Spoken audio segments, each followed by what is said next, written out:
Revolutionaries, by Hobsbawm. Preface.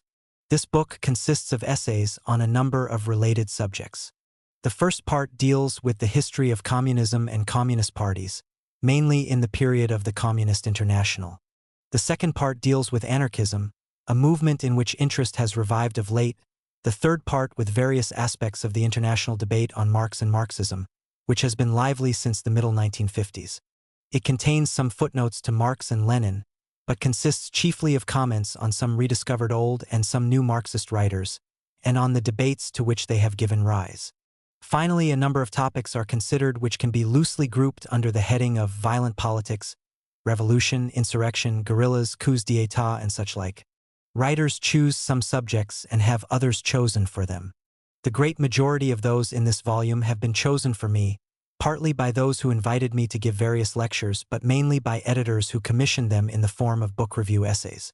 No doubt they thought that a Marxist of the old left ought to know something about the subject matter of the books they sent me and might be interested in expressing his views about them. The second assumption is evidently correct, but the first cannot be made without substantial qualifications. Over the years I have acquired some knowledge both of Marxist ideas and of the history of recent revolutions and revolutionary movements, but, speaking as a historian, these are not fields in which I would claim professional expertise. Much of what I know comes from the authors reviewed here. Little is based on first-hand research. The most I can claim is to have kept my eyes open during the past decades as a modest participant, or what the anthropologists call a participant observer, to have listened to friends in numerous countries who know a great deal more than I, and to have had at least a tourist's view of some of the activities with which these essays deal. Still, first-hand observation ought to count for something. If the results of reflection upon it can be communicated, it may perhaps help those who have not lived through the era which formed my generation, the period during which the hopes and fears of revolutionaries were inseparable from the fortunes of the Russian Revolution, to understand an important part of 20th century history. That is why I have tried to be as lucid as possible about the movements of that era. As for the more recent episodes discussed here, I have done my best to write about them realistically, though not dispassionately. It is improbable that the lessons which may be drawn from such an analysis will be learned, but the least a historian can do is to provide material for education.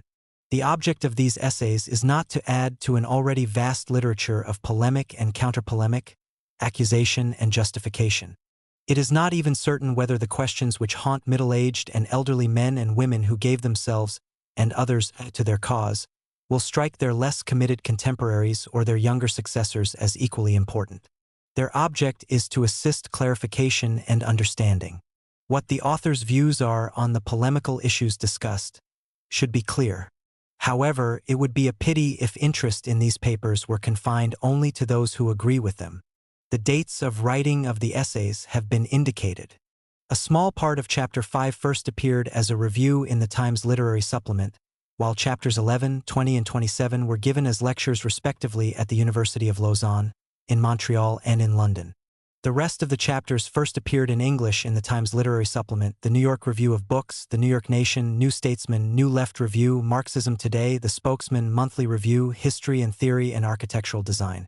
Chapter 8 appeared in Anarchici e Anarchia nel mondo contemporaneo, Fondazione Luigi Einaudi, Turin, 1971. Minor changes have been made in almost all, but some have been more or less extensively rewritten. My thanks are due to the publishers for permission to reprint. A.J. Hobsbawm, Communists, Chapter 1, Problems of Communist History. We are today at the end of that historical epoch in the development of socialism which began with the collapse of the Second International in 1914 and the victory of the Bolsheviks in October 1917. This is therefore a suitable time to survey the history of the communist parties which were the characteristic and dominant forms of the revolutionary movement in this era. The task is difficult because Communist Party historiography has special complications, but also for wider reasons.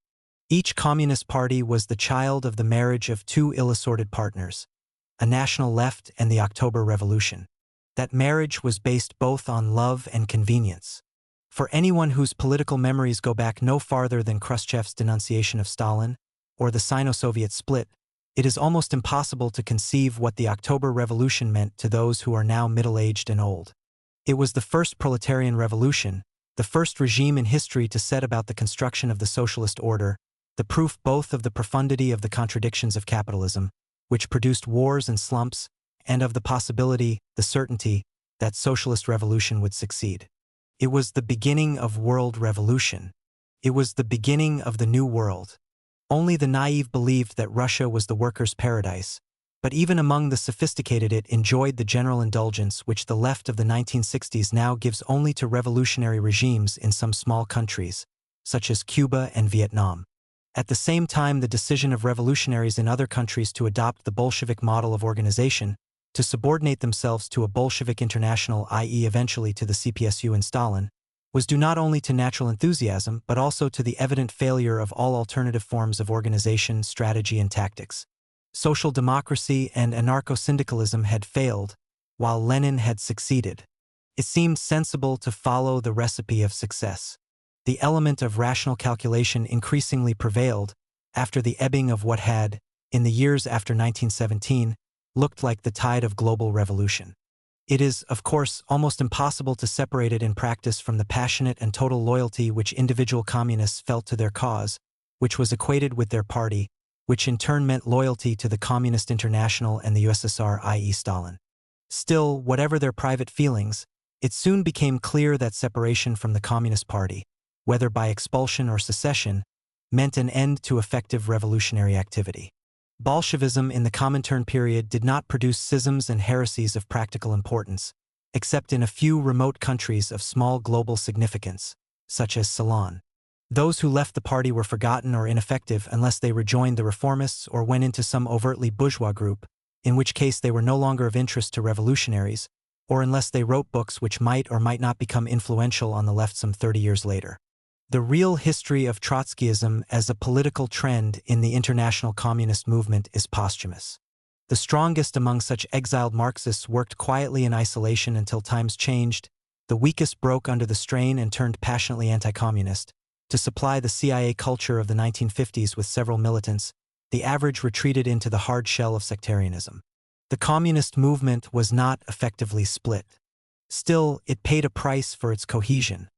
A substantial, sometimes an enormous turnover of members. The joke about the largest party being that of the ex-communists has a basis in fact. The discovery that communists had little choice about their loyalty to Stalin and the USSR was first made, though perhaps only at the highest levels of the parties, in the middle 1920s. Clear-sighted and unusually strong-minded communist leaders like Palmiro Togliatti soon realized that they could not, in the interest of their national movement, afford to oppose whoever came out on top in the CPSU, and tried to explain this to those less in touch with the Moscow scene, such as Gramsci. Of course, even a total willingness to go along with Stalin was no guarantee of political, or for residents of the USSR physical survival in the 1930s. Under the circumstances, loyalty to Moscow ceased to depend on approval of the Moscow line, but became an operational necessity. That most communists also tried to rationalize this by proving to themselves that Moscow was right at all times is another matter, though it is relevant to the argument, because it confirmed the clear-headed minority in the belief that they would never be able to take their parties with them against Moscow. A British communist who attended the meeting of the leadership in September 1939, which was told that the war was not, after all, supposed to be a people's anti-fascist war but just an imperialist one, recalls saying to himself, "That's it. There's nothing to be done. An imperialist war it is." He was right at the time. Nobody bucked Moscow successfully until Tito carried his party against Stalin in 1948, to Stalin's and a lot of other party leaders' surprise. Still, he was by then not only a leader of a party but also of a nation and a state. There was, of course, another factor involved: internationalism. Today, when the international communist movement has largely ceased to exist as such, it is hard to recapture the immense strength which its members drew from the consciousness of being soldiers in a single international army, operating, with whatever tactical multiformity and flexibility, a single grand strategy of world revolution.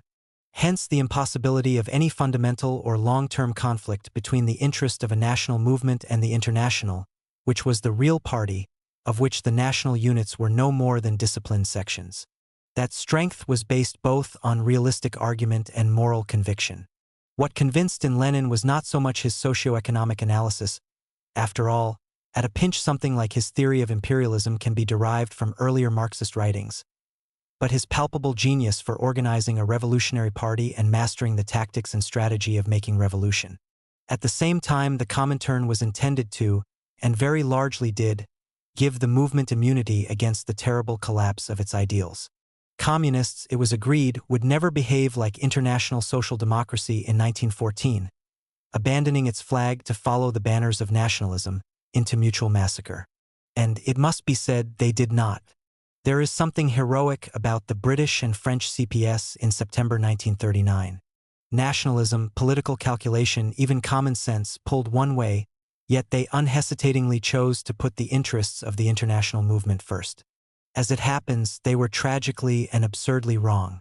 But their error, or rather that of the Soviet line of the moment, and the politically absurd assumption in Moscow that a given international situation implied the same reactions by very differently situated parties, should not lead us to ridicule the spirit of their action. This is how the socialists of Europe should have acted in 1914 and did not carrying out the decisions of their international. This is how the communists did act when another world war broke out. It was not their fault that the international should have told them to do something else. The problem of those who write the history of communist parties is therefore unusually difficult. They must recapture the unique and, among secular movements, unprecedented temper of Bolshevism, equally remote from the liberalism of most historians and the permissive and self-indulgent activism of most contemporary ultras. There is no understanding it without a grasp of that sense of total devotion which made the party in Auschwitz make its members pay their dues in cigarettes, inconceivably precious and almost impossible to obtain in an extermination camp, which made the cadres accept the order not merely to kill Germans in occupied Paris, but first to acquire, individually, the arms to do so, and which made it virtually unthinkable for them to refuse to return to Moscow even to certain imprisonment or death. There is no understanding either the achievements or the perversions of Bolshevism without this, and both have been monumental, and certainly no understanding of the extraordinary success of communism as a system of education for political work. But the historians must also separate the national elements within communist parties from the international, including those currents within national movements which carried out the international line not because they had to, but because they were in genuine agreement with it. They must separate the genuinely international elements in Comintern policy from those which reflected only the state interests of the USSR or the tactical or other preoccupations of Soviet internal politics. In both national and international policies they must distinguish between those based on knowledge, ignorance or hunch, on Marxist analysis, good or bad, on local tradition, the imitation of suitable or unsuitable foreign examples, or sheer trial and error, tactical insight or ideological formula. They must, above all, make up their minds which policies were successful and sensible and which were neither, resisting the temptation to dismiss the Comintern and bloc as a failure or a Russian puppet show. These problems are particularly difficult for the historian of the British CP because, except for a few brief periods, they appear to be so unimportant in this country. The party was both entirely loyal to Moscow, entirely unwilling to involve itself in Russian or international controversies, and an unquestioned chip off the native working-class bloc. Its path was not littered with lost or expelled leaders, heresies, and deviations. Admittedly, it enjoyed the advantage of smallness, which meant that the international did not expect the spectacular results which put such a strain on, say, the German party, and of operating in a country which, even on the most cursory inspection, was unlike most of Europe and the other continents.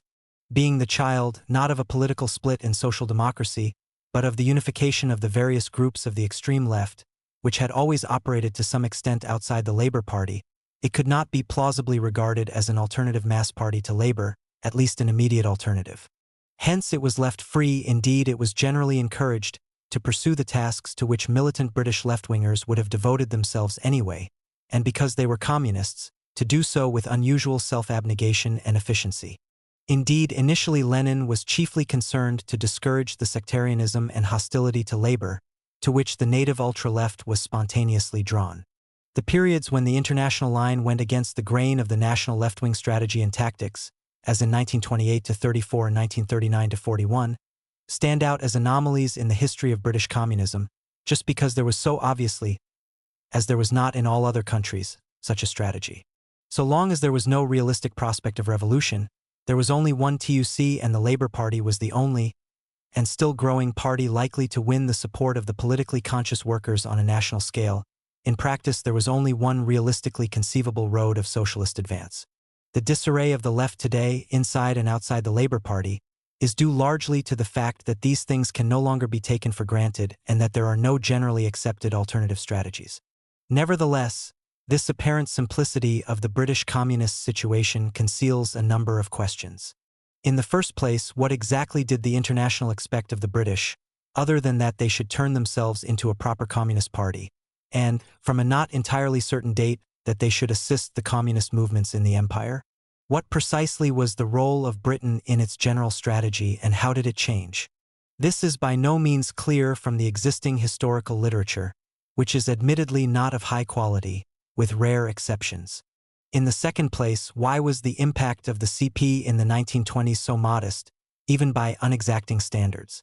Its membership was tiny and fluctuating, its successes the reflection partly of the radical and militant mood of the labor movement, partly of the fact that communists still operated largely within the Labour Party or at least with its local support.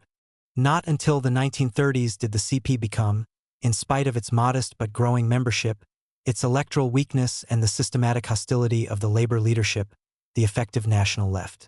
Thirdly, what was the base of communist support?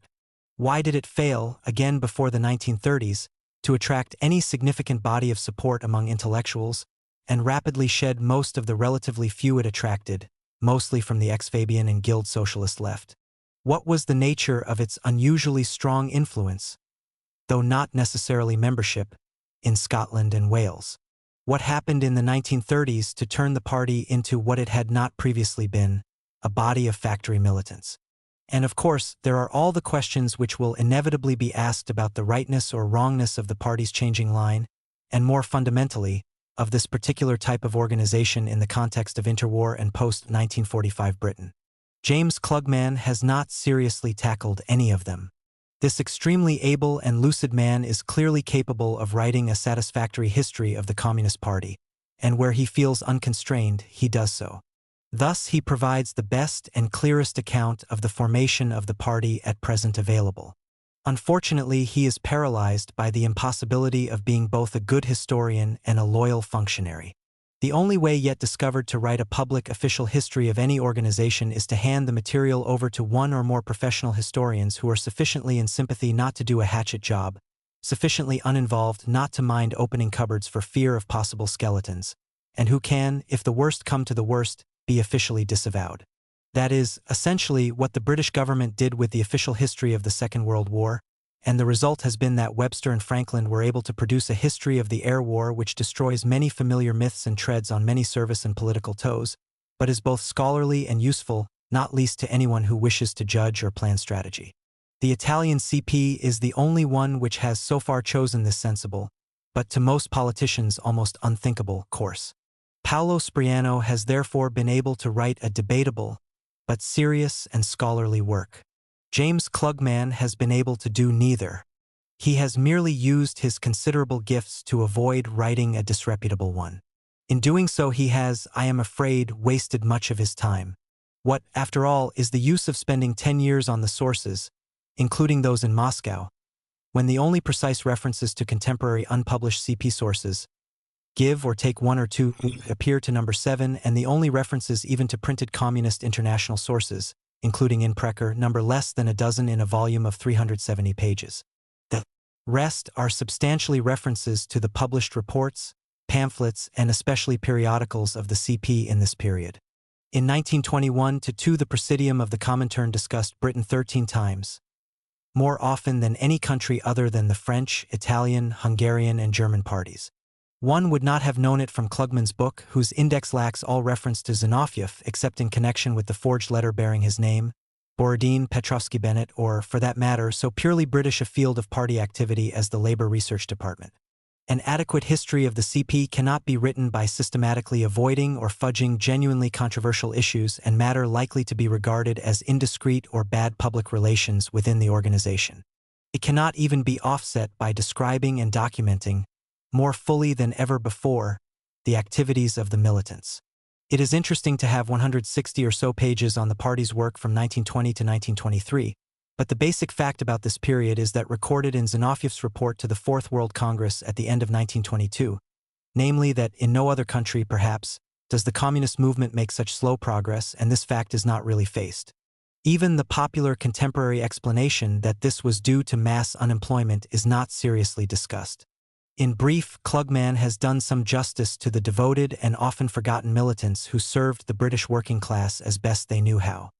He has written a textbook for their successors in party schools, with all the clarity and ability which have made his high reputation as a teacher in such courses. He has provided a fair amount of new information, some of which will only be recognized by those very expert at deciphering careful formulations, and little of which, on important matters is documented.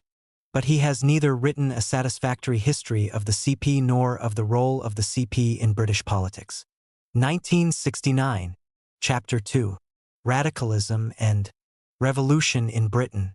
The learned study of communist movements, an academic industry with a large but on the whole disappointing output, has generally been practiced by members of two schools, the sectarian and the witch-hunting.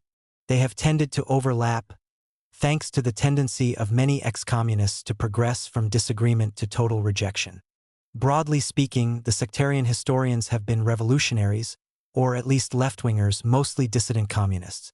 The contribution of communist parties to their own history has been muffled and until recent years negligible.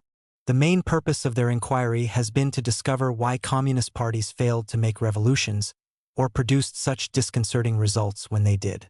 Their main occupational weakness has been an inability to stand at a sufficient distance from the polemics and schisms within the movement.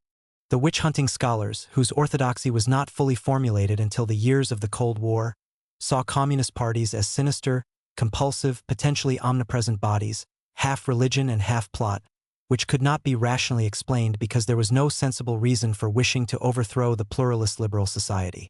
Consequently, they had to be analyzed in terms of the social psychology of deviant individuals and a conspiracy theory of history. The main occupational weakness of this school is that it has little to contribute to its subject. Its basic stereotype is rather like the Victorian one of the trades union, and it therefore illuminates those who hold it more than communism. Mr. Newton's rather ambitiously named The Sociology of British Communism demonstrates, to the satisfaction of anyone ready to be convinced, that the witch-hunting school has no visible bearing on the British Communist Party. This CP does not consist, and has never consisted to any substantial extent, of deviants or alienated minorities. Insofar as its social composition can be discovered, and Mr. Newton has collated what information is available, it consists primarily of skilled and semi-skilled workers, largely engineers, builders, and miners, and of school teachers who come largely from the same family backgrounds. As in the case of so-called traditional radicalism, it is not supported by uprooted or unattached individuals, but on the contrary by individuals who are closely connected with their community and its radicalism. It does not consist of authoritarian personalities similar to fascists, and indeed the conventional myth that the two extremes interchange easily has little basis in fact. Its activities did not and do not conform to the sociologist's pattern of mass movement, direct and activistic modes of response, in which the focus of attention was remote from personal experience and everyday life. Whatever the ultimate aims of the party, its militants, in the unions or the unemployed movements between the wars, were passionately concerned with practical matters such as improving the condition of the workers here and now. There is not even evidence that the CP is any more oligarchic than other British parties, that its members pay less attention to inter-party democracy, or have a notably different attitude to their leaders. In brief, Mr. Newton establishes at some length what everyone who has actual experience of British communists knows. They are, sociologically speaking, much what one would expect an activist working-class elite to be, sharing notably the persistent attempt at self-improvement through self-education, which is familiar to any student of the cadre of working-class leadership at all periods of British history. They are the kinds of people who have provided labor movements with leadership and a cutting edge at most times. Mr. Newton implies that they are in this very like the Labour Party activists, and that the chief reason for the unusual smallness of the British CP is that, until recently, the Labour Party expressed the views of most politically conscious British workers quite satisfactorily. In this he is almost certainly right, though there has always been a working-class left which found it inadequate. This ultra-left is the subject of Mr. Kendall's book. The real question is whether it has constituted or constitutes a revolutionary movement. Insofar as the CP is concerned, what is at issue is not its subjective commitment to a fundamental social change, but the nature of the society in which it pursued and pursues its objectives, and the political context of its activities. For the young ultras of 1969, whose idea of revolution is, if not actually to stand on a barricade, then at least to make the same sort of noise as though standing on one, it is plainly not revolutionary and has long ceased to be so. But the question is more serious than that. How far can any party be functionally revolutionary in a country in which a classical revolution is simply not on the agenda, and which lacks even a living tradition of past revolution? Walter Kendall's inquiry into the left of 1900 to 21 raises this question in an acute form. The author himself sometimes appears to get lost in the intricacies of sectarian history and spends too much time on the argument that the CP grew not out of the past of the British radical left but out of the international requirements of the Russian Bolsheviks. This argument can be briefly dismissed. If anything is clear about the period 1917 to 21, it is a. That the ultra-left passionately identified itself with the Bolsheviks, b. That it consisted of squabbling small groups, c. That most of them wanted nothing more than to become the Communist Party, whatever the Russians wanted, and d. That the natural and sensible course for the Russians was to see that a single unified party emerged. In fact, what happened was pretty much what might have been expected. The largest and most lasting of the independent Marxist organizations of the British left, the British Socialist Party, became the main nucleus of the CP, absorbing politically important but numerically small groups of other left-wingers. The Russians used their prestige to knock some of the extreme anti-political sectarianism out of it, though the process of turning it into a Bolshevik party did not seriously begin until after Mr. Kendall's book ends. But how far was this radical left revolutionary? How far could it be revolutionary? It is evident from Kendall's very full and scholarly account that only a tiny fraction of the smallish pre-1914 radical left consisted of revolutionaries in the Russian or Irish sense. Mostly in Scotland, the East End of London, with its Russian connections, and perhaps South Wales. These few score, or at best few hundred, militants played a disproportionately large part in the years 1911 to 20, when the British Labour movement, probably for the first time since the Chartists, showed signs of genuinely rejecting the system, including politics, the Labour Party, and the trade union leadership. To say that it was revolutionary would be misleading. The immediate reason for failure was that the British left had neither a sense of power nor organizations capable of thinking in terms of power. The rebels merely faced the more modest choice of either capturing the traditional mass organizations of labor from the reformist leadership or refusing to have any truck with them. But the one course, though more fruitful in the long term, lowered the temperature of militancy in the immediate crisis. The other maintained it at the sacrifice of effectiveness. The South Wales miners, their union was essentially the produce of rank-and-file rebellion, chose the first, with the result that after the great 1915 strike there was no widespread unofficial movement in the pits which could link up with that in industry. But the miners held together, were radicalized en bloc. The South Wales Federation even thought of affiliating to the Comintern at one point, elected A.J. Cook in 1924 and pushed the whole of labor into the general strike at a time when this had ceased to have much political significance. As Kendall notes rightly, their success staved off radical action during the war only to cause it to break out once the war was over. The shop stewards, on the other hand, by their very grassroots syndicalism, their distrust of any politics and officialdom, wasted their efforts and produced, as Kendall also points out, a mere supplement to official trade unionism. They expressed rather than led a genuine revolt, though unable to give it effectiveness or even permanence. Hence their movement melted away, leaving behind only a few score valuable recruits to the new CP. In 1918, wrote Gallagher, we had marched through Glasgow 100,000 strong. On May 1, 1924, I led a demonstration through the streets. 100 was our full muster.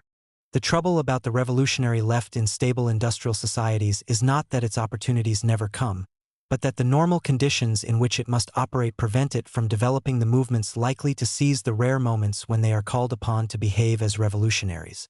The discouraging conclusion to be drawn from Mr. Kendall's book is that there is no simple way out of this dilemma. It is built into the situation. A self-sealing sectarianism is no solution, nor is a reaction of simple rebellious rejection of all politics and bureaucracy. Being a revolutionary in countries such as ours just happens to be difficult.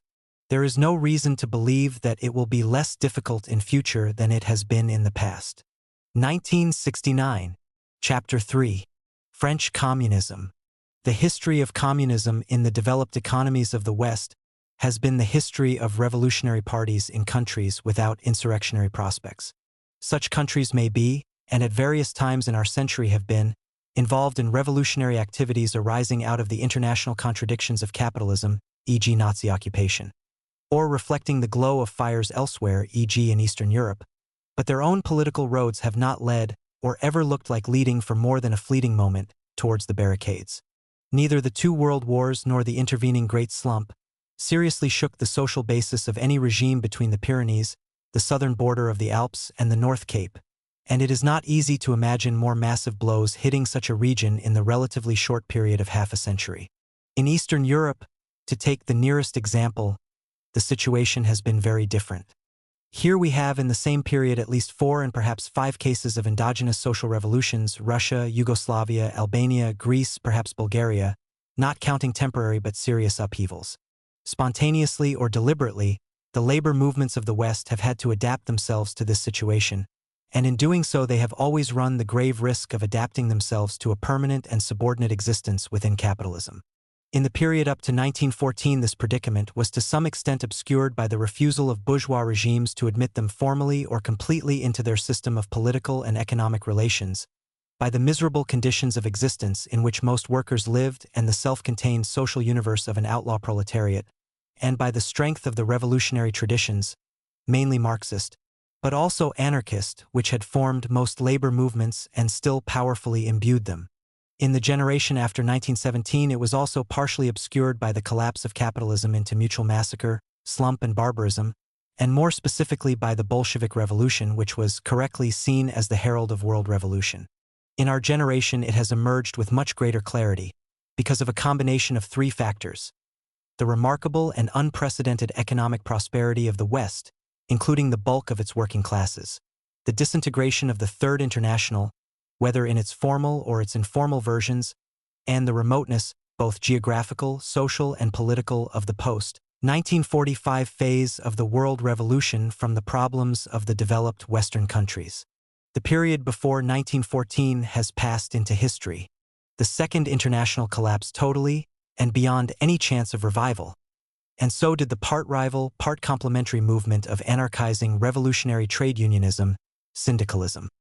If we study that period at all for any reason other than academic curiosity, it is simply to help to explain what happened later, and perhaps to seek some clues about the operation of what was then usual, but is now rare, namely single national socialist movements organizationally united but ideologically pluralist. The period of the Third International is still with us, at least in the form of the permanent schism between communist and social democratic parties, neither of whose patterns of behavior or traditions can be understood without constant reference to the October Revolution. Hence the importance of studies like Annie Kriegel's Massive Origins of French Communism, 1914-20. The French Communist Party, it is one of the few mass communist parties in the advanced economies of the West, and, with the exception of the Italian CP, which operates in a country that came late and incompletely into the advanced sector of the world economy, the only one to have become the majority party within its labor movement. At first sight, this poses no great problem. France is the classical country of West European revolution, and if the traditions of 1789–94, 1830, 1848, and 1871 will not attract a nation to revolutionary parties, nothing will. Yet, on second thoughts, the rise of the CP is rather more puzzling. The classical traditions of French revolutionism, even that of the working class, were not Marxist and even less Leninist but Jacobin, Blanquist, and Proudhonist. The socialist movement of before 1914 was already a German graft on the French tree, and one which took only incompletely in politics and even less in the trade unions. Guettism, the nearest thing to social democratic orthodoxy, though still some way from it, remained a regional or minority phenomenon. The French CP marked a much more radical Bolshevization or Russification of the native movement, and one for which there was little foundation in it. Yet this time the graft took. The French Communist Party became and has remained not merely the mass party of most French workers, the main force on the French left, but also a classically Bolshevik party. This poses the major problem of its history. Mrs. Kriegel does not set out to answer it directly. Her 2 volumes end with the Congress of Tours which founded the party. But she does answer it indirectly, as it were, by a process of eliminating alternative possibilities. The history of the years she has taken as her subject did not complete this elimination. Indeed, one of the main points of her argument is that the subsequent development of the CP was by no means readily predictable in 1920. Nevertheless, war and post-war cleared a very large area of historically accumulated, but obsolete or impracticable politics. The impact of the war and the Russian Revolution must be traced by parallel inquiries into the evolution of the working class and the loosely organized and sometimes unrepresentative minority which made up the French labor movement. The distinction is important because the very fragility, instability, or narrowness of the French movement may, as she argues, have made the appeal of revolutionary parties after the war greater than in countries in which the labor movement was more representative of the masses. Mrs. Kriegel's book tells us comparatively little about this evolution, though it clearly passed through 4 major phases. A solid reversion to nationalism in 1914, a rapidly growing war weariness from the end of 1916, culminating in the abortive strikes and army mutinies of the spring of 1917, a relapse into inactivity after their failure, but one combined with an increasing influx of workers into labor organizations, and after the end of the war, a rapid and cumulative radicalization, which almost certainly ran ahead of the formal labor organizations. Its chief carriers were the demobilized soldiers. The rhythm of gradual demobilization maintained the momentum of radicalization, and the industries, metals, and railways, which combined a record of wartime importance with the return of ex-servicemen to their old occupations. Nevertheless, until the end of the war, the deep-seated nationalism, which is the oldest and strongest tradition of the French left, kept the masses remote from a revolution, including the Russian Revolution, which seemed to imply a German victory. Compared with Britain, for instance, the movement of sympathy for the Soviets in 1917 was strikingly weak. Only after the armistice had eliminated the choice between patriotism and revolution could the political radicalization of the French workers proceed unhampered. And when it did, it was dissipated by the failure of their labor movement. For the labor movement, the years from 1914 to 1920 were a succession of defeats, and of historically decisive defeats. 1914 meant the total failure of all sections and all formulae of the earlier movement, both socialist and syndicalist. From early 1915, a modest pacifist internationalist, but not revolutionary, opposition emerged, though, significantly enough, not on the foundation of the pre-war radical left. It failed in 1917, and slowly a revolutionary pro-Bolshevik left emerged after the armistice, though, again significantly, it was only very partly based on the pacifist internationalist Zimmerwald current of 1915–17, many of whose leaders refused to join it. There was at this stage no split in the French labor movement, or at any rate no more divergence than there had always been in it, since the formula of loose unity had been devised in the early 1900s.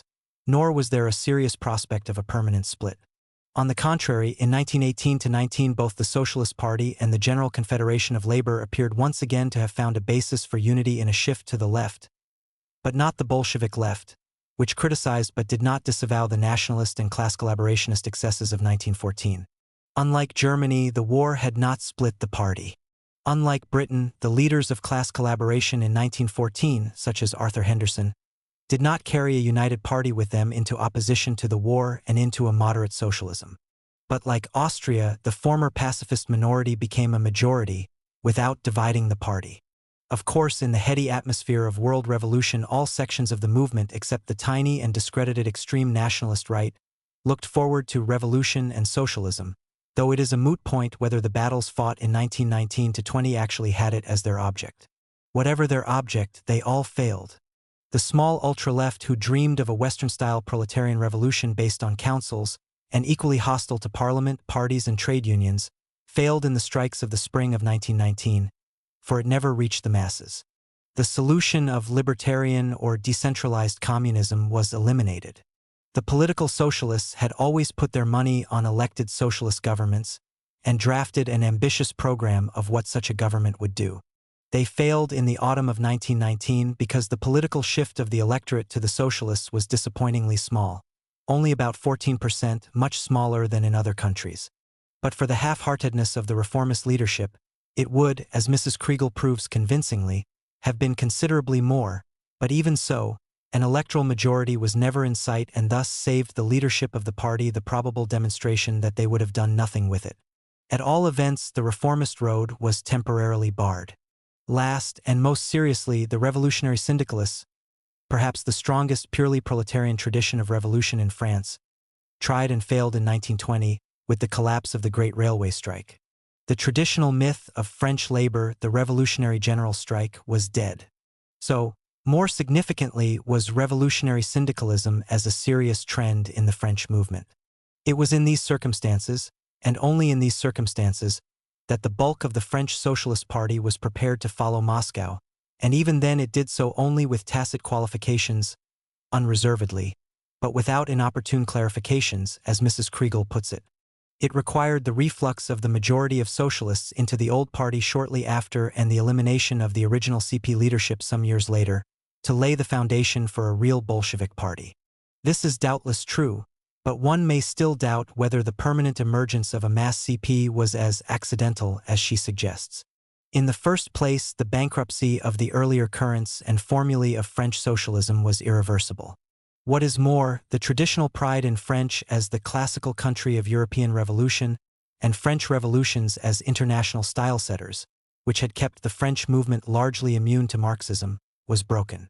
The French had failed, lamentably, and for the first time in an era of European revolution, whereas the Bolsheviks had succeeded.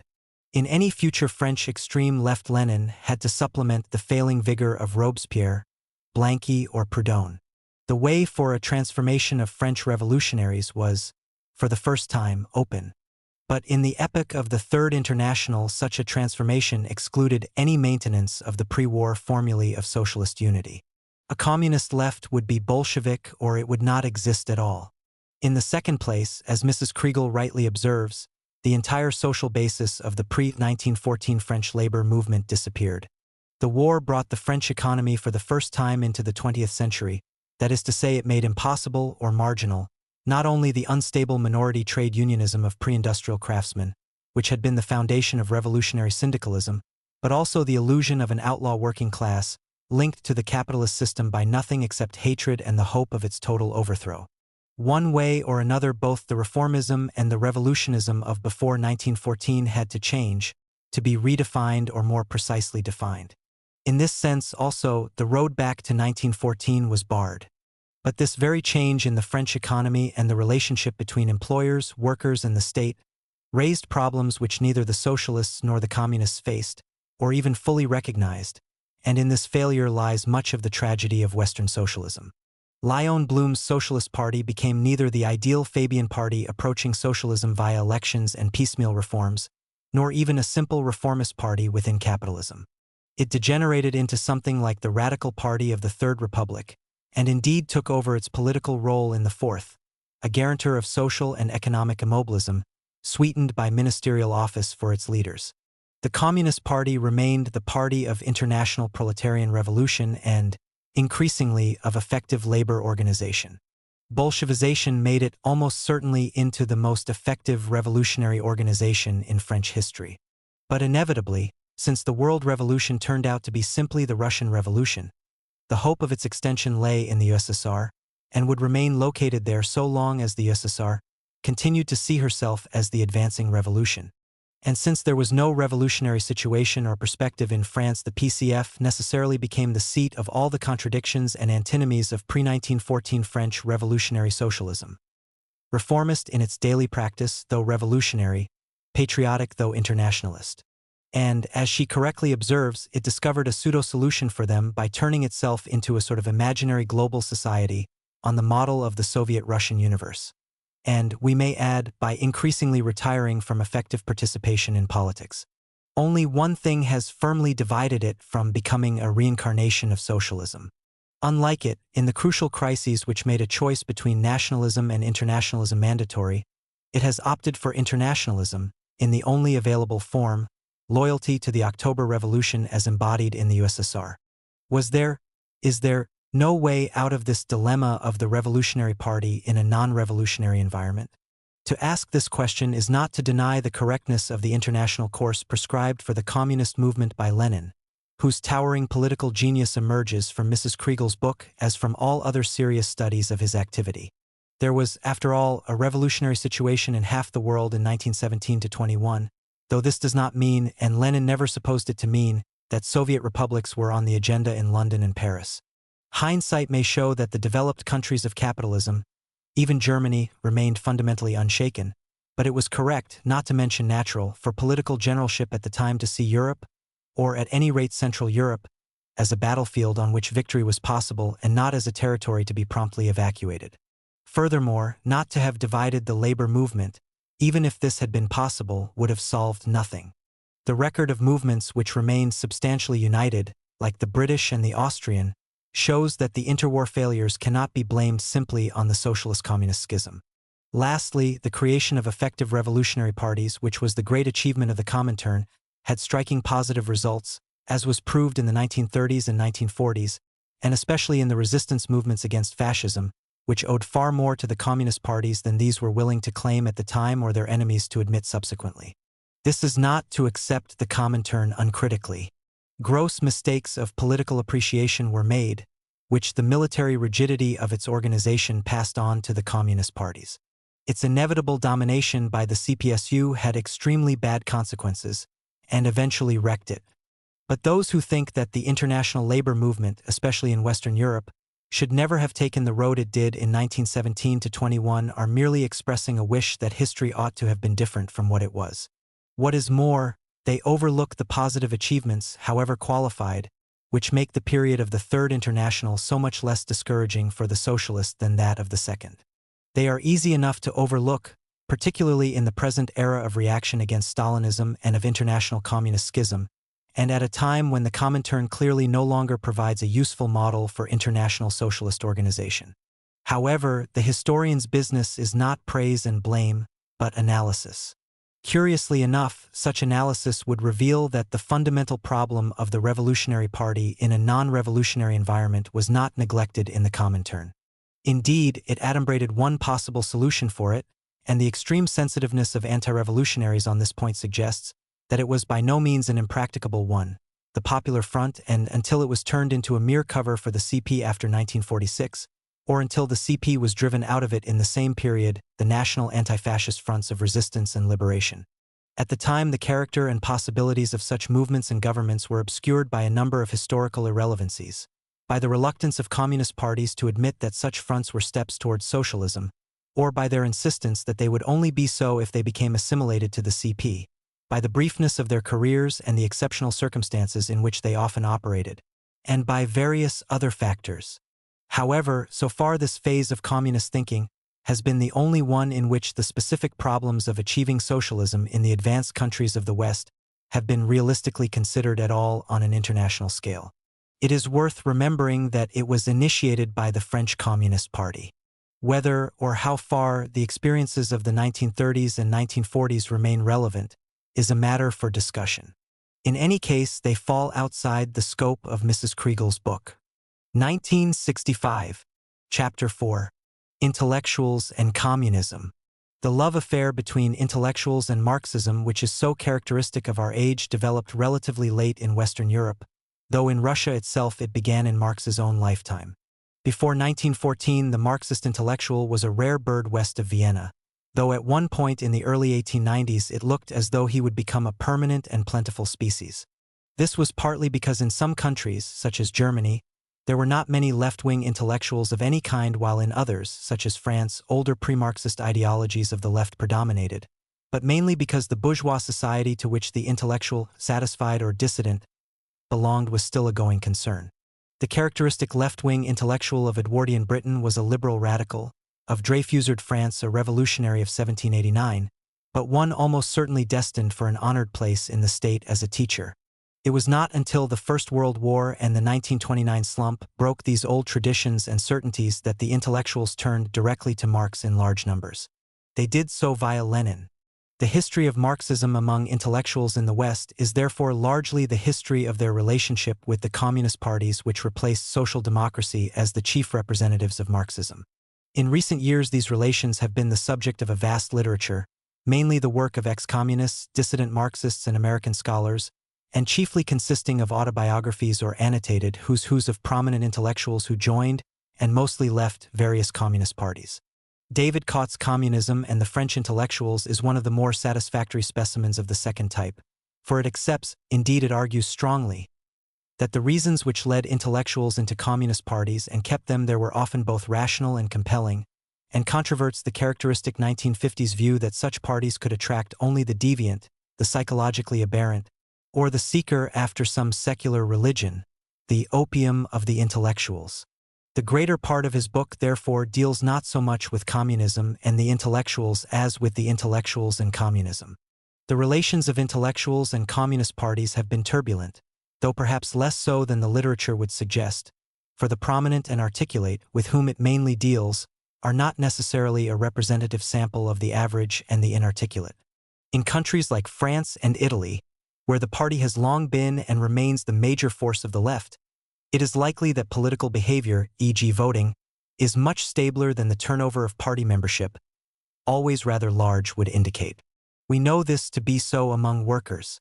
Unfortunately, the difficulties of finding a workable sociological definition of intellectuals have so far deprived us of reliable statistics about them, though the few we have suggest that it applies to them also. Thus, party membership at the École Normale Supérieure dropped from 25% after the war to 5% in 1956, but the communists obtained 21% of the votes at the Site Universitaire in 1951 and 26% in 1956. Still, whatever the general trend of political sympathy among intellectuals, there can be no doubt of the stormy path of those who actually joined communist parties. This is normally ascribed to the increasing conversion of these parties, following the Soviet lead, into rigidly dogmatic bodies allowing no deviation from an orthodoxy that finished by covering every conceivable aspect of human thought, thus leaving very little scope for the activity from which intellectuals take their names.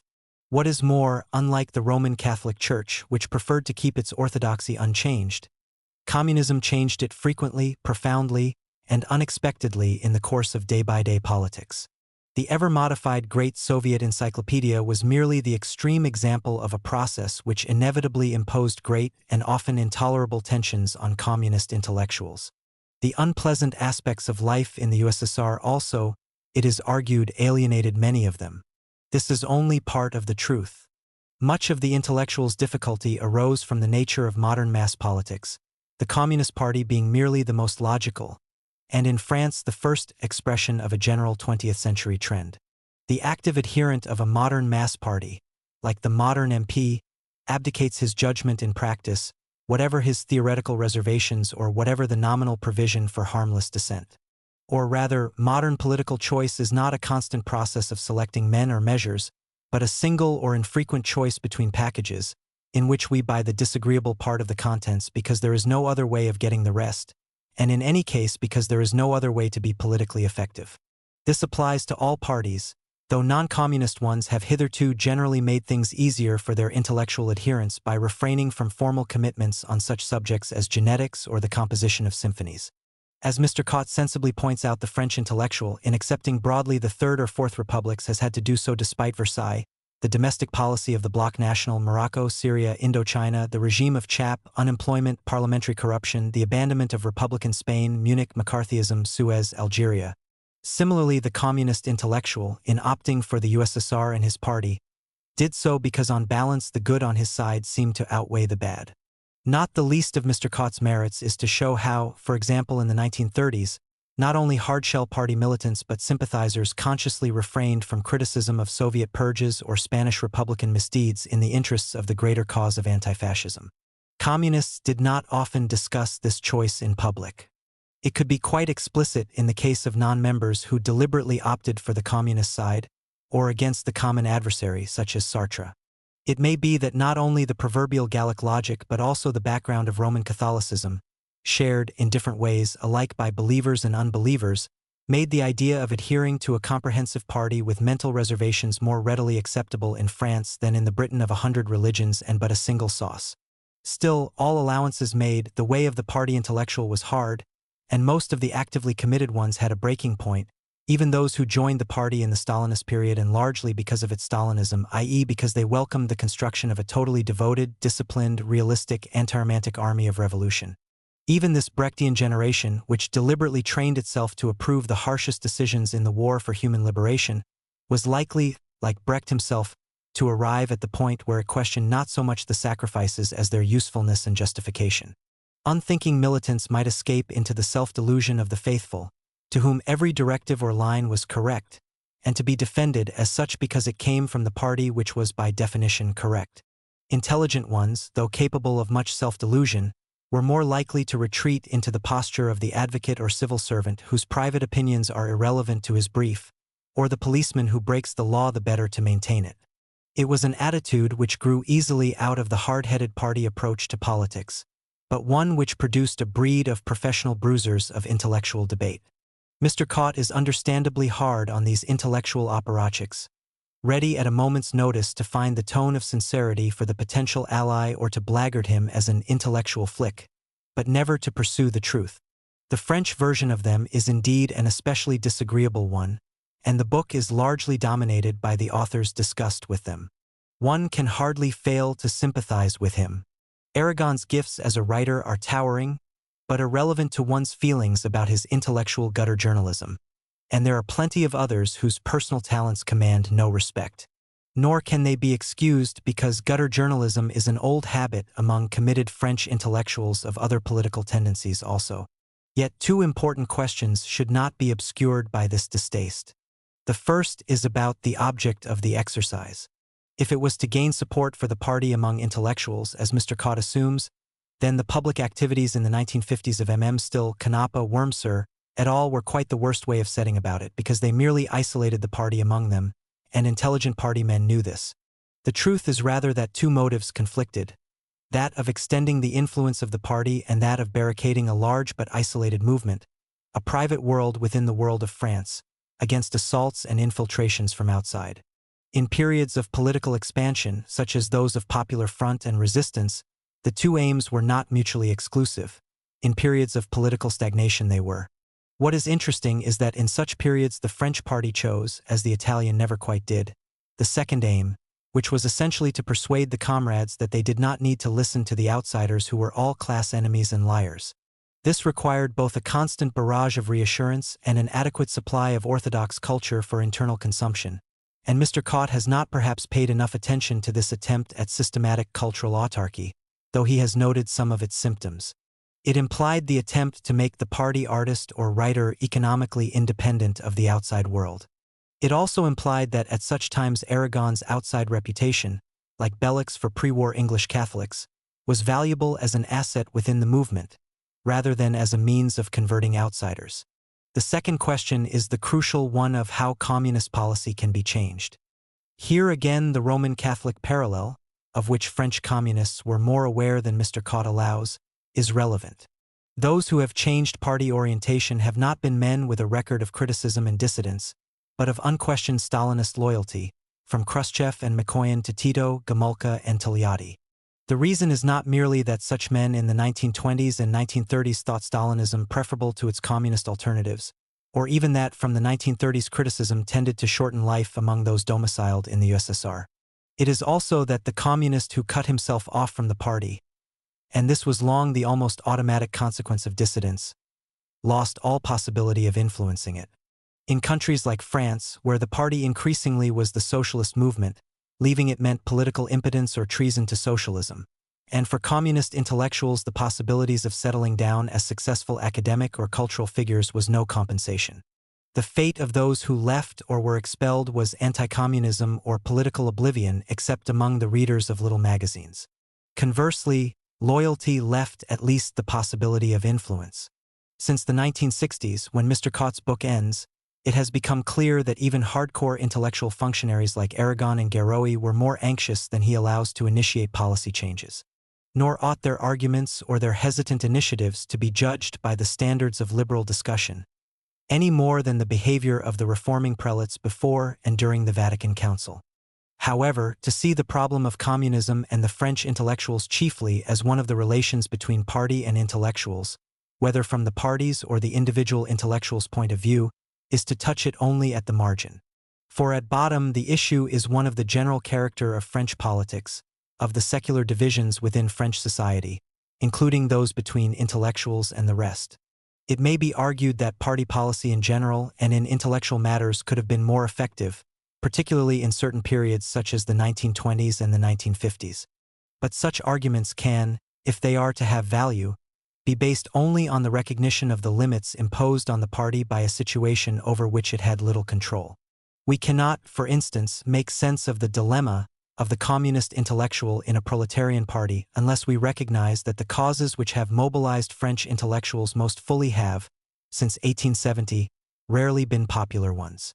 One of the genuine difficulties of the Communist Party during the Algerian War, as of the Dreyfusard socialist leaders in the 1890s, was the fact that their rank and file was largely out of sympathy with Dreyfus or the FLN.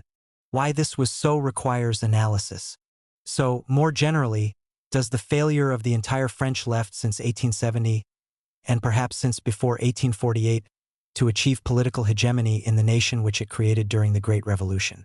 Between the war's governments of the left, 1924, 1936-8, were as rare in Jacobin France as in conservative Britain, though in the middle 1930s it did look for a moment as though the left might resume its long-lost leadership. One of the crucial differences between the French and the Italian communist parties is that the Italian resistance, like the Yugoslav, was a national movement led by the left, whereas the French resistance was merely the honorable rebellion of a section of Frenchmen. The problem of breaking out of minority opposition into national hegemony was not only a communist one. Aragon's La Semaine Sainte, underrated in Britain and unmentioned by Mr. Cott, is essentially the novel of such secular divisions among Frenchmen, even among those who ought to be on the same side. This is probably one reason why French critics of all parties, whose political nerve it touches, have overrated it. The aim of the French left has always been to become a movement of both workers and intellectuals at the head of the nation. The problem of the Communist Party has arisen largely from the extreme difficulty of achieving this ancient Jacobin object in the mid-20th century. 1964. Chapter 5. The Dark Years of Italian Communism. The Italian Communist Party is the great success story in the history of communism in the Western world, or that part of the world in which such parties are not in power. The fortunes of the various CPS have fluctuated, but in the course of the half-century or so since most of the European ones were founded, few have substantially improved their international ranking order or, what is much the same thing, transformed the character of their political influence in their native country.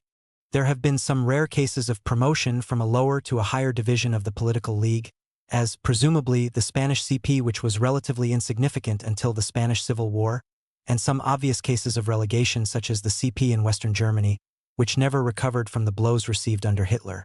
But by and large, though their strength and influence have fluctuated, most of the communist parties, at least of capitalist Europe, have never played in their country's political first divisions, even when they emerged at the end of the last war with the prestige of their unparalleled record in the resistance.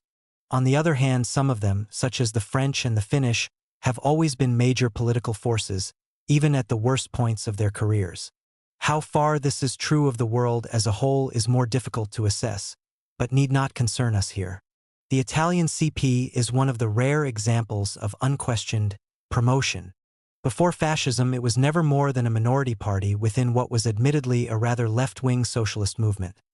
Somewhat over a third at the Congress of Livorno, 1921. As the dust of the split settled down, it became rapidly clear that it represented a comparatively modest minority, whatever the revolutionary sympathies and possibilities of the rest of the socialist movement.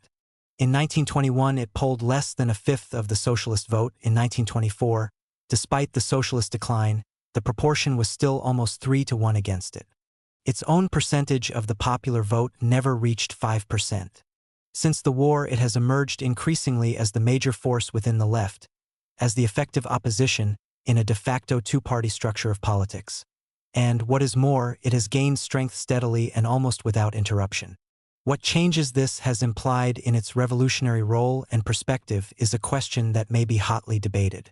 However, There can be no doubt that the party has been incomparably more important in national politics since the war than it ever was before, and that it has not only maintained but strengthened its position for a generation. Those who write history by extrapolation may be tempted to project this rising curve of communist influence backwards, but this is to miss the point. What is really interesting about the history of the Italian CP is the startling contrast between its extreme weakness for most of the fascist period and its astonishing expansion during and after the resistance, or alternatively between the remarkable continuity of an unusually able party leadership, whose quality was internationally recognized, and the enormous difference between the party which was regarded by the Comintern as notoriously feeble and disappointing, and that which, in 1947, was one of the only two non-governmental parties to be invited to join the Cominform. How great that difference was can now be established from Paolo Spriano's Storia del Partito Comunista Italiano, written with full access to the archives of State and CP, but not to those of the Communist International, which are only slowly being made available to extremely official researchers. In May 1934, shortly before the reorientation of international communist policy, the Italian party had, according to the Comintern, 2,400 members in all, less than the British CP at its lowest point in this period. The bulk of its leading cadres was in jail, the apparently inevitable destination of relays of brave and devoted militants sent into Italy during the past 7 years. Its activities in the country were minimal. The fascist regime was sufficiently self-confident to include several hundred communist prisoners in the amnesty with which Mussolini celebrated the 10th anniversary of the March on Rome. This catastrophic situation could no doubt be blamed to some extent on the lunacies of Comintern policy during the notorious so-called Third Period, 1927–34, when the communist movement in Europe was reduced to its lowest ebb. They are sufficiently well known: the obligation to see social democracy as the main enemy, social fascism, and the left wing of social democracy as the most dangerous part of it, the willful blindness not only to the rise but also to the triumph of Hitler, and so on. They reached a climax of unreality in the 18 months after his advent to power. The party's, i.e. the Comintern's, line did not change until July 1934. It cannot have been easy for a communist historian to record Italian party leaders trying desperately to retain a faint element of realism in their analysis. We cannot say that in Italy social democracy is the main support of the bourgeoisie, and obliged the next day to make a public recantation, and this 10 years after the March on Rome. Nevertheless, even after the Comintern adopted the line of anti-fascist unity, with the enthusiastic support of Togliatti, who joined Dimitrov in the leadership of the International, the Italian party failed to advance. This was all the more surprising since the new line was both eminently sensible and uniquely designed to improve the prospects of the communist parties, virtually all of which gained substantial ground in this period. So, of course, did the Italians in a modest way. Moreover, they remained by far the largest, most active, and most serious of the illegal or emigrant anti-fascist organizations. In 1936, there were among the Italian emigration in France some 4,000 to 5,000 organized communists, about 600 members of the Socialist Party and 100 or so anarchists. Still, it is worth remembering that, according to the CP's own estimates, there were at this time almost 500,000 Italian workers in that country, of whom the largest and broadest mass organization of the CP did not capture more than 15,000. The most genuine and publicized achievement of the party also demonstrates its weakness: its intervention in the Spanish Civil War. Italian communists occupied posts of the highest responsibility in this, the last and perhaps greatest of the undertakings of a genuinely international communist movement. Togliatti, Longo, Vidali. The Garibaldi brigades played a notably heroic and effective part, not only in the defense of Spain but, as the non-communist Giustizia e Libertà was, it must be admitted, quicker to see than the CP in restoring the self-confidence of the Italian left. Yet what we now know is that the effort of mobilizing the first Italian volunteer force exhausted the resources of the anti-fascist emigration. Of the 3,354 Italians in the international brigades, the dates of arrival of roughly 2,000 are known. Approximately 1,000 of these arrived in the second half of 1936, 400 in the first, a little more than 300 in the second half of 1937, rather less than 300 in 1938. Incidentally, of the 2,600 whose immediate provenance can be established, 2,000 came from the French emigration and only 223 directly from Italy. Since the casualties were heavy, they simply could not be filled, in spite of the party's efforts to step up recruitment. By November 1937, only 20% of the Garibaldi Brigade consisted of Italians. In a word, the anti-fascist emigration mobilized itself, and when it had done this, it had nobody left to mobilize. This is the background to another phenomenon that has not been sufficiently well known until Paolo Spriano's work: the apparently persistent campaign of the International against the Italian CP throughout the 1930s. Like so much in the last years of the Comintern, this is a very obscure subject.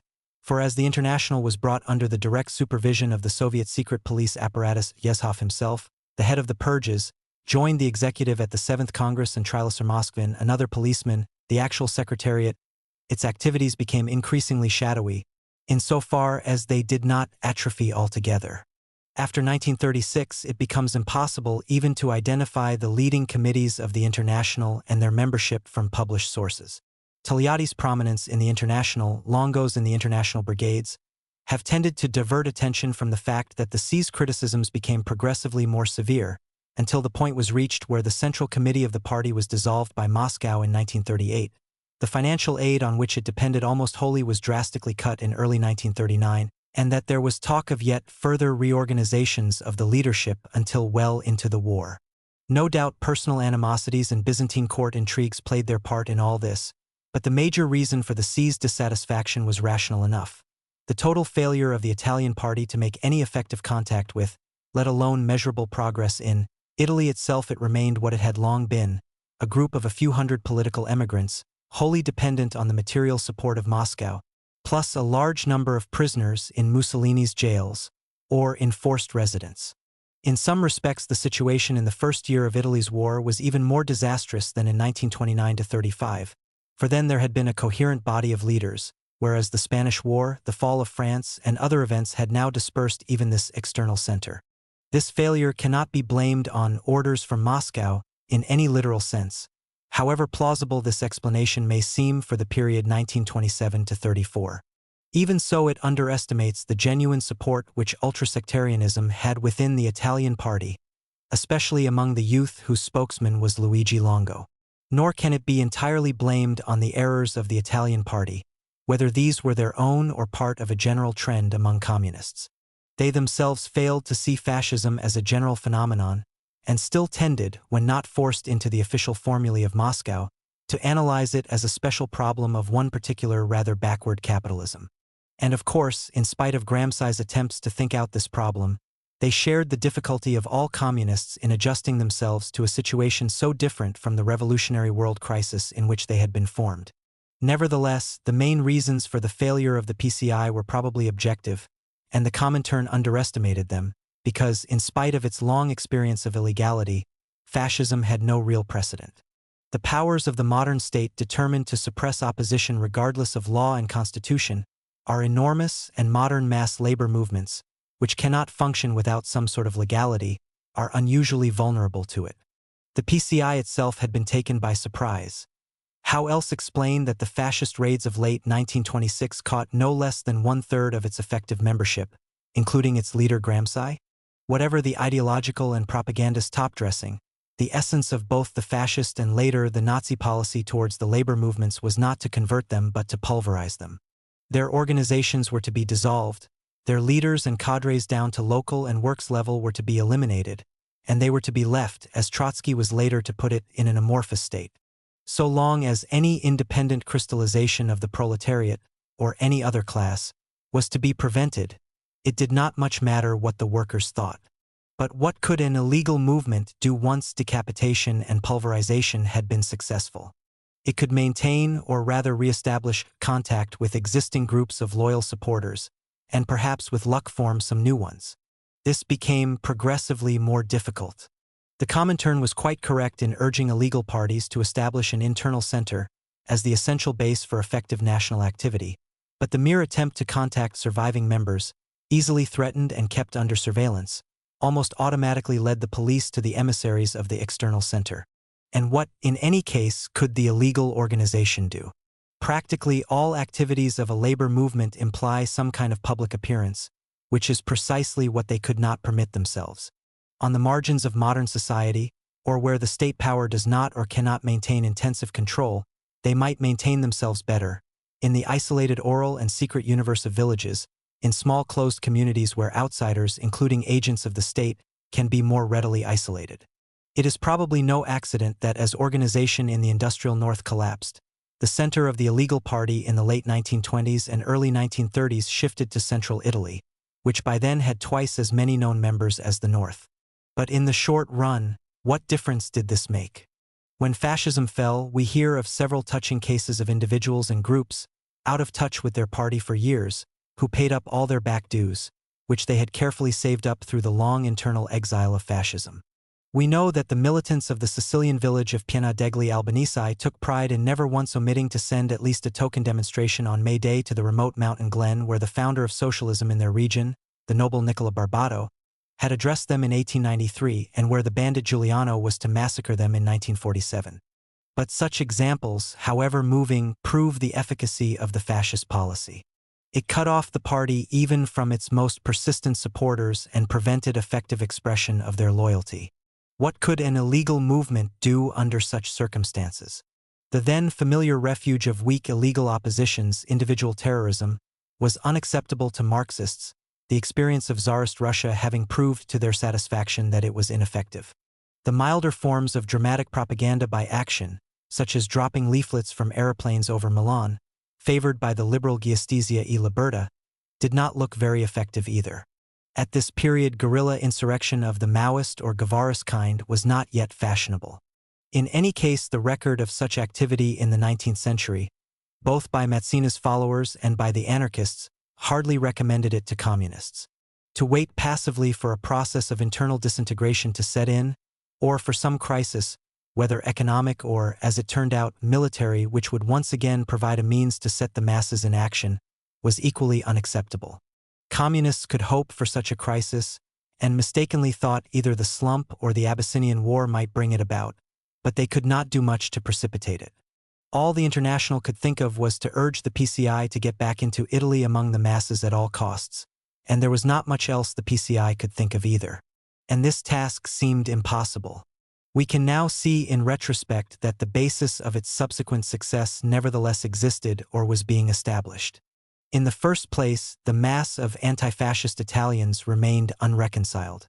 The mass basis of Italian fascism remained narrower than that of Nazism. Secondly, the collapse of anarchism and the passivity of the Socialist Party transferred a substantial body of worker and peasant support at least potentially to communism. To this extent, the party's persistent presence, and the fascists' own attitude to communism, established it as the major nucleus of anti-fascist opposition. That there was such a transfer of loyalties in Italy, unlike Germany, was probably due to the very different structure of the left movement in the two countries. There was not in Italy the fatal polarization of the labor movement between mutually hostile parties of very different social structures.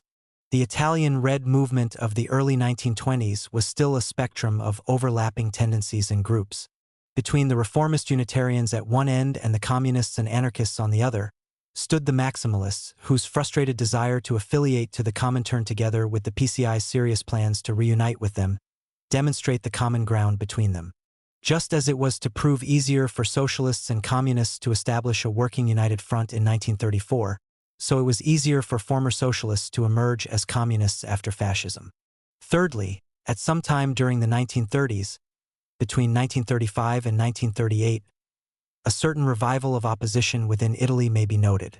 This is most easily documented among the young intellectuals who subsequently made their names both as party leaders, Ingrao, Alicata, and as leaders of the post-war communist hegemony of Italian culture.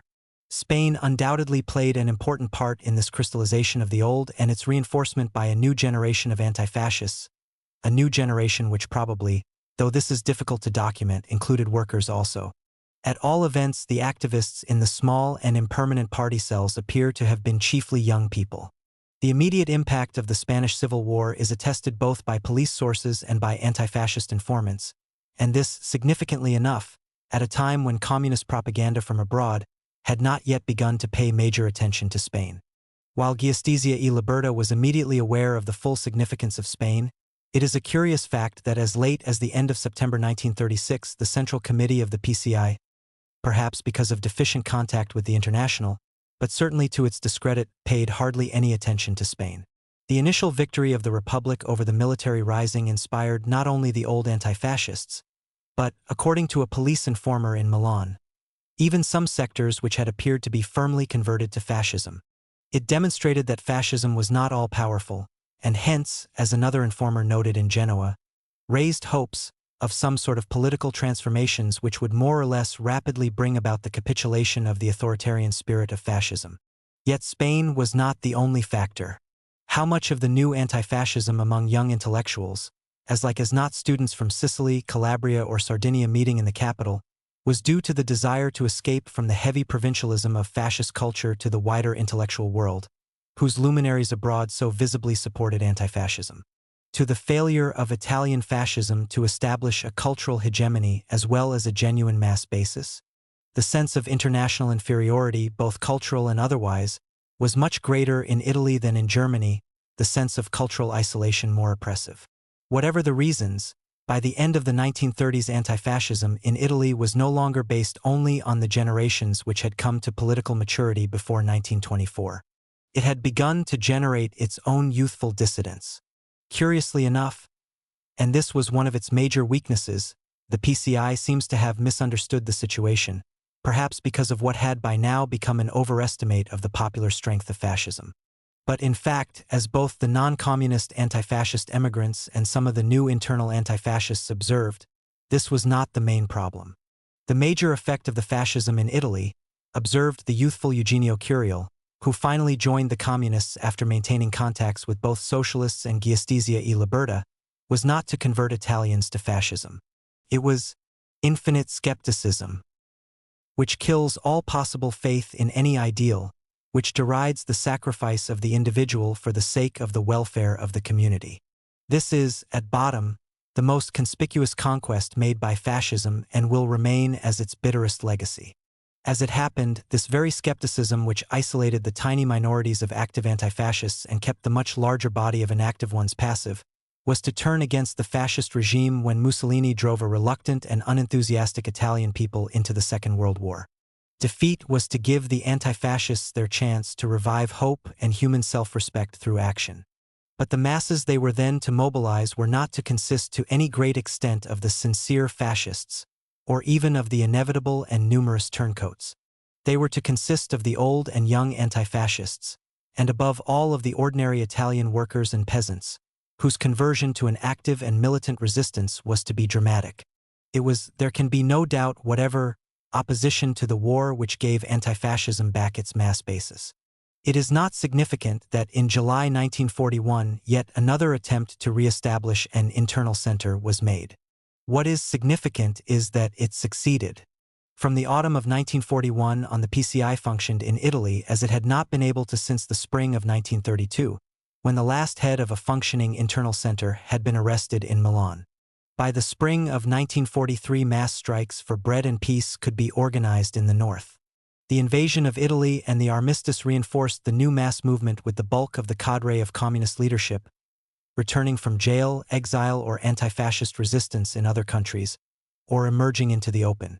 Its three components, the old guard of party leaders, the experienced military cadres of the Spanish War, and the young anti-fascists of the 1930s vintage, together formed a body of leadership which had no equivalent among any other anti-fascist group. It not only took the initiative but provided the great bulk of the armed partisan units in central and northern Italy. Probably well over 80% of them were more or less under communist leadership. They succeeded in mobilizing not merely a large body of inactive anti-fascists, or communists who had dropped out of the struggle, but substantial bodies of new working-class and peasant militants like the famous Seven Serva brothers in Emilia, sons of a prosperous and modern-minded farmer and good Catholic. The results were dramatic. It is improbable that in 1940 there were even 3,000 members of the PCI, and most of these were scattered all over the globe or in jail. By the winter of 1944-5 there were 400,000, and the party was growing rapidly. It had established itself in the position which it was never thereafter to lose, as the major party of the left. Could it have done so but for the war? What would have happened if? Is a question which can never be answered with certainty or even a high degree of probability. It is certain that Italian fascism was a more fragile political structure than German National Socialism, that the Italian economy was both more backward and more vulnerable than the German, and that Italians were poorer and more discontented. Very possibly it might have begun to break up slowly from within, as the Franco regime in Spain clearly began to do after 15 years of fairly stable control from the middle 1950s. It is certain that the feebleness of organized anti-fascism within Italy was out of proportion to the strength of potential anti-fascism, old and new. It is also probable that the Italian Communist Party never lost that organic connection with the organized popular movement, whether among the unionized industrial workers or the red peasants which the KPD so largely lacked. Under the circumstances, its heroic and persistent illegal activity would probably have in any case made it into a stronger force after fascism than it had been before. It is also certain that it possessed a coherent body of leaders of remarkably high quality, which succeeded in avoiding the worst of the internal splits and purges which played such havoc with the leadership of the KPD. But beyond this all is speculation, and pointless speculation. History is what happened, not what might have happened. What happened was that Mussolini created the conditions which allowed the Communist Party to take the lead in a massive movement of national liberation, at least in central and northern Italy, and to emerge from it as the major party of the left. 1972. Chapter 6. Confronting Defeat. The German Communist Party. Hermann Weber has added about 900 pages to the already long bibliography of German communist history, with his massive work Die Wandlung des deutschen Kommunismus. The first question prospective readers will ask is, did he have to? The answer, on the whole, is yes. These 2 volumes are a monument of erudition and patient, thorough research. 17 public archives in Western Germany alone have been consulted, though further research remains to be done. The major sources for the history of the KPD in the Weimar Republic are in Moscow, and therefore likely to be inaccessible for quite a while, and in East Berlin, and therefore also inaccessible to researchers without the backing of the Central Committee of the SED, among whom Dr. Weber is not going to be numbered. He has had to rely essentially on public records, notably police files. When will students of the British left in the 1920s have as much access to relevant material in our public records as historians in other countries? On a few private archives, a mass of interviews and memoranda from survivors of the period, printed sources, and the literature. Probably he has not missed very much, but a monograph about 6 years of KPD history designed on this scale must inevitably suffer far more than a less detailed book from the inability to get at crucial documentation. Still, let us be grateful for what we have until something even better becomes possible. Dr. Weber has written at the very least an invaluable work of reference. The statistical data about the KPD's districts in Volume I and the 300-page Who's Who of its functionaries in Volume 2 are enough to make the work indispensable. But there is more here than a mere collection of facts and data, or even one of the comparatively rare histories of German communism which is free from the embittered personal involvement in past party and Comintern infighting, from which older writers find it impossible to escape. Weber has written a rather sensible book, which throws light on problems which go far beyond the interest of students of the KPD. The problem with which he is essentially concerned is what happens to a revolutionary party in a non-revolutionary situation. The KPD was founded and grew as a revolutionary party, or at least a party of radical and active rejection of, or rather, to use the correct slang, confrontation with, the status quo. It was founded when the empire had collapsed, and the German Council's republic might reasonably be expected to follow soon, as the Russian October had followed February, and in so doing inaugurate the world revolution. 1919 was an apocalyptic year. Even Lenin, the most hard-headed of revolutionaries, thought it might bring the great breakthrough. The young German CP brought to its great tasks an able if small Marxist leadership, immediately decimated by the assassinations of Luxemburg, Liebknecht and Jogasches, but also a rank and file composed largely of the utopian radicals, quasi-anarchist or socially marginal elements who are likely to flood into small and loosely structured nuclei of radical opposition in times of revolutionary upsurge. Most of these ultra-lefts moved away from the KPD within a year or two, though not without leaving behind a tendency towards heroic illusions about the possibilities of the situation, a certain putschism, and a residuum of ultra-radicalism. The German October did not take place. On the contrary, the old regime, minus the emperor but plus a passionately and viscerally anti-revolutionary and governmental social democracy, re-established itself.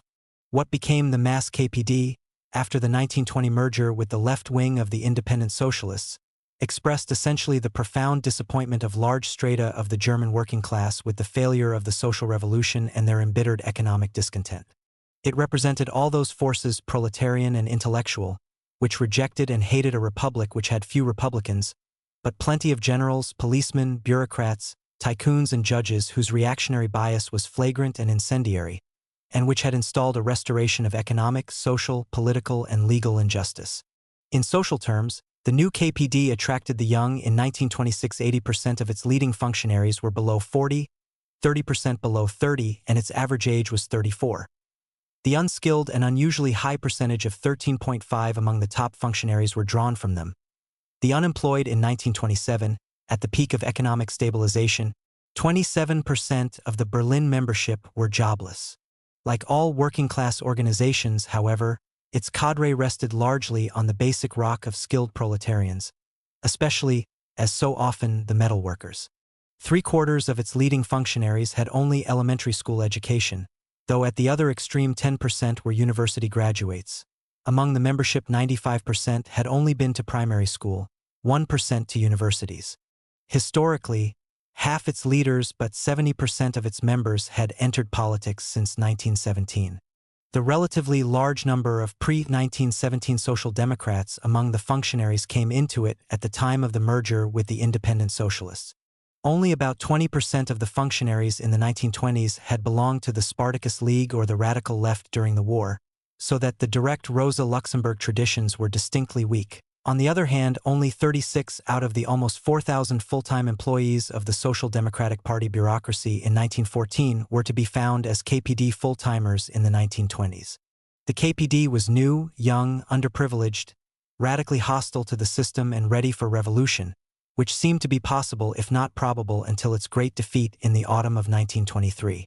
This explains the strength within it of the uncompromising, offensive-minded, activist and often sectarian left.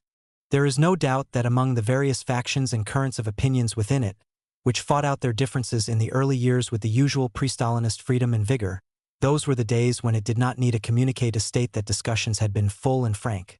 The left enjoyed by far the greatest support, in 1924 perhaps 75%. The right, mostly ex-Spartacists who provided the basic leadership until 1923, was weak except among the skilled workers, though not the intellectuals. The middle group, or conciliators, which split away from the right after 1923, as the left took over, represented mainly party professionals, though they could count on about 1/4 of the membership. The KPD's problem up to 1923 was how to make the revolution, which seemed within reach, and which was essential not merely for the triumph of world socialism, but for the Soviet Republic itself. The German Soviet Revolution was the necessary complement to the Russian Revolution, and even Lenin was quite prepared in theory to envisage a situation when the home of Marx, Engels, technological progress and economic efficiency would take over as the center of the socialist world. In 1919, the Comintern regarded Berlin as the logical place for its headquarters, its location in Moscow as temporary. The German CP was treated as an equal, according to Weber, even at the end of 1922, though we may suspect that the wily Radek, whose long experience of the German socialist movement made him the man chiefly responsible for German affairs in Moscow, held distinctly more modest expectations about its chances. The major problem for the KPD in this period was posed by its deep involvement with Moscow, an involvement arising both from the relative age, strength and tradition of the KPD and from the crucial importance of German prospects for Soviet Russia and the whole international revolution. The KPD might not wish to be mixed up in Russian affairs, but it could hardly help being so, especially since Zinoviev was in charge of the Comintern and Radek, a supporter of Trotsky at a crucial stage, was its German expert. Beside this, the internal confusion of the party seemed a minor problem. In the first place, the years 1919 to 23 clarified it somewhat by eliminating both the bulk of the utopian syndicalist ultra-left and an ex-social democratic right. In the second place, the prospect of revolution makes differences which might otherwise bulk large, comparatively manageable. In 1917, after all, such fundamental distinctions as those between Marx and Bakunin had not caused much trouble in Russia. After the defeat of 1923, the problem was essentially what to do in a period of stabilization. Bolshevization, which is the main subject of Weber's book, was the answer. This systematic assimilation of other party organizations to the Russian model and their subordination to Moscow is generally seen by non-communist historians as a byproduct of inter-Soviet developments, which it clearly was to some extent. However, it is Weber's merit to see that this is not the whole, or even the major part, of the truth. He distinguishes several elements in it. In the first place, as he notes correctly, any effective and lasting organization in modern industrial society tends to be bureaucratized in some degree, including revolutionary parties. Democratic movements and organizations operate somewhere between the two extremes of unlimited internal freedom, bought at the cost of practical effectiveness, and ossified bureaucracy. Weber comments, "In a labor movement, the democratic tendency always retains some force, since its entire tradition requires an anti-authoritarian, egalitarian, and libertarian spirit. Moreover, the leadership is always obliged to support such tendencies from time to time, in order to stimulate the membership to activity and prevent a total paralysis of the party. The formation of a structured and disciplined KPD out of the merger of men, movements and sects in 1918-20 was itself normal and unacceptable only to utopians or anarchists. It is the systematic atrophy of internal democracy and over-bureaucratization after 1924 which provide the problem. In the second place, a revolutionary party needs an unusually strong skeleton of this kind, if only because it is a voluntary organization which must be capable of holding its own against the power structure of state, economy, and the mass media, whose resources, influence, and strength are far superior. An hierarchical and disciplined apparat of professional revolutionaries, or, in peacetime, professional functionaries, forms easily the most effective cadre of this sort. Its absolute size is secondary. The KPD's core of full-timers probably remained far smaller than the SPD's in the Weimar Republic. Though this inevitably produced tensions between leaders and rank and file, not to mention a hypertrophy of centralism and atrophy of initiative from below, it was acceptable to German communists for political as well as operational reasons. Just because the KPD emerged in Germany, whose political traditions notably differed from those of Russia, somewhere in an undefined space between social democracy and the libertarian democratic, not to say utopian radical revolutionism which seems to be its natural antithesis in industrial countries, it had above all to define its political location. Bolshevization did so. This was not only because Bolshevism had, after all, shown itself to be the only successful form of revolution, the others had failed or not even started, but because the party itself as a disciplined revolutionary army, ready for battle, provided unity and answers to confusing questions. Loyalty bypasses many uncertainties, especially in proletarian movements, which are built on the instinct of unity and solidarity. These forces would have been operative even without the intervention of Moscow, which Weber only mentions in the third place. It stands to reason that, given the deliberately centralized structure of the Comintern, of which the local parties were merely disciplined sections, and the obvious and inevitable dependence of both on the Soviet Party, Bolshevization would mean Stalinization. In other words, a process which had no intrinsic connection with the USSR, except inasmuch as it reflected the natural prestige of the organizational and strategic model associated with the party and revolution of Lenin, would be transformed into an extension of Soviet politics. The distinction between the two is evident in the case of the Italian CP, because there it took the form of Togliatti's conscious subordination to the Russian party of a leading cadre formed earlier and independently from it. A cadre which, though purged and modified by the Russians, remained essentially intact and with its own ideas, which it admittedly kept to itself. It is reasonably clear in the British CP, where once again the solidification of the party took place earlier and the nucleus of the party leadership remained unchanged after 1922-3. It is not so clear in Germany, because the turnover of the leading cadre continued to be much greater and was visibly dominated by Moscow. This was due partly to the heavy Russian involvement of the KPD which we have already noted. What happened in Germany mattered more in Moscow than what happened anywhere else in Europe. The triumph of the left within the CP after the failure of 1923 intensified this involvement. It was not imposed by Moscow. Indeed, if anything, it marked a last assertion of the anti-Russian autonomy of the German party, a suspicion which the leadership of Ruth Fischer and Maslow tried to allay, fatally, by turning itself into the German faction of Zinoviev. It was thus not merely opposed to the general and rather moderate course which Stalin and the bulk of the CPSU were now following, but in addition involved the KPD in the Russian inter-party struggle, on the wrong side. No faction of any significance in Germany favored Trotsky. Moreover, the sectarianism of the left was plainly senseless, though it appealed to the rank and file. In a period of stabilization, basically from 1921, unquestionably after 1923, some form of political realism was necessary. United action with the majority of the organized workers who were in the SPD, work in trade unions, and in parliament. Direct Comintern intervention in 1925 deposed the left leaders.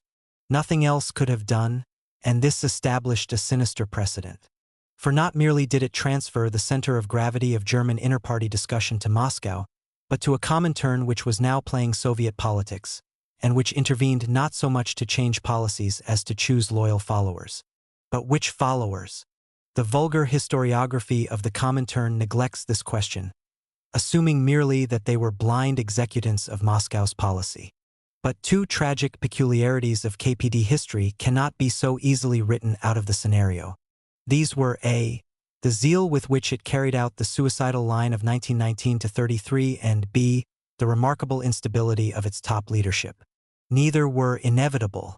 For instance, an automatic reflex of discipline led the British CP in 1939 to reverse its line on the war, to drop the most important leaders associated with it, Pollitt and Campbell, and to carry out the new line with unhesitating loyalty. But everyone who had experience of this episode in its history knows that, but for outside intervention, the party would not have altered its line at this time, though a minority might have hankered after such a change, that it reverted with almost audible relief to its old line in 1941, and that Pollitt and Campbell in no sense suffered in the long run for their association with the incorrect policy of 1939. The truth was that, although increasing numbers of KPD functionaries, especially the young and the unskilled, and those without previous experience in Spartacus or the USPD were prepared to support any party line unconditionally, the basic orientation of the KPD activists was towards the sectarian left. It had begun as a party of revolution. It stabilized itself as one of militant and systematic negative confrontation. Its consistent failure to gain strength in the trade unions reflects this. The Comintern had deposed the ultra-left leadership of 1924 to 5 only at the cost of taking some account of this mood. Thus, as Weber points out, the ultra-left course was never genuinely disavowed by the KPD, and a return to a similar course under Comintern auspices in 1928-9 was welcomed.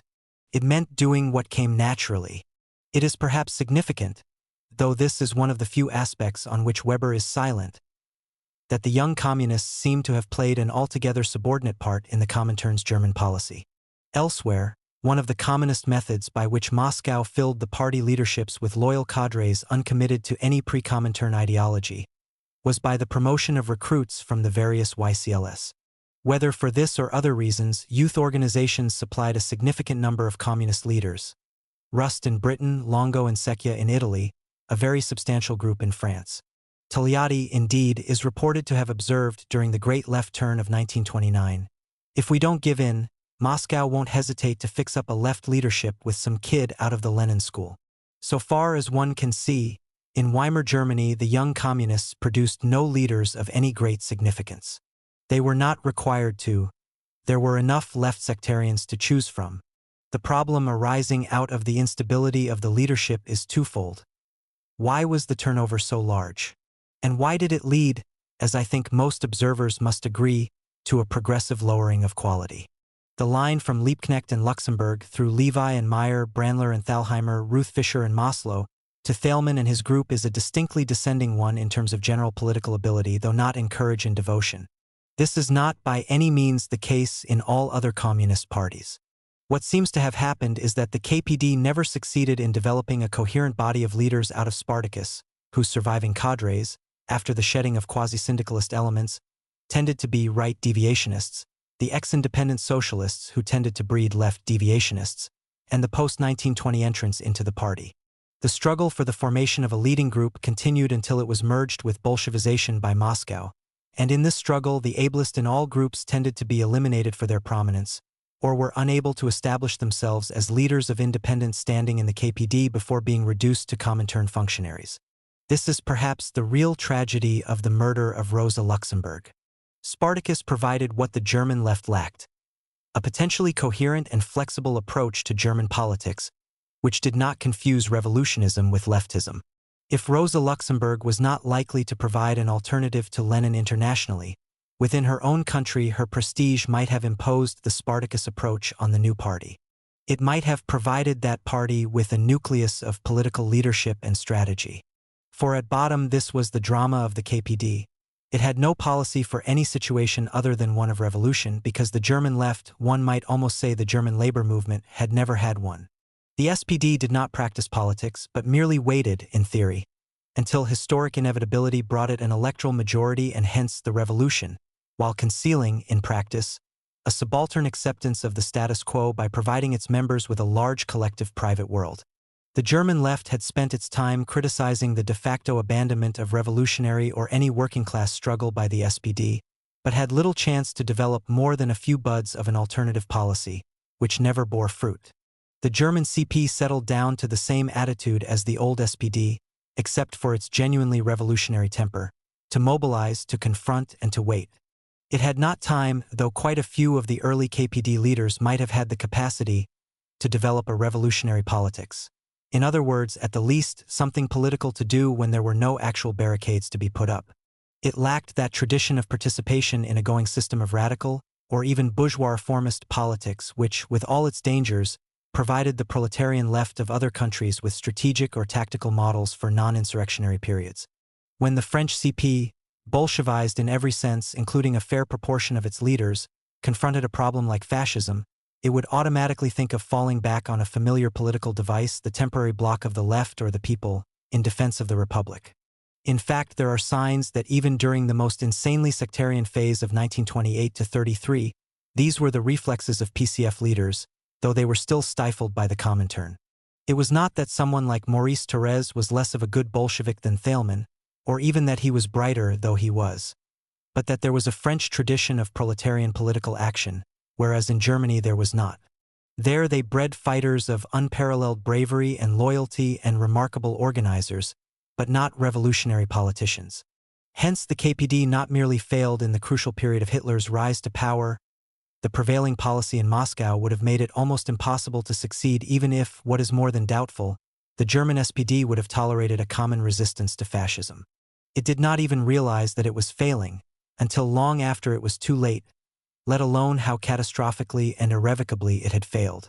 And so it went down to total and final defeat. For the test of its failure lies not in Hitler's victory, nor even in the rapid, brutal, and effective destruction of the party which was the most persistent, the bravest, in a sense the only active force of opposition under the Nazi dictatorship. It lies in the failure of the KPD to revive after 1945, except in the Russian-occupied zone, where political conditions eliminated its potential rivals. When Hitler had been defeated, the old SPD, which had done nothing to prevent his rise and had virtually liquidated itself peacefully after his triumph, revived as the major mass party of the West German working class. The KPD still polled about 6%, 1.4 million votes, in 1949, compared to the SPD's 30%, but by 1953 it was down to 2.2%, 0.6 million votes, compared to the SPD's 29%, and there is no reason to believe that it would have done all that much better had it not been formally banned by the Federal Republic.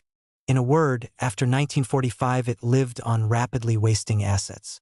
It had failed during the Weimar Republic to establish itself as a permanent factor in the German working-class movement.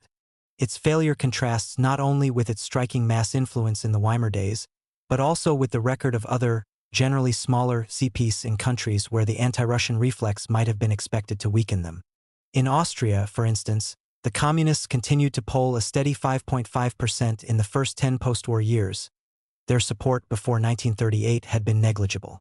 In Finland, they never polled less than 20%, perhaps double their interwar score. Both these countries had fought wars against the USSR or lost territory, or been partly occupied by the Red Army. Almost everywhere in Europe the CPS emerged from the period of anti-fascism stronger, and, at least for a time, more deeply rooted in their national working classes than before. In Germany, Hitler had eliminated them as a mass movement. Yet one cannot conclude the tragic survey of the Weimar KPD entirely on this gloomy note. For it did, after all, achieve what the KPD set out to achieve, a German socialist republic, and the fact that this came into existence through the Red Army rather than through the efforts of the German movement would have been perfectly acceptable to the Weimar communists. The German Democratic Republic must be entered on the balance sheet as much as the decisive defeat in the western part of the country. For that republic, which can only be criticized if we also acknowledge its remarkable achievements in very difficult circumstances, is indeed the child of the KPD. To this extent, the critique of the party must be qualified. After all, how many other communist parties have succeeded in actually building new societies? Yet who ever doubted that, if someone ever handed power to them on a plate, the great body of upright, brave, loyal, devoted, able and efficient functionaries and executives who returned from exile and from the concentration camps to do their duty as communists would do a competent job?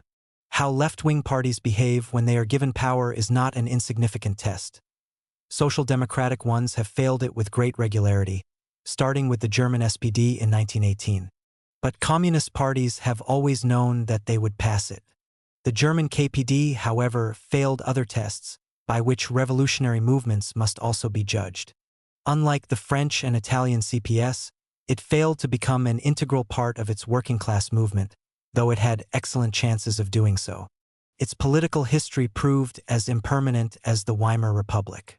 It failed to develop any policy for operating under conditions of even a temporarily stabilized capitalism, and for this reason it went down before Hitler with the rest of the Weimar Republic. This failure reflected a more general difficulty which faced all the communist parties or indeed all revolutionary socialists in developed industrial countries: how to envisage a transition to socialism in conditions other than the historically exceptional ones of the years after 1917. Yet while the development of other CPS shows some attempt to come to terms with this problem, insofar as they were not prevented by outside influence, that of the KPD does not. While it was a mass force, it did one thing: it held the red flag high. Its worst enemies cannot accuse it of any compromise with reformism, any tendency to allow itself to be absorbed by the system. But confrontation is no policy. In a period of crisis, as in 1929–33, it might attract growing support from those who had nothing to lose. By the spring of 1932, 85% of the party membership was unemployed, but numerical support is not necessarily strength. The 2,500 or so members of the PCI at the very same time represented a more serious force than the 300,000 German communists, the 6 million KPD voters. The history of the KPD is tragic. The great hope of the world in 1919, the only significant mass communist party in the West in 1932, it is little more than an episode in the history of Western Germany. Perhaps it failed for German reasons, because of the inability of the German left to overcome the historic weaknesses of both the bourgeoisie and the proletariat of that great and ambiguous country. But other possibilities for its development can be envisaged, without excessive unrealism. At all events, Dr. Weber provides us with a wealth of material for assessing a crucial case of failure in the history of the left. Others may perhaps learn from this failure. They should read him with care, and not without compassion. 1970. Chapter 7. History and Illusion. It is not surprising that the fall of the Soviet Union and the end of the Cold War should have been followed by a new look at the history both of the USSR, the states of what had been known as really existing socialism, and the international movement of communist parties. For one thing, a vast supply of sources for a documented and realistic history in these fields now became accessible for the first time. Somewhat paradoxically, for not even the intelligence services of the free world could any longer discern a communist danger nationally or internationally. Some of this literature took the form of an impassioned polemic against those misled into communist parties, as so many of the authors of such works had themselves been, especially in France. François Furet's The Passing of an Illusion, The Idea of Communism in the 20th Century, is probably the most influential text of this kind, both because of the author's prestige as a historian, because of his position in the intellectual and media life of his country, and as a standard-bearer of the ideology of free market liberalism. My observations about it are not directed only against his book, which has not survived the years since its publication too well, but against the history that insists on continuing, or reviving, the ideology of the 20th century wars of religion. It may be simplest to begin with the two aspects of Furet's argument which have aroused most interest: the comparison between fascism and communism, and the role of anti-fascism in communist propaganda. The first of these raises few problems, because Furet is far too good a historian, and especially a historian of ideas, to succumb to the temptation of ideological clichés. Witness his discussion of totalitarianism. Consequently, while tempted to stress a supposed common ground between fascism and communism, even an unacknowledged kinship or antagonistic complicity, page 230, and certainly the success of each in exploiting the existence of the other, his formulations are too qualified and oblique to lend themselves to agitational argument. In any case, as Furet notes, the theme is not new. Comparison between the Soviet Union and the fascist regimes was a current theme in the interwar period, page 193. The common element in both fascisms and Bolshevism has, of course, long been observed, whether by men who admired both Mussolini/Hitler and Lenin/Stalin, like Sorel and Bernard Shaw, or who condemned both equally as anti-liberal dictatorship or tyranny like Elie Halevi, who inspire some of Furet's most interesting passages. Ideological affinities are harder to find, for those statements on the extreme right for a non-democratic socialism or Bolshevism can be found. Furet quotes several no equivalent expressions of sympathy for, or acknowledgments of indebtedness to, fascism can be readily discovered on the communist side. The attempt to discover a common ground between the ideological traditions of Marxism and fascism, between socialism and anti-liberal and even anti-democrat thought, page 198, cannot succeed, given the nature of the ideological and political heritage of the Second International, of whose theoretical guru Kautsky, Lenin was, at least until shortly before 1914, an orthodox follower. Whatever may be the case with the anti-political Bakuninite tradition, Kautskyan theory was fully within the 19th century progressive tradition.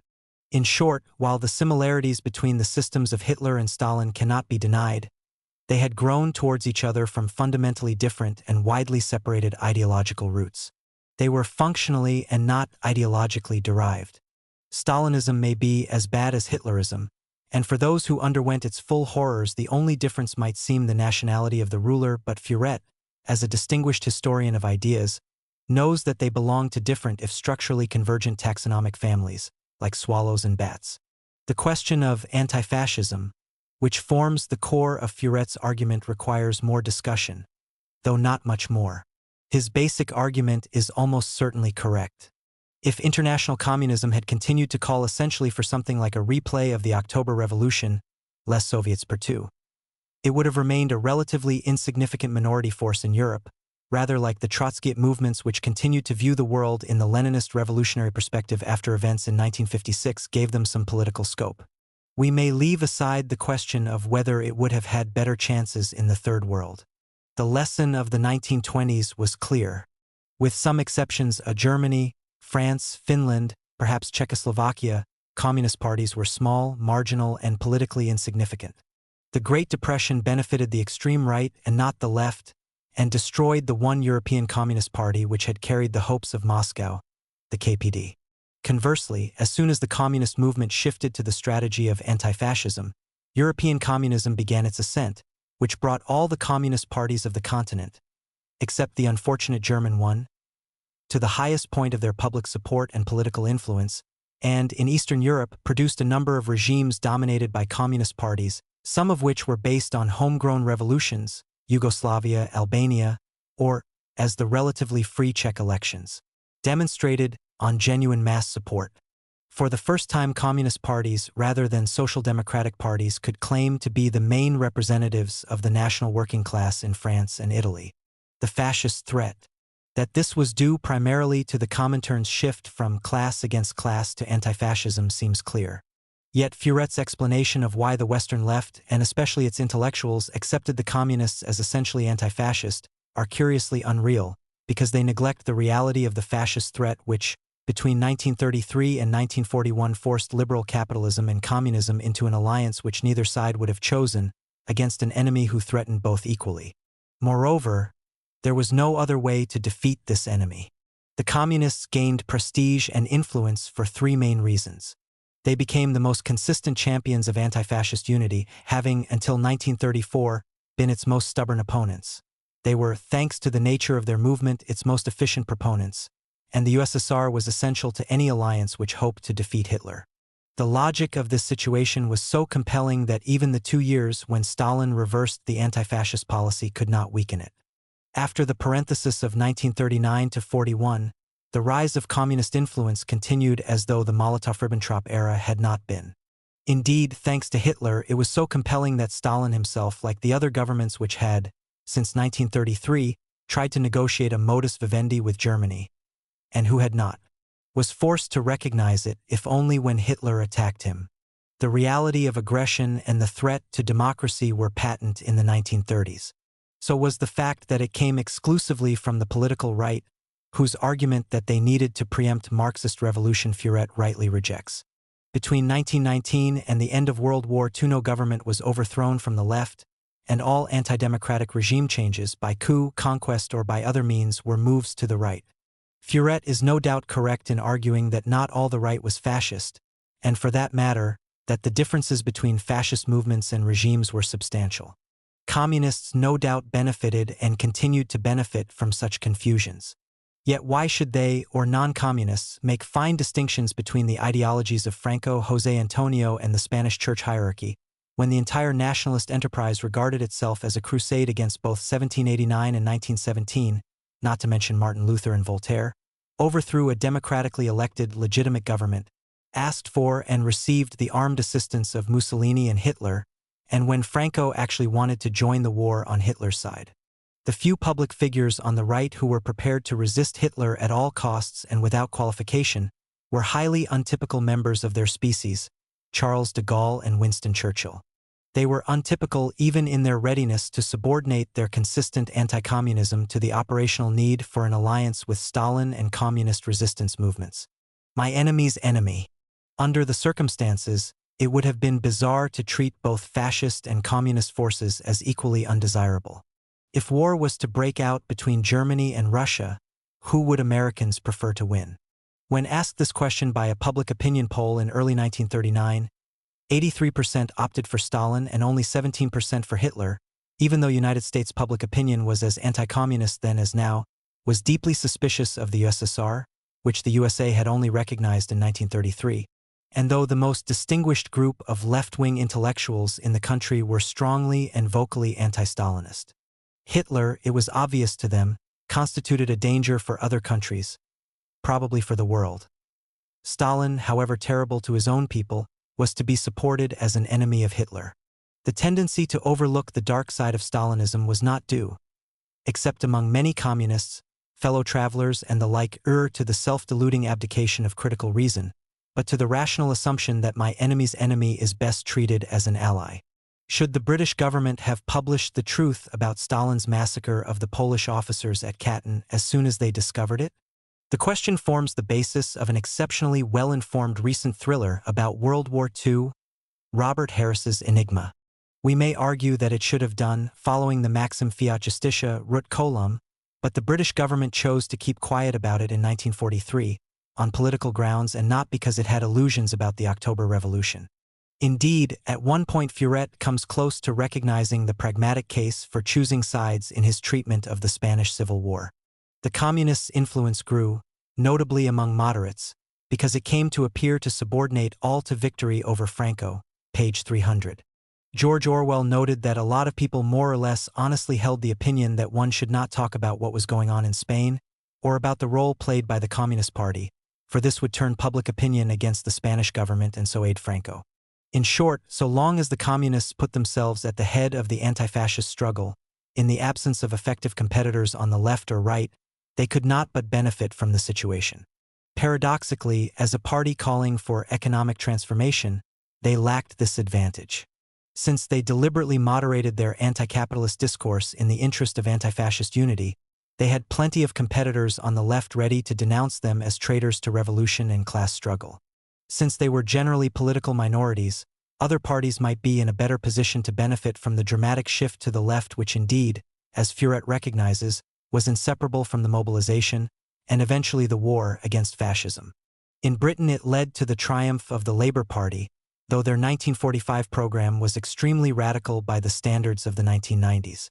I was among those young army officers who in 1945 voted Labour, writes Lord Annan, never for a moment tempted by communism. It was not that I did not admire Churchill.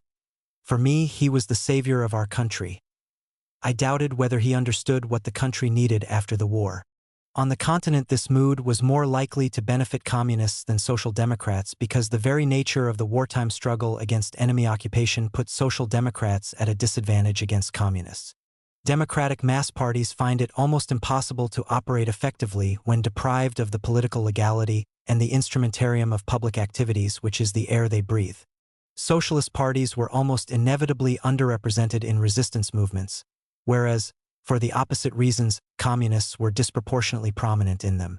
Where social democratic parties had a firm mass basis, they could, as in Germany and to some extent in Austria, go into hibernation when legally suppressed, only to emerge again, their mass basis largely intact, when legality was restored, marginalizing their communist minority. Not so where the structure was looser, and where in effect a new post-war legality and legitimacy had to be established on the basis of real or assumed wartime resistance, as in France or Italy. One cannot but note with some surprise that there is no discussion of resistance movements in any European country in Furet's book, and indeed barely any mention of the word itself. Let me now turn to another aspect of Furet's theme, the relationship between the appeal of communism and the tradition of the French Revolution.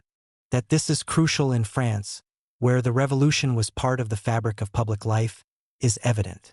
Yet outside France, a preoccupation with the events of 1789–93 belonged to historians, to esoteric cultures such as those of revolutionary socialists, and to the nightmares of the right. Of course, the revolution in general terms was also part of the patrimony of the small section of the population with a secondary or higher education, which regarded it as a central event in world history. For socialists it had initially been a fundamental point of reference, but as they became mass movements it faded into the background. The Marseillaise gave way to socialist anthems and, as Furet observes, neither Jowers nor Kautsky expected the great night any longer, page 34. In European countries where a real revolution was expected, France remained a constant precedent, model and standard of comparison, as in Russia. And yet, let us not misinterpret the prominence which references to the French Revolution enjoyed after 1917 in the inter-Marxist discourse for, against or within the Russian Revolution. For almost all who were attracted to communism outside France, Jacobins and Thermidor were either unimportant or relevant only because they were part of the Russian Revolution's discourse. It was, as Furet recognizes, page 104, the fact of the Russian Revolution and not its pedigree which turned men's minds to communism.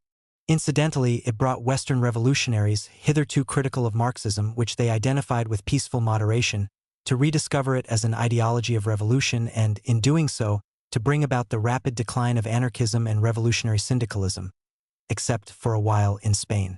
In short, between 1917 and 1989, the Russian Revolution swallowed or obscured the French Revolution in most parts of the world. Moreover, in the large parts of Europe, Great Britain, Germany, Scandinavia, where Marxist or any other kinds of socialist beliefs were rare among intellectuals, and even rarer in the milieu from which most of them came, even the French revolutionary history that formed part of socialist culture was not well known. In France, of course, matters were different. Here the reference to 1789–93 was, and remained central to the idée communiste. Perhaps its role was also crucial in Italy, but Furet's book unaccountably neglects the only other West European country which produced, and, under another name still maintains, were a mass communist party. The pure choice of communism. These observations raise more general doubts about Furet's method of writing his Essai sur l'idée communiste, that is, the history of ideas and intellectuals in the 20th century. Even if we leave aside the question of how far the history of ideas can properly be confined to those who write about them, we must ask how far either ideas or intellectuals can be divorced from their specific historical contexts and situations. In seeking to concentrate on the philo-communism of intellectuals, Furet has sought to sidestep this problem by assuming that the intellectuals lived the communist revolution as a pure choice, or rather, if one prefers, as a belief separated from their social experience, a negation of themselves. Pages 143–44. Yet this was patently not the typical case in the era of catastrophe for 19th-century liberal bourgeois society, which saw the rise of both the USSR and the international communist movement from 1914 to the aftermath of World War II. Then the sense of a civilization in the convulsions of profound crisis, a world beyond restoration or reform by old procedures which were visibly failing, formed part of the social experience of intellectuals in many parts of Europe. To choose between ruin and revolution, for right or left, between no future and a future, seemed not an abstract choice but a recognition of how serious the situation was. As Furet recognizes, perhaps more clearly in the case of the right than the left, an apocalyptic view of the German situation in 1931–33, such as Spengler's, was not prima facie absurd, page 233. In less emotional terms, the Hungarian who was to become the Comintern's chief economics expert explained in 1921 what, in the ruins of 1918–19, had led him into the camp of the Bolsheviks. It was the conviction that a return to peaceful capitalism seems excluded. The class struggle would end with the common ruin of the contending classes if the revolutionary reconstruction of all society does not succeed. Eugene Varga was obviously mistaken, as we now know. Indeed, the real illusion of communism and of 1930s capitalism about the USSR of the five-year plans was the belief that interwar capitalism was beyond salvation. And yet who in large areas of Central Europe in 1919 would have placed large bets on the long-term survival of capitalism? As late as 1942, that very Central European work by a great Austrian economist, Joseph Schumpeter's Capitalism, Socialism and Democracy, foresaw the eventual triumph of a socialist economy, though, typically, for exactly the opposite reasons given by Marxists and without enthusiasm. A glance at the curve of intellectual support for communism over the period with which Furet deals suggests that it reflects a practical response to situations rather than a pure choice. Le passé d'une illusion unfortunately shows no interest in the questions how much and how many, which many historians still find relevant. Britain may serve as an example. The small band of post-1917 intellectual communists shrank rapidly in the early 1920s. Numbers rose significantly under the impact of the economic cataclysm after 1929, against which the Labour Party, then in government, proved helpless. Hence the conversion of the Webbs, archprophets of gradual reform, to the USSR of the Plan and the effective birth of British student communism in 1930–31 well before the impact of Hitler. University communism, of which Philby, Burgess, Maclean and Blunt were not typical, even in Cambridge, grew in the anti-fascist era, for what seemed reasons of common sense. Who else was fighting appeasement and helping Spain? The collapse of the enterprise launched in Petrograd in October 1917, the unrealizability of the aims it set itself to achieve by the means regarded as appropriate by socialists and under the historic conditions in which it was undertaken, cannot be denied. Outside the USSR and after 1945, the other states in which communist parties took power and gave their citizens no choice in the matter, the appeal of this enterprise in Europe was always limited to minorities and, in the case of intellectuals, usually to quite small minorities, though in some periods talented ones. The only period when communism may be regarded as hegemonic and then only in 2 or 3 countries was a brief one, say from 1943 to the early 1950s. This seems to me, must be the baseline of any discussion of the history of communist influence in the West. Nevertheless, the hope and fear of communism was real, and far larger than the actual strength of communist movements warranted. Both the hope and the fear belong equally to the illusion of communism. There is a strange but not insignificant asymmetry in Furet's treatment of it, for we learn little of the communist idea as it existed, not in the heads of communists, but of those for whom, far more than in 1848, communism was the specter that haunted Europe. For them it was the image of a force dedicated to the conquest of the world, nay, poised to cross the frontiers of freedom at any moment, if not deterred by nuclear armaments ready for action within minutes. Once victorious anywhere, it inevitably spread. The domino theory. Once established anywhere, it was irreversible by internal forces, for that was the very essence of totalitarianism. Conversely, it was sometimes seriously argued that no communist regime had ever or could ever come to power by democratic vote. In national politics, merely to ally with communists was fatal, since for them the object of any alliance was to control and then destroy the allies. This was a not implausible supposition, but the corollary that they would inevitably succeed was patently at variance with the evidence. Internationally, perhaps even domestically, it could only be resisted by adopting its own ruthless methods, even at the cost of suspending the political freedoms of liberal democracy. And so on. While these beliefs, more usually held by ideologists than by practical politicians faced with mass communist parties, de Gaulle, Mitterrand, de Gasperi, Andreotti were reinforced by an entirely legitimate and justifiable horror of regimes such as that of the USSR, they had no visible relationship to the actual danger of communism. Indeed, one might even argue that the excesses of anti-communism were inversely correlated to the degree of the communist threat. In Germany and the United States, the two democracies which limited or abolished the legality of communist parties, the political appeal of the local parties was negligible. In short, myth and countermyth, illusion and counter-illusion in the 20th century wars of secular religion can no more be separated by the historian of our century than the Protestant Reformation and Catholic reactions to it can be by the 16th century historian.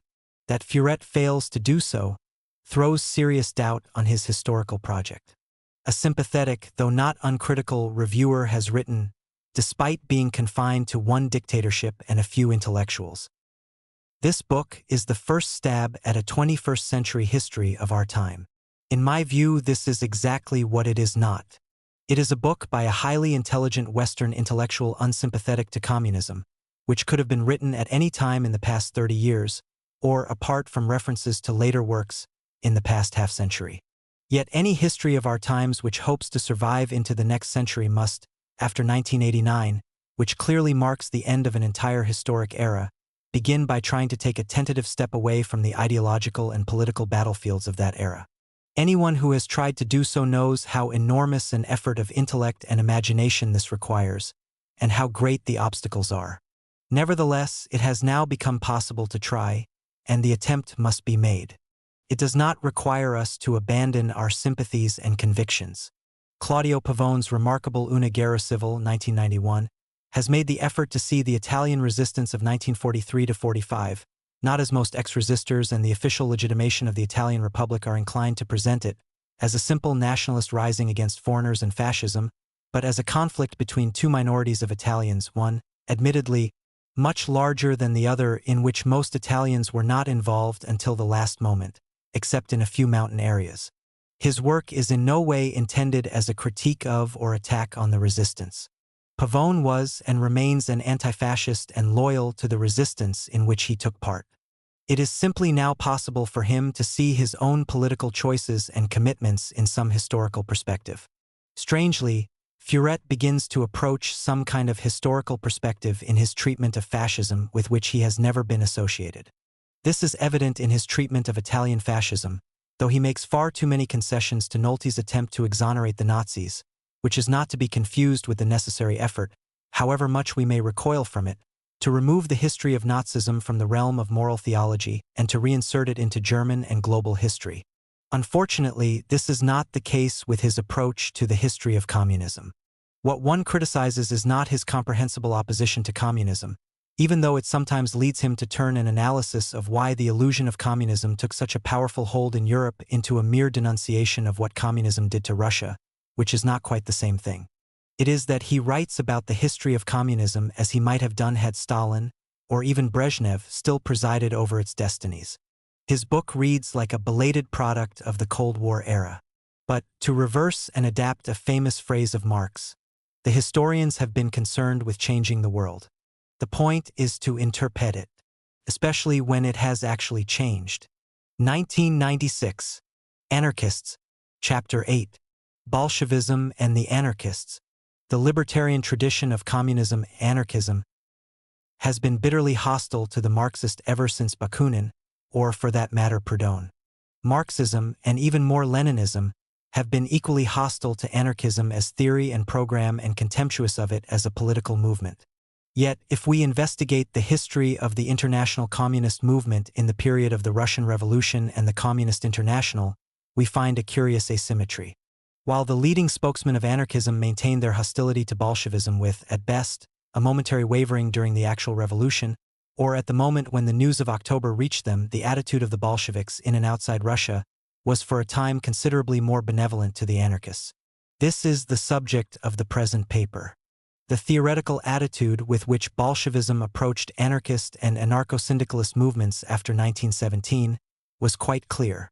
Marx, Engels, and Lenin had all written on the subject, and in general there seemed to be no ambiguity or mutual inconsistency about their views, which may be summarized as follows. There is no difference between the ultimate objects of Marxists and anarchists, i.e. a libertarian communism in which exploitation, classes and the state will have ceased to exist. B. Marxists believe that this ultimate stage will be separated from the overthrow of bourgeois power through proletarian revolution by a more or less protracted interval characterized by the dictatorship of the proletariat and other transitional arrangements in which state power would play some part. There was room for some argument about the precise meaning of the classical Marxist writings on these problems of transition, but no ambiguity at all about the Marxist view that the proletarian revolution would not give rise immediately to communism, and that the state could not be abolished but would wither away. On this point, the conflict with anarchist doctrine was total and clearly defined. C. In addition to the characteristic readiness of Marxists to see the power of a revolutionary state used for revolutionary purposes, Marxism was actively committed to a firm belief in the superiority of centralization to decentralization or federalism and, especially in the Leninist version, to a belief in the indispensability of leadership, organization and discipline, and the inadequacy of any movement based on mere spontaneity. D. Where participation in the formal processes of politics was possible, Marxists took it for granted that socialist and communist movements would engage in it as much as in any other activities which could contribute to advance the overthrow of capitalism. E. While some Marxists developed critiques of the actual or potential authoritarian and/or bureaucratic tendencies of parties based on the classical Marxist tradition, none of these critics abandoned their characteristic lack of sympathy for anarchist movements, so long as they considered themselves to be Marxists. The record of the political relations between Marxist movements and anarchist or anarcho-syndicalist ones appeared equally unambiguous in 1917. In fact, these relations had been considerably more acrimonious in the lifetime of Marx, Engels, and the Second International than they were to be in that of the Comintern. Marx himself had fought and criticized Proudhon and Bakunin, and the other way round. The major social democratic parties had done their best to exclude anarchists, or been obliged to do so. Unlike the First International, the Second no longer included them, at all events after the London Congress of 1896. Where Marxist and anarchist movements coexisted, it was as rivals, if not as enemies. However, though the Marxists were intensely exasperated by the anarchists in practice revolutionary Marxists, who shared with them an increasing hostility to the reformism of the Second International, tended to regard them as revolutionaries, if misguided ones. This was in line with the theoretical view summarized in above. At least anarchism and revolutionary syndicalism might be regarded as a comprehensible reaction against reformism and opportunism. Indeed, it might be, and was argued that reformism and anarcho-syndicalism were part of the same phenomenon. Without the one, the other would not have gained so much ground. It could further be argued that the collapse of reformism would also automatically weaken anarcho-syndicalism. It is not clear how far these views of the ideologists and political leaders were shared by the rank-and-file militants and supporters of the Marxist movements. We may suppose that the differences were often much less clearly felt at this level. It is a well-known fact that doctrinal, ideological, and programmatic distinctions which are of major importance at one level are of negligible importance at another, e.g. that as late as 1917 social democratic workers in many Russian towns were barely if at all aware of the differences between Bolsheviks and Mensheviks. The historian of labor movements and their doctrines forgets such facts at his peril. This general background must be supplemented by a discussion of the differences between the situation in various parts of the world, insofar as these affected the relations between communists and anarchists or anarcho-syndicalists. No comprehensive survey can be made here, but at least 3 different types of countries must be distinguished. Regions in which anarchism had never been of major significance in the labor movement, e.g. most of northwestern Europe, except the Netherlands, and several colonial areas in which labor and socialist movements had hardly developed before 1917. B. Regions in which anarchist influence had been significant, but diminished dramatically, and perhaps decisively, in the period 1914 to 36. These must include part of the Latin world, e.g. France, Italy, and some Latin American countries, as also China, Japan, and, for somewhat different reasons, Russia. C. Regions in which anarchist influence remained significant, if not dominant, until the latter part of the 1930s. Spain is the most obvious case. In regions of the first type, relations with movements describing themselves as anarchist or anarcho-syndicalist were of no significance to communist movements. The existence of small numbers of anarchists, mainly artists and intellectuals, raised no political problem, and neither did the presence of anarchist political refugees, immigrant communities in which anarchism might be influential, and other phenomena marginal to the native labor movement. This appears to have been the case in, say, Britain and Germany after the 1870s and 1880s, when anarchist trends had played some part, mainly disruptive, in the special circumstances of extremely small socialist movements or socialist movements temporarily pressed into semi-legality as by Bismarck's anti-socialist law. The struggles between centralized and decentralized types of movement, between bureaucratic and anti-bureaucratic, spontaneous and disciplined movements were fought out without any special reference, except by academic writers or a few very erudite Marxists, to the anarchists. This was the case in Britain in the period corresponding to that of revolutionary syndicalism on the continent.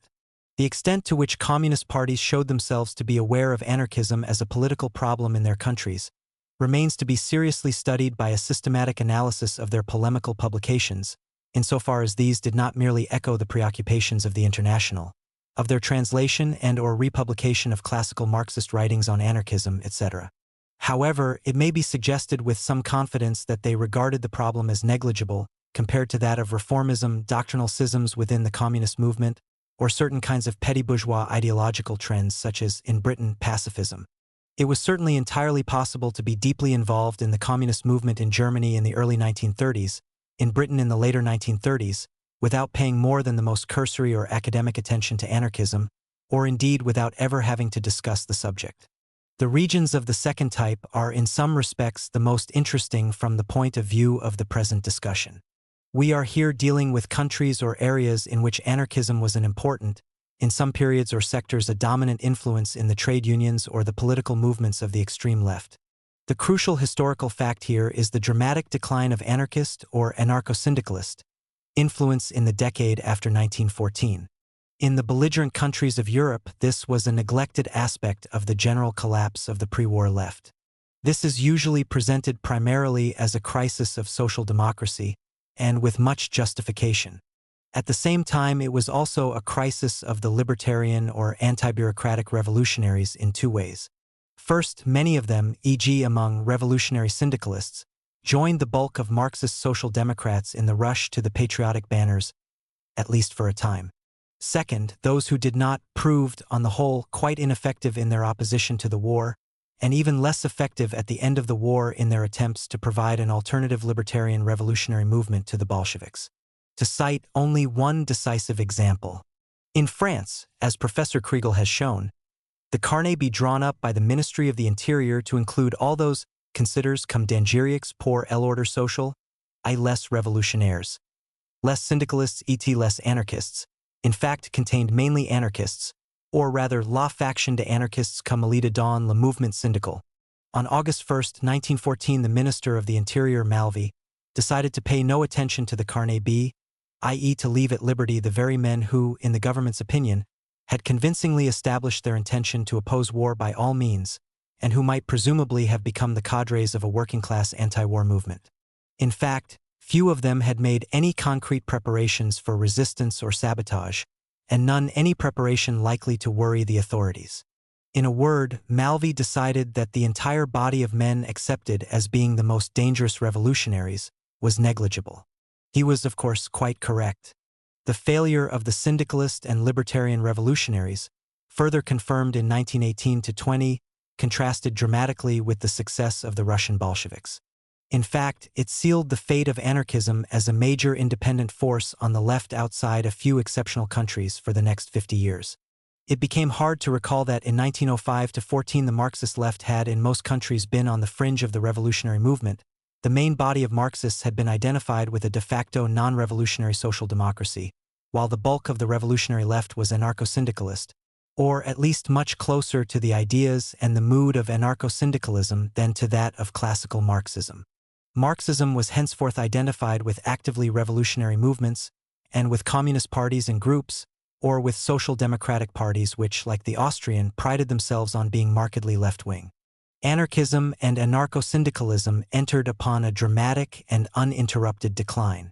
In Italy, the triumph of fascism accelerated it, but where, in the France of 1924, let alone of 1929 or 1934, was the anarchist movement which had been the characteristic form of the revolutionary left in 1914. The question is not merely rhetorical. The answer is and must be largely in the new communist or communist-led movements. In the absence of adequate research, this cannot yet be adequately documented. But the broad facts seem clear. Even some of the leading figures or well-known activists of the Bolshevized communist parties came from the former libertarian movements or from the militant trade union movements with their libertarian ambience. Thus in France Montmuseau and probably Duclos. This is all the more striking, since it was rather unlikely that leading members of Marxist parties would be drawn from former anarcho-syndicalists, and even less likely that leading figures in the libertarian movement would opt for Leninism. It is indeed highly likely that, as the leader of the Dutch CP, de Groot observes, perhaps not without some part 1 pre, that ex-libertarian workers adapted themselves better to life in the new CPS than ex-libertarian intellectuals or petty bourgeois. After all, at the level of the working-class militant, the doctrinal or programmatic differences which divide ideologists and political leaders so sharply are often quite unreal and may have little significance, unless at this level, i.e. in the workers' specific locality or trade union, different organizations or leaders have long established patterns of rivalry. Nothing is more likely, therefore, than that workers previously adhering to the most militant or revolutionary union in their locality or occupation should, after its disappearance, shift without much difficulty into the communist union which now represented militancy or revolutionary attitudes. When old movements disappear, such a transfer is common. The old movement may retain its mass influence here and there, and the leaders and militants who have identified themselves with it may continue to hold it together on a diminishing scale as best they can, insofar as they do not retire de jure or de facto into an unreconciled inactivity. Some of the rank and file may also drop out, but a large proportion must be expected to transfer to the most suitable alternative, if one is available. Such transfers have not been investigated seriously, so that we know no more about what happened to ex-anarcho-syndicalists and those who had followed their lead than we know about ex-members or followers of the Independent Labour Party in Britain after the 1930s, or ex-communists in Western Germany after 1945. If a large part of the rank and file of the new communist parties, and more especially the new revolutionary trade unions, was composed of former libertarians, it would be natural to expect this to have had some effect on them. On the whole, there is little sign of this within the communist parties. To take merely one representative example, the discussions on Bolshevizing the Communist International in the enlarged executive of that organization March-April 1925, which dealt specifically with the problem of non-communist influences within the communist movement. There are little more than a half-dozen references to syndicalist and none to anarchist influence in this document. They are confined entirely to the cases of France, Italy, and the United States.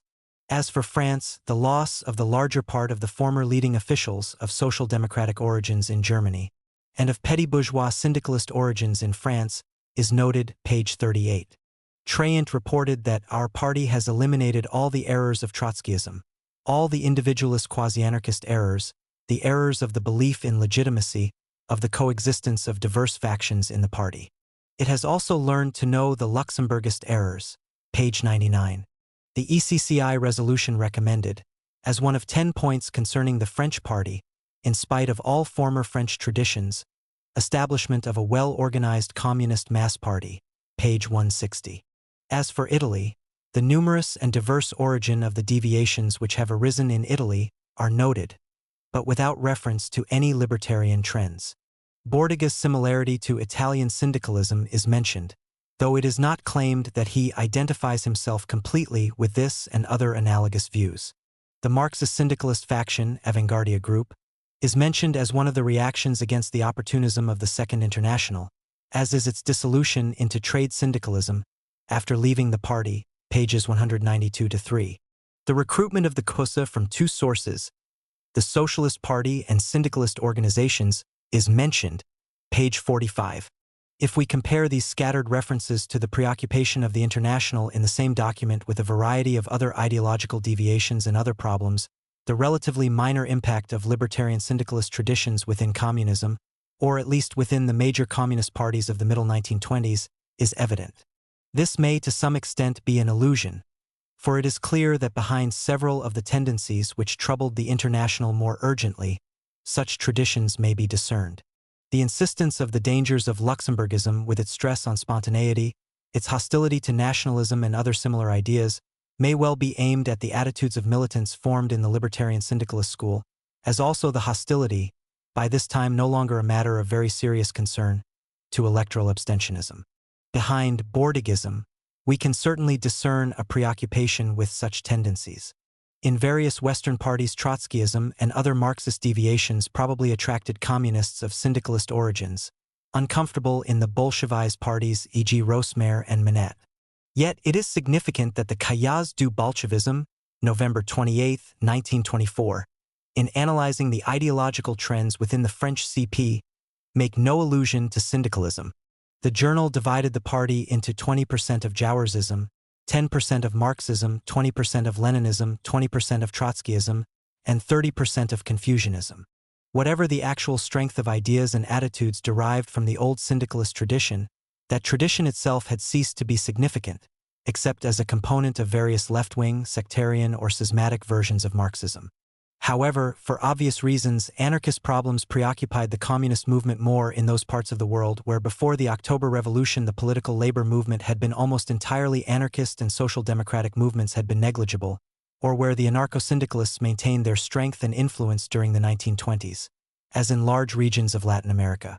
It is not surprising that the Red International of Labor Unions in the 1920s was much preoccupied with these problems in Latin America, or that as late as 1935 the Communist International observed that the remnants of anarcho-syndicalism have not yet been completely overcome in the CP of Brazil, whose original membership consisted overwhelmingly of former anarchists. Nevertheless, when we consider the significance of anarcho-syndicalism in this continent, the problems arising from it seem to have caused the Comintern little real preoccupation after the Great Depression of 1929–30. Its chief criticism of the local communist parties in this respect appears to have been that they were unable to benefit sufficiently from the rapid decline of the anarchist and anarcho-syndicalist organizations and the growing sympathy for communism of their members. In a word, the libertarian movements were now regarded as rapidly declining forces which no longer posed major political problems. Was this complacency entirely justified? We may suspect that the old traditions were stronger than official communist literature suggests, at any rate within the trade union movements. Thus, it is fairly clear that the transfer of the Cuban Tobacco Workers' Union from anarcho-syndicalist to communist leadership made no substantial difference either to its trade union activities or to the attitude of its members and militants. A good deal of research is needed to discover how far, in former strongholds of anarcho-syndicalism, the subsequent communist trade union movement showed signs of the survival of old habits and practices. Spain was virtually the only country in which anarchism continued to be a major force in the labor movement after the Great Depression, while at the same time communism was, until the Civil War, comparatively negligible. The problem of the communist attitude to Spanish anarchism was of no international significance before the Second Republic, and in the period of the Popular Front and Civil War became too vast and complex for cursory treatment. I shall therefore omit discussion of it. The fundamental attitude of the Bolsheviks towards anarchists thus was that they were misguided revolutionaries, as distinct from the Social Democrats who were pillars of the bourgeoisie. As Zinoviev put it in 1920, in discussion with the Italians who were considerably less well-disposed towards their own anarchists, "In times of revolution Malatesta is better than D'Aragona. They do stupid things, but they're revolutionaries. We fought side by side with the syndicalists and the anarchists against Kerensky and the Mensheviks. We mobilized thousands of workers in this way. In times of revolution one needs revolutionaries. We have to approach them and form a bloc with them in revolutionary periods." This comparatively lenient attitude of the Bolsheviks was probably determined by two factors: the relative insignificance of anarchists in Russia and the visible readiness of anarchists and syndicalists after the October Revolution to turn to Moscow, at all events until it was clear that the terms for union were unacceptable. It was no doubt reinforced later by the rapid decline of anarchism and syndicalism, which, outside a small and diminishing number of countries, made it seem increasingly insignificant as a trend in the labor movement. "I have seen and talked to few anarchists in my life," said Lenin at the Third Congress of the CI, Protocol, Hamburg, 1921, page 510. Anarchism had never been more than a minor or local problem for the Bolsheviks. An official CI annual for 1922-3 illustrates this attitude. The appearance of anarchist groups in 1905 is mentioned, as is the fact that they lacked all contact with the mass movement and were as good as annihilated by the victory of reaction. In 1917, anarchist groups appeared in all important centers of the country, but in spite of various direct action, they lacked contact with the masses in most places and hardly anywhere succeeded in taking over leadership. Against the bourgeois government, they operated in practice as the left and incidentally disorganized wing of the Bolsheviks. Their struggle lacked independent significance. Individuals who came from the ranks of the anarchists performed important services for the revolution. Many anarchists joined the Russian CP.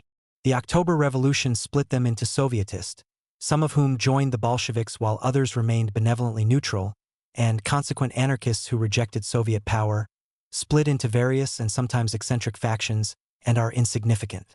The various illegal anarchist groups active during the Kronstadt Rising have almost totally disappeared. Such was the background against which the leading party of the Comintern judged the nature of the anarchist and syndicalist problem. It need hardly be said that neither the Bolsheviks nor the communist parties outside Russia were inclined to compromise their views in order to draw the libertarians towards them. Angel Pestana, who represented the Spanish CNT at the Second Congress of the CI, found himself isolated and his views rejected. The Third Congress, which discussed relations with syndicalists and anarchists at greater length, established the distance between them and the communists even more clearly, under the impact of some trends within the communist parties and what was believed to be an increase in anarchist and syndicalist influence in Italy after the occupation of the factories.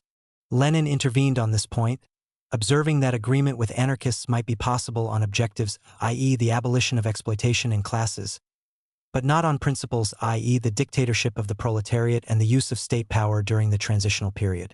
Nevertheless, the increasingly sharp critique of anarcho-syndicalist views was combined with a positive attitude towards the movement, especially in France. Even in the Fourth Congress, the syndicalists were still, in France, contrasted to their advantage not only with the Social Democrats, but with ex-social democratic communists. We have to look for quite a lot of elements for a communist party in the ranks of the syndicalists, in the ranks of the best parts of the syndicalists. This is strange but true. Zinoviev. Not until after the Fifth Congress, i.e. during the period of Bolshevization, does the negative critique of anarcho-syndicalism clearly begin to prevail over the positive appreciation of the movement, but by then it is so far merged with the critique of Trotskyism, Luxemburgism and other intracommunist deviations as to lose its specific political point. By this time, of course, anarchism and syndicalism were in rapid decline, outside a few special areas.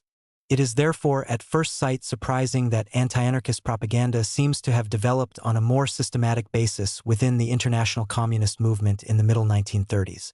This period saw the publication of the pamphlet Marx et Engels contre l'anarchisme in France, 1935, in the series Elements du Communisme, and an obviously polemical history of anarchism in Russia by E. Yaroslavsky, English edition, 1937. It may also be worth noting the distinctly more negative tone of the references to anarchism in Stalin's short history of the CPSU, b. 1938, compared to the account of the early 1920s quoted above. The most obvious reason for this revival of anti-anarchist sentiment was the situation in Spain, a country which became increasingly important in international communist strategy from 1931, and certainly from 1934. This is evident in the extended polemics of Lozovsky, which are specifically aimed at the Spanish CNT. However, until the Civil War, the anarchist problem in Spain was considered much less urgent than the social democratic problem, especially between 1928 and the turn in Comintern policy after June-July 1934. The bulk of the references in official CI documents in this period concentrates, as might be expected, on the misdeeds of Spanish socialists. During the Civil War, the situation changed, and it is evident that, for instance, Yaroslavsky's book is aimed primarily at Spain. The workers in those countries where they now have to choose between the doctrine of the anarchists and those of the communists should know which of the two roads of revolution to choose. However, perhaps another, though perhaps relatively minor, element in the revived anti-anarchist polemics should also be noted. It is evident both from the basic text, which is constantly quoted and reprinted, Stalin's critique of Bukharin's alleged semi-anarchism, made in 1929, and from other references, that anarchizing tendencies are condemned primarily because they repudiate the state in the period of transition from capitalism to socialism, Stalin. the classical critique of anarchism by Marx, Engels, and Lenin, tends to be identified with the defense of the tendencies of state development in the Stalinist period. To sum up, the Bolshevik hostility to anarchism and anarcho-syndicalism as a theory, strategy, or form of organized movement was clear and unwavering, and all deviations within the communist movement in this direction were firmly rejected. For practical purposes, such deviations, or what could be regarded as such, ceased to be of significance in and outside Russia from the early 1920s. The Bolshevik attitude to the actual anarchist and anarcho-syndicalist movements was surprisingly benevolent. It was determined by three main factors: the belief that the bulk of anarcho-syndicalist workers were revolutionaries, and both objective and, given the right circumstances, subjective allies of communism against social democracy and potential communist. B. The undoubted attraction which the October Revolution exercised on many syndicalists and even anarchists in the years immediately following 1917. C. The equally unquestioned and increasingly rapid decline of anarchism and anarcho-syndicalism as a mass movement in all but a very few of its old centers. For the reasons mentioned above, the Bolsheviks devoted little attention to the problem of anarchism outside the few areas in which it retained its strength, and, insofar as the local communist parties were weak, not much even within those areas after the early 1920s. However, the rise to international significance of Spain, and perhaps also the attempt to give a theoretical legitimation to the Stalinist development of a dictatorial and terrorist state, led to a revival of anti-anarchist polemics in the period between the Great Slump and the end of the Spanish Civil War. 1969. Chapter 9. The Spanish Background. The Iberian Peninsula has problems but no solutions, a state of affairs which is common or even normal in the Third World, but extremely rare in Europe. For better or worse, most states on our continent have a stable and potentially permanent economic and social structure, an established line of development. The problems of almost all of Europe, serious and even fundamental though they may be, arise out of the solution of earlier ones. In Western and Northern Europe, they arose mainly on the basis of successful capitalist development.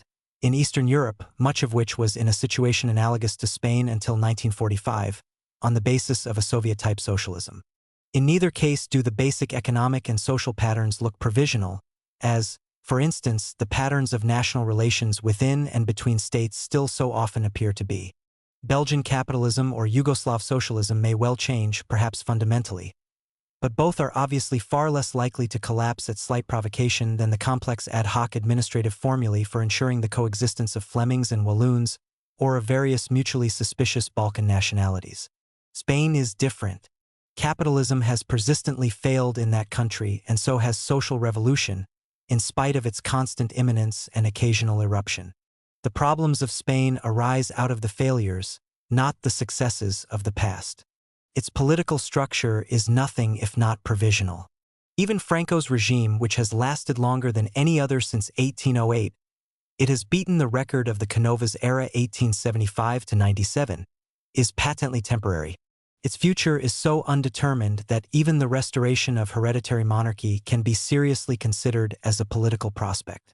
Spain's problems have been obvious to every intelligent observer since the 18th century. A variety of solutions have been proposed and occasionally applied. The point is that all of them have failed. Spain has not by any means stood still. By its own standards, the economic and social changes of the 19th century were substantial, and anyone who has watched the country's evolution in the past 15 years knows how unrealistic it is to think of it as essentially the same as in 1936. An Aragonese pueblo demonstrates this very clearly, if only in the increase of local tractors from 2 to 32, of motor vehicles from 3 to 68, of bank branches from 0 to 6. Nevertheless, the fundamental economic and social problems of the country remain unresolved, and the gap between it and more developed, or more fundamentally transformed, European states remains. Raymond Carr, whose remarkable book probably supersedes all other histories of 19th and 20th century Spain for the time being, formulates the problem as that of the failure of Spanish liberalism. That is to say, of an essentially capitalist economic development, a bourgeois parliamentary political system, and a culture and intellectual development of the familiar Western kind. It might be equally well, and perhaps more profitably, formulated as that of the failure of Spanish social revolution. For if, as Carr admits, Liberalism never had serious chances of success. Social revolution was, perhaps for this reason, a much more serious prospect. Whatever we may think of the upheavals of the Napoleonic period, the 1830s, which Carr analyzes with particular brilliance, of 1854 to 6 or 1868 to 74, there can be no denying that social revolution actually broke out in 1931 to 6, that it did so without any significant assistance from the international situation, and that the case is practically unique in Western Europe since 1848. Yet it failed, and not only or even primarily because of the foreign aid given to its enemies. One would not wish to underestimate the importance of Italian and German aid or Anglo-French non-intervention in the Civil War, the greater single-mindedness of Axis than of Soviet support, or the remarkable military achievements of the Republic, which Carr rightly recognizes. It is quite conceivable that, given a different international configuration, the Republic could have won. But it is equally undeniable that the Civil War was a double struggle against armed counter-revolution and the gigantic, and in the last analysis fatal, internal weaknesses of revolution. Successful revolutions, from the French Jacobins to the Vietnamese, have shown a capacity to win against equally long or even longer odds. The Spanish Republic did not. There is no great mystery about the failure of Spanish liberalism, though so much of the 19th century history of the country and of its basic social and economic situation is too little known for excessively confident analysis. The changes in the classic agricultural structure of Spain between 1750 and 1850 were achieved by a rearrangement of the traditional economy, by its expansion in space, not by any fundamental change, page 29. Carr's explanation that poverty of soil and capital resources made this inevitable is not entirely convincing.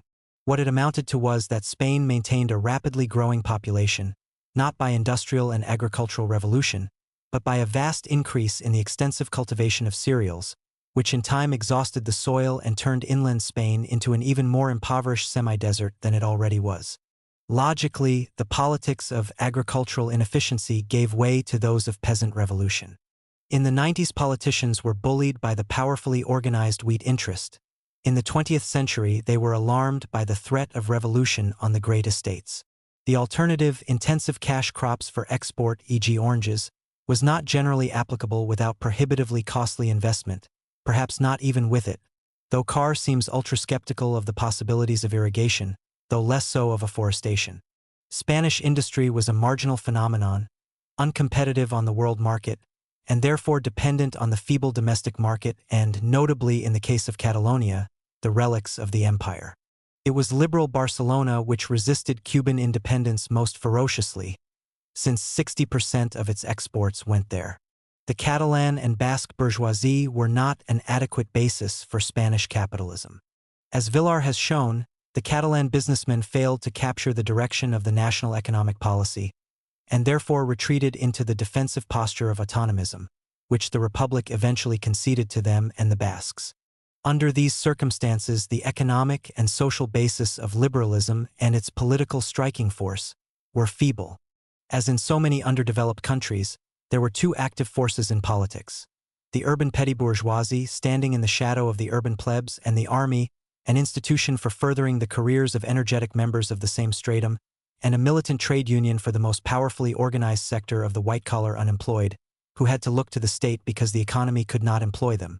The pronunciamiento, a curious Iberian invention whose rituals became highly traditional, replaced liberal politics in the first half of the 19th century. In the second half, it became a speculative business enterprise for generals, and in the 20th century it ceased to have any connection with liberalism. Revolutions began with a pronunciamiento, or with what Carr calls the primitive provincial revolution, plebeian risings spreading from town to town by contagion or both. The fighting poor were essential but perilous. Local notables, not to mention national ones, retreated from the ever-present danger of social revolution into the committee stage, when local power passed to juntas of notables with an optional representative or two of the people, while the national government collapsed. The final stage was the reimposition, by a ministry that represented the revolution of central government control. Kiernan's monograph on 1854 describes and explains this process in full detail. Of course, in the 19th century, a proletariat barely existed outside Barcelona, which consequently became the classical revolutionary city of Western Europe. The peasantry long remained politically ineffective or Carlist, i.e. attached to ultra-reactionary politicians and hostile on principle to the towns. Spanish liberalism was thus squeezed into the narrow space of maneuver between the primitive revolution, without which nothing would change, and the need to damp it down almost immediately. It was not surprising that a vehicle obliged to brake almost as soon as the foot hit the accelerator could not get very far. The best hope of the bourgeois moderates was to put some regime in power which would allow the forces of capitalist development to develop, but they never developed enough. Their most usual achievement was to find some formula which neutralized social revolution or the ultra-reactionaries for a while by the combination of at least two of the three forces of official politics: the army, the crown, and the official parties. As Carr shows, this was the pattern of Spanish politics. Army plus politicians in the 1840s, crown plus politicians after 1875, army plus crown under Primo de Rivera in the 1920s, and a collapse of the crown when it alienated the other two, as in 1854, 1868, and 1931. When there was no crown, there had to be an ad hoc military dictatorship. Yet Franco is not simply the successor of Alfonso. For in the 20th century, the forces of social revolution grew stronger than they had been in the 19th, because revolution retained its primitive assets while acquiring two new and formidable assets: peasant revolution and the labor movement. It is their failure which poses the major problem of Spanish history and may perhaps throw light on a number of other underdeveloped countries. That failure was due to the anarchists. This does not mean that the remarkable ineffectiveness of the Spanish Revolution is due merely to the historic accident that Spain was colonized by Bakunin more than by Marx.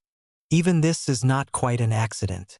It is characteristic of the cultural isolation of underdeveloped countries in the 19th century that so often ideas which were unimportant in the wider world became immensely influential there, like the philosophy of a certain Krauss in Spain, or the politics of Auguste Comte in Mexico and Brazil.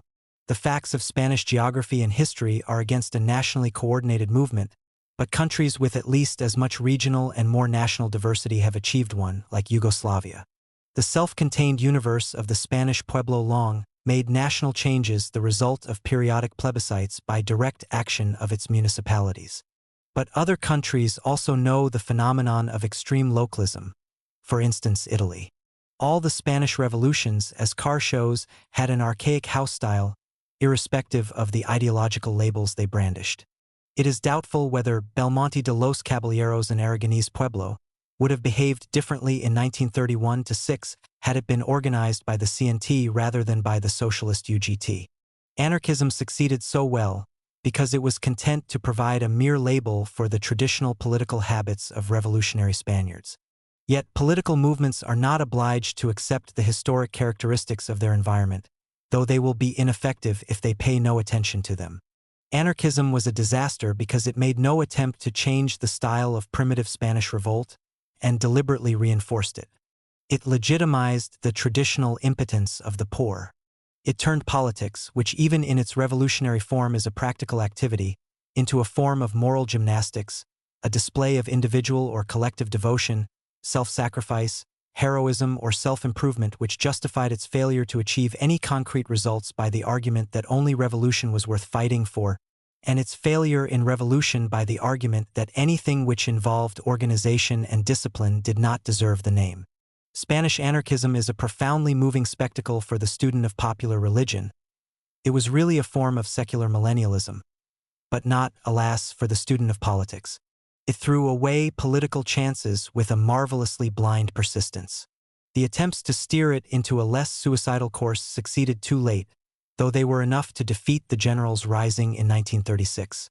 Even then, they succeeded incompletely. The noble gunman Durruti, who symbolized both the ideal of the anarchist militant and conversion to the organization and discipline of real war, was probably killed by one of his own purist comrades. This is not to deny the remarkable achievement of Spanish anarchism, which was to create a working-class movement that remained genuinely revolutionary. Social democratic and in recent years even communist trade unions have rarely been able to escape either schizophrenia or betrayal of their socialist convictions, since for practical purposes, i.e. when acting as trade union militants or leaders, they must usually act on the assumption that the capitalist system is permanent. The CNT did not, though this did not make it a particularly effective body for trade unionist purposes, and on the whole it lost ground to the socialist UGT from the Triennial Bolshevik of 1918 to 20 till after the outbreak of the Civil War, except where the force of anarchist gunmen and long tradition kept rivals out of the field, as in Catalonia and Aragon. Still, Spanish workers as well as peasants remained revolutionary and acted accordingly when the occasion arose. True, they were not the only ones to retain the reflex of insurrection. In several other countries, workers brought up in the communist tradition, or in that of maximalist socialism, reacted in a similar way when nobody stopped them, and it was not until the middle 1930s that this reflex was actively discouraged in the international communist movement. Again, neither the Spanish socialists nor the communists can be acquitted of responsibility for the failure of the Spanish Revolution. The communists were fettered by the extreme sectarianism of the International's policy in 1928–34, at the very moment when the fall of the monarchy in 1931 opened up possibilities of strategies of alliance which they were not permitted, and probably unwilling, to use until some years later. Whether their weakness would have allowed them to use these effectively at the time is another matter. The socialists veered from opportunism to a strategically blind maximalism after 1934, which served to strengthen the right rather than to unite the left. Since they were visibly much more dangerous to the right than the anarchists, who were never more than a routine police problem.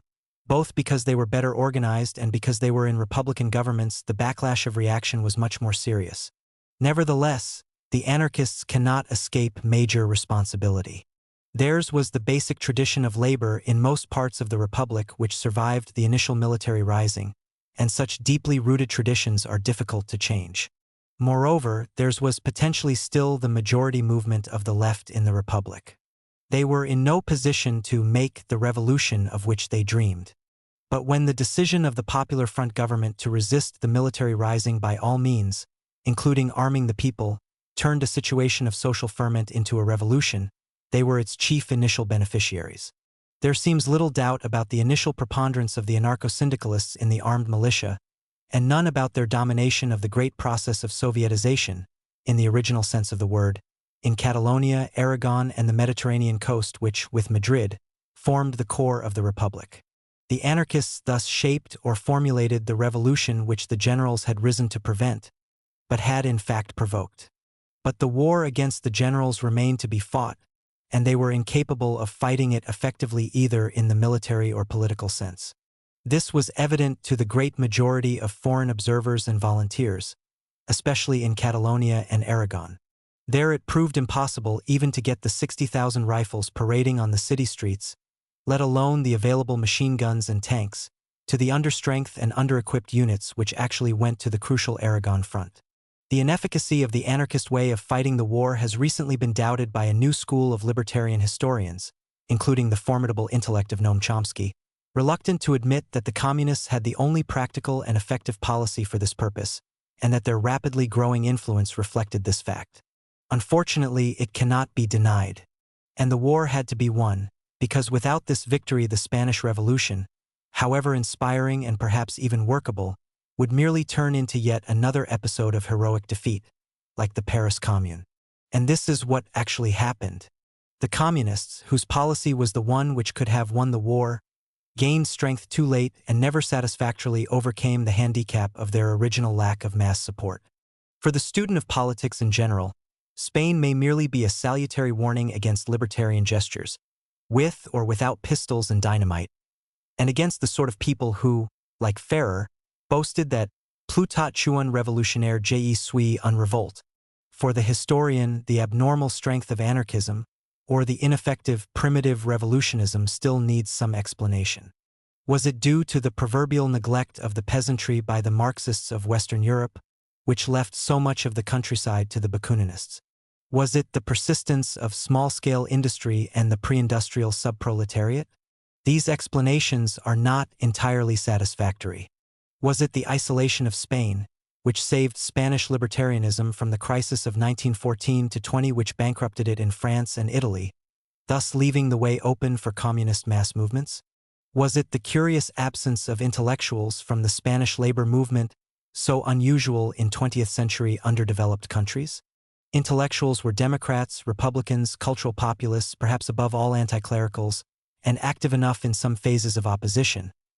But few of them were socialists and virtually none anarchists. Their role seems in any case to have been limited. Even educated Spain, as Carr says rightly, was not a reading nation, and the café table or ateneo was not, except in Madrid, a form of nationwide political action. At all events, the leadership of Spanish revolutionary movements suffered from their absence. At present, we cannot answer these questions except by speculation. We can, however, place the spontaneous revolutionism of Spain in a wider context, and recent writers like Malafakis have begun to do so. Social revolutions are not made. They occur and develop. To this extent, the metaphors of military organization, strategy, and tactics, which are so often applied to them both by Marxists and their adversaries, can be actively misleading. However, they cannot succeed without establishing the capacity of a national army or government, i.e., to exercise effective national coordination and direction. Where this is totally absent, what might otherwise have turned into a social revolution may be no more than a nationwide aggregate of waves of local social unrest, as in Peru 1960-3, or it may collapse into an anarchic era of mutual massacre, as in Colombia in the years after 1948. This is the crux of the Marxist critique of anarchism as a political strategy. Whether such a belief in the virtues of spontaneous militancy at all times and places is held by nominal Bakuninists or by other ideologists. Spontaneity can bring down regimes, or at least make them unworkable, but can provide no alternative suitable to any society more advanced than an archaic self-sufficient peasantry, and even then only on the assumption that the forces of the state and of modern economic life will simply go away and leave the self-governing village community in peace. This is unlikely. There are various ways in which a revolutionary party or movement can establish itself as a potentially national regime before the actual taking of power or during it. The Chinese, Vietnamese, and Yugoslav communist parties were able to do so in the course of a prolonged guerrilla war, from which they emerged as the state power, but on the evidence of our century this seems to be exceptional. In Russia, a brilliantly led Bolshevik party succeeded in establishing itself as the leader of the decisive political force, the working class in the capital cities and a section of the armed forces, between February and October 1917, and as the only effective contender for state power, which it then exercised as soon as it had taken over the national center of government, defeating, admittedly with great difficulty and at great cost, the counter-revolutionary armies and local or regional dissidents which lacked this coordination. This was essentially the pattern of the successful French revolutions between 1789 and 1848, which rested on the capture of the capital city combined with the collapse of the old government and the failure to establish an effective alternative national center of counter-revolution. When the provinces failed to fall into line and an alternative counter-revolutionary government did establish itself, as in 1870-1, the Commune of Paris was doomed. A revolution may establish itself over a longer period of apparently complex and opaque conflict by the combination of a fairly stable class alliance, under the hegemony of one social force, with certain strong regional bases of power. Thus, the Mexican Revolution emerged as a stable regime after 10 years of murderous civil strife, thanks to the alliance of what was to become the national bourgeoisie with the subaltern urban working class, conquering the country from a stable power base in the north. Within this framework, the necessary concessions were made to the revolutionary peasant areas and several virtually independent warlords, a stable national regime being constructed step by step during the 20 years or so after the Sonora base had established itself. The most difficult situation for revolution is probably that in which it is expected to grow out of reforming politics, rather than the initial shock of insurrectionary crisis combined with mass mobilization. The fall of the Spanish monarchy in 1931 was not the result of social revolution, but rather the public ratification of a very general shift of opinion among the political classes of Spain away from the monarchy. The new republicans might have been pushed decisively towards the left, more specifically, towards agrarian revolution, by the pressure of the masses. But at the time when they were most susceptible to and afraid of it, in 1931, this did not occur. The moderate socialists may or may not have wanted to organize it, but the communists and anarchists who certainly did, failed in their attempt to do so. One cannot simply blame them for this failure. There were both avoidable and perhaps predominantly inevitable reasons why CNT and communist recruiters in general were so distant from the prevailing peasant mood that both organizations remained primarily urban based even so late as 1936, Malafakis. The fact remains that peasant rebellion became a significant force after 1933, not in 1931, when it might have been politically more efficacious, and after 1933 it served to mobilize reaction as effectively as, in the long run more effectively than, the forces of revolution. The Spanish Revolution was unable to exploit the historical moment when most successful revolutions established their hegemony. The spell of time during which its potential or actual enemies are demoralized, disorganized, and uncertain what to do. When it broke out, it met a mobilized enemy. Perhaps this was inevitable, but it also faced the battle for survival, which it proved incapable of winning. Probably this was not inevitable, and so we remember it, especially those of us to whose lives it belongs, as a marvelous dream of what might have been, an epic of heroism, the Iliad of those who were young in the 1930s. But unless we think of revolutions merely as a series of dreams and epics, the time for analysis must succeed that of heroic memories. 1966. Chapter 10. Reflections on Anarchism. The present revival of interest in anarchism is a curious and at first sight unexpected phenomenon. Even 10 years ago it would have seemed in the highest degree unlikely.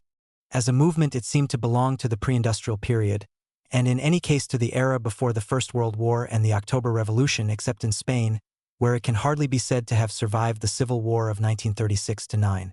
One might say that it disappeared with the kings and emperors whom its militants had so often tried to assassinate.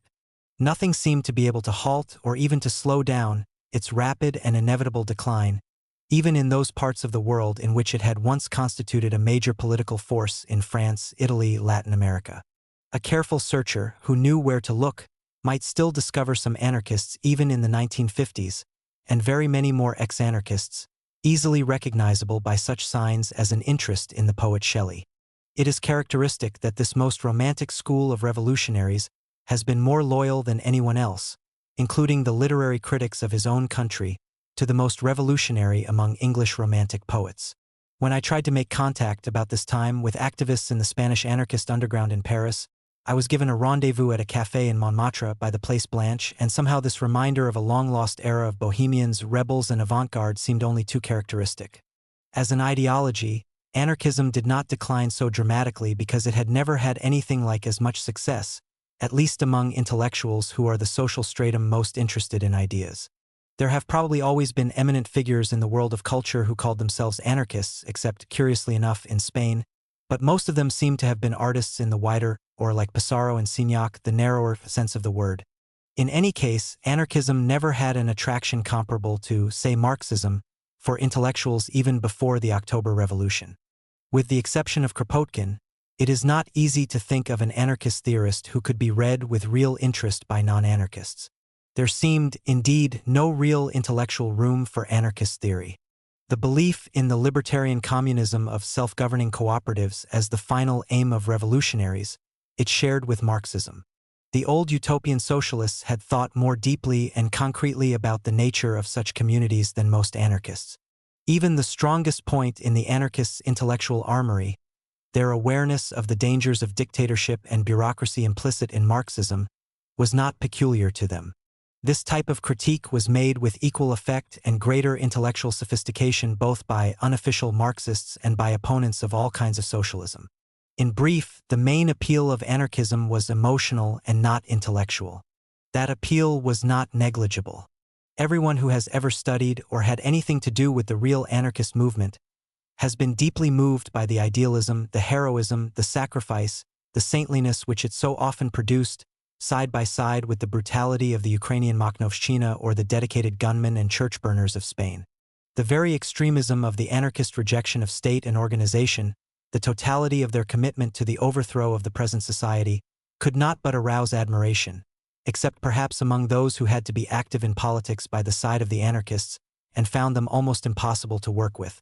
It is suitable that Spain, the country of Don Quixote, should have been their last fortress. The most touching epitaph I have heard on an anarchist terrorist, killed a few years ago by the police in Catalonia, was spoken by one of his comrades without any sense of irony. When we were young and the Republic was founded, we were knightly but also spiritual. We have grown older, but not he. He was a guerrillero by instinct. Yes, he was one of the Quixotes who come out of Spain.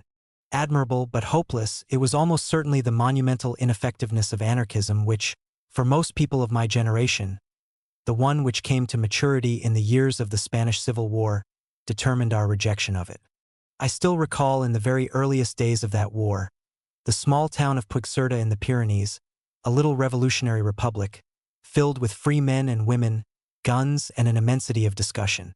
A few trucks stood in the plaza. They were for the war. When anyone felt like going to fight on the Aragonese front, he went to the trucks. When a truck was full, it went to the front. Presumably, when the volunteers wanted to come back, they came back. The phrase c'est magnifique, mais ce n'est pas la guerre should have been invented for such a situation. It was marvelous, but the main effect of this experience on me was that it took me 20 years before I was prepared to see Spanish anarchism as anything but a tragic farce. It was much more than this. And yet, no amount of sympathy can alter the fact that anarchism as a revolutionary movement has failed, that it has almost been designed for failure.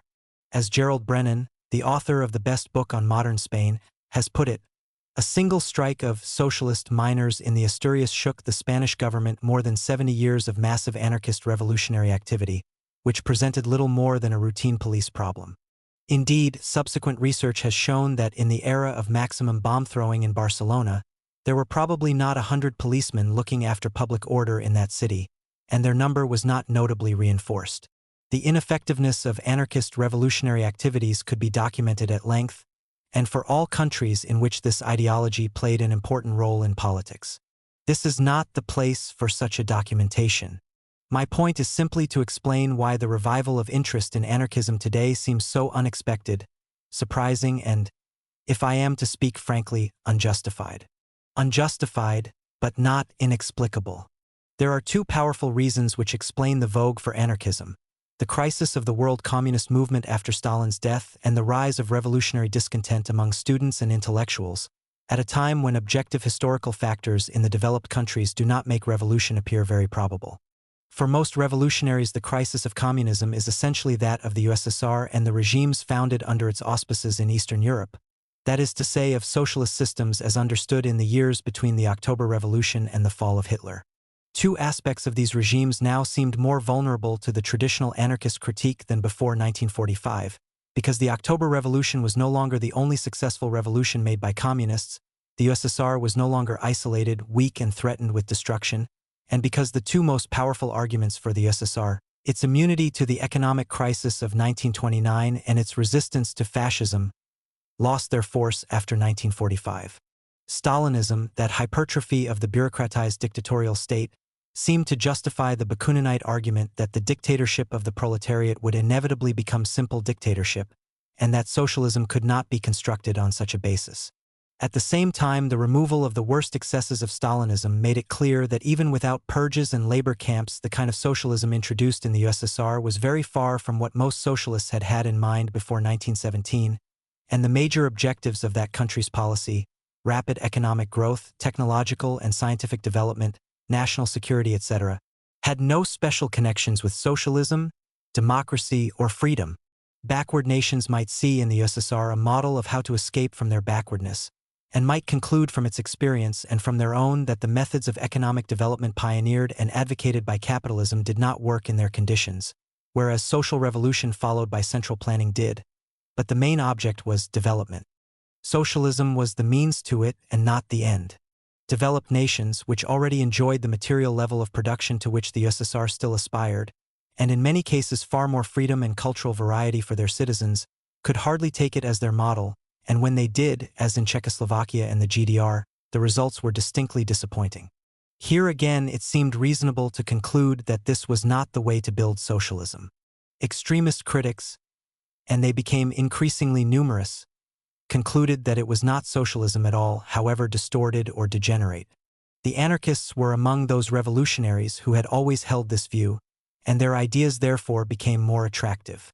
All the more so as the crucial argument of the 1917 to 45 period, that Soviet Russia, however imperfect, was the only successful revolutionary regime and the essential basis for the success of revolution elsewhere, sounded much less convincing in the 1950s and hardly convincing at all in the 1960s. The second and more powerful reason for the vogue of anarchism has nothing to do with the USSR, except insofar as it was fairly clear after 1945 that its government did not encourage revolutionary seizures of power in other countries. It arose out of the predicament of revolutionaries in non-revolutionary situations. As in the years before 1914, so in the 1950s and early 1960s Western capitalism was stable and looked like remaining stable. The most powerful argument of classic Marxist analysis, the historic inevitability of proletarian revolution, therefore lost its force, at least in the developed countries. But if history was not likely to bring revolution nearer, how would it come about? Both before 1914 and again in our time anarchism provided an apparent answer. The very primitiveness of its theory became an asset. Revolution would come because revolutionaries wanted it with such passion, and undertook acts of revolt constantly, one of which would, sooner or later, turn out to be the spark which would set the world on fire. The appeal of this simple belief lay not in its more sophisticated formulations, though such extreme voluntarism could be given a philosophical basis. The pre-1914 anarchists often tended to admire Nietzsche as well as Stirner, or founded on social psychology as with Sorel. It is a not altogether accidental irony of history that such theoretical justifications of anarchist irrationalism were soon to be adapted into theoretical justifications of fascism. The strength of the anarchist belief lay in the fact that there seemed to be no alternative other than to give up the hope of revolution. Of course, neither before 1914 nor today were anarchists the only revolutionary voluntarists. All revolutionaries must always believe in the necessity of taking the initiative, the refusal to wait upon events to make the revolution for them. At some times, as in the Kautsky era of social democracy and the comparable era of postponed hope in the orthodox communist movement of the 1950s and 1960s, a dose of voluntarism is particularly salutary. Lenin was accused of blankism just as Guevara and Regis Debray have been, with somewhat greater justification. At first sight, such non-anarchist versions of the revolt against historic inevitability seem much the more attractive since they do not deny the importance of objective factors in the making of revolution, of organization, discipline, strategy, and tactics. Nevertheless, and paradoxically, the anarchists may today have an occasional advantage over these more systematic revolutionaries. It has recently become fairly clear that the analysis on which most intelligent observers base their assessment of political prospects in the world must be badly deficient. There is no other explanation for the fact that several of the most dramatic and far-reaching developments in world politics recently have been not merely unpredicted, but so unexpected as to appear almost incredible at first sight. The events of May 1968 in France are probably the most striking example. When rational analysis and prediction lead so many astray, including even most Marxists, the irrational belief that anything is possible at any moment may seem to have some advantages. After all, on May 1, 1968, not even in Peking or Havana did anyone seriously expect that within a matter of days barricades would rise in Paris, soon to be followed by the greatest general strike in living memory. On the night of May 9, it was not only the official communists who opposed the building of barricades, but a good many of the Trotskyist and Maoist students also, for the apparently sound reason that if the police really had orders to fire, the result would be a brief but substantial massacre. Those who went ahead without hesitation were the anarchists, the anarchizers, the situationists. There are moments when simple revolutionary or Napoleonic phrases like de l'audace, encore de l'audace, or on s'engage et pousse on voit work. This was one of them. One might even say that this was an occasion when only the blind chicken was in a position to find the grain of corn. No doubt, statistically speaking, such moments are bound to be rare. The failure of Latin American guerrilla movements and the death of Guevara are reminders that it is not enough to want a revolution, however passionately, or even to start guerrilla war. No doubt the limits of anarchism became evident within a few days, even in Paris. Yet the fact that once or twice pure voluntarism has produced results cannot be denied. Inevitably, it has increased the appeal of anarchism. Anarchism is therefore today once again a political force. Probably it has no mass basis outside the movement of students and intellectuals, and even within the movement it is influential rather as a persistent current of spontaneity and activism rather than through the relatively few people who claim to be anarchists. The question is therefore once again worth asking: what is the value of the anarchist tradition today? In terms of ideology, theory, and programs, that value remains marginal. Anarchism is a critique of the dangers of authoritarianism and bureaucracy in states, parties, and movements, but this is primarily a symptom that these dangers are widely recognized. If all anarchists had disappeared from the face of the earth, the discussion about these problems would go on much as it does. Anarchism also suggests a solution in terms of direct democracy and small self-governing groups, but I do not think its own proposals for the future have so far been either very valuable or very fully thought out. To mention only two considerations. First, small self-governing direct democracies are unfortunately not necessarily libertarian. They may indeed function only because they establish a consensus so powerful that those who do not share it voluntarily refrain from expressing their dissent. Alternatively, because those who do not share the prevailing view leave the community or are expelled. There is a good deal of information about the operation of such small communities, which I have not seen realistically discussed in anarchist literature. Second, both the nature of the modern social economy and of modern scientific technology raise problems of considerable complexity for those who see the future as a world of self-governing small groups. These may not be insoluble, but unfortunately they are certainly not solved by the simple call for the abolition of the state and bureaucracy, nor by the suspicion of technology and the natural sciences which so often goes with modern anarchism. It is possible to construct a theoretical model of libertarian anarchism which will be compatible with modern scientific technology, but unfortunately it will not be socialist. It will be much closer to the views of Mr. Goldwater and his economic advisor Professor Milton Friedman of Chicago than to the views of Kropotkin. For, as Bernard Shaw pointed out long ago in his pamphlet on the impossibilities of anarchism, the extreme versions of individualist liberalism are logically as anarchist as Bakunin. It will be clear that, in my view, anarchism has no significant contribution to socialist theory to make, though it is a useful critical element. If socialists want theories about the present and the future, they will still have to look elsewhere, to Marx and his followers, and probably also to the earlier utopian socialists, such as Fourier. To be more precise, if anarchists want to make a significant contribution, they will have to do much more serious thinking than most of them have recently done. The contribution of anarchism to revolutionary strategy and tactics cannot be so easily dismissed. It is true that anarchists are as unlikely to make successful revolutions in the future as they have been in the past. To adapt a phrase used by Bakunin of the peasantry, they may be invaluable on the first day of a revolution, but they are almost certain to be an obstacle on the second day. Nevertheless, historically their insistence on spontaneity has much to teach us. For it is the great weakness of revolutionaries brought up in any of the versions derived from classical Marxism, that they tend to think of revolutions as occurring under conditions which can be specified in advance, as things which can be, at least in outline, foreseen, planned, and organized. But in practice this is not so. Or rather, most of the great revolutions which have occurred and succeeded have begun as happenings rather than as planned productions. Sometimes they have grown rapidly and unexpectedly out of what looked like ordinary mass demonstrations, sometimes out of resistance to the acts of their enemies, sometimes in other ways, but rarely if ever did they take the form expected by organized revolutionary movements, even when these had predicted the imminent occurrence of revolution. That is why the test of greatness in revolutionaries has always been their capacity to discover the new and unexpected characteristics of revolutionary situations and to adapt their tactics to them. Like the surfer, the revolutionary does not create the waves on which he rides, but balances on them. Unlike the surfer, and here serious revolutionary theory diverges from anarchist practice, sooner or later he stops riding on the wave and must control its direction and movement. Anarchism has valuable lessons to teach, because it has, in practice rather than in theory, been unusually sensitive to the spontaneous elements in mass movements. Any large and disciplined movement can order a strike or demonstration to take place, and if it is sufficiently large and disciplined, it can make a reasonably impressive showing. Yet there is all the difference between the CGT's token general strike of May 13, 1968, and the 10 millions who occupied their places of work a few days later without a national directive.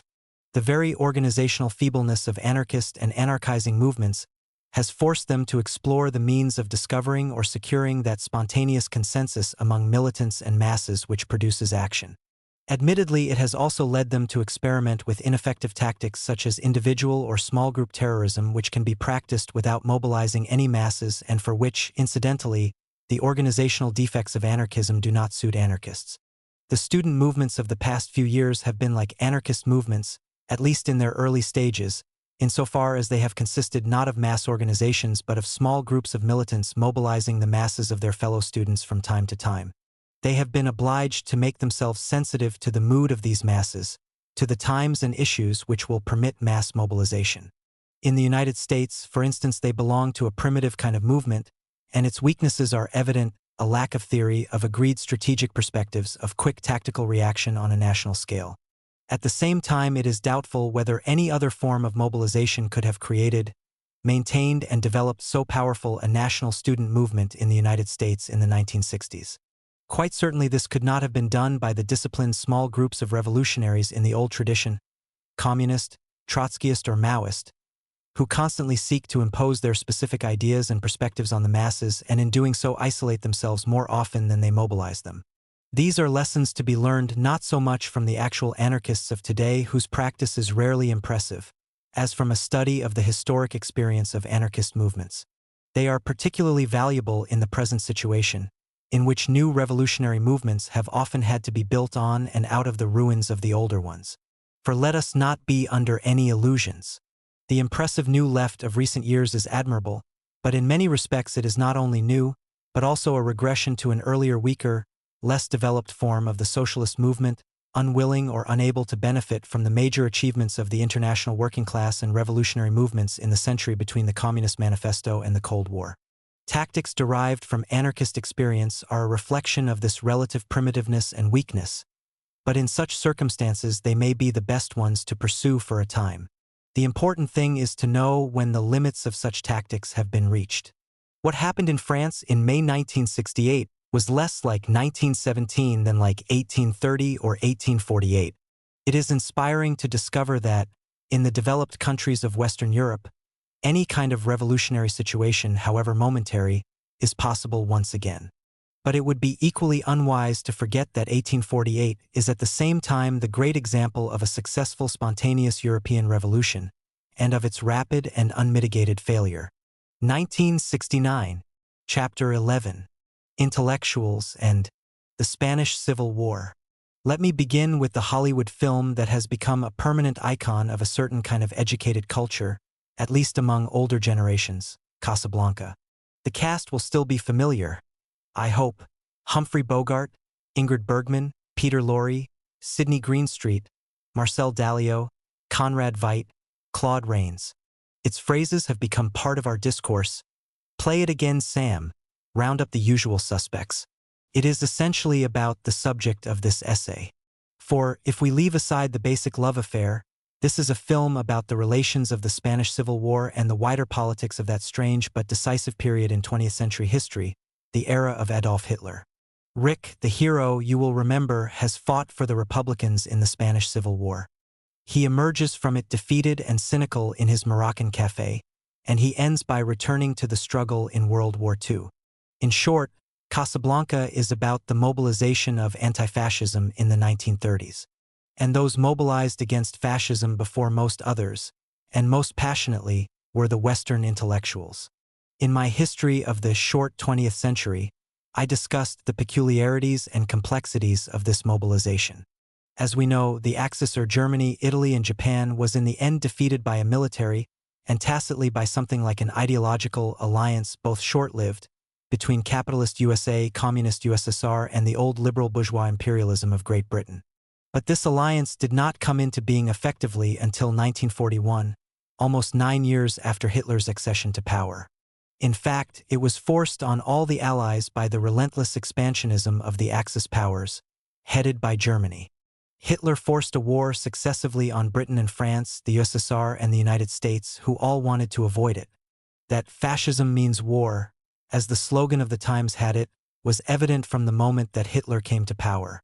So, at least for everyone to the left of the political center, was the nature of the Nazi project. Hitler made no secret of it. The logical response was obvious: to unite all the forces opposed to fascism, for whatever reason. I regard this proposition as self-evident, and indeed in the end this unity was forged and defeated fascism.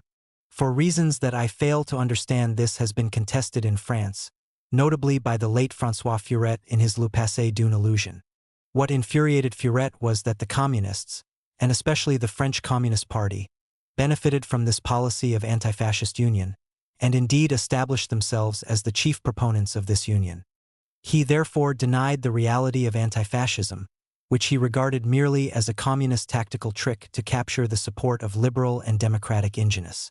Following similar lines, Christophe Pomian, who criticized my Age of Extremes in the journal Le Débat, sought to present the politics of the 1930s as triangular rather than binary. Democracy, he argued, confronted both fascism and communism with equal hostility, or at least it should have done. But that was not the case. The choice was between two sides. It was recognized as being between two sides.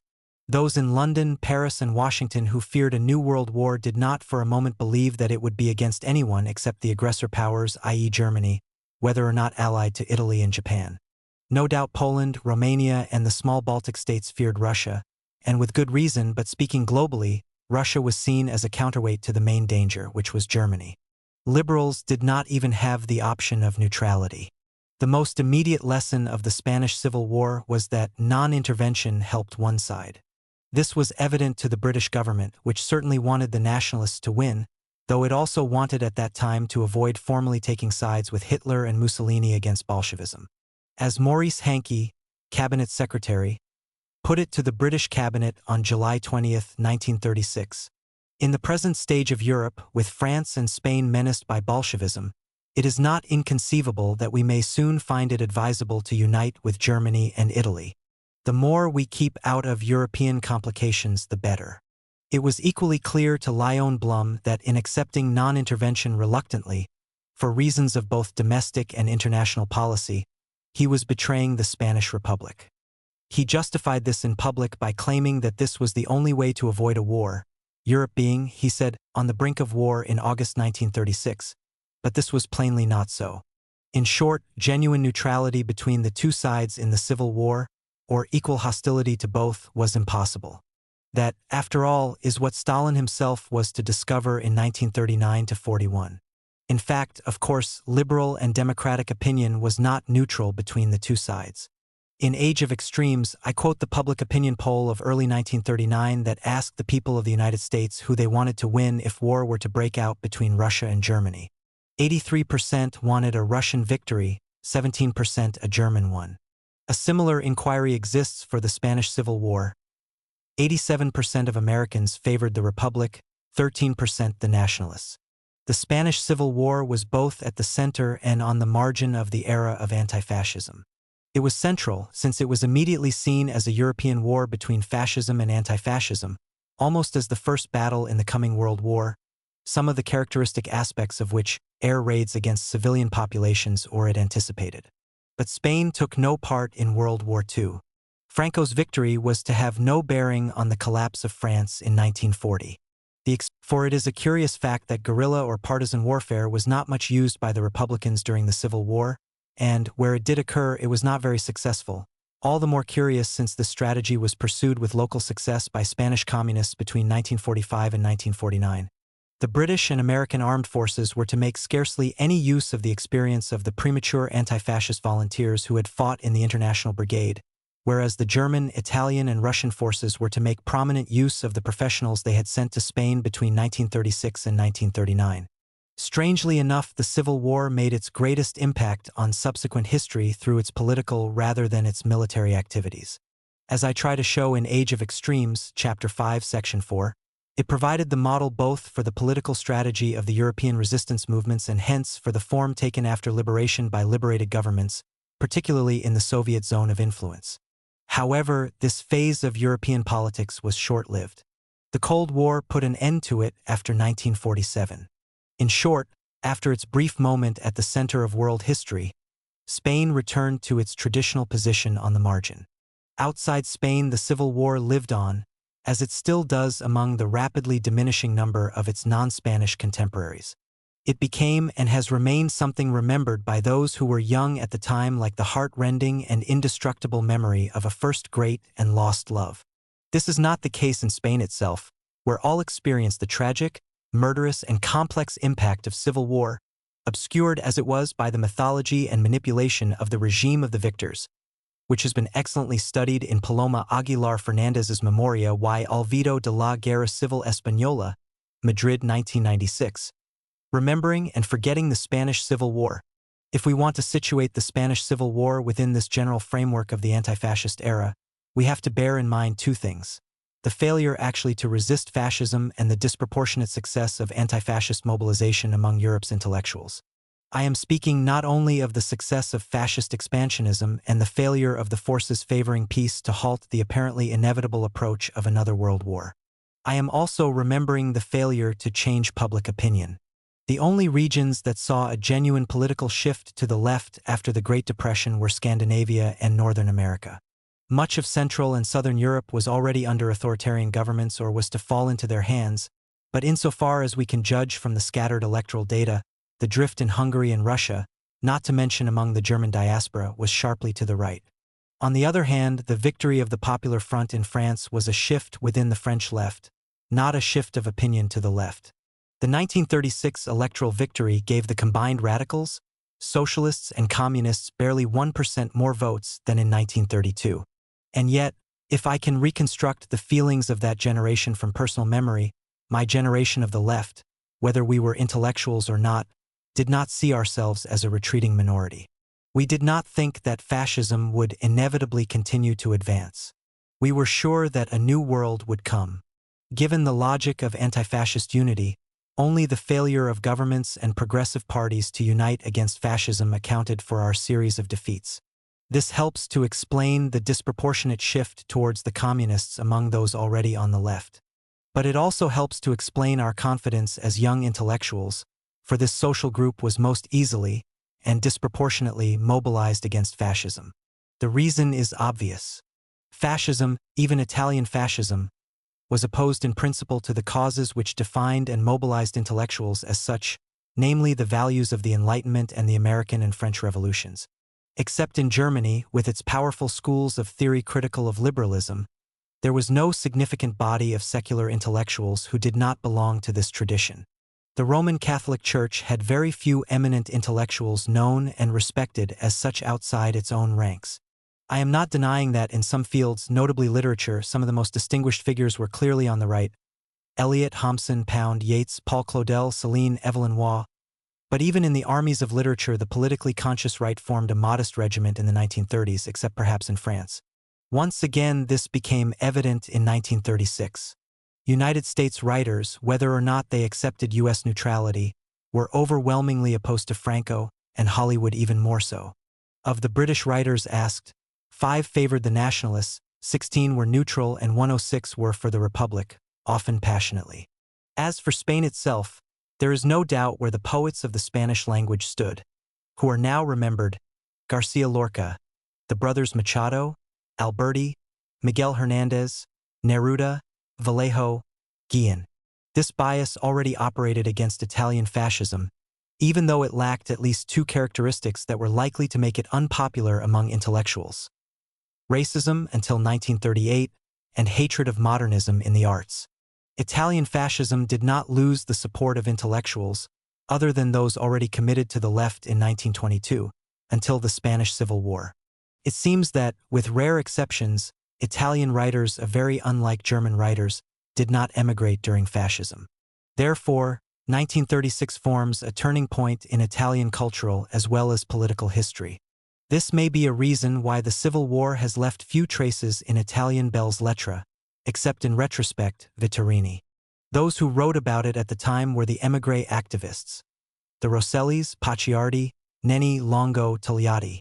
On the other hand, against Germany, intellectual anti-fascism operated from the moment Hitler took power, ritually burned the books of which Nazi ideology disapproved, and let loose a flood of ideological and racial emigrants. Willy Muenzenberg recognized its international potential immediately and exploited it brilliantly with the Brown Book and the campaign in defense of Dimitrov in the Reichstag fire trial.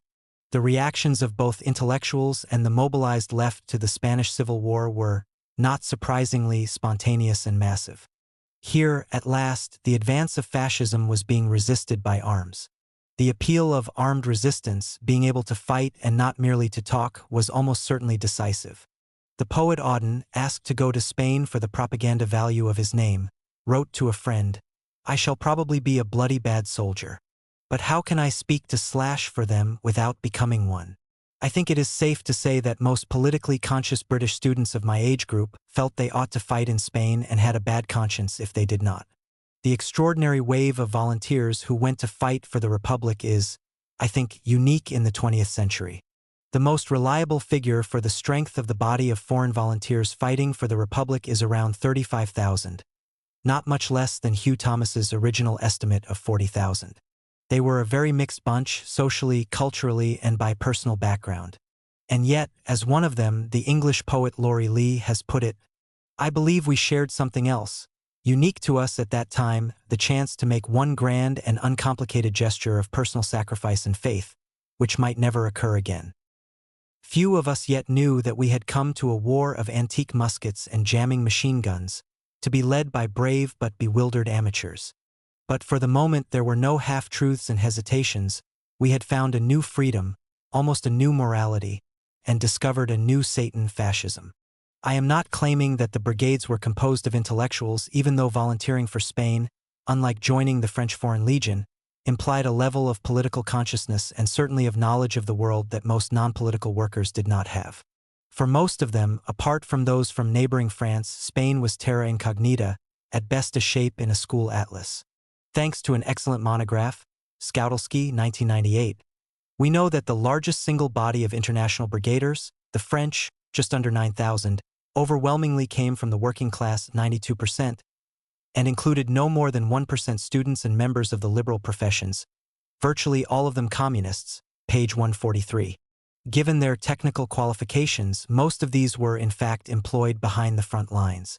There were probably more intellectuals among the political exiles who formed the cadres of the brigades, and I hope I am not too chauvinist in suggesting that the high proportion of Jews among the volunteers implies intellectual activities. 1/3 of the American Lincoln Brigade were Jews, as was the majority of all American women in Spain. According to an informed estimate, about 7,000 of the international brigaders were Jews. However, inside or outside the brigades, the commitment, sometimes the practical commitment, of intellectuals is not in doubt. Writers supported Spain not only with money, speech, and signatures, but they wrote about it, as Hemingway, Malraux, Bernanos, and virtually all the notable contemporary young British poets, Auden, Spender, Day-Lewis, Macnish, did. Spain was the experience that was central to their lives between 1936 and 1939, even if they kept it out of sight later. This was clearly so in my student days at Cambridge between 1936 and 1939. Not only was it the Spanish War that converted young men and women to the left, but what is more, we were inspired by the specific example of those who went to fight in Spain. Anyone entering the rooms of Cambridge socialist and communist students in those days was almost certain to find in them the photograph of John Cornford, intellectual, poet, leader of the Student Communist Party, who had fallen in battle in Spain on his 21st birthday in December 1936. Like the familiar photo of Che Guevara, it was a powerful, iconic image, but it was closer to us, and, standing on our mantelpieces, it was a daily reminder of what we were fighting for. As it happens, not many Cambridge or other students actually went to fight in Spain after the Communist Party of Great Britain decided, presumably in the autumn of 1936, to discourage students from volunteering for the international brigades unless they had special military qualifications. Many of those who fought had joined the Republican forces before the party established this policy. Nevertheless, the British International Brigaders contained a significant number of talented intellectuals, of whom several fell. So far as I am aware, none of those who survived has expressed regret for his decision to fight. Among the losers, polemics about the Civil War, often bad-tempered, have never ceased since 1939. This was not so while the war was still continuing, although such incidents as the banning of the dissident Marxist POM party and the murder of its leader Andrés Nin caused some international protest. Plainly, a number of foreign volunteers arriving in Spain, intellectuals or not, were shocked by what they saw there, by the suffering and atrocity, by the ruthlessness of warfare, brutality, and bureaucracy on their own side, or, insofar as they were aware of them, the intrigues and political feuds within the Republic, by the behavior of the Russians and much else. Again, the arguments between the communists and their adversaries never ceased. And yet, during the war, the doubters remained silent once they left Spain. They did not want to give aid to the enemies of the great cause.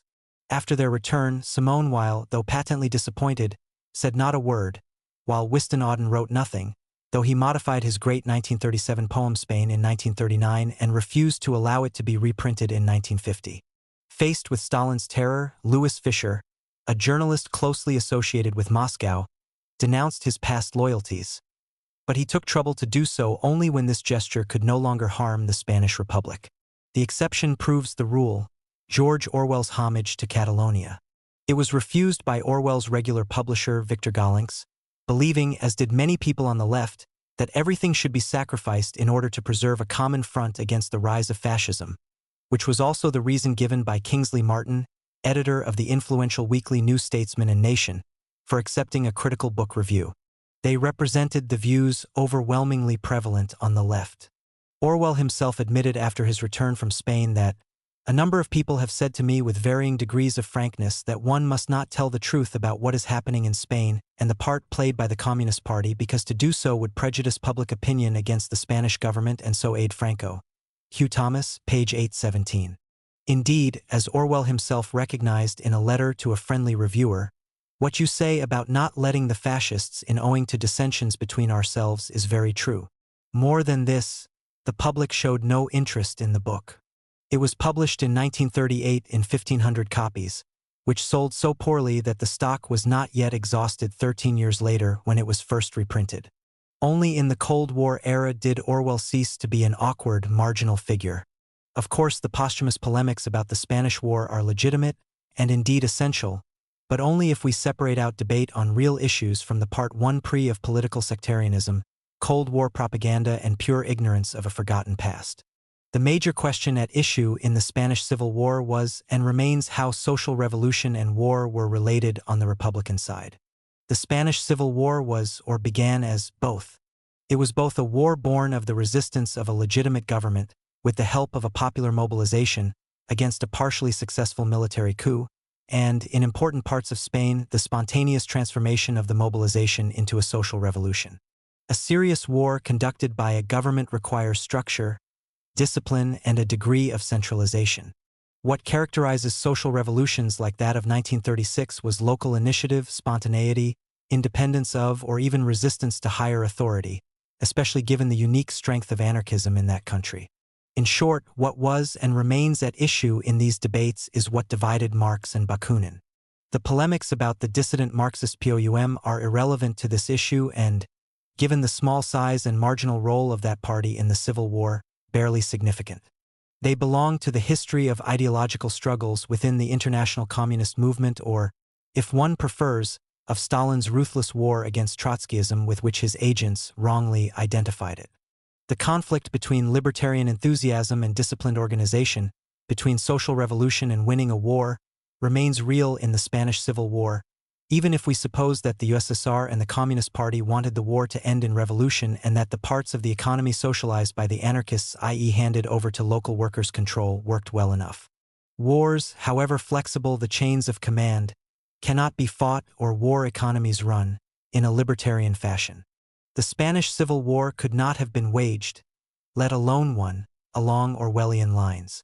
However, in a more general sense, the conflict between revolution as the aspiration to freedom and winning war is not purely Spanish. It emerges fully after the victory of revolutions in wars of liberation, in Algeria, probably in Vietnam, certainly in Yugoslavia. Since the left lost in the Spanish Civil War, in this case the debate is posthumous and increasingly remote from the realities of the time, like Ken Loach's film, inspiring and moving as it is. Moral revulsion against Stalinism and the behavior of its agents in Spain is justified.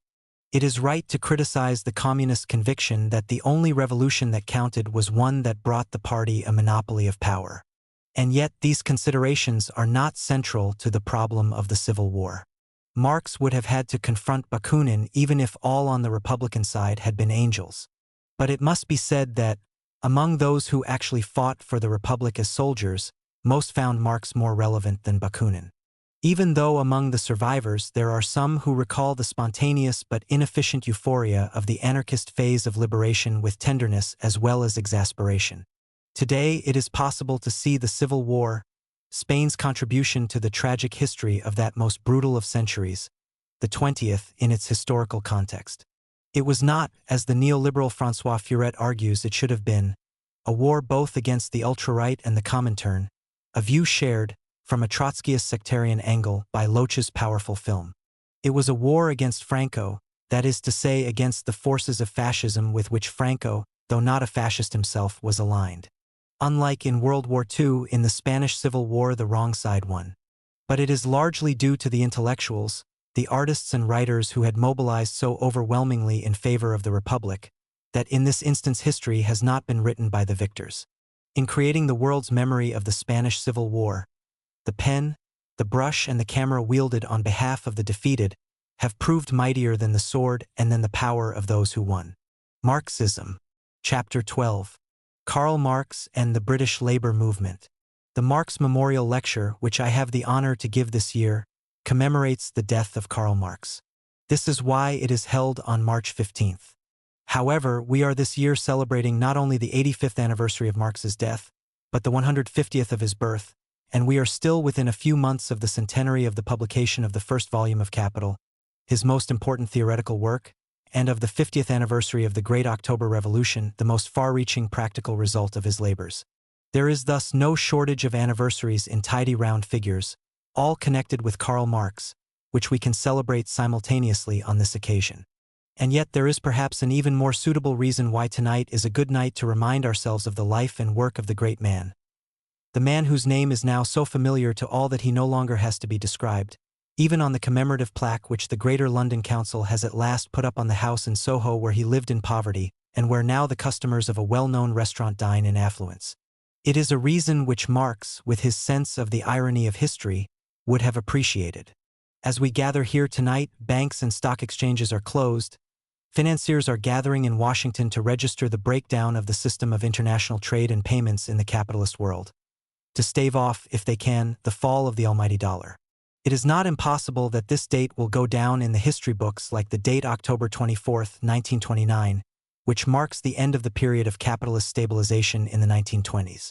It is certain that the events of the past week prove more vividly than any argument the essential instability of capitalism, its failure so far to overcome the internal contradictions of this system on a world scale. The man who devoted his life to demonstrating the internal contradictions of capitalism would appreciate the irony of the accident that the crisis of the dollar should come to a head precisely on the anniversary of his death. My subject for tonight, which was fixed long before this, is Marx and British labor. That is to say, what Marx thought about the British labor movement and what that movement owes to Marx. He did not, at least in his later years, think much of British labor, and his influence on the movement, though significant, has been less than he or later Marxists would have wished. Hence, the subject does not lend itself to the usual rhetoric, not that a historian is specially qualified to practice it.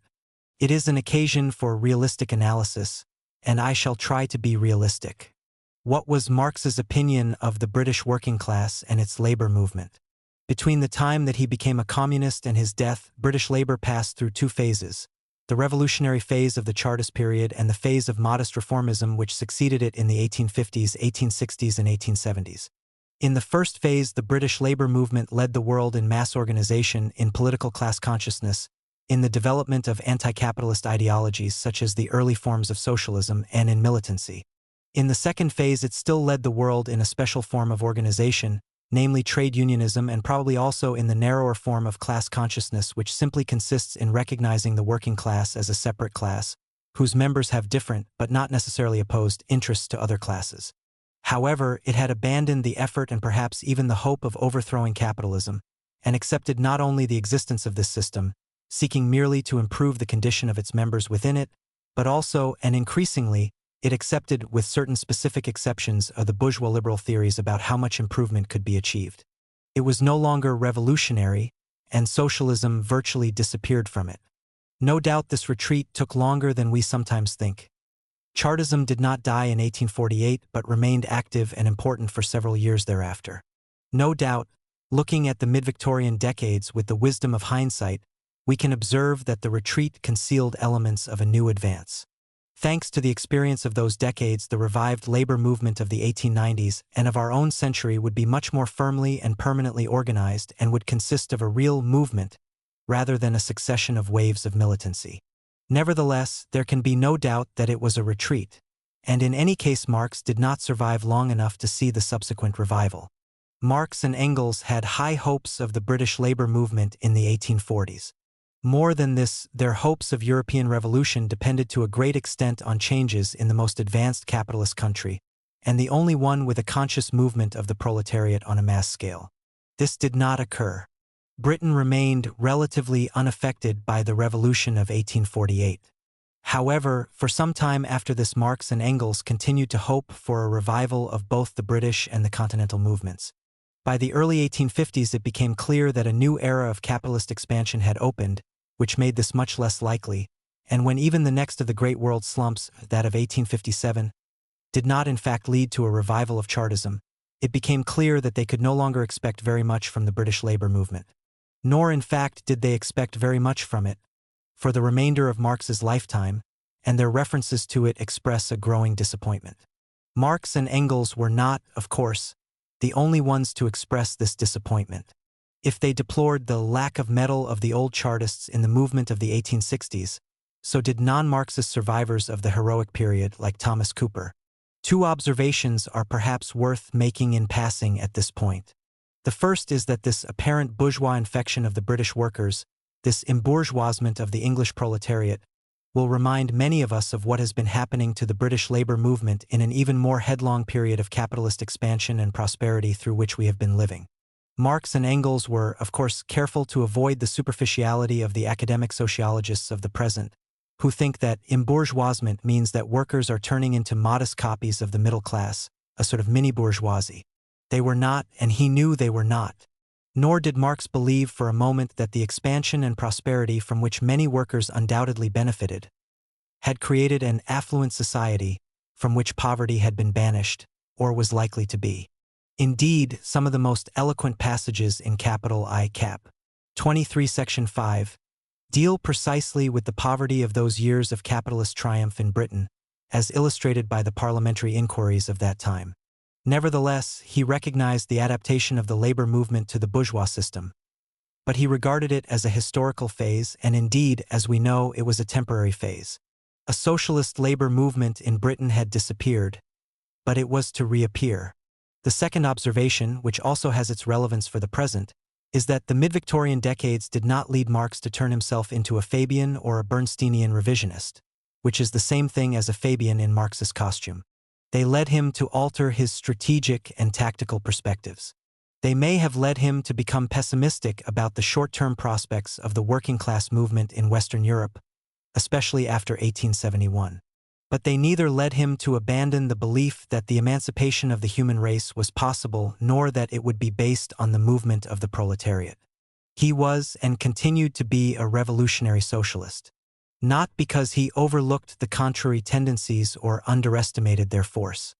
He had no illusions whatever about the British labor movement of the 1860s and 1870s, but because he did not regard them as historically decisive. How did Marx explain this change in the character of the British labor movement? In general, by the new lease of life which the economic expansion after 1851 gave to capitalism, that is to say, by the full development of the capitalist world market in those decades, but more specifically by the world domination or world monopoly of British capitalism. This thesis first appears in the correspondence of Marx and Engels around 1858, after the failure of the hopes they had placed in the 1857 slump, and is repeated at intervals thereafter, mostly, it should be noted, in letters by Engels. Consequently, Engels also expected the end of this world monopoly to bring about a radicalization of the British labor movement, and in the 1880s Engels did indeed repeatedly observe that both these things were happening or could be expected to happen. The best-known passage is probably that in the introduction to the first English translation of capital I, written in 1886. But his correspondence in those years returns to this argument time and again, sometimes in order to explain why the revived socialist movement in Britain was not yet making enough progress, more often in a spirit of optimism. For Engels was perhaps more sanguine in his political expectations than Marx, and perhaps also a shade more inclined to see economic changes as inevitably bringing about political results than his comrade. He was, of course, right in principle.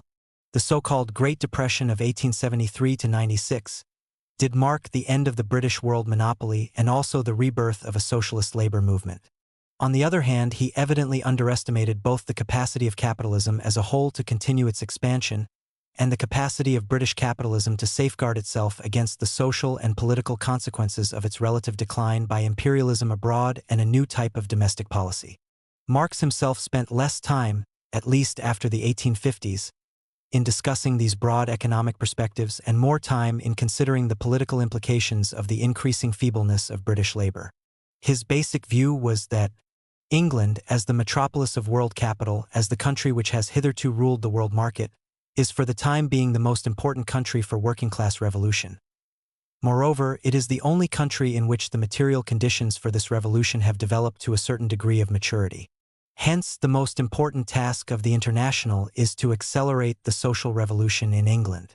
But if the British working class had the material requisites for revolution, it lacked the willingness to make a revolution, that is to say, to use its political power to take over power, as it might have done at any time after the parliamentary reform of 1867. Perhaps we should add in passing that this peaceful road to socialism, on the possibility of which for Britain Marx and Engels insisted at various times after 1870, was not an alternative to revolution, but simply a means of removing legally such laws and institutions as stand in the way of working-class development in bourgeois democratic countries, a possibility which evidently did not exist in non-democratic constitutions. It would not remove the obstacles which stood in the way of the working class but which did not happen to take the form of laws and institutions, e.g. the economic power of the bourgeoisie, and it might easily turn into violent revolution in consequence of the insurrection of those with a vested interest in the old status quo. The point was that if this happened, the bourgeoisie would be rebels against a legal government, as, to quote Marx's own examples, the South was against the North in the American Civil War, the counter-revolutionaries were in the French Revolution, and, we might add, in the Spanish Civil War of 1936–9. Marx's argument was not concerned with any ideal choice between violence and nonviolence, or gradualism and revolution, but with the realistic use of such possibilities as were open to the labor movement in any given situation. Of these, in a bourgeois democracy, Parliament was clearly a central one. Yet the British working class was plainly not ready to make use of any of these possibilities, even the formation of an independent labor party or independent political behavior by such individual workers who happened to get elected to Parliament.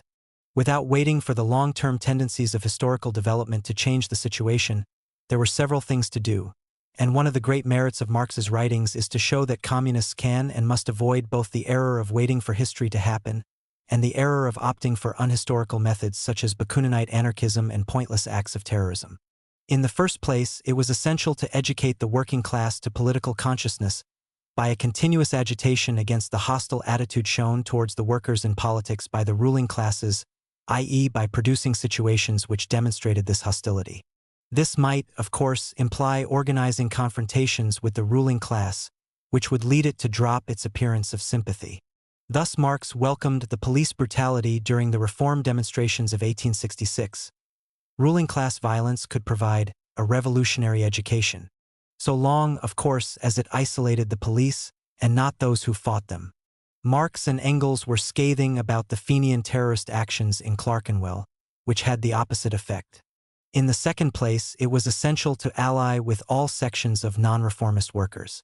That is why, as he wrote to Bolt, November 23, 1871, he worked with the followers of Bronte O'Brien, relics of the old socialism of Chartist days, on the Council of the International. In spite of the crack-brained ideas, they constitute a counterweight to the trade unionists. They are more revolutionary, less nationalist, and quite immune to any form of bourgeois corruption. But for that, we should have thrown them out a long time ago. However, Marx's main recipe for revolutionizing the British situation was through Ireland, i.e. by the indirect means of supporting colonial revolution and in doing so destroying the major bond which linked the British workers to the British bourgeoisie. Originally, as Marx admitted, he had expected Ireland to be liberated through the victory of the British proletariat. From the late 1860s, he took the opposite view, namely that the revolutions in the backward and colonial countries would be primary and would themselves revolutionize the metropolitan ones. It is interesting that at much the same time he began to have these hopes for a revolution in Russia, which sustained him in his later years. Ireland acted as a fetter in two ways: by splitting the English working class along racial lines, and thus by giving the British worker an apparent joint interest with his rulers in exploiting someone else. This was the sense of Marx's famous statement that a nation which oppresses another cannot itself be free. Ireland was thus at one moment the key to England, more than this to the advance of progress in the world in general.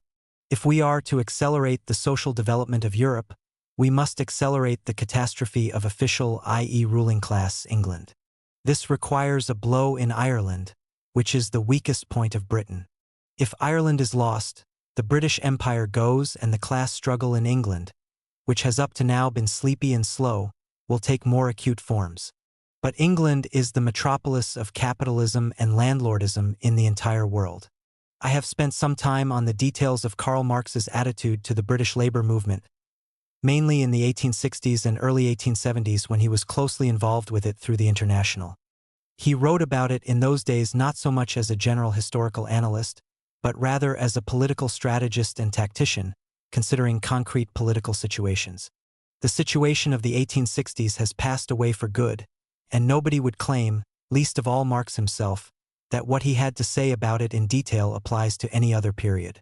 On the other hand, it is always instructive to see a Marxist master strategist and tactician at work, and we must remember that, as Engels liked to recall, Marx was a master tactician in the rare periods when he had the chance to be.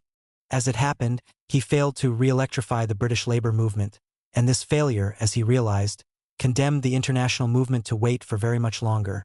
And when the movement revived, Britain and the British working class no longer played the potentially central role in it that they might have done, while Britain was the metropolis of capitalism and landlordism everywhere. As soon as he realized that the strategy of the 1860s had failed, Marx ceased to concern himself very much with the British labor movement. However, at this point we may logically turn to the other half of the question about Marx and British labor, namely the effect which Marx and his teaching had upon the labor movement in this country. Let us first be clear on the limits, on what were probably the historically inevitable limits of this influence. It was not likely to produce a revolutionary labor movement in a country which lacked the experience and tradition of revolution, and any situations then or later which could be even faintly described as revolutionary or pre-revolutionary. It was not likely to produce a mass labor movement inspired and organized by Marxism, because when Marxism appeared on the scene, a powerful, well-organized, politically influential labor movement already existed on a national scale in the form of trade unionism, consumers' cooperation, and liberal labor leaders. Marxism did not precede the British labor movement. It was not even coeval with it. It appeared a third of the way through its lifetime to date. It is no use looking abroad and observing that Marxism played or plays a much larger part in the labor movements of some countries than in ours, because, since history does not develop uniformly, we cannot expect the same developments everywhere. The peculiarity of Britain is that it was the oldest, for a long time the most successful and dominant, and almost certainly the stablest capitalist society, and that its bourgeoisie had to come to terms with a proletarian majority of the population long before any other. The influence of Marxism has been inevitably circumscribed by this situation. On the other hand, we could expect Marxism to play an important part in the formation of that new, or renewed, stage of the British workers' class consciousness, which led them to abandon confidence in the permanence and viability of capitalism, and to place their hopes in a new society, socialism. We could expect it to play an important part in forming the new ideology, the strategy and tactics of a socialist labor movement. We could expect it to create nuclei of leadership, political vanguards, if you like. I am using the term in a general sense here and not only in the specific Leninist sense. How large or important these were, how significant the part they played within the larger movement, might be uncertain and unpredictable. In other words, we could have expected Marxism to have a significant, but almost certainly not a decisive influence in shaping the British labor movement of the 20th century. This is a pity, but that is another question. We may perhaps be reconciled to this relatively modest role of Marxism if we look at some continental movements in which the influence of Marxism was initially far greater, so much so that the entire labor movement took the form of Marxist social democratic mass parties. But nevertheless, these movements were basically as moderate and reformist as the British, if not more so, for instance in Scandinavia. Now, in the two respects which I have singled out, the influence of Marx was unquestionably great, much greater than is commonly realized. Ideologists of right-wing labor have searched desperately for alternative founding fathers of British socialism, from John Wesley to the Fabians, but their search has been vain. Methodism in particular, nonconformist Protestantism in general, have undoubtedly colored a lot of the British labor movement, and in a few special cases such as the farm laborers and some of the miners, provided both a framework of organization and a cadre of leaders, but their contribution to what the movement thought and tried to achieve, to its socialism, has been minimal. The contribution of Marx has been capital, if only because Marx's analysis is the only socialist analysis which has stood the test of time. The archaic British forms of socialism, Owenism, O'Brienism, etc. did not revive, though an essentially agrarian analysis of capitalism long remained influential. Fabianism, insofar as it had a specific analysis of capitalism, e.g. the specific economic theory of the Fabian essays, never got off the ground.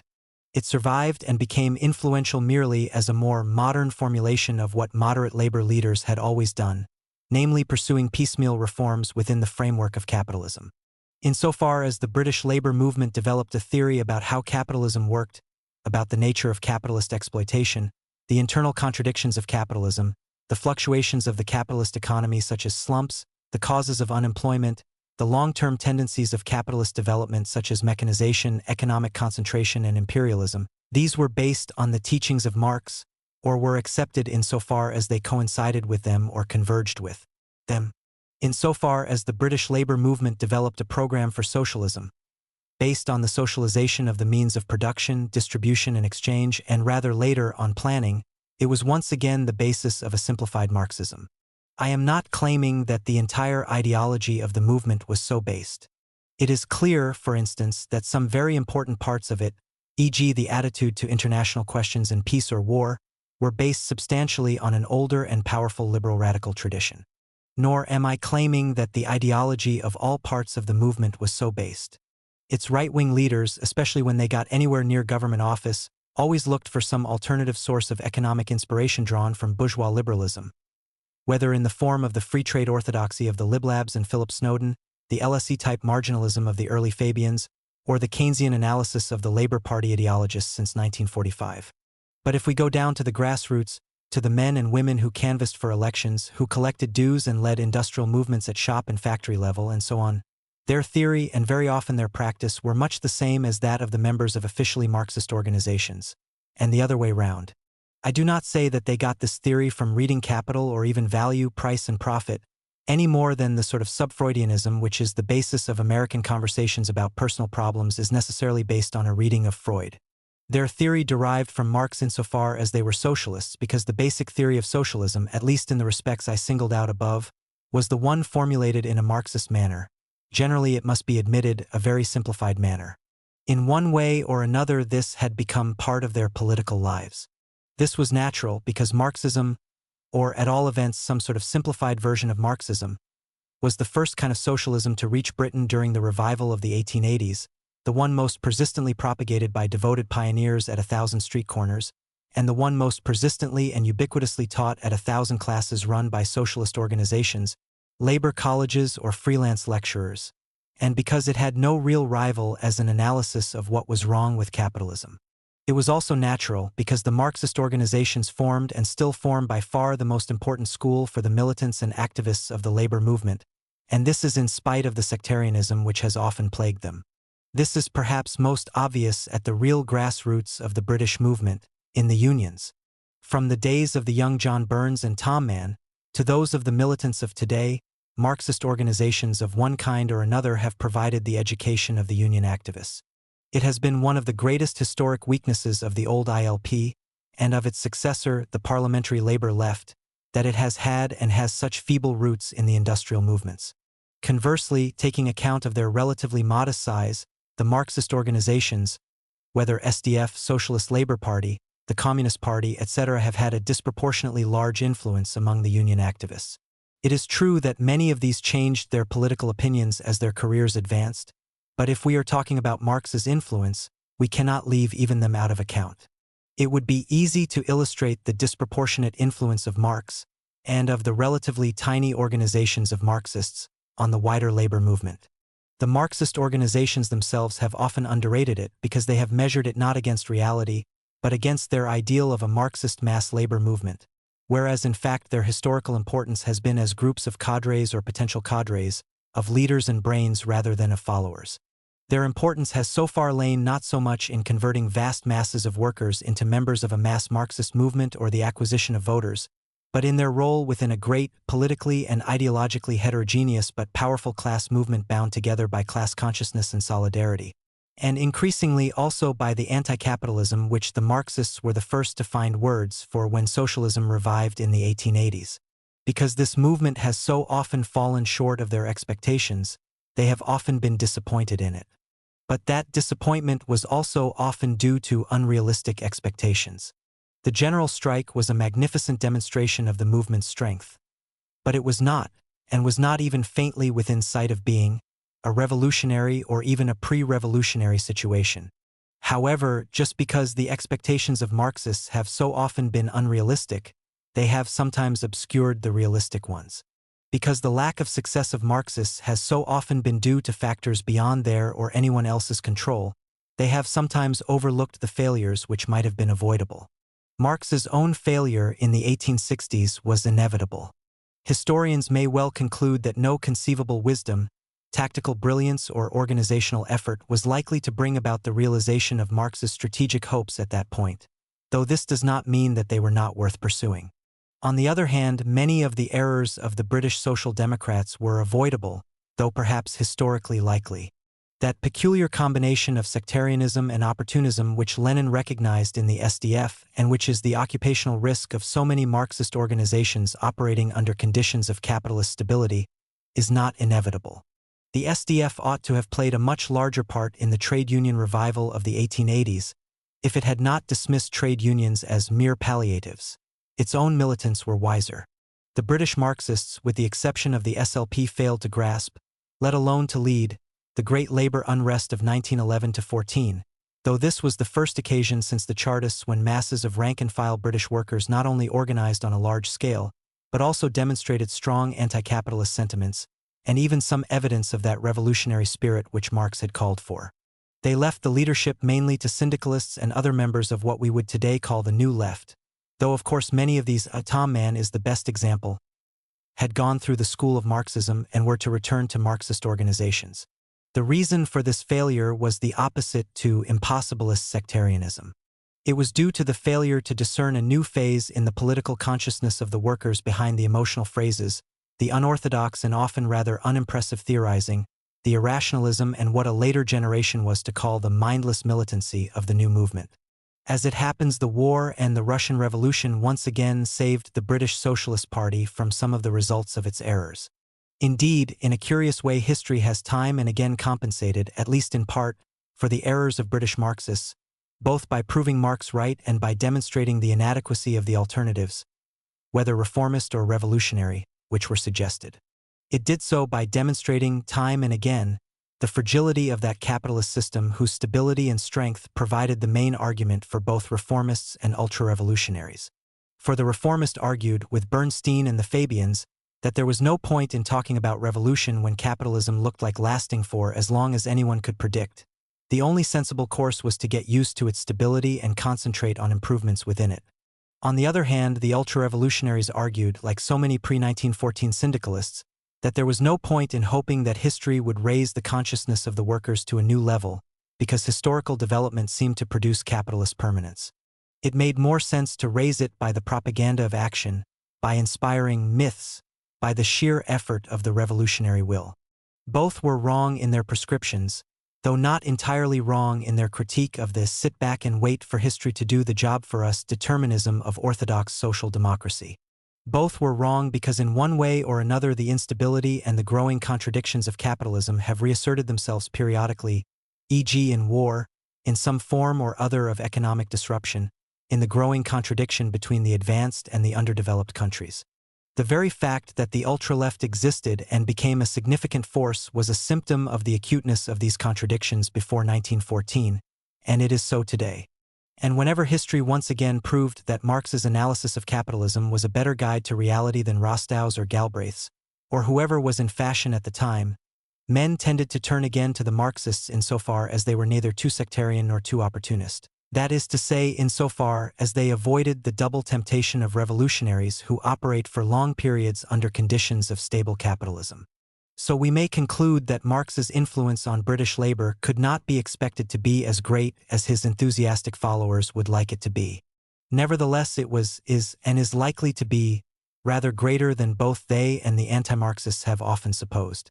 At the same time, it was and is smaller, within the limits of historical realism, than it might have been but for the errors of British Marxists at crucial stages of the development of the modern labor and socialist movement. Errors both of the right and of the left, errors which are not confined to any Marxist organization, great or small.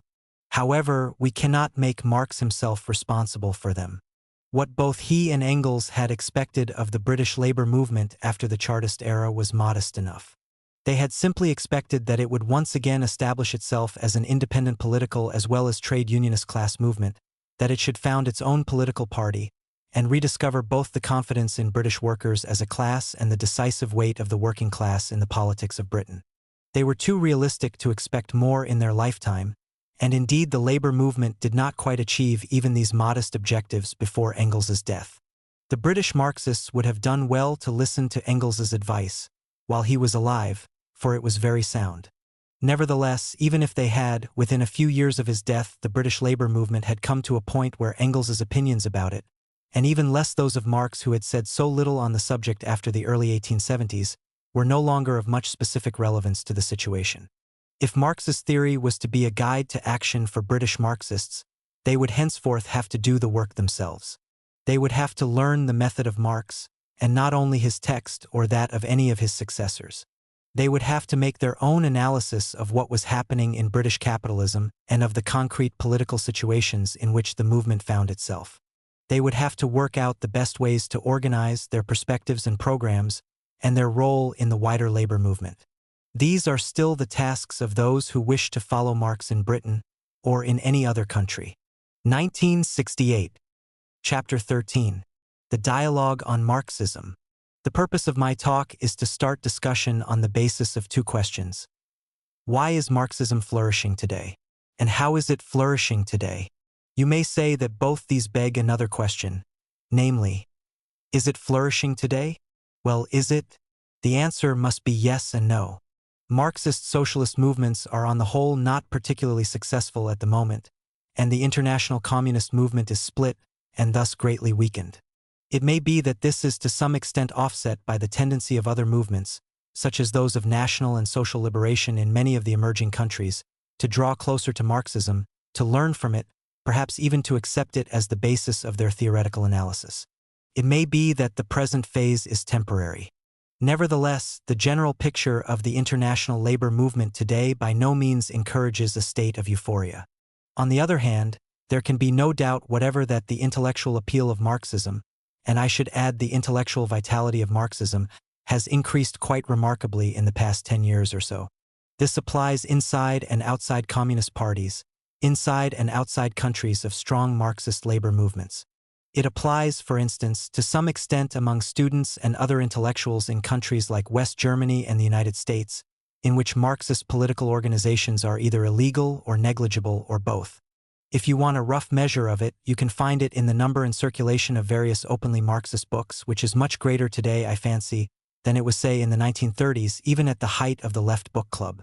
You can also find it in the general respect for Marx and Marxism which exists in certain fields of academic work, such as history and sociology, though this does not mean that Marx, while respected, is also accepted. I think there can be no doubt that we are at present living through a period when Marxism is flourishing, though Marxist labor movements may not always be.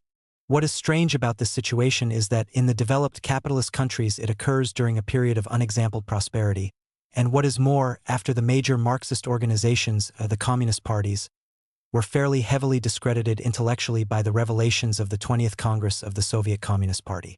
The situation during the last major advance of Marxism in the 1930s and 1940s was quite different. Marxism advanced because capitalism was obviously in crisis, quite possibly, as many thought, its final crisis, because it was in a political crisis as shown by the advance of fascism and war, because communists were the best anti-fascists, and lastly, because of the direct appeal of the Soviet Union. And Marxism consequently advanced overwhelmingly in the form of a strengthening of communist parties. The most popular Marxist case against capitalism was that it would not work, against liberal bourgeois democracy, that it was ceasing to exist, being replaced by fascism. I do not say that this was all of the Marxist analysis, but it was certainly the part which struck home most immediately. None of these three powerful arguments operate very strongly today in the developed capitalist countries. Why then did Marxism not merely survive, but in many ways revive in the past 10 years? Clearly, the first conclusion is that its strength does not depend on such elementary failures of capitalism as mass unemployment and economic collapse. Of course, in countries where the case against capitalism, in the form of imperialism or neo-imperialism, remains obvious, where starvation and misery are widespread, the arguments for Marxism are much simpler. But just because they are not so simple in Britain and France as in Peru and India, I am in this talk concentrating on the situation in the advanced capitalist countries. Yet, having established that Marxism flourishes today, we must nevertheless look at the peculiar situation in which its revival is taking place.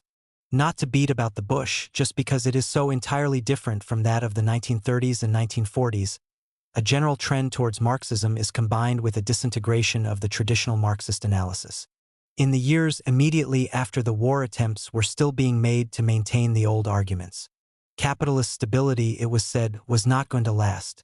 Well, perhaps in the long view this is true, but it has certainly lasted for the best part of 20 years, which few Marxists expected. The liberation of the colonial and semi-colonial peoples, some argued, was a sham. Well, this is certainly true in the same sense that mere political independence is not enough, and can lead to an informal type of economic domination which we now call neocolonialism. Nevertheless, it has made a fundamental difference to the political configuration of most parts of the world, which few Marxists predicted or were immediately prepared for.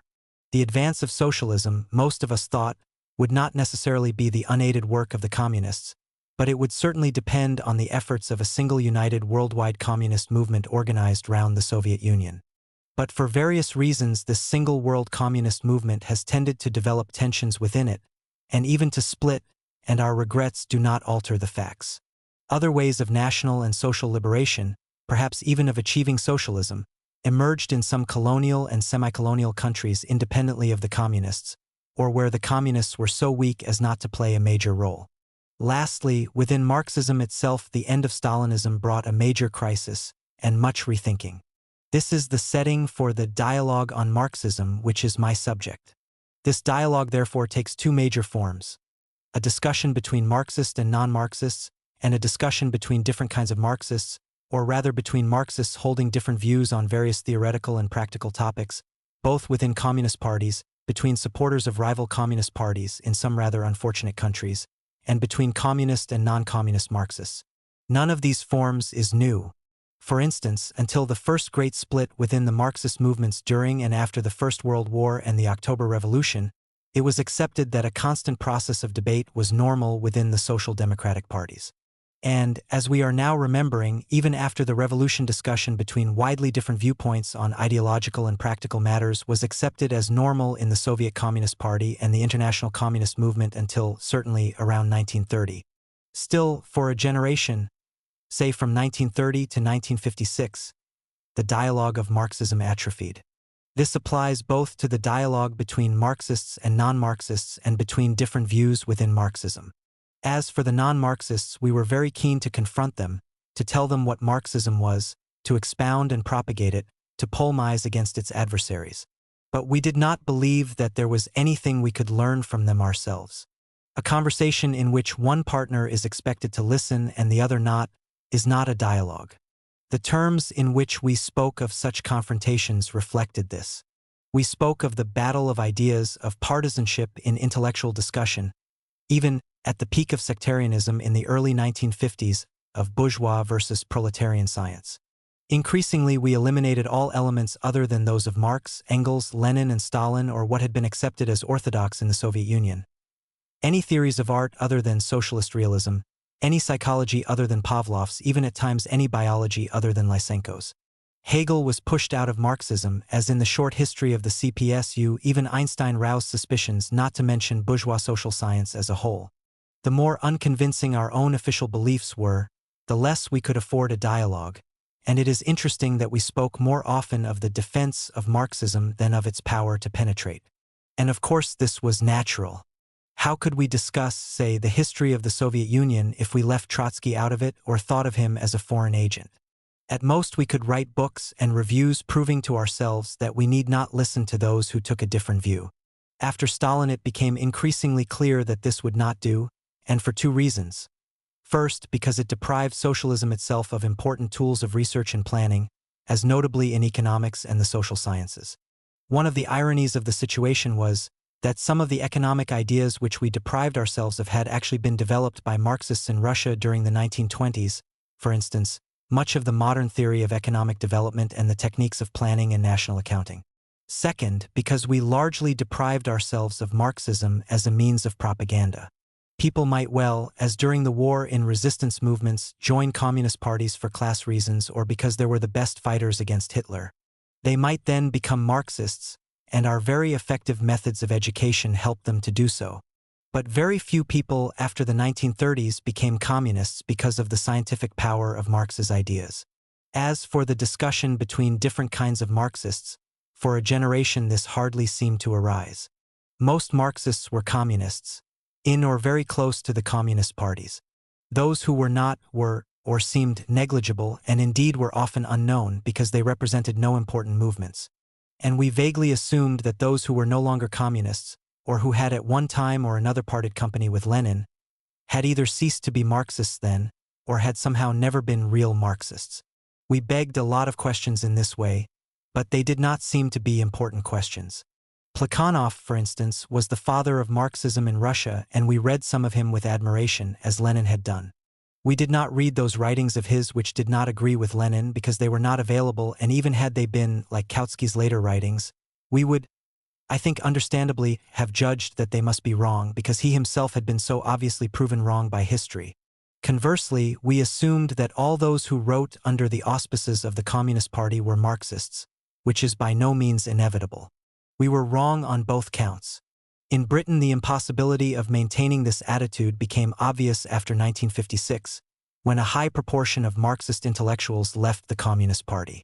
It was obviously impossible to argue seriously that, say, Christopher Hill stopped being a Marxist historian at the moment when he stopped holding a party card, implausible to argue that he had never been a Marxist, and meaningless to argue that he had left the party because at some stage in the past he had stopped being a Marxist without telling anyone about it, including himself. We had to learn to live with the fact that the Marxist intellectuals who were in the Communist Party were only a part, and not as in the past the overwhelming majority, of the intellectuals who called themselves Marxists.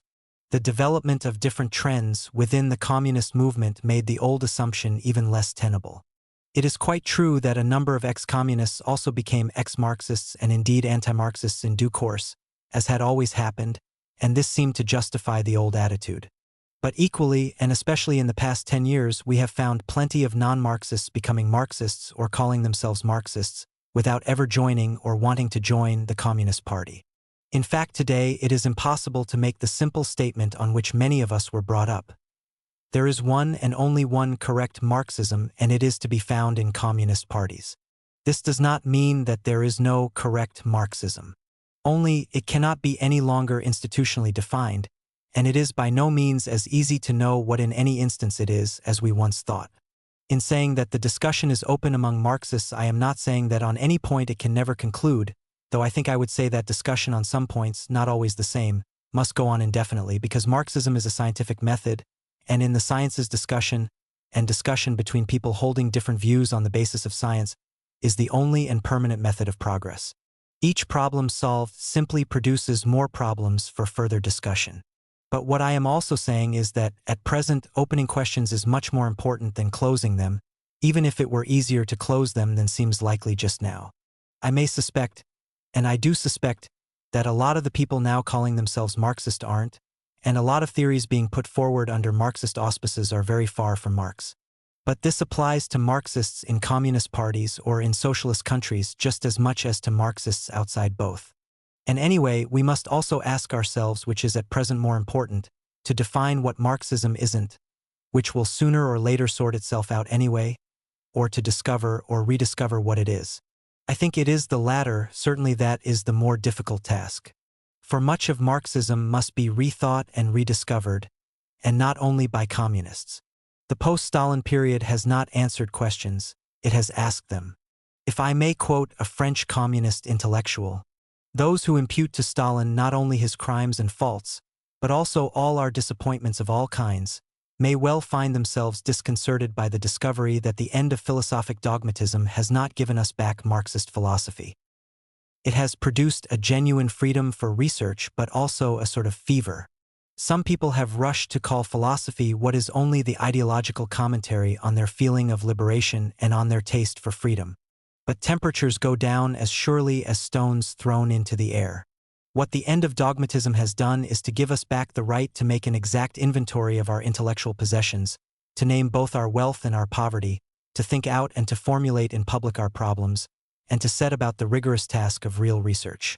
Communists increasingly realized that what they learned to believe and to repeat was not just Marxism, but Marxism as developed by Lenin, as frozen, simplified, and sometimes distorted under Stalin in the Soviet Union.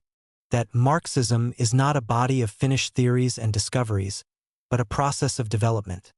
That Marx's own thought, for instance, went on developing throughout his life. That Marxism doubtless has potential answers, but often no actual answers to the specific problems we face, partly because the situation has changed since Marx and Lenin, partly because neither of them may actually have said anything about certain problems which existed in their time and are important to us. Non-communist Marxists must learn that the errors, oversimplifications, and distortions of the Stalin period, or even of the entire period of the Communist International, do not mean that no valuable and important contributions were made to Marxism in this period and in the international communist movement. There are no shortcuts to Marxism. Neither the appeal to Lenin against Stalin, nor to Marx, nor to the young Marx against the older Marx. There is only hard and long, and in the present circumstances perhaps inconclusive work. Fortunately, all this is widely recognized today and the work is going on. To mention only the very striking revitalization of theory within communist parties. This has been most impressive in recent years, both inside and outside socialist countries, though it has been held up by the reluctance of older cadres, whose career was identified with Stalinism, to admit the mistakes they were associated with. This is particularly marked in the field of the history of the communist movements themselves. With the exception of the Italian Communist Party, which has encouraged the frank and self-critical analysis of its own history and that of the Soviet Union, I can think of no communist party which has written a scientifically acceptable history of itself. Certainly neither the French nor the Soviet Party, and several, such as ours, which has shied away from the task of writing its history at all. There is still in many communist parties a great deal of what might be called darning holes in socks. For instance, Roger Garau's phrase realism without limits does not face the question whether the aesthetic theories we used to accept as Marxist are valid or not. It merely allows us to admire Kafka or Joyce or other people who used to be taboo in the heyday of socialist realism, by pretending that they are realists too in some indefinable sense. There is even in communist parties, particularly in Eastern Europe, a tendency to go in for simple empiricism and to cover the results by saying, of course we are Marxists. I think, and I have the authority of the late Oscar Lange for thinking so, that some of the recent innovations in Soviet economic theory are not, or not yet Marxist, but simply the insertions of bits of liberal economic theory such as marginal utility analysis into the great holes left open for so many years by the failure of Soviet economists to do their job. This is the sort of thing which is rightly criticized by the Chinese, though I confess that their own solution, which seems to me to be that of going back to the simple primary school Marxism of the old days, is in its way just as much an evasion of the real problems of analysis. Nevertheless, there is real and lively theoretical activity. For instance, one of the most promising signs is the revival of discussion of Marx's so-called Asiatic mode of production, which has been going on since about 1960 in France, Hungary and the GDR, Britain, Czechoslovakia, Japan, Egypt and several other countries, and since 1964 also in the Soviet Union and even, though critically, in China. For we must remember that this concept of Marx was abandoned by the international communist movement between 1928, when the Chinese criticized it, and the early 1930s, when it was banned in the Soviet Union, and has since been beyond the theoretical pale. What is the nature of this discussion today? It is, obviously, about the applicability of the Marxist analysis to the world today, or rather, since it plainly cannot be applied literally in the old form, about the modifications in the analysis which must be made to fit the world today. And the world today must include the socialist as well as the non-socialist world. There has been very little Marxist analysis of that. In political terms, this means it is about the perspectives for the victory of socialism in non-socialist countries and of its further development in socialist ones. This implies, but does not exhaust, the discussion of a number of more theoretical problems. It is evident that some of these have no very direct or discernible relevance to immediate or any other politics, though this was not always recognized. For instance, whether we finally decide that the history of China at some time in the past can be analyzed in terms of Marx's Asiatic mode or not will make no difference to the politics of the Chinese Communist Party now or in the future. But though a distinction between the theoretical and practical aspects of these debates can be made, in reality they cannot be sharply separated. Politically, it seems to me that the major problem in non-socialist countries is that of how many and what different roads there are to socialism. Since the October Revolution, there has been a tendency to assume that there was basically at any time only one, though with local variations. The centralized organization of the world communist movement, as well as its later domination by the CPSU, only emphasized this rigidity.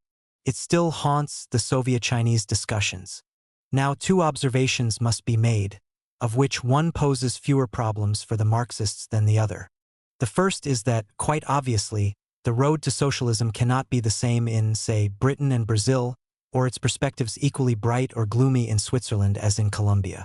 The task of Marxists is to divide the countries of the world into realistic groupings and to analyze properly the very different conditions of progress in each group, without trying to impose any uniformity, such as peaceful transition or insurrection, on all of them.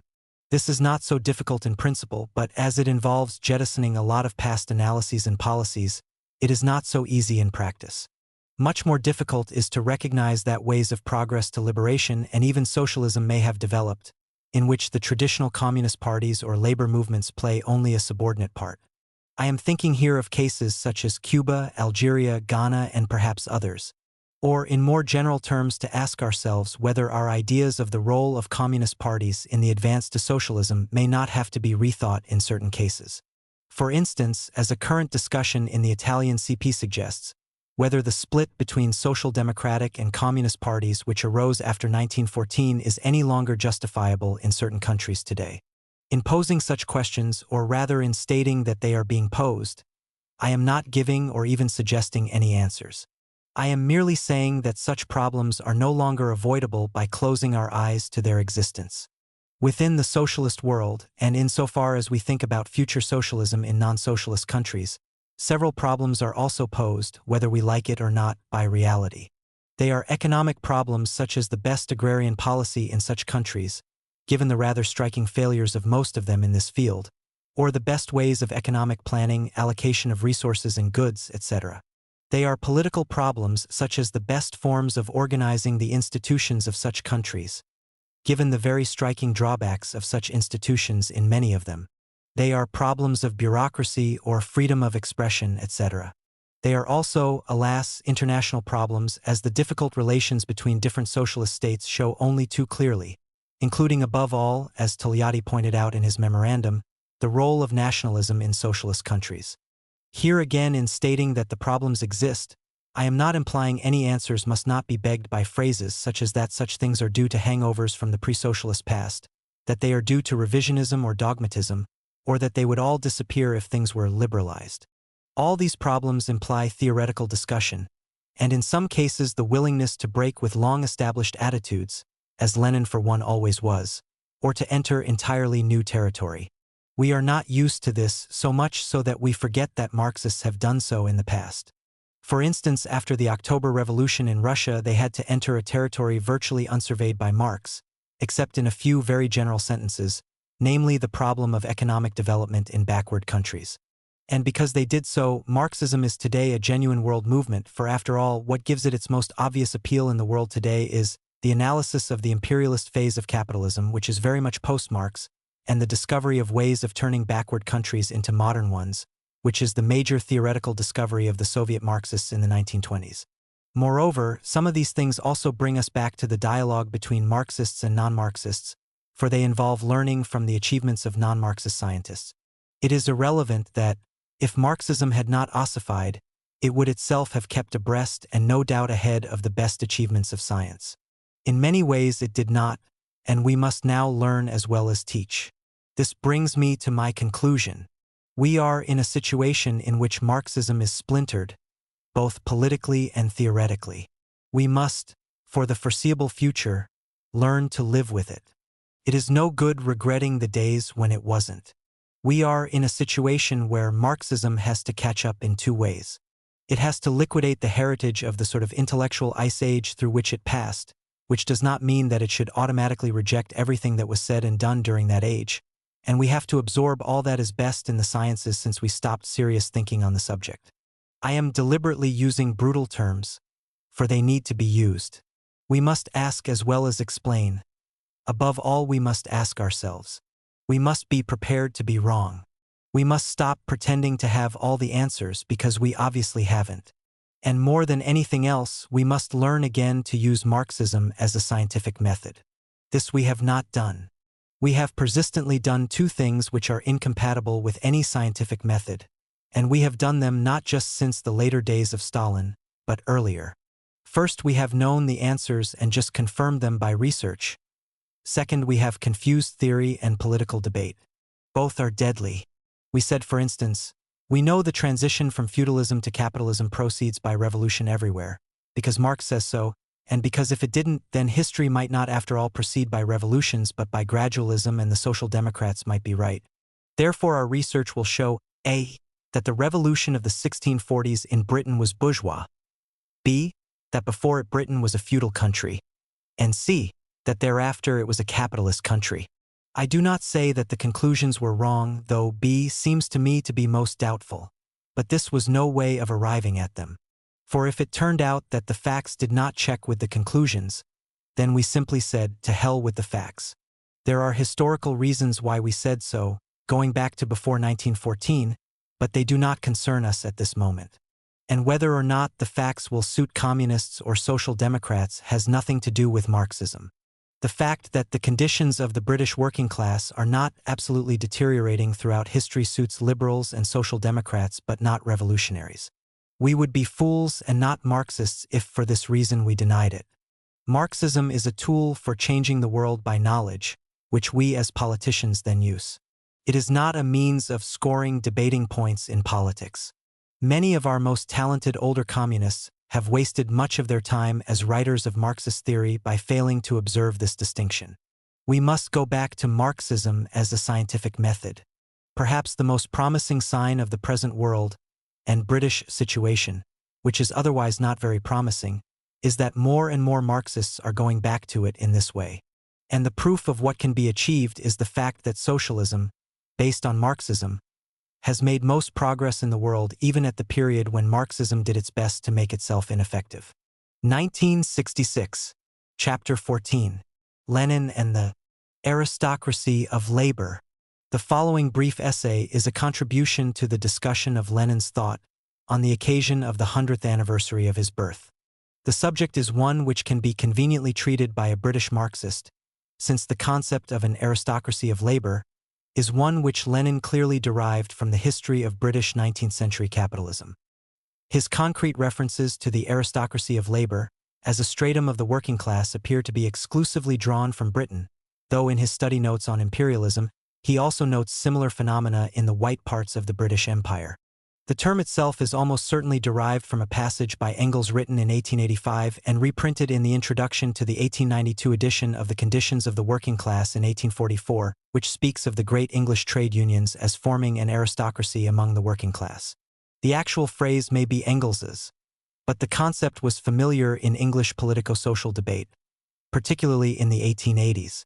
It was generally accepted that the working class in Britain at this period contained a favored stratum, a minority but a numerically large one, which was most usually identified with the artisans, i.e. the skilled employed craftsmen and workers, and more especially with those organized in trade unions or other working-class organizations. This is the sense in which foreign observers also used the term, e.g. Scholz-Gewernitz, whom Lenin quotes with approval on this point in the celebrated 8th chapter of Imperialism. This conventional identification was not entirely valid, but, like the general use of the concept of an upper working-class stratum, reflected an evident social reality. Neither Marx nor Engels nor Lenin invented a labor aristocracy. It existed only too visibly in the second half of 19th century Britain. Moreover, if it existed anywhere else, it was clearly much less visible or significant. Lenin assumed that, until the period of imperialism, it existed nowhere else. The novelty of Engels's argument lay elsewhere. He held that this aristocracy of labor was made possible by the industrial world monopoly of Britain, and would therefore disappear or be pushed closer to the rest of the proletariat with the ending of this monopoly. Lenin followed Engels on this point, and indeed in the years immediately preceding 1914, when the British labor movement was becoming radicalized, tended to stress the second half of Engels's argument, e.g. in his articles English Debates on a Liberal Workers' Policy, 1912, the British labor movement in 1912, and in England, the pitiful results of opportunism, 1913. While not doubting for a moment that the labor aristocracy was the basis of the opportunism and liberal labourism of the British movement, he did not appear as yet to emphasize the international implications of the argument. For instance, he did not apparently use it in his analysis of the social roots of revisionism. See Marxism and Revisionism, 1908, and Differences in the European Labor Movement, 1910. Here he argued rather that revisionism, like anarcho-syndicalism, was due to the constant creation on the margins of developing capitalism, of certain middle strata, small workshops, domestic workers, etc., which are in turn constantly cast into the ranks of the proletariat, so that petty bourgeois tendencies inevitably infiltrate into proletarian parties. The line of thought which he derived from his knowledge of the labor aristocracy was at this stage somewhat different, and it is to be noted that he maintained it, in part at least, to the end of his political life. Here it is perhaps relevant to observe that Lenin drew his knowledge of the phenomenon not only from the writings of Marx and Engels, who commented frequently on the British labor movement, and from his personal acquaintance with Marxists in England, which he visited 6 times between 1902 and 1911, but also from the fullest and best-informed work on the aristocratic trade unions of the 19th century, Sidney and Beatrice Webb's Industrial Democracy. This important book he knew intimately, having translated it in his Siberian exile. It provided him, incidentally, with an immediate understanding of the links between the British Fabians and Bernstein, the original source of a number of Bernstein's contentions and ideas. He wrote on September 13, 1899, to a correspondent, is in the latest books written by the Webbs.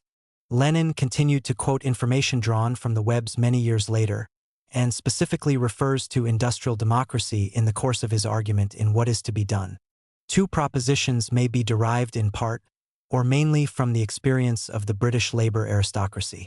The first was that all subservience to spontaneity of the labor movement, all belittling of the role of the conscious element, of the role of social democracy means, whether one likes it or not, the growth of influence of bourgeois ideology among the workers.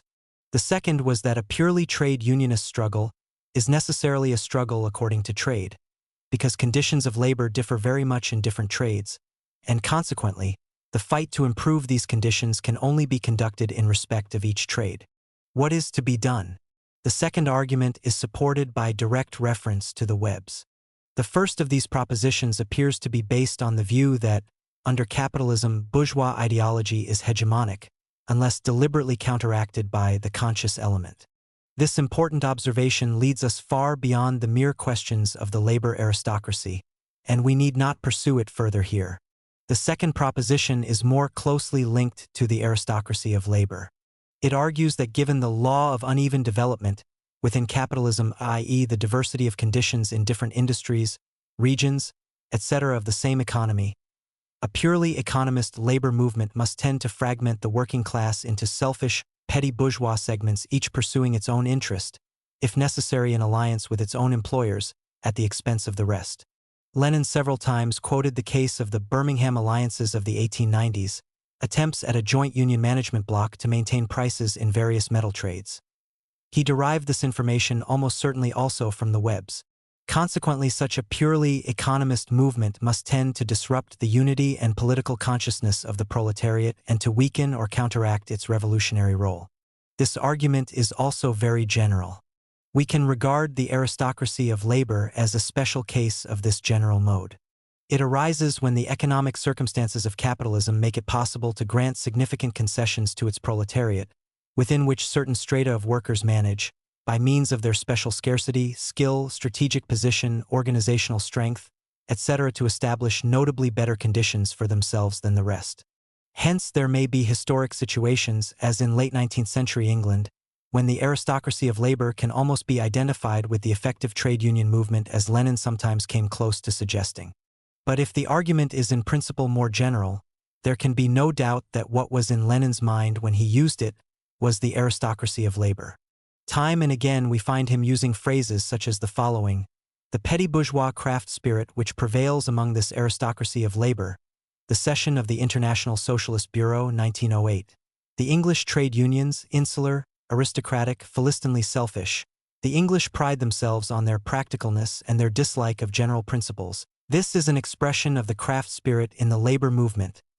English debates on a liberal workers' policy, 1912, and this aristocracy of labor isolated itself from the mass of the proletariat in close, selfish craft unions, Harry Quelch, 1913. Moreover, much later, and in a carefully considered programmatic statement, in fact in his draft theses on the agrarian question for the Second Congress of the Communist International, 1920, the connection is made with the greatest clarity. The industrial workers cannot fulfill their world historical mission of emancipating mankind from the yoke of capital and from wars if these workers concern themselves exclusively with their narrow craft, narrow trade interests, and smugly confine themselves to care and concern for improving their own, sometimes tolerable, petty bourgeois conditions.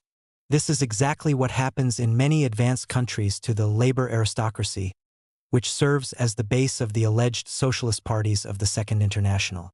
This quotation, combining the earlier and the later ideas of Lenin about the aristocracy of labor, leads us naturally from the one to the other.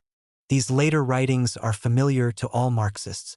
They date in the main from the period 1914 to 17 and form part of Lenin's attempt to provide a coherent Marxist explanation for the outbreak of the war and especially the simultaneous and traumatic collapse of the Second International and most of its constituent parties.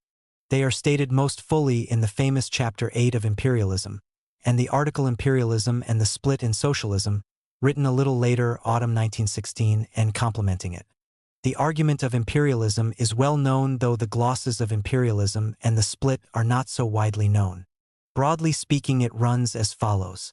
Thanks to the peculiar position of British capitalism, vast colonial possessions and monopolist position in the world markets, the British working class tended already in the mid-19th century to be divided into a favored minority of labor aristocrats and a much larger lower stratum. The upper stratum becomes bourgeois, while at the same time a section of the proletariat allows itself to be led by people who are bought by the bourgeoisie, or at least are in their pay. In the epoch of imperialism, what was once a purely British phenomenon is now found in all the imperialist powers. Hence opportunism, degenerating into social chauvinism, characterized all the leading parties of the Second International. However, opportunism cannot now triumph in the working class movement of any country for decades as it did in England, because world monopoly has now to be shared between a number of competing countries. This imperialism, while generalizing the phenomenon of the aristocracy of labor, also provides the conditions for its disappearance. The relatively cursory passages of imperialism are expanded into a rather fuller argument in Imperialism and the Split. The existence of a labor aristocracy is explained by the superprofits of monopoly, which allows the capitalists to devote a part, and not a small one at that, to bribe their own workers, to create something like an alliance between the workers of a given nation and their capitalists against the other countries. This bribery operates through trusts, the financial oligarchy, high prices, etc., i.e. something like joint monopolies between a given capitalism and its workers. The amount of the potential bribe is substantial. Lenin estimated it as perhaps 100 million francs out of a billion, and so, under certain circumstances, is the stratum which benefits from it. However, the question as to how this little sop is distributed among labor ministers, labor representatives, labor members of war industrial committees, labor officials, workers organized in narrow craft unions, office employees, etc., is a secondary question. The remainder of the argument, with exceptions to be noted below, amplifies but does not substantially alter the argument of imperialism. It is essential to recall that Lenin's analysis was attempting to explain a specific historic situation, the collapse of the Second International, and to buttress specific political conclusions which he drew from it. He argued first that since opportunism and social chauvinism represented only a minority of the proletariat, revolutionaries must go down lower and deeper, to the real masses, and second, that the bourgeois labor parties were now irrevocably sold to the bourgeoisie, and would neither disappear before the revolution nor in some way return to the revolutionary proletariat, though they might swear by the name of Marx wherever Marxism was popular among the workers. Hence, revolutionaries must reject a factitious unity between the revolutionary proletarian and the opportunist Philistine trend within the labor movement. In brief, the international movement had to be split so that a communist labor movement could replace a social democratic one. These conclusions applied to a specific historical situation, but the analysis supporting them was more general. Since it was part of a specific political polemic as well as a broader analysis, some of the ambiguities of Lenin's argument about imperialism and the labor aristocracy are not to be scrutinized too closely. As we have seen, he himself pushed certain aspects of it aside as secondary. Nevertheless, the argument is in certain respects unclear or ambiguous. Most of its difficulties arise out of Lenin's insistence that the corrupted sector of the working class is and can only be a minority, or even, as he sometimes suggests, Michaeli, a tiny minority, as against the masses who are not infected with bourgeois respectability, and to whom the Marxists must appeal, for this is the essence of Marxian tactics. In the first place, it is evident that the corrupted minority could be, even on Lenin's assumptions, a numerically large sector of the working class and an even larger one of the organized labor movement. Even if it only amounted to 20% of the proletariat, like the labor organizations in late 19th century England or in 1914 Germany, the illustration is Lenin's, it could not simply be written off politically, and Lenin was too realistic to do so. Hence, a certain hesitation in his formulations. It was not the labor aristocracy as such, but only a stratum of it which had deserted economically to the bourgeoisie, imperialism, and the split. It is not clear which stratum. The only types of workers specifically mentioned are the functionaries, politicians, etc. of the reformist labor movements. These are indeed minorities, tiny minorities, corrupted and sometimes frankly sold to the bourgeoisie. But the question why they command the support of their followers is not discussed. In the second place, the position of the mass of the workers is left in some ambiguity. It is clear that the mechanism of exploiting a monopoly of markets, which Lenin regards as the basis of opportunism, functions in ways which cannot confine its benefits to one stratum only of the working class. There is good reason to suppose that this something like an alliance between the workers of the given nation and their capitalists against the other countries, and which Lenin illustrates by the Webb's Birmingham alliances, implies some benefits for all workers, though obviously much larger ones for the well-organized and strategically strong labor aristocrats among them. It is indeed true that the world monopoly of 19th century British capitalism may have provided the lower proletarian strata with no significant benefits, while it provided the labor aristocracy with substantial ones. But this was because there was, under the conditions of competitive, liberal, laissez-faire capitalism and inflation, no mechanism other than the market, including the collective bargaining of the few proletarian groups capable of applying it, for distributing the benefits of world monopoly to the British workers. But under the conditions of imperialism and monopoly capitalism, this was no longer so. Trusts, price maintenance, alliances, etc. did provide a means of distributing concessions more generally to the workers affected. Moreover, the role of the state was changing, as Lenin was aware. Lloyd Georgeism, which he discussed most perceptively in Imperialism and the Split, aimed at securing fairly substantial sops for the obedient workers in the shape of social reforms, insurance, etc. It is evident that such reforms were likely to benefit the non-aristocratic workers relatively more than the already comfortably situated aristocrats. Finally, Lenin's theory of imperialism argues that the handful of the richest, privileged nations turned into parasites on the body of the rest of mankind, i.e. into collective exploiters, and suggests a division of the world into exploiting and proletarian nations.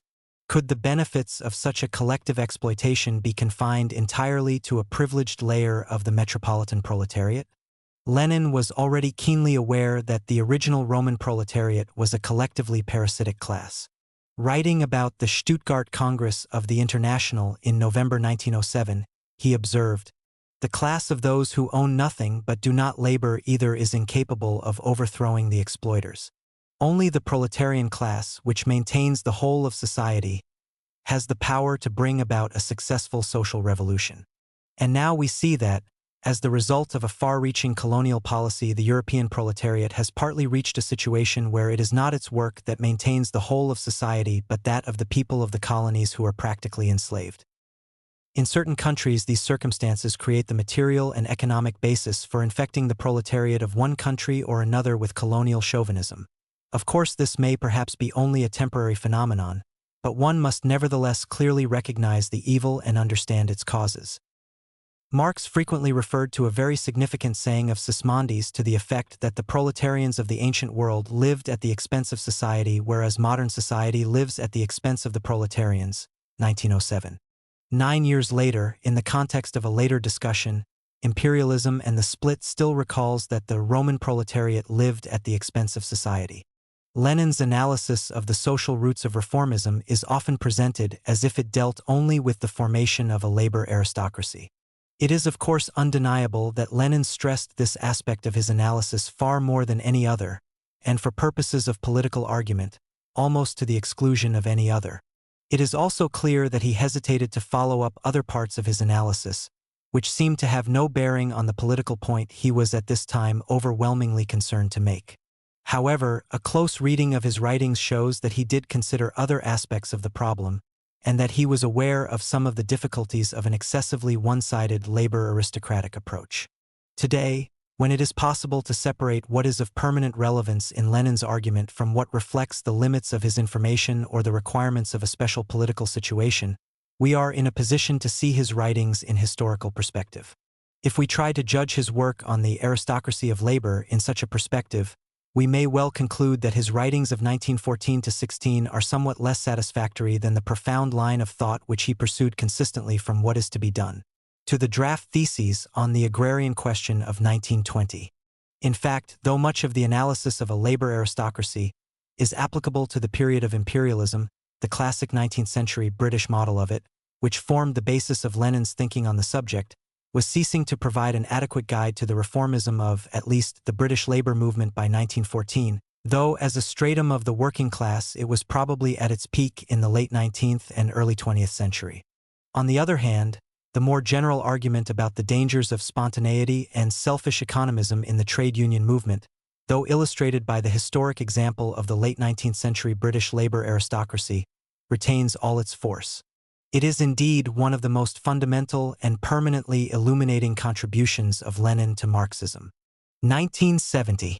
Chapter 15. Revisionism.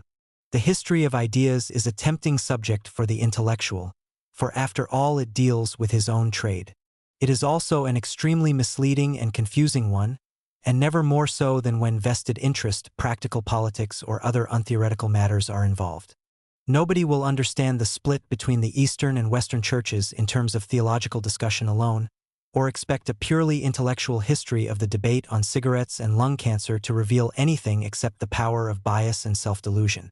Marx's famous reminder that it is not men's consciousness that determines their material existence but the other way round is never more to the point than where the printed word seems to be the primary reality, even though in fact, but for certain practical phenomena, it would not exist or be significant.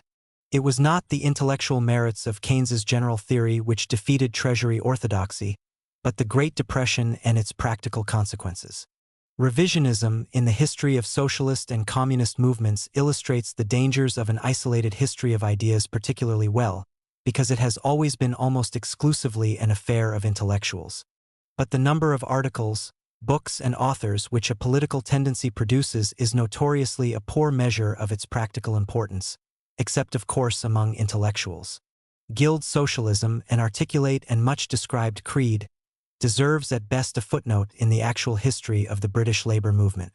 Trotskyism in the Soviet Russia of the 1920s had more numerous and abler spokesmen than the right-wing deviation, but its actual support among the party cadres outside the universities was almost certainly very much less. Conversely, of course, neither the number nor the nature of the arguments used by theoreticians tells us much about the actual movements with which they may be associated. The German Social Democratic Party condemned Bernstein almost unanimously, but in fact the policy of its reformist leaders was if anything more moderate than the one he recommended. The Hungarian revisionists of 1956 claimed to return to a purer and more democratic Leninism, but, as Mr. W. Griffith rightly points out in one of the few useful contributions to the subject in the Congress for Cultural Freedom Symposium Revisionism, the actual direction of events in Hungary during those hectic days was away from any kind of Leninism. In brief, a study of revisionism, which is chiefly, as the present book claims, a set of essays in the history of Marxist ideas, is likely to confuse rather than to illuminate. This is not to deny the interest of the study of ideas as such, though even in this specialized and rarefied atmosphere we must beware of the occupational hazard of both the theorists and the heresy hunters, that of overestimating the unambiguity and the compelling force of intellectual concepts. The capacities of the human mind, given enough incentive to put almost any practical construction on almost any theory, are easily underrated. It might seem difficult to turn orthodox Marxism, the specific enunciation of revolution by the proletariat, into an ideology of gradualism or of bourgeois liberalism. But plenty of Western social democratic Marxists did the first, by arguing that the time for revolution had not yet arrived because capitalism had not yet worked itself into its final polarization, and the Russian legal Marxists, who are barely referred to in this book, did the second by using Marx's argument that there was a phase of historical development, namely now, when liberal capitalism was progressive and should be encouraged. There were historical reasons for both these apparently perverse procedures. The strength of the Marxist framework in continental labor movements which local gradualists, unlike the British Fabians, were loath to abandon, or the absence of any powerful intellectual tradition in Russia which allowed businessmen to feel self-confident and socially useful, even for a limited historical space of time. Nevertheless, the phenomenon of a theory being, without much apparent modification, turned into its practical opposite, should warn the enthusiastic historian of pure doctrine, as also the believers in post hoc ergo propter hoc. It is evidently dangerous to confuse the context of an idea with its consequences. Thus we know that the Hegelian strain in early Marxist analysis, alienation, has strongly attracted the revisionists of the 1950s.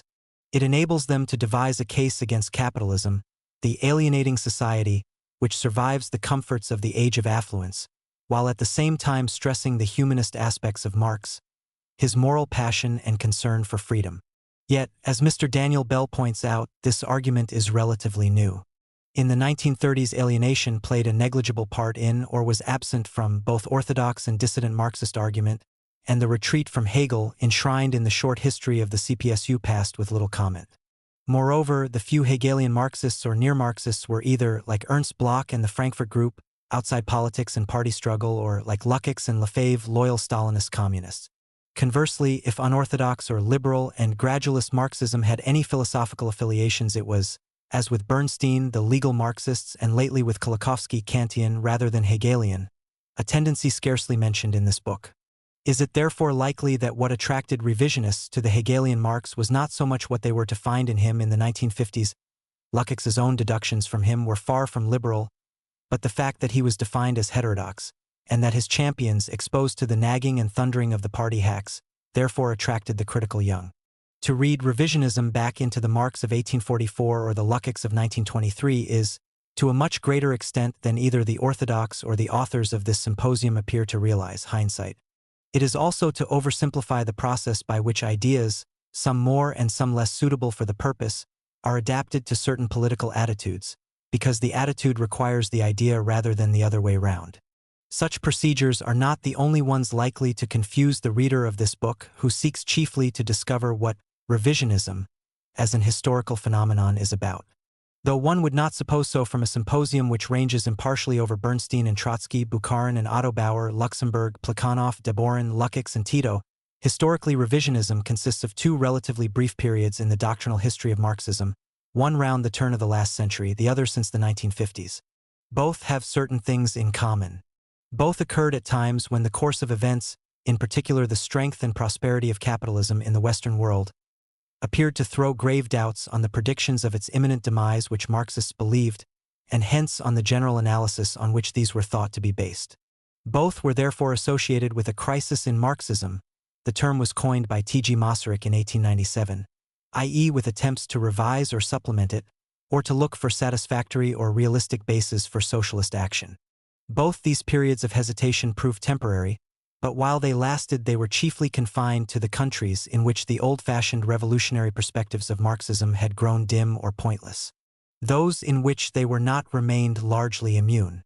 As in 1896 to 1905 the Russians, the Poles, the Bulgarians and the Serbs were the strongest defenders of the old verities of class struggle and revolutionary forward sweeps, so in the 1950s Asia, Africa and Latin America remained largely untroubled by the events which convulsed the communist parties of Europe. It is in these countries that the Chinese, now the defenders of old truth against new delusion, have sought or found most of their support within communist movements. In both cases, moreover, the trademark revisionism was or ought to be applied not, as the editor of this volume suggests, to all unofficial deviations from accepted Marxist orthodoxy, but only to one type, that situated in the political topography of socialism on the right. This was quite clear in 1900, when revisionism meant the Marxist Fabianism of Bernstein and was coined to describe it. It was not so clear in the 1950s, when orthodox communist leaders hastened to apply the name, which clearly suggested the abandonment of class struggle, revolution and socialism to all who were familiar with it, to all dissidents to whom it could be plausibly attached. Paradoxically, in this respect, they had much in common with the present symposium. Nevertheless, it is clear in this period also that on the global issues which divided revisionists from their opponents, the stability and prospects of capitalism, gradualism versus old-style revolution, the virtues of bourgeois democracy or bourgeois thought, and the like, the revisionists were those who stood on the right of the communist spectrum. Of course, they included various degrees of moderation, and it might well be desirable to confine the name to those who, in theory or fact, moved from their original Leninism to something hard to distinguish from Western social democracy or liberalism, for instance to Mr. Gillas.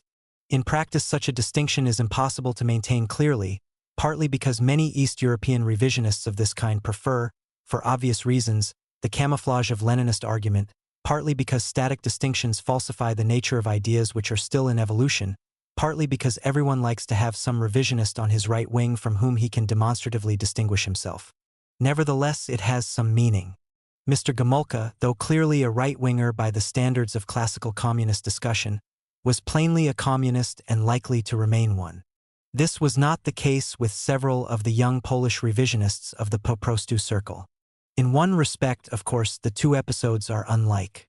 The revisionism of the 1950s was largely preoccupied with the internal problems of socialism, especially with Stalinism, which did not exist in 1900. It therefore became inextricably tangled up with several traditional debates within the socialist movement, such as that between libertarian and state socialism and with the Soviet controversies of the 1920s. These had no original connection with right-wing revisionism.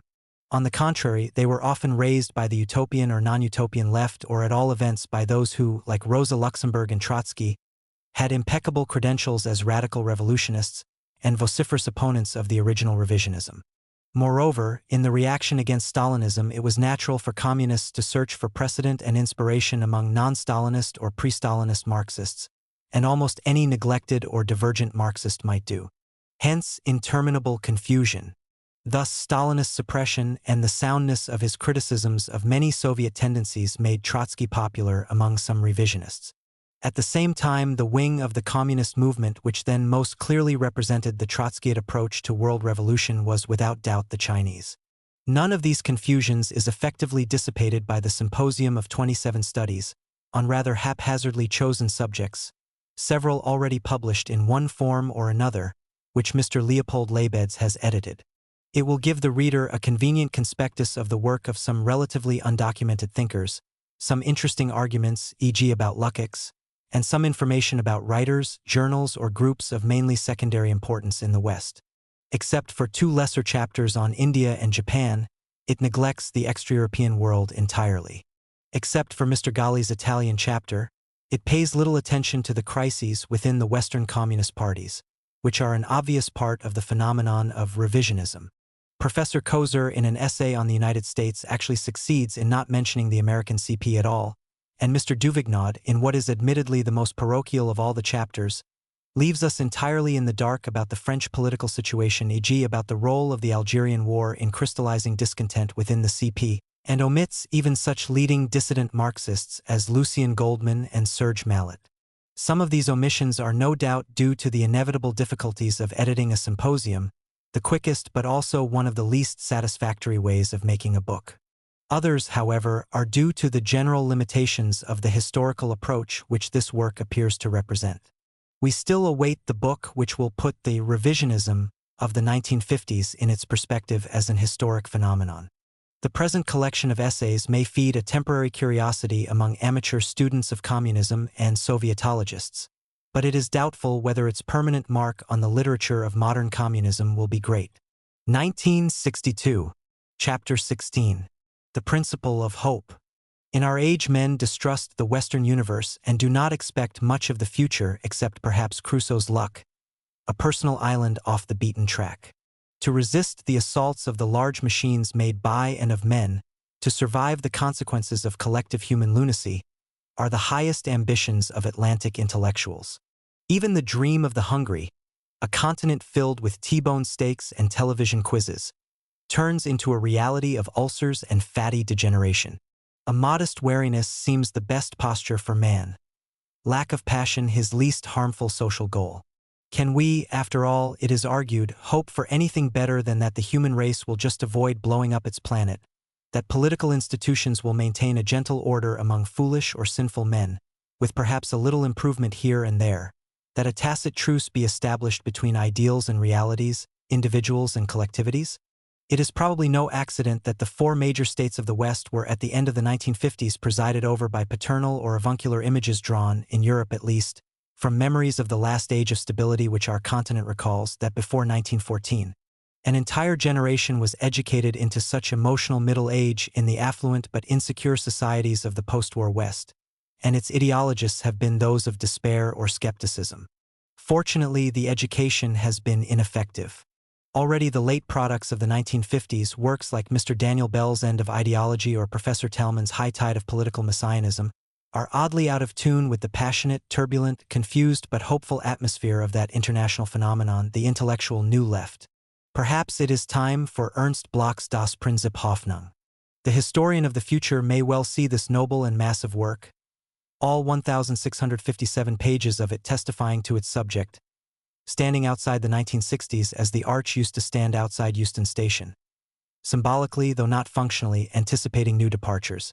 Hope is Professor Bloch's subject and indeed has been so since his unduly neglected career as a philosopher of men's dreams began with Geister Utopie, L9 L8, and Thomas Munzer als Theologe der Revolution, 1921. Hope bore him through the years of American exile when the present work was written, 1938–47. It appears before us now in both an East and a West German edition, as revised in 1953 and 1959. It is a strange, overcrowded, sometimes absurd, but nevertheless superb work. The British reader may find it well nigh incredible, for in our country the old-fashioned philosopher as our grandparents knew him is dying out like the bison of the prairies, hunted down by the mathematical logicians and the definers of askable questions. The German reader will recognize in him a splendid specimen of traditional German romantic philosophy, a sort of Marxist Schelling, as one reviewer has with some justice called him. But even in his native country philosophers such as he are now rare. No doubt, like several other aspects of traditional German culture, they found it easier to survive in East Germany under a crust of doctrinaire Marxism than in the Americanized West. At all events, it has struck at least one West German critic as irritating that so magnificently and archetypically German a phenomenon as Professor Bloch's philosophy should come from beyond the Elbe. However, he has remained a somewhat isolated figure since his transfer to the Federal Republic. The starting point of Professor Bloch's argument is the empirical observation that man, in spite of the gloomier litterateurs, is a hoping animal. To be unsatisfied, to wish to envisage a more general state when things could be other, i.e. better, than they are, is the most elementary form of this fundamental human urge. Its highest form is utopia, the construction of perfection which men seek or try to realize or which at least hangs above them like an intellectual sun. Such utopia is not confined to the building of ideal commonwealths. There are images of desire everywhere. In our dreams of perfect bodily health and beauty, pushing back sickness, old age and even death, in those of a society without want. There are the images of a world transformed by the technical control of nature, the dream buildings or cities imperfectly reflected in all but the most modestly functional architecture of real life. The utopia of a lost or undiscovered Eden or El Dorado haunted the explorers, the dream landscape of perfection, a world more adequately fitted to man, haunts poetry, opera, and painting. There are the perspectives of absolute wisdom. But for Professor Bloch, utopia is more even than this wide range of anticipations, images of desire, the contents of hope. It lies in all men who strive to realize themselves, i.e. to realize here and now the ideal of full humanity which we know to be latent in ourselves. It lies in the dream of eternity in this life, as in Faust's longing for the moment of life which shall be everlasting. Verwil Doc, du bist so schön. This dream of the present intensified into eternity finds its expression for Bloch in the art of music. It lies finally in the revolt against the limits of man's life and fate, in the images of hope against death, which find a mythical expression in our religions. But hope, desire of change, utopia, are not merely fundamental aspects of human behavior. They represent reality because for Professor Bloch they echo the fundamental fact of change in nature, which is itself thereby oriented towards the future. Life itself, being in evolution, unfinished and, therefore, changeable and perfectible, gives man scope for utopia and is its objective counterpart. There is, for Professor Bloch, a materialist utopian tradition in philosophy from which he would claim descent, that of the Aristotelian left, which took the master's doctrine of entelechy as its starting point and developed a concept of self-moving and self-creating matter. Some late Greeks, the medieval Islamic Aristotelians, an entire body of heretical Christian thought culminating in Giordano Bruno, belonged to this tradition. So in spite of his deliberate philosophic idealism, does Hegel, at least in part. And so, using this tradition to help turn Hegelianism right side up, does Marx, in whom the utopian tradition and utopian hope reach their first really adequate practical and philosophical expression. For in Marx the gap between the wish and its fulfillment, the present and the future, is at last closed. Hope is a fact, but for Professor Bloch also a desirable one. The object of his work is not merely its study but its propagation. The philosopher must be not only analyst but enthusiast.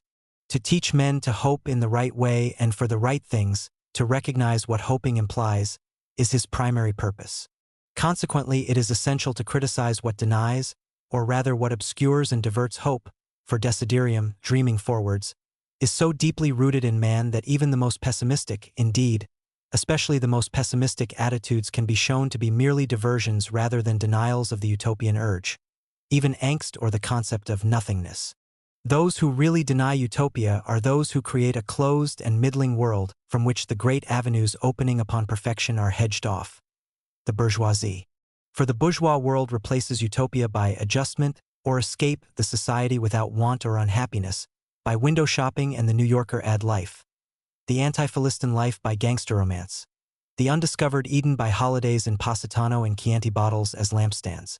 Instead of hope there are lies, instead of truth, a mask. For the middle-class ideal of the period before industrialism, as exemplified in Dutch 17th-century painting and Biedermeier interiors, Professor Bloch has respect and a certain tenderness. It can hardly be fitted even into his extended concept of utopia, though he tries.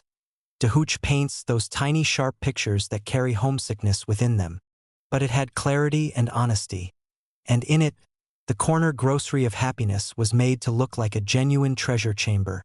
And yet the nature of hope is such that there is truth even in the lies of capitalism. The desire for a happy end, however commercially exploited, is man's desire for the good life. Our ever-deceived optimism, superior to unconditional pessimism, the belief that something can be done about it. Professor Bloch's attacks against the theories which stand in the way of the recognition of hope, and especially his contemptuous dissection of Freudian and even more contemptuous dismissal of Adlerian and Jungian psychoanalysis, are therefore essential to his argument. However, though they sometimes coincide with what used to be Marxist orthodoxy, they must not be confused with it. His critique of the fashions of the West is not indiscriminate. If he rejects philosophical pragmatism or functionalism in architecture and brushes aside D.H. Lawrence, not without some silent sympathy from some of us, as a sentimental penis poet, he cherishes Schönberg and respects abstract painting. Moreover, his arguments are strictly his own. For whatever his conclusions, Professor Bloch's philosophical provenance is un-Marxist, or rather only one-third Marxist. He is in fact a surviving German natural philosopher of the Coleridgean era who has turned revolutionary. A natural rebel against mechanical rationalism, a natural denizen of that world of semi-mystical cosmic harmonies, vital principles, living organisms, evolution, the interplay of polar opposites, and so on, in which Herder, Schelling, or for that matter Goethe, not to mention Paracelsus and Jacob Boehme, moved. It is highly characteristic of Professor Bloch's book that Paracelsus should be referred to more often in it than Descartes, Hobbes, Locke, and Darwin put together. Admittedly, Marxism has, via Hegel, deeper roots in this tradition than is commonly allowed. As late as Anti-Düring, Engels still writes a characteristic passage exalting Kepler above Newton and, indeed, a specific defense of the positive aspects of nature philosophy. Still, the other two acknowledged components of Marxism, the British and the French, have quite a different pedigree, and indeed its strength lies in the combination of both the classical and the romantic traditions of thought, if the term may be used in this context. But Professor Bloch is almost wholly a romantic, hence both the strength and the weakness of his work. His views about the natural sciences will strike Anglo-Saxon readers as willfully absurd, perhaps because we live in an age when the major advances in science are made by mathematics and a sophisticated neo-mechanism. But if his critiques may strike scientists as incomprehensible for the same reason as Goethe's rejection of Newton's optics, neither are the aberrations of fools. On the other hand, Professor Bloch's approach gives him great penetration into the logic of what appears to be irrational, such as the world of visionary and symbolic statement, a navigational mastery of the oceans of the human heart, and a deep understanding of men's aspirations. These are the gifts of the artist, and indeed Professor Bloch is an artist, with a major writer's psychological insight and a remarkable style, where concise and gnomic foothills flank sinewy mountain ranges of prose, broken by cascades of noble rhetoric, and on which the glaciers of wit sparkle and glow. But he is not an artist who has strayed into philosophy. He is a philosopher who also requires the techniques of the artist, for whom it is equally essential not only, say, to make an acute analysis of the middle-class preconceptions of Freud, but also to express Spinoza's aspirations metaphorically but not vaguely as to see the world as a crystal, with the sun at its zenith, so that nothing throws a shadow. Romanticism has taught Professor Bloch that there are things not readily expressible, at present in quantities or verifiable propositions, which nevertheless are there and ought to be expressed. What is left of love when Kinsey has counted its orgasms, sample inquiries have measured its attitudes, physiologists described its mechanism and analysts the propositions which can be made about it, is still meaningful and not only subjectively to lovers. Das Prinzip Hoffnung is a long, discursive, and sometimes repetitive book. To attempt any summary of its content beyond the briefest and driest oversimplification is quite impracticable, for it is a work of gigantic size and encyclopedic range. How many philosophical books, Marxist or otherwise, contain analyses of the relation between music and medieval scholastic logic, discussions of feminism as a variant of utopia, of Don Juan, Don Quixote and Faust as myths, of natural law in the 18th century, the evolution of Rosicrucianism, the history of town planning, yoga, the Baroque, Joachim of Fiore, fun fairs, Zoroaster, the nature of dancing, tourism, and the symbolism of the alchemists. Probably most readers will enjoy the book mainly for its variety, and as the sum of often profoundly brilliant, sometimes rather peculiar, always stimulating parts. Probably few readers will follow the author all the way, though none will fail to discover in him flashes of dazzling insight or, embedded in page-long paragraphs like flakes of mica in granite, the most polished of aphorisms. However, even the most critically inclined should make the attempt to follow him to the end of his journey, where man, an Unterdruck's und Verskalin's Wesen, finds that the true genesis is not at the beginning but at the end, where Blake fuses with Marx and alienation ends in man's discovery of his true situation.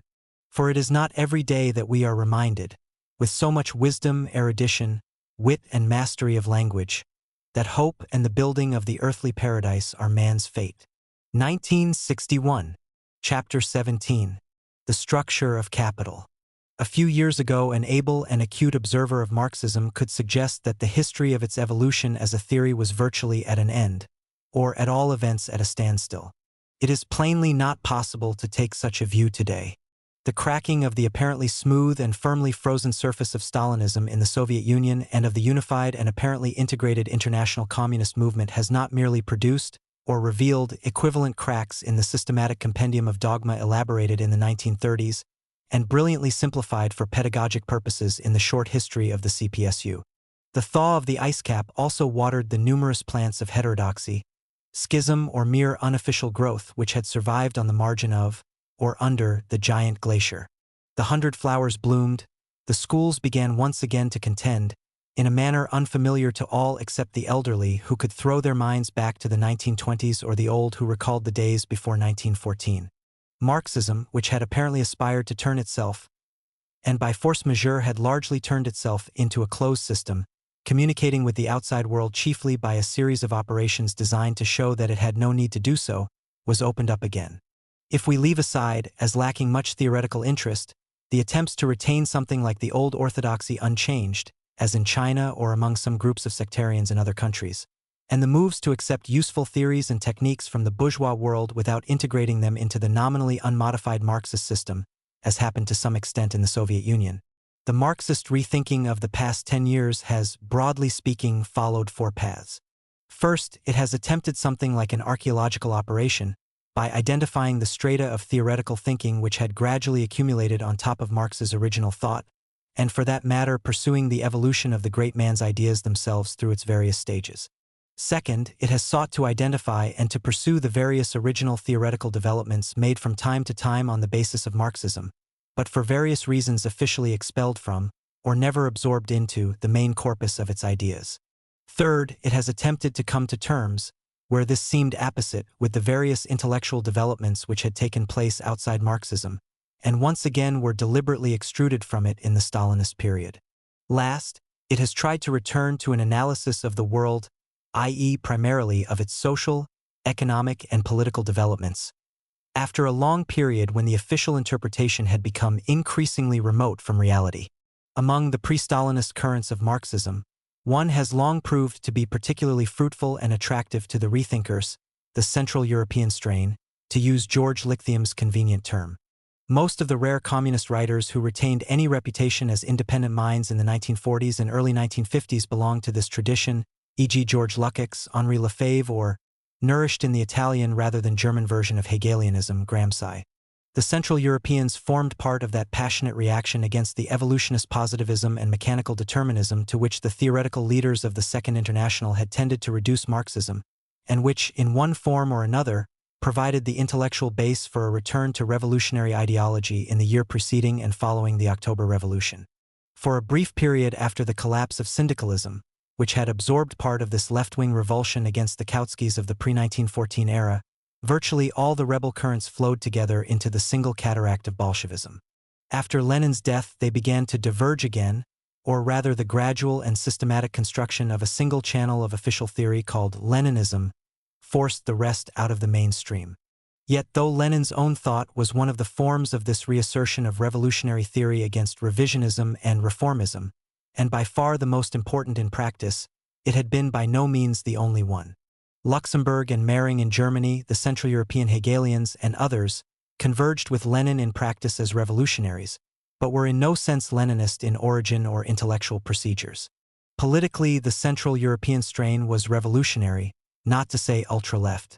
Socially, it was not so much a collection of intellectuals. All ideological schools are that, as one of men and women whose taste ran to agitation, writing and discussion rather than organization and the Bolshevik executive life. In theory, it was above all hostile to the Darwinian and positivist versions of Marxism a la Kautsky, and suspicious even of those aspects of the mature Marx and Engels which might have encouraged determinism rather than voluntarism. Even the young Gramsci and Turin reacted to the October Revolution by calling for a revolt against Marx's capital. Philosophically, it tended to stress, against the more official theorists of social democracy and the revisionists, the Hegelian origins of Marx and such of his youthful writings as were then available. The publication of the Frühschriften by Landshut and Mayer in 1932 was to provide the Central Europeans with what has turned out to be their basic text, the 1844 manuscripts, and their basic operational tool, alienation. By this time, however, the political situation had changed.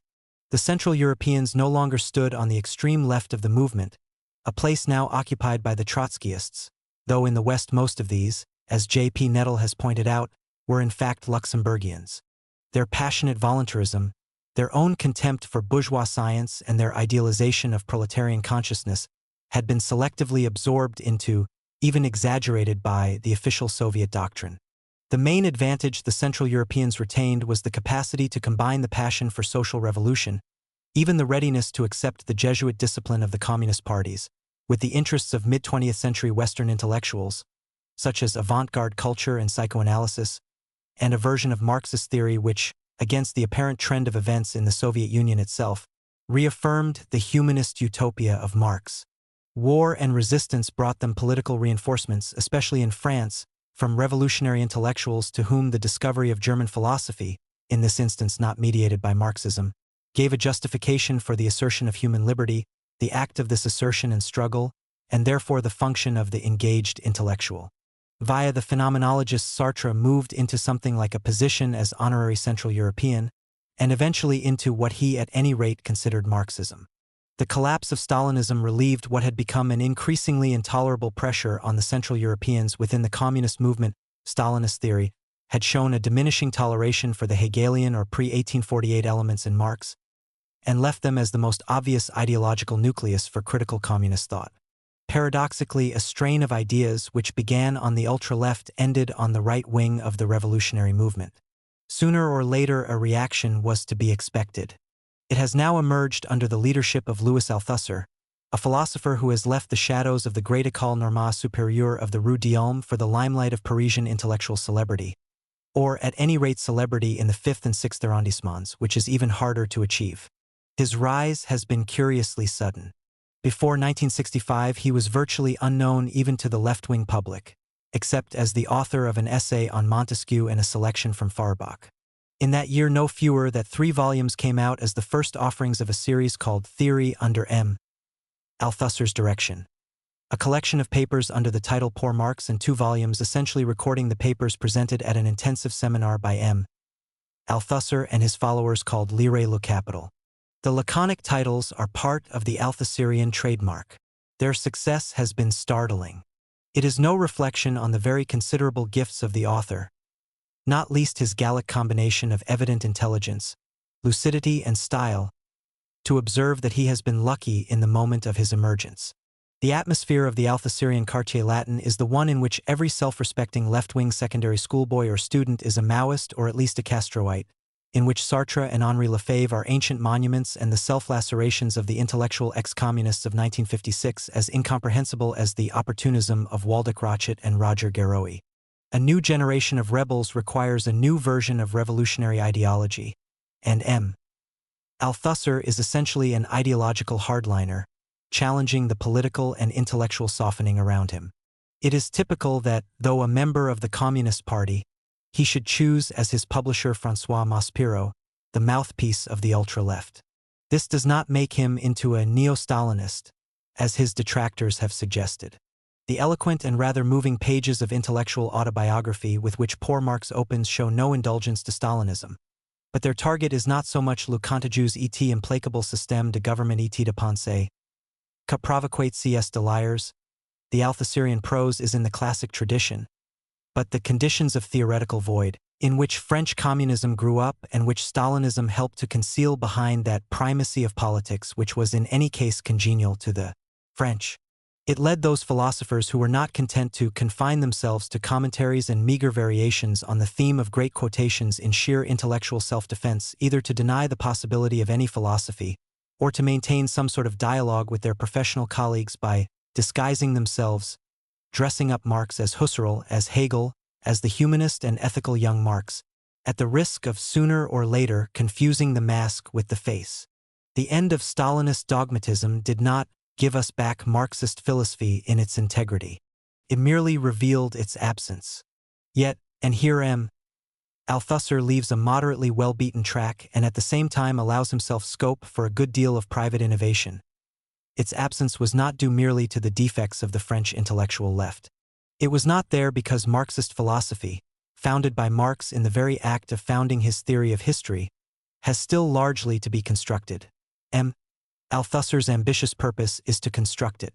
In one sense, this position has similarities with some tendencies of thought in the Stalin era, for one of the characteristics of that period was the systematic assertion of the absolute originality of Marx, the sharp cut which sundered him from Hegel and his own Hegelian youth, and from the utopian socialists. Roger Garroey was obliged to revise his sources françaises du socialisme scientifique on these grounds in the late 1940s. M. Althusser also talks of the coupure in Marx's evolution and, while placing it with most students around 1845, seems reluctant to accept anything as fully Marxist before the poverty of philosophy and the Communist Manifesto. But of course the Stalinist theories had no doubt about what Marxist philosophy was.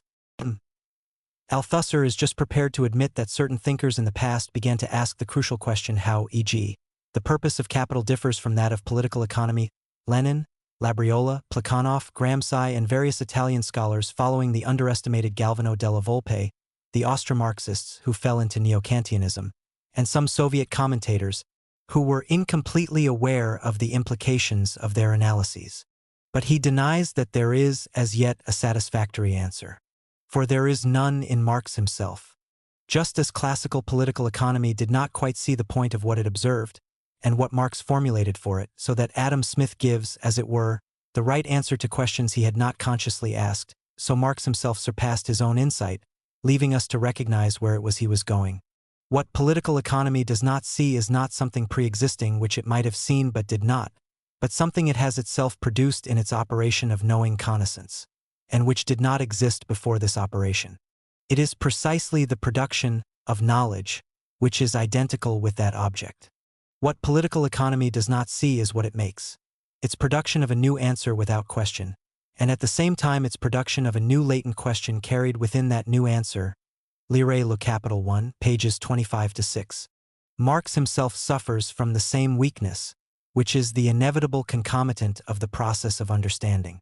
He was a far greater man than Adam Smith, because, while unable to emerge fully into his own novelty, he reaches out for his question, formulating it somewhere or other, perhaps in a different context, searching for the answer by multiplying the images suitable for its presentation. Oui, haut et vert, qu'en eau ouate et laquede, le concept de l'efficacité. In discovering this lack, we can not only begin to grasp Marxist philosophy, the philosophy which Marx founded but did not construct, but also advance beyond it. For a science progresses, that is to say lives, only by paying extreme attention to its points of theoretical fragility. In this respect it holds its life less by what it knows than by what it does not know, on the absolute condition of circumscribing that non-known, and of formulating it rigorously as a problem. It will be evident that the core of M. Althusser's analysis is epistemological. The nature of his exercise is the exploration of Marx's process of understanding, and his main method an intensely detailed critical reading of the works, using all the resources of linguistic, literary, and philosophical discipline. The first reaction of his own critical readers may well be that the methods and concepts he applies are not necessarily those emerging by his own favorite process of epistemological advance, from Marx himself. To say that, along other roads, contemporary theory in psychoanalysis, in linguistics, in other disciplines like biology and perhaps in physics has confronted the problem without realizing that Marx had produced it much earlier, may be true. But it is not impossible that the problem has been discovered in Marx because of the new and considerable vogue for linguistic structuralism and Freud in France. Indeed, while structural functionalist elements are easily recognized in Marx, it is by no means so clear what Freud has to contribute to the understanding of capital. But if in fact these are to some extent insights from the outside, nous devons cs connaissances bouleversantes. A quelques hommes, Marx, Nietzsche et Freud, it may be wondered whether the critical effort is merely confined to making manifest what is latent in Marx. A second reflection is that the Althusserian type of analysis finds it difficult, if not impossible, to get outside the formal structure of Marx's thought. M. Althusser is aware of this characteristic. At no point do we set foot on the absolutely uncrossable frontier which separates the development of specification of the concept from the development and particularity of things, and appears to justify it by abstract argument. We have demonstrated that the validation of a scientific proposition as knowledge in a given scientific practice was assured by the interplay of particular forms, which guarantee the presence of scientificity, scientificite in the production of knowledge, in other words by specific forms which confer the character of true knowledge upon an act of knowledge. Yet even if this is true and this method of validation can be applied as easily to capital as to mathematical propositions, which is not obvious, all mathematicians know that a considerable gap still remains between their demonstrations and such real-life phenomena, for instance, the evolution and operation of the capitalist system, as may be found to correspond to their discoveries. One can agree with M.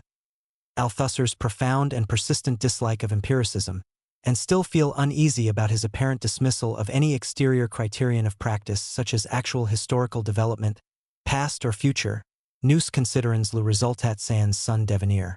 For in fact Marx did get down to the difficult problem of the concrete.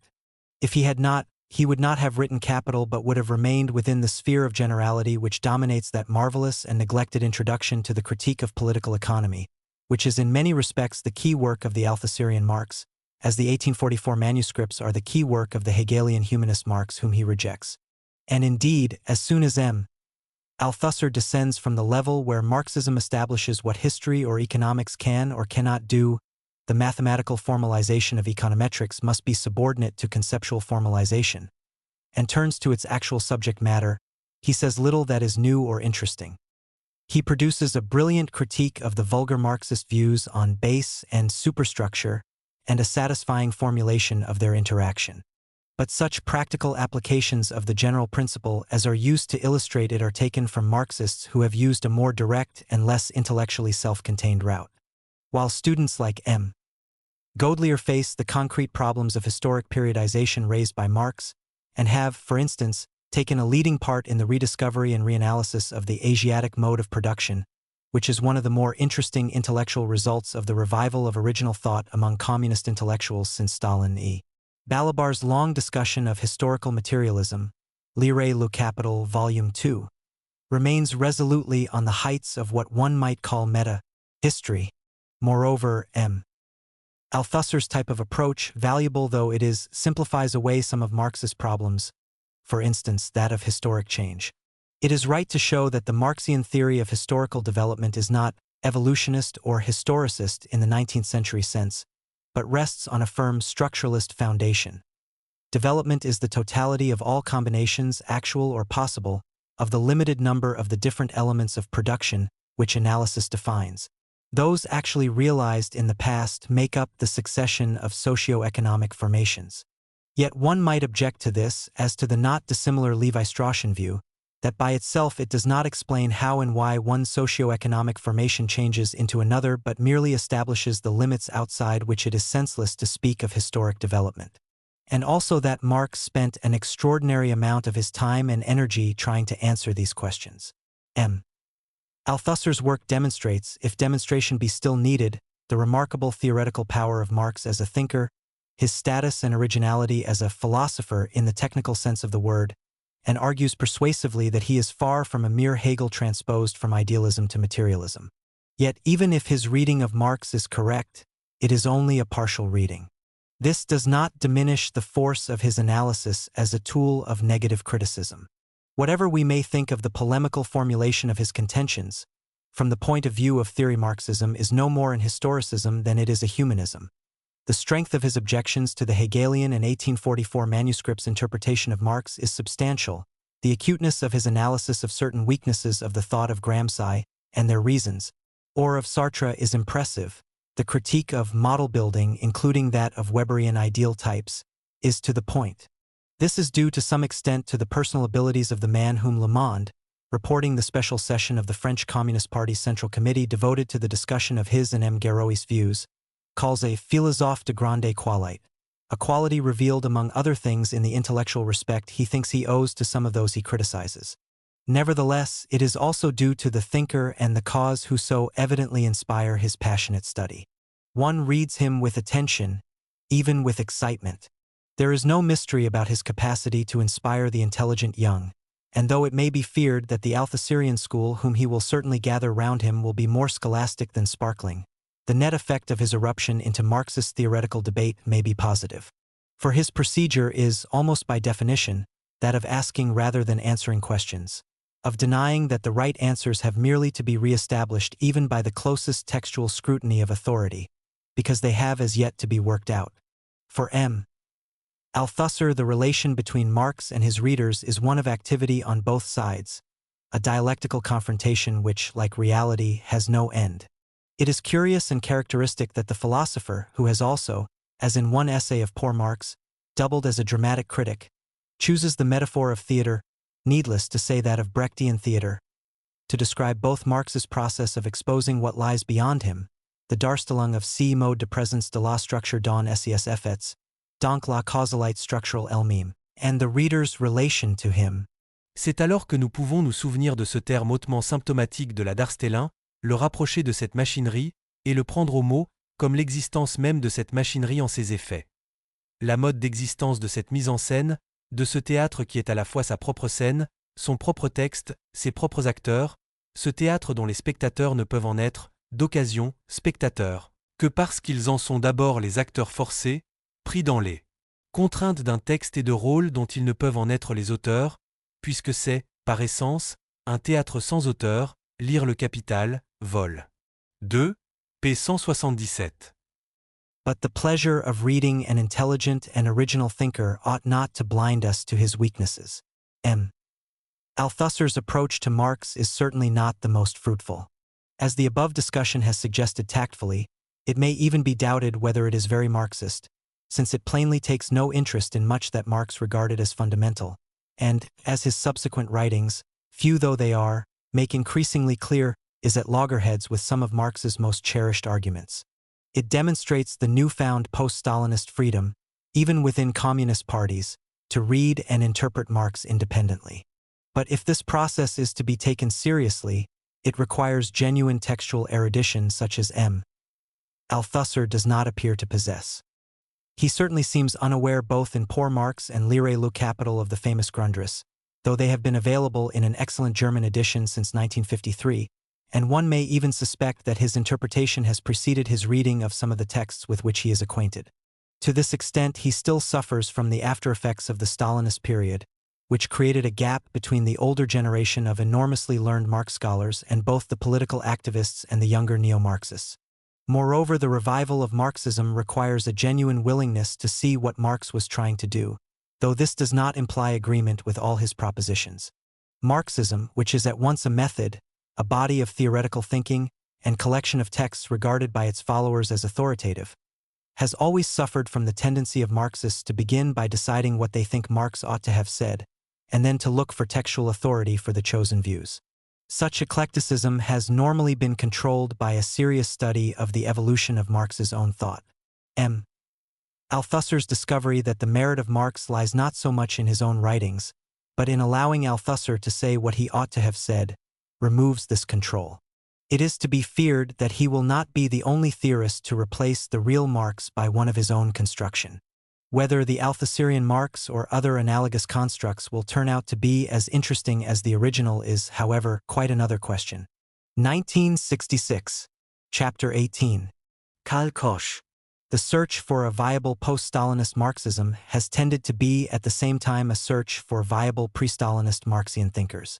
There is no logical reason why this should be so, but the psychological motives which lead men, especially young men, to seek not only truth but also its teachers are very strong. In any case, we owe to it the rediscovery, one might almost say the discovery, of several interesting writers. Karl Koch, 1886 to 1961, is the most recent of these. A number of circumstances conspired to maintain him in obscurity during his lifetime. Though a communist for the first half of the 1920s, his writings were not attached to any deviation of substance, or were in their time lumped with the heterodoxies of the Lukács of Geschichte und Klassenbewusstsein unjustly, though not without some plausibility. He thus had no chance of surviving the Stalin era as the guru of any organized body of Marxists, however small. The Spanish anarcho-syndicalists to whom he was drawn were not a body likely to transmit, or even to understand, a theorist who was nothing if not sophisticated, and who belonged to a highly developed academic tradition. Hitler's victory buried his writings of the 1920s.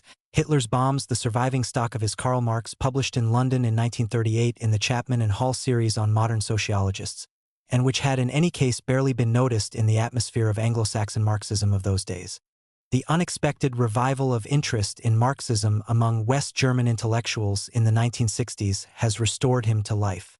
Marxismus und die Philosophie, 1923-31, was published in 1966 with a long introduction by Erich Gerlach and some minor texts of the 1920s, Karl Marx in a full scholarly edition by Getzlankaw in 1967.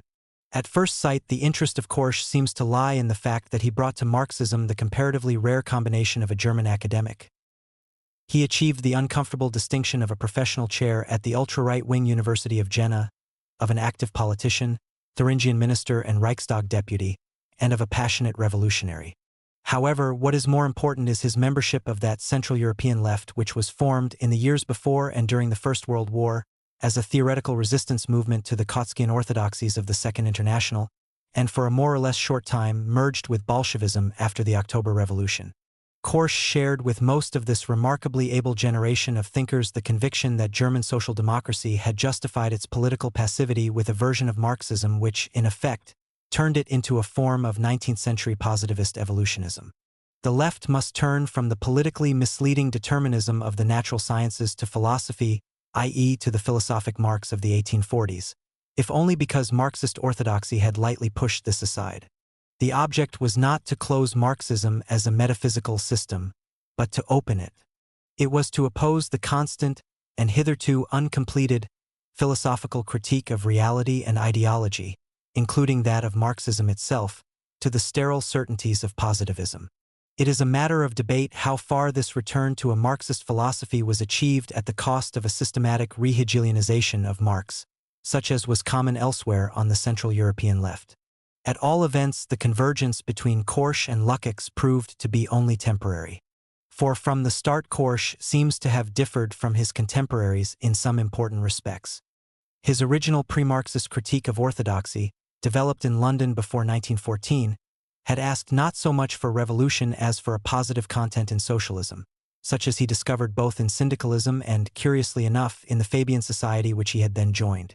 Syndicalism he saw as an authentic proletarian conception of socialism, perhaps the inevitable form of such a conception. The Fabians, he thought, introduced a voluntarist element into socialism by their insistence on the socialist education of the people and a positive formula for socialist construction by their discussions about the control of industry. Though this line of thought differed from those of other anti-Kautskians, it converged with them. All the left-wing rebels called for activism and planning and rejected historical determinism. All of them denied that Marx's man sets himself only such historical tasks as he can solve meant that the solution of these tasks would be as automatic as their solubility. On the other hand, Korsch differed from what we may call the East European wing of this new left in as much as he concentrated entirely on the problems of capitalism in the advanced industrial countries. Indeed, it is arguable that his rediscovery is due to this fact.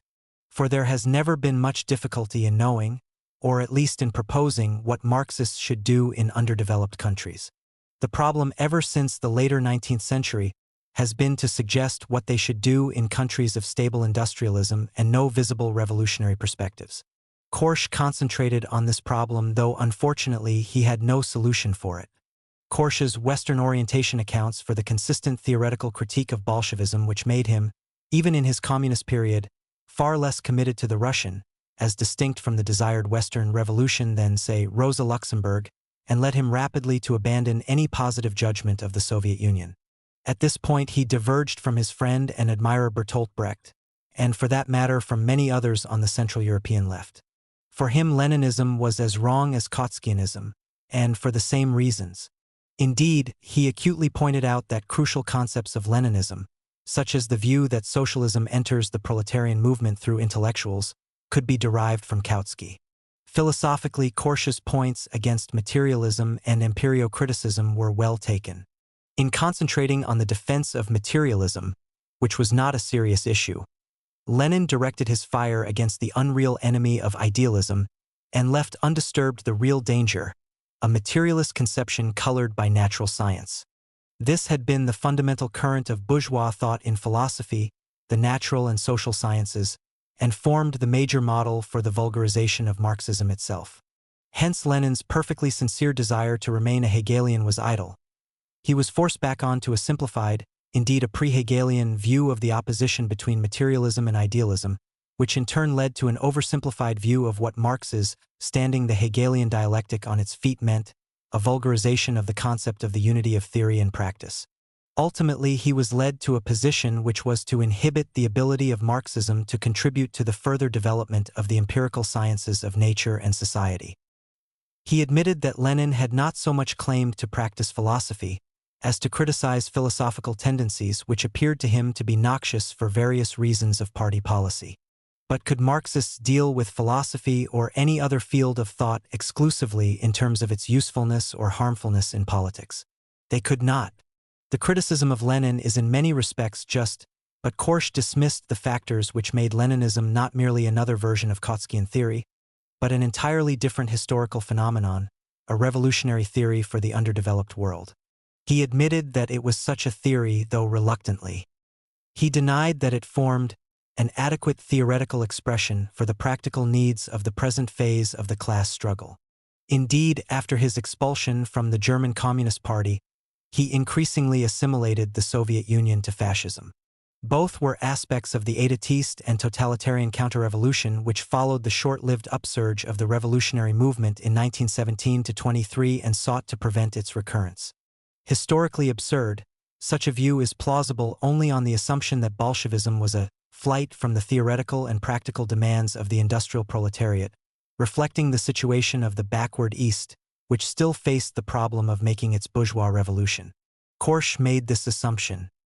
He observed the revolutionary movement of the underdeveloped world and dismissed it as an irrelevance to the industrial proletariat of the industrial countries. The difficulty of this position was that it left him without a revolutionary alternative for the West, once the tide of post-war rebellion had receded. Indeed, it left him with no concrete political perspective at all, after the failure of the Spanish anarcho-syndicalists. There are signs that, like other long-frustrated and disappointed revolutionaries, Korsch began to feel that the future was slightly less black after 1956, but since he wrote nothing of substance in his final years, we need not speculate how he might have modified his views.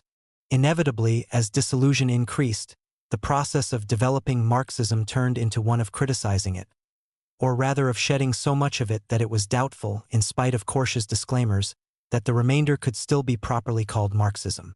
Dialectics, for instance, was not a superlogic to be handled like ordinary logic, a reasonable point, but the way in which during a revolutionary era classes, groups, and individuals produced new ideas, dissolved existing systems of knowledge and replaced them with more flexible systems, or better still, with no system at all, but with the wholly unconfined and free use of thought applied to the constantly changing process of development.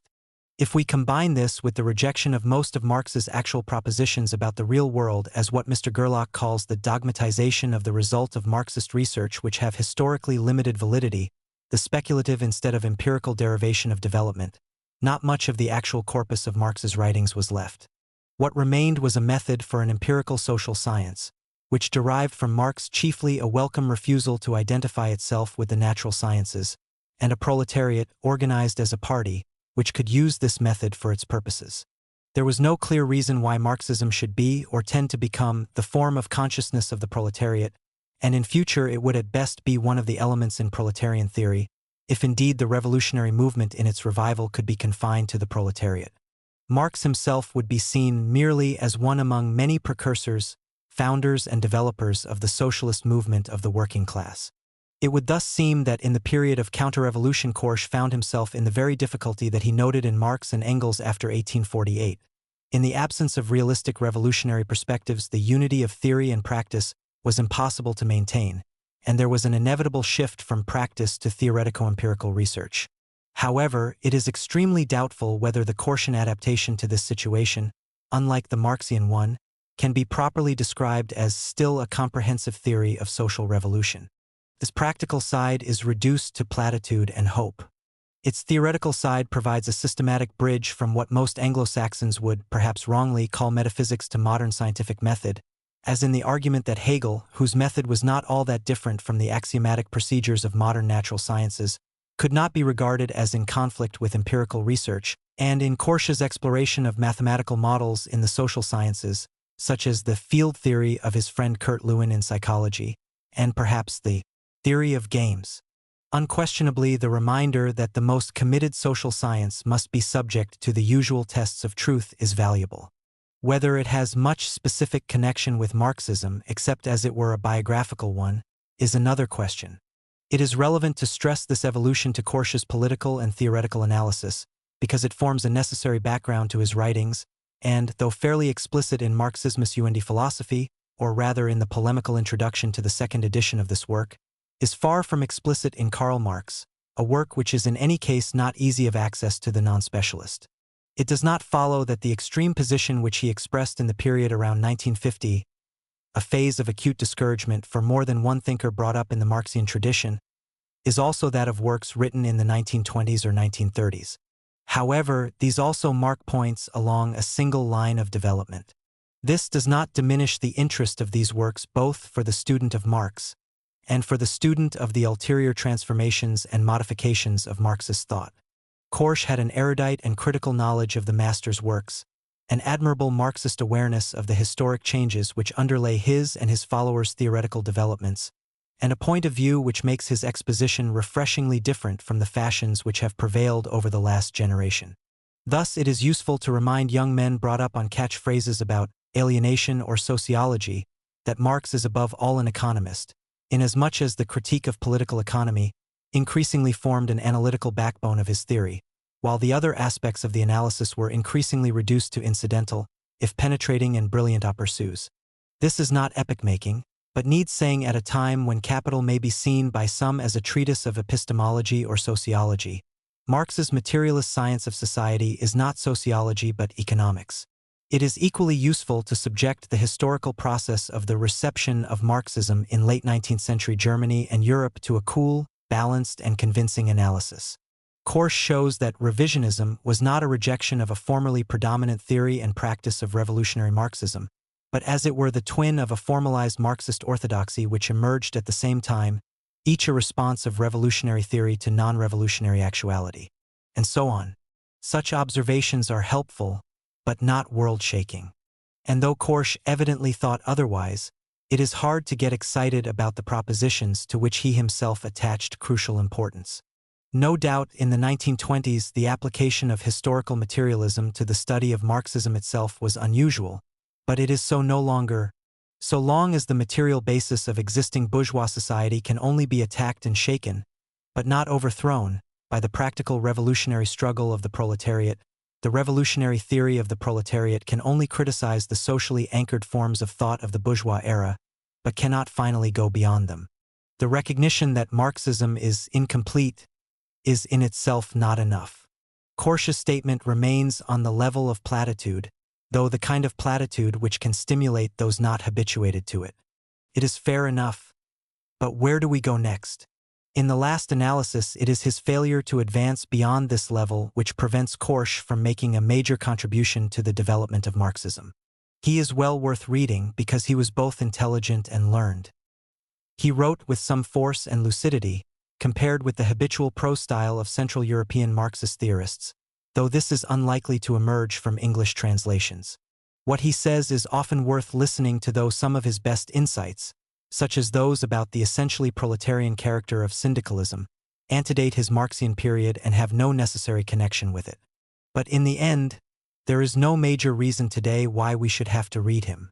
Applying his own criteria, and those of Marxism to this failure, we may perhaps say that it reflects the essential predicament of the Western communist current to which Korsch belonged. It was a political non-starter. To be a social revolutionary between the wars usually meant in one way or another to choose Bolshevism, even in a heretical form. Until the early 1920s, and in Spain until the late 1930s, it might still look as though it could also mean choosing something like syndicalism, but this was a horse which was already visibly collapsing under the rider who wished to urge it towards the goal of successful revolution. There was no other choice for a revolutionary, though Marxism would have permitted various forms of theoretical adaptation and development which fitted it for non-revolutionary operation. For emotionally understandable reasons, Korsch rejected such revisionist adaptations. Since he also rejected Bolshevism, he was left isolated, theoretically and practically sterile, and not a little tragic, an ideological Saint Simeon on his pillar. 1968. For soldiers and guerrillas, Chapter 19. Vietnam and the Dynamics of Guerrilla War. Three things have won conventional wars in this century: greater reserves of manpower, greater industrial potential, and a reasonably functioning system of civilian administration. The strategy of the United States in the past 2 decades has been based on the hope that the second of these, in which it is supreme, would offset the first, in which the USSR was believed to have the edge. This theory was based on faulty arithmetic in the days when the only war envisaged was one against Russia, for the Warsaw Pact powers have no greater population than NATO. The West was merely more reluctant to mobilize its manpower in conventional ways.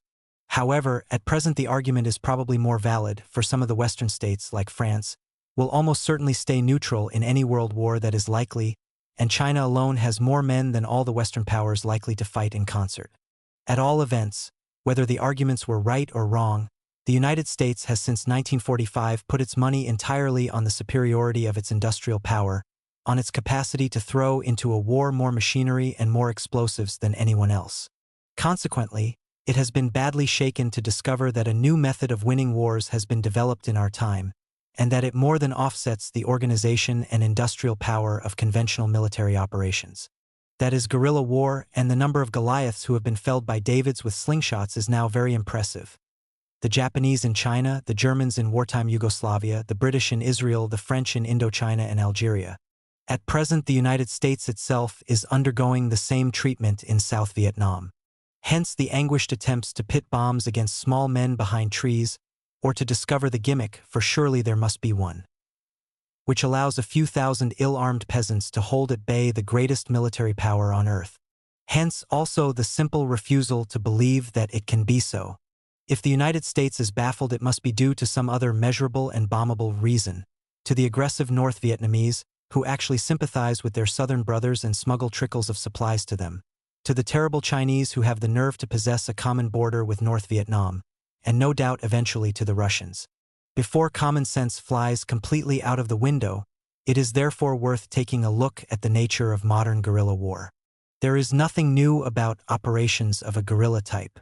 Every peasant society is familiar with the noble bandit or Robin Hood who takes from the rich to give to the poor, and escapes the clumsy traps of soldiers and policemen until he is betrayed. For as long as no peasant will give him away, and as long as plenty will tell him about the movements of his enemies, he really is as immune to hostile weapons and as invisible to hostile eyes as the legends and songs about such bandits invariably claim. Both the reality and the legend are to be found in our age, literally from China to Peru. Like the military resources of the bandit, those of the guerrilla are the obvious ones. Elementary armaments reinforced by a detailed knowledge of difficult and inaccessible terrain, mobility, physical endurance superior to that of the pursuers, but above all a refusal to fight on the enemy's terms in concentrated force and face-to-face. But the guerrilla's major asset is non-military, and without it he is helpless. He must have the sympathy and support, active and passive, of the local population. Any Robin Hood who loses it is dead, and so is any guerrilla. Every textbook of guerrilla warfare begins by pointing this out, and it is the one thing that military instruction in counterinsurgency cannot teach. The main difference between the ancient, and in most peasant societies endemic, form of bandit operation and the modern guerrilla is that the Robin Hood type of social bandit has extremely modest and limited military objectives, and usually only a very small and localized force. The test of a guerrilla group comes when it sets itself such ambitious tasks as the overthrow of a political regime or the expulsion of a regular force of occupiers, and especially when it sets out to do this not in some remote corner of a country, the liberated area, but over an entire national territory. Until the early 20th century, hardly any guerrilla movements faced this test. They operated in extremely inaccessible and marginal regions. Mountain country is the commonest example, or opposed relatively primitive and inefficient governments, native or foreign. Guerrilla actions have sometimes played an important part in major modern wars, either alone in exceptionally favorable conditions, as with the Tyrolese against the French in 1809, or more usually, as ancillaries to regular forces, during the Napoleonic Wars, for example, or in our century in Spain and Russia. However, by themselves and for any length of time, they almost certainly had little more than nuisance value, as in southern Italy where Napoleon's French were never seriously inconvenienced by them. That may be one reason why they did not much preoccupy military thinkers until the 20th century.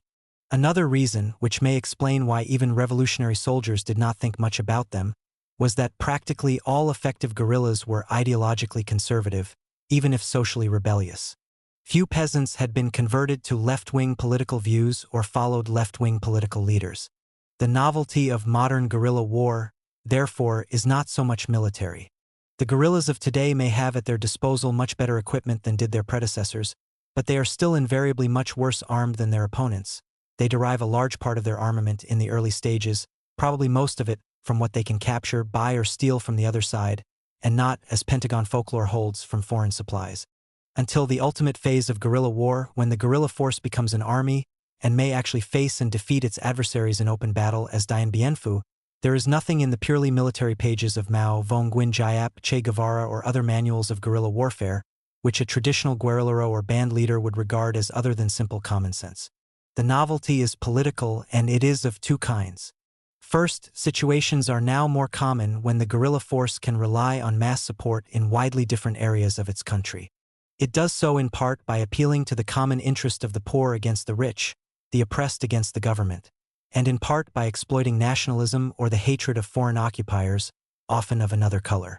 It is, once again, only the folklore of military experts that peasants want only to be left alone. They don't. When they have no food, they want food. When they have no land, they want land. When they are cheated by the officials of a remote capital, they want to get rid of them. But above all, they want rights as men, and when ruled by foreigners, to get rid of the foreigners. One ought to add that an effective guerrilla war is possible only in countries in which such appeals can be successfully made to a high percentage of the rural population in a high proportion of the country's territory. One of the major reasons for the defeat of guerrilla war in Malaya and Kenya was that these conditions did not obtain. The guerrillas were drawn almost entirely from among the Chinese or Kikuyu, whereas the Malays, the rural majority, and the rest of Kenya remained largely outside the movement. The second political novelty is the nationalization not only of support for the guerrillas but of the guerrilla force itself, by means of parties and movements of national and sometimes international scope. The partisan unit is no longer a purely local growth. It is a body of permanent and mobile cadres around whom the local force is formed. They link it with other units into a guerrilla army capable of nationwide strategy and of being transformed into a real army. They also link it with the non-combatant national movement in general, and the politically decisive cities in particular. This implies a fundamental change in the character of such forces. It does not mean that guerrilla armies are now composed of hardcore revolutionaries infiltrated from outside. However numerous and enthusiastic the volunteers, the outside recruitment of guerrillas is limited partly by technical considerations, partly because many potential recruits, especially from among city intellectuals and workers, are simply not qualified. They lack the sort of experience which only guerrilla action or peasant life can give. Guerrillas may be started by a nucleus of cadres, but even a totally infiltrated force such as the communist units which maintained themselves for some years after 1945 in Aragon, Spain, soon had to begin systematically recruiting among the local population. The bulk of any successful guerrilla force is always likely to consist of local men, or of professional fighters who were once recruited as local men, and the military advantages of this are immense, as Che Guevara has pointed out, for the local man has his friends, to whom he can make a personal appeal for help. He knows the terrain and all the things that are likely to happen in the region, and he will also have the extra enthusiasm of the man who is defending his own home. But if the guerrilla force is an amalgam of outside cadres and local recruits, it will nevertheless have been entirely transformed. It will not only have unprecedented cohesion, discipline, and morale, developed by systematic education, in literacy as well as military techniques, and political training, but unprecedented long-range mobility. The Long March transferred Mao's Red Army from one end of China to the other, and Tito's partisans achieved similar migrations after similar defeats. And wherever the guerrilla army goes, it will apply the essential principles of guerrilla war which are, almost by definition, inapplicable by orthodox forces. To pay for everything supplied by the local population. B. Not to rape the local women. C. To bring land, justice and schools wherever they go. And D. Never to live better than or otherwise than the local inhabitants. Such forces, operating as part of a nationwide political movement and under conditions of popular support, have proved themselves extraordinarily formidable. At their best, they simply cannot be defeated by orthodox military operations. Even when less successful, they can be defeated, according to the calculations of British counterinsurgency experts in Malaya and elsewhere, only by a minimum of 10 men on the ground for every single guerrilla. That is to say, in South Vietnam by a minimum of something like 1 million Americans and puppet Vietnamese. In fact, the 8,000 Malayan guerrillas immobilized 140,000 soldiers and policemen. As the United States is now discovering, orthodox military methods are quite beside the point. Bombs don't work unless there is something other than patties to make craters in. The official or foreign forces soon realize that the only way to fight guerrillas is by attacking their base, i.e. the civilian population. Various ways of doing this have been proposed, from the old-fashioned Nazi method of treating all civilians as potential guerrillas, through more selective massacre and torture, to the presently popular device of kidnapping entire populations and concentrating them in fortified village compounds, in the hope of depriving the guerrillas of their indispensable source of supplies and intelligence. The American forces, with their usual taste for solving social problems by technological means, appear to have a preference for destroying everything over large areas, presumably in the hope either that all guerrillas in the area will be killed along with the rest of the human, animal, and vegetable life, or that somehow all those trees and underbrush will be vaporized, leaving the guerrillas standing up invisible, where they can be bombed like real soldiers. Barry Goldwater's plan to defoliate the Vietnamese forests by nuclear bombs was no more grotesque than what is actually being attempted along these lines. The difficulty with such methods is that they merely confirm the local population in their support of the guerrillas, and provide the latter with a constant supply of recruits. Hence, the anti-guerrillas devise plans to cut the ground from under the enemy's feet by improving the economic and social conditions of the local population. Rather in the manner of King Frederick William I of Prussia, who is reported to have run after his subjects in Berlin, beating them with his tick and shouting, "I want you to love me." But it is not easy to convince people that their conditions are being improved while their wives and children are being drenched in burning oil, especially when the people doing the drenching live, by Vietnamese standards, like princes. Anti-guerrilla governments are more likely to talk about, say, giving peasants the land, than actually doing it, but even when they carry out a series of such reforms, they do not necessarily gain the gratitude of the peasants. Oppressed peoples do not want economic improvement alone. The most formidable insurrectionary movements, including very notably the Vietnamese, are those that combine national and social elements. A people who want bread and also independence cannot be conciliated merely by a more generous distribution of bread. The British met the revolutionary agitation of the Irish under Parnell and de Witt in the 1880s by a combination of coercion and economic reform, and not without success. But this did not forestall the Irish revolutionary movement, which threw them out in 1916–22. Nevertheless, there are limitations to a guerrilla army's ability to win a war, though it usually has effective means to avoid losing one. In the first place, guerrilla strategy is by no means applicable everywhere on a national scale, and that is why it has failed or partly failed in a number of countries, e.g. Malaya and Burma. Internal divisions and hostilities, racial, religions, etc., within a country or a region may limit the guerrilla base to one part of the people, while automatically providing a potential base for anti-guerrilla action in another. To take an obvious case, the Irish Revolution of 1916–22, essentially a guerrilla operation, succeeded in the 26 counties but not in Northern Ireland, despite a common frontier and active or passive help from the south. The British government, by the way, never made this sympathy an excuse to drop bombs on the Shannon barrage in order to force the Dublin government to cease its aggression against the free world. Again, there may be people so inexperienced or so lacking in effective cadres as to allow large-scale and wide-based guerrilla insurrections to be suppressed, at least for some time. That is perhaps the case in Angola. Or the geography of a country may facilitate local guerrilla action, but make coordinated guerrilla warfare remarkably difficult, as perhaps in some Latin American countries.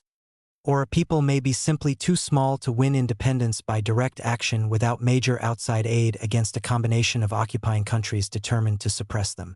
This may be the case with the Kurds, superb and persistent guerrilla fighters of the traditional kind, but who have never achieved their independence.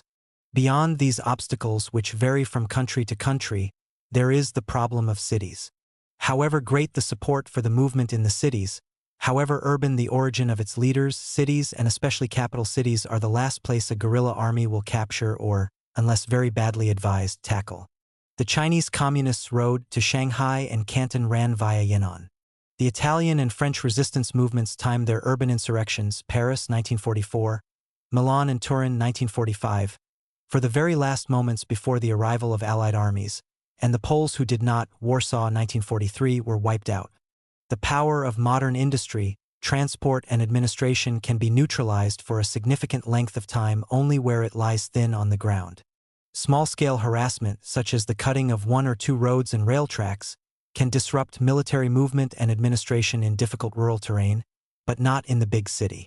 Guerrilla action or its equivalent is entirely possible in the city. After all, how many bank robbers are ever caught in London? And there have been some recent examples of it, for instance in Barcelona in the late 1940s and various cities in Latin America.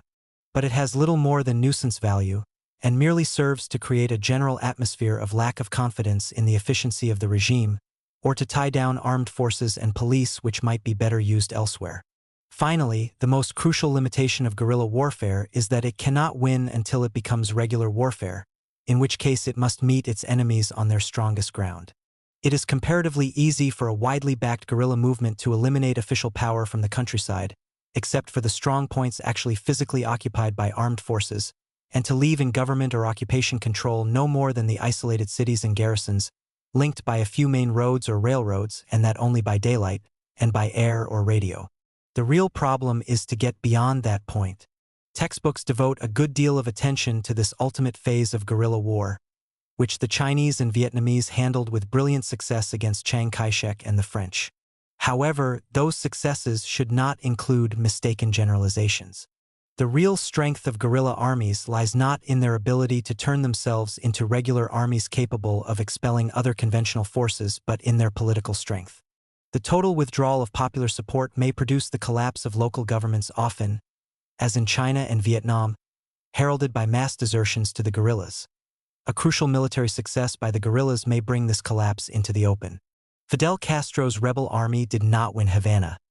When it had demonstrated that it could not only hold the Sierra Maestra but also take the provincial capital of Santiago, the government apparatus of Batista collapsed. Foreign occupying forces are likely to be less vulnerable and less inefficient. However, even they may be convinced that they are in a war they cannot win, that even their tenuous hold can be maintained only at quite disproportionate cost. The decision to call off the wasting game is naturally humiliating, and there are always good reasons for postponing it, because it will rarely happen that the foreign forces have been decisively defeated, even in local actions like Dien Bien Phu. The Americans are still in Saigon, apparently drinking their bourbon peacefully, except perhaps for an occasional bomb in a cafe. Their columns still crisscross the country apparently at will, and their losses are not much greater than those from traffic accidents at home. Their aircraft are dropping bombs wherever they like, and there is still somebody who can be called the Prime Minister of Free Vietnam, though it may be hard to forecast from one day to the next who he will be. Thus, it can always be argued that just one more effort will tip the balance. More troops, more bombs, more massacres and torture, more social missions.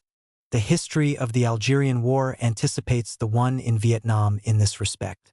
By the time it was over, 500,000 Frenchmen were in uniform there, against a total Muslim population of 9 million, or one soldier to every 18 inhabitants, not counting the pro-French local white population, and the army was still asking for more, including the destruction of the French Republic.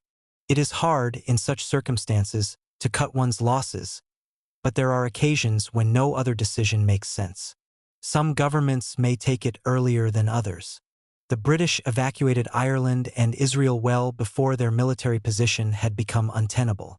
The French hung on for 9 years in Vietnam and for 7 years in Algeria, but went in the end. For what is the alternative? The old style of local or marginal guerrilla actions, like border raiding by tribesmen, could be isolated or contained by various relatively cheap devices which did not interfere with the ordinary life of a country or its occupiers. A few squadrons of aircraft could occasionally bomb villages, a favorite British device in the Middle East between the wars. A military frontier zone could be established as on the old northwest frontier of India. And in extreme cases government tacitly left some remote and disturbed region to its own devices for a while, merely seeing to it that the trouble did not spread. In a situation like that of Vietnam today or of Algeria in the later 1950s, this will simply not work. If a people does not want to be ruled in the old way anymore, there is nothing much that can be done. Of course, if elections had been held in South Vietnam in 1956, as was provided by the Geneva Agreements, the views of its people might have been discovered at considerably less cost. Where does this leave the anti-insurrectionaries? It would be foolish to pretend that guerrilla war is an invariable recipe for successful revolution or that its hopes, as of now, are realistic in more than a limited number of relatively underdeveloped countries. The theorists of counterinsurgency can therefore take comfort in the thought that they need not always lose. But that is not the point. When, for one reason or another, a guerrilla war has become genuinely national and nationwide, and has expelled the official administration from wide stretches of the countryside, the chances of defeating it are zero. That the Mau Mau were defeated in Kenya is no help to the Americans in Vietnam. All the less help when we remember that Kenya is now independent, and the Mau Mau regarded as pioneers and heroes of the national struggle. That the Burmese government has never been overthrown by guerrillas was no help to the French in Algeria. The problem of President Johnson is Vietnam, not the Philippines, and the situation in Vietnam is lost. What remain in such a situation are illusions and terror.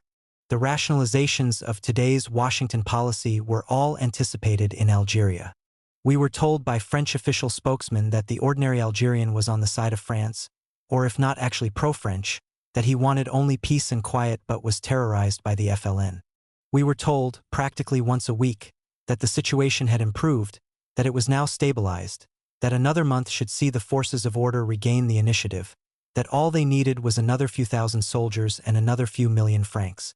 We were told that the rebellion would soon die down, once it was deprived of its foreign sanctuary and source of supplies. That sanctuary, Tunisia, was bombed and the border hermetically sealed. We were told that if only the great center of Muslim subversion in Cairo could be eliminated, everything would be all right. The French therefore made war on Egypt. In the last stages we were told that there might just conceivably be some people who really wanted to get rid of the French, but since the FLN obviously did not represent the Algerian people, but only a gang of ideological infiltrators, it would be grossly unfair to the Algerians to negotiate with them. We were told about the minorities which had to be protected against terror. The only thing we were not told was that France would, if necessary, use nuclear weapons, because the French didn't then have any. What was the result? Algeria is today governed by the FLN. The means by which the illusions are to come true is terror, mostly, in the nature of things, against non-combatants. There is the old-fashioned terror against civilians by frightened soldiers, demoralized by the fact that in this kind of war any civilian may be an enemy fighter, and culminating in the infamous mass reprisals, the razing of villages, such as the Nazis' Lidice and Oradour. Intelligent anti-guerrillas will discourage this, since it is apt to make the local population totally hostile. Still, such terror and reprisals will happen.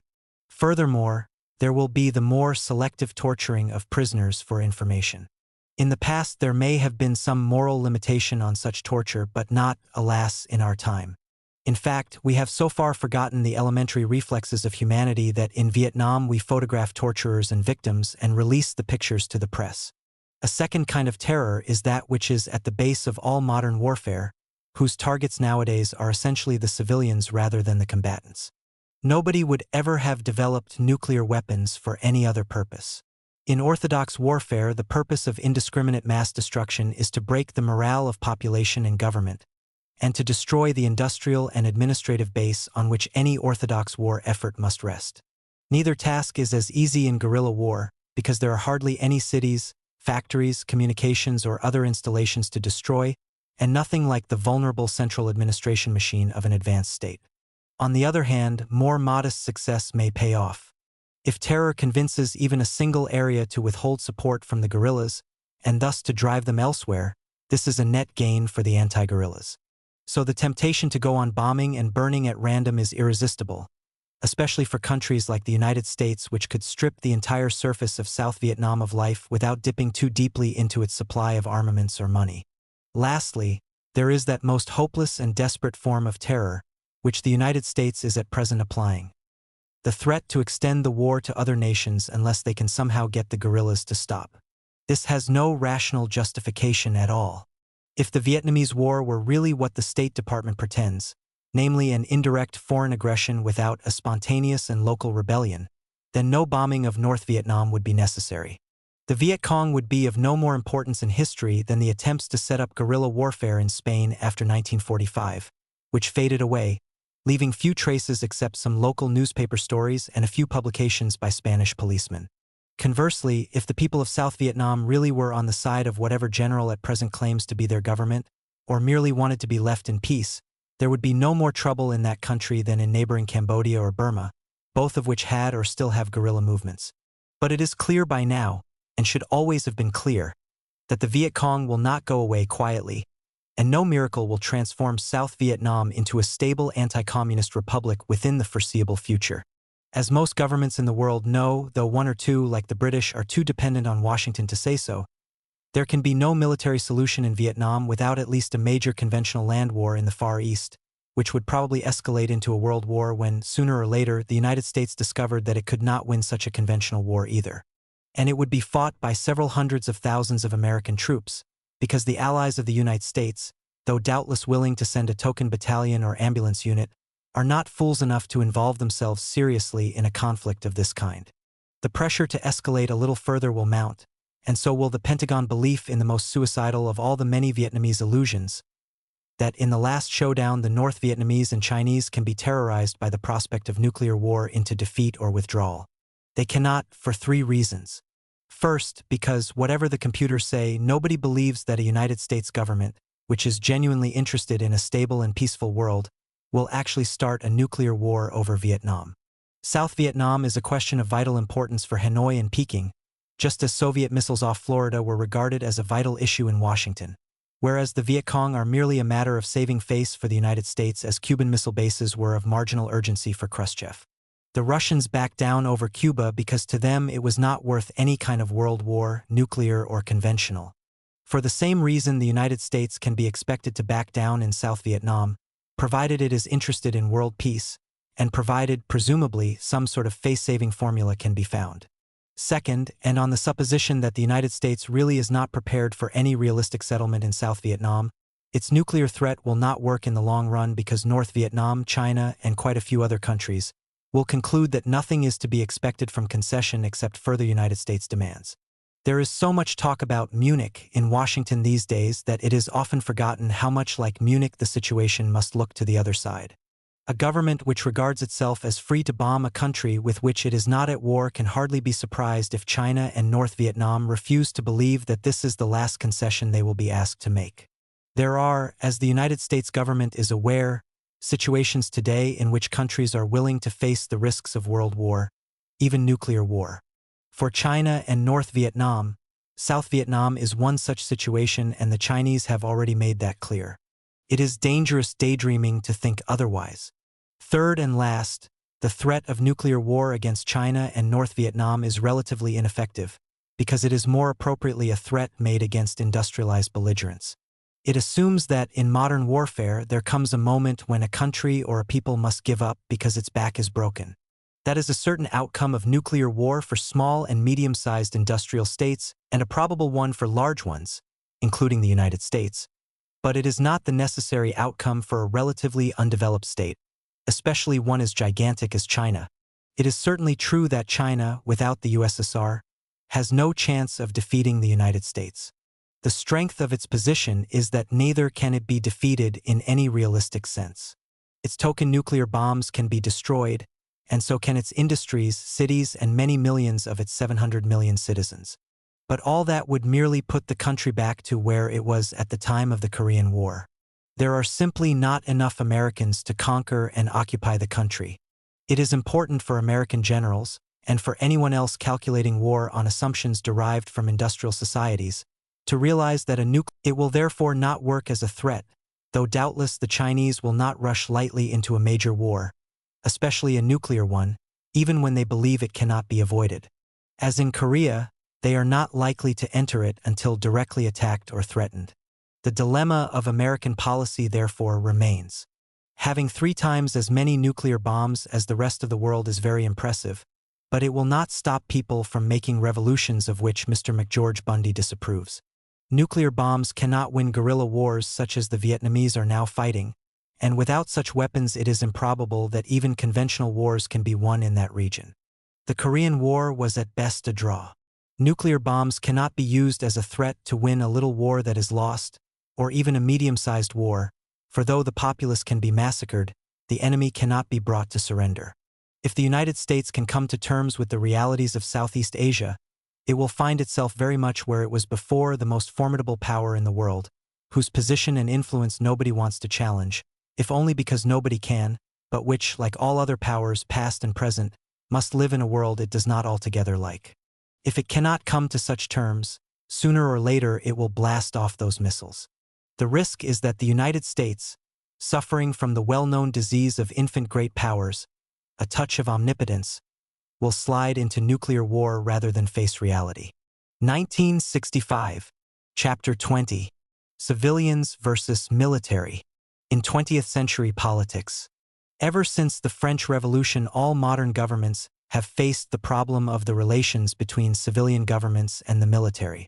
Most of them have feared a potential military takeover from time to time, and indeed Napoleon Bonaparte provided the first modern example of this phenomenon and, for a very long time, its characteristic brand name Bonapartism.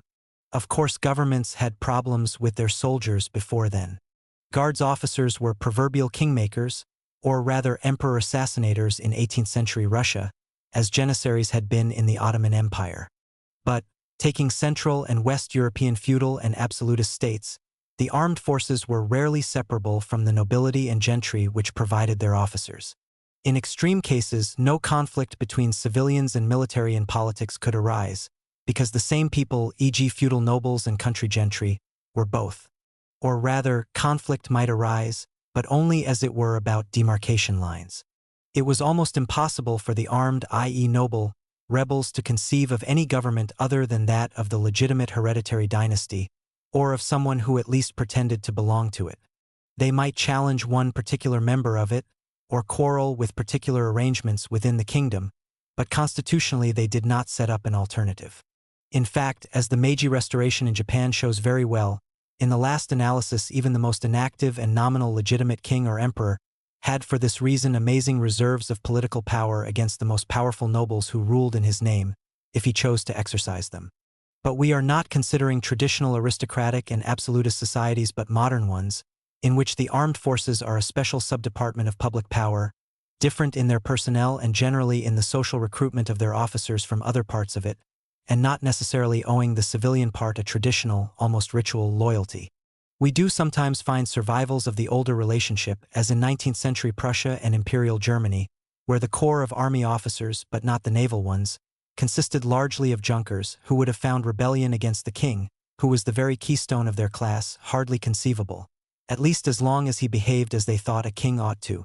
In more attenuated form we find it even in Hitler's Germany, where the fact of having sworn a personal oath of loyalty to the chief of state undoubtedly meant much to officers. But such phenomena are increasingly marginal to modern states which have increasingly tended to be republics, where loyalty is formally due not to a dynasty or even a person, but to a concept, the people, the republic, the constitution, etc., and to particular groups of individuals such as governments only insofar as they represent these concepts. It is quite easy to decide that one is loyal to the republic, people, or, if vaguely enough defined, constitution, whereas the government is not. Plenty of soldiers have decided in this manner, and in a number of countries, notably the Iberian and Latin American ones from the early 19th century, soldiers have claimed a permanent right to make coups by virtue of being the ex officio guardians of people, republic, constitution, and the basic ideological or other values of the state. Now virtually all modern states have taken the view, at least since Napoleon, that the ideal relation between civilian governments and the military is the subordination of the latter to the former. A great deal of thought has been expended in some countries to ensuring this subordination, and nowhere more so than in the states deriving most directly from the revolutionary tradition, those under the government of communist parties. Their problem was always particularly acute, since revolutionary governments deriving from insurrection and armed struggle are vulnerable to the men who wage it. As the debates of the 1920s in Soviet Russia bear witness, they were extremely sensitive to the possible dangers of Bonapartism. Their determination that army must be subservient to party has been unqualified, and even the Chinese, who during the Great Cultural Revolution appeared to diverge from this tradition, seemed to return to it in 1971. Until now, communist regimes have been remarkably successful in maintaining civilian supremacy. We need not venture in prophecy, though it may be argued that in concentrating on the dangers of a military takeover they somewhat neglected another danger, at least until 1956. This was the risk of a de facto takeover by the police, open or secret, against which the history of the French Revolution provided no warning example. The term police is here used not of the traditional and relatively modest apparatus of public order and internal espionage, but of the phenomenon, for which the 19th century provides little precedent, of large and increasingly powerful parallel centers of armed force, administration and power, such as the German SS. Still, by and large communist-governed states have been passionately civilian-minded, as even acknowledged heroes of the nation like Marshal Zhukov were to discover. Western parliamentary democracies have not, on the whole, denied themselves the publicity value of military glory. It was not only the Weimar Republic which elected its most eminent general to the presidency. Marshal MacMahon and General de Gaulle in France, the Duke of Wellington in Britain, and a remarkably long list of presidential generals in the United States ending, for the present, with Eisenhower, testify to the political appeal of a highly decorated uniform, and, incidentally, to the self-denial of communist governments. In general, however, the typical Western states, the term is sufficiently understood not to require pedantic definition, have not had much of a problem of militant takeover. Soldiers have sometimes been very influential in them, and have changed governments or provided the conditions under which governments could change. But, and this is not widely recognized, they rarely governed themselves or regarded themselves as possible rivals to civilian government or its controllers. Their political analog was rather the civil service, a body of persons obliged, whatever their private views, to carry out the wishes of any government which had formal sovereignty and the responsibility for taking political decisions. This did not mean that civil services could not drag their feet, indulge in gentle sabotage, in backstairs lobbying for their policies, or interpret such policies in ways congenial to them. It meant that formally they were and are arms of government, not government itself. The late A.B. Cobbin pointed out this analogy for the French army. Indeed, it is to a great extent true, in spite of the various interventions of that army in politics, and in spite of the fact that for long periods the social origins of its officers, their ideology and their political views, Catholic and Royalist, conflicted almost head-on with those of their political masters. The first Napoleon was the great exception, but only until he seized power. After that, he was a normal ruler who happened to go off from time to win battles. The army was no more important in his regime than in any other which wages war. Napoleon III was not even a soldier, and his rise to power owes little to the military. If they supported him in 1851, it was because he was already the effective government. The army which raised Marshal Pétain to power was German and not French. As for General de Gaulle, he freed himself of the military conspirators who brought him to power as soon as he could, and subordinated the army to civilian control in the usual way, and with little trouble. He called on it again in 1968, but evidently, until the present, without reviving its political ambitions. Conversely, in such countries, France, the attempts of the army to coerce the politicians were, on the whole, remarkably unsuccessful. When the French army did not accept the existing and operational government as the legitimate one, whatever it happened to be, and it changed loyalties without a tremor in 1830, 1848, 1851, and 1870, it proved itself weaker than the government. During the Third Republic, when army confronted civilian rulers, as during the Boulanger and Dreyfus crises, the civilians won. I think one can safely say that the threatened refusal of the British Army to operate Irish Home Rule in 1914 was the result not of its own determination, but of the chicken-livered hesitations of the Liberal government. It did not give firm orders, and an army established on the principles of obeying such orders had none to obey. Truman was never seriously threatened by MacArthur. In the most extreme case of a self-conscious dissident army opposing the established government, the revolt of the German army leaders against Hitler, the outcome was clear. The real way in which armies in Western countries have intervened in government is by playing politics, and the most successful generals in this respect were not those who mobilized their support among brother officers, but in courts or the lobbies of parliaments. Indeed, one of the reasons for General de Gaulle's strength was his rare combination of the gifts of the army commander and the remarkably subtle, not to say devious, politician. This is a combination which 1.5 centuries have taught any French general who wishes to get anywhere, but few have been competent to learn the lessons. All this suggests that armies are politically neutral, serving any regime with equal obedience, though not equal loyalty. This is the situation of many policemen, and some of them have been known to take pride in their Hobbesian readiness to serve any leviathan that is likely to come along, though revolutionaries who find themselves interrogated under both capitalist and communist regimes by the same official have appreciated the virtues of this political theory less. However, though both are disciplined, hierarchical, largely uniformed and armed forces designed to execute and not to make policy, armed forces and police forces are quite different in their political behavior. As for armies, there appear to be limits to their loyalty. Will they accept social revolutionary regimes? The answer is probably not, though the subject is as usual surrounded by myth. We do not, for instance, know adequately how many of the armed forces of Spain remained loyal to the Republic in 1936, probably more than is commonly realized, or how large a proportion of Tsarist officers loyally served, or would have loyally served, the Soviet government. Since most revolutions are victorious because the armies which ought to suppress them are no longer reliable instruments of order, and therefore arise on the, perhaps temporary, ruins of the former armed forces, few have doubted that armies are fundamentally against social revolution. Still, they probably are. By and large, the evidence shows that army officers in Western countries are socially conservative, and so, very often, are the ranks of career soldiers as distinct from those of conscripts. That the Reichswehr between the wars was prepared to be loyal to the Weimar Republic and Hitler, both regimes with which its generals had no sympathy, does not prove that they would have been equally loyal to a communist regime. Pretty certainly, they would not have been.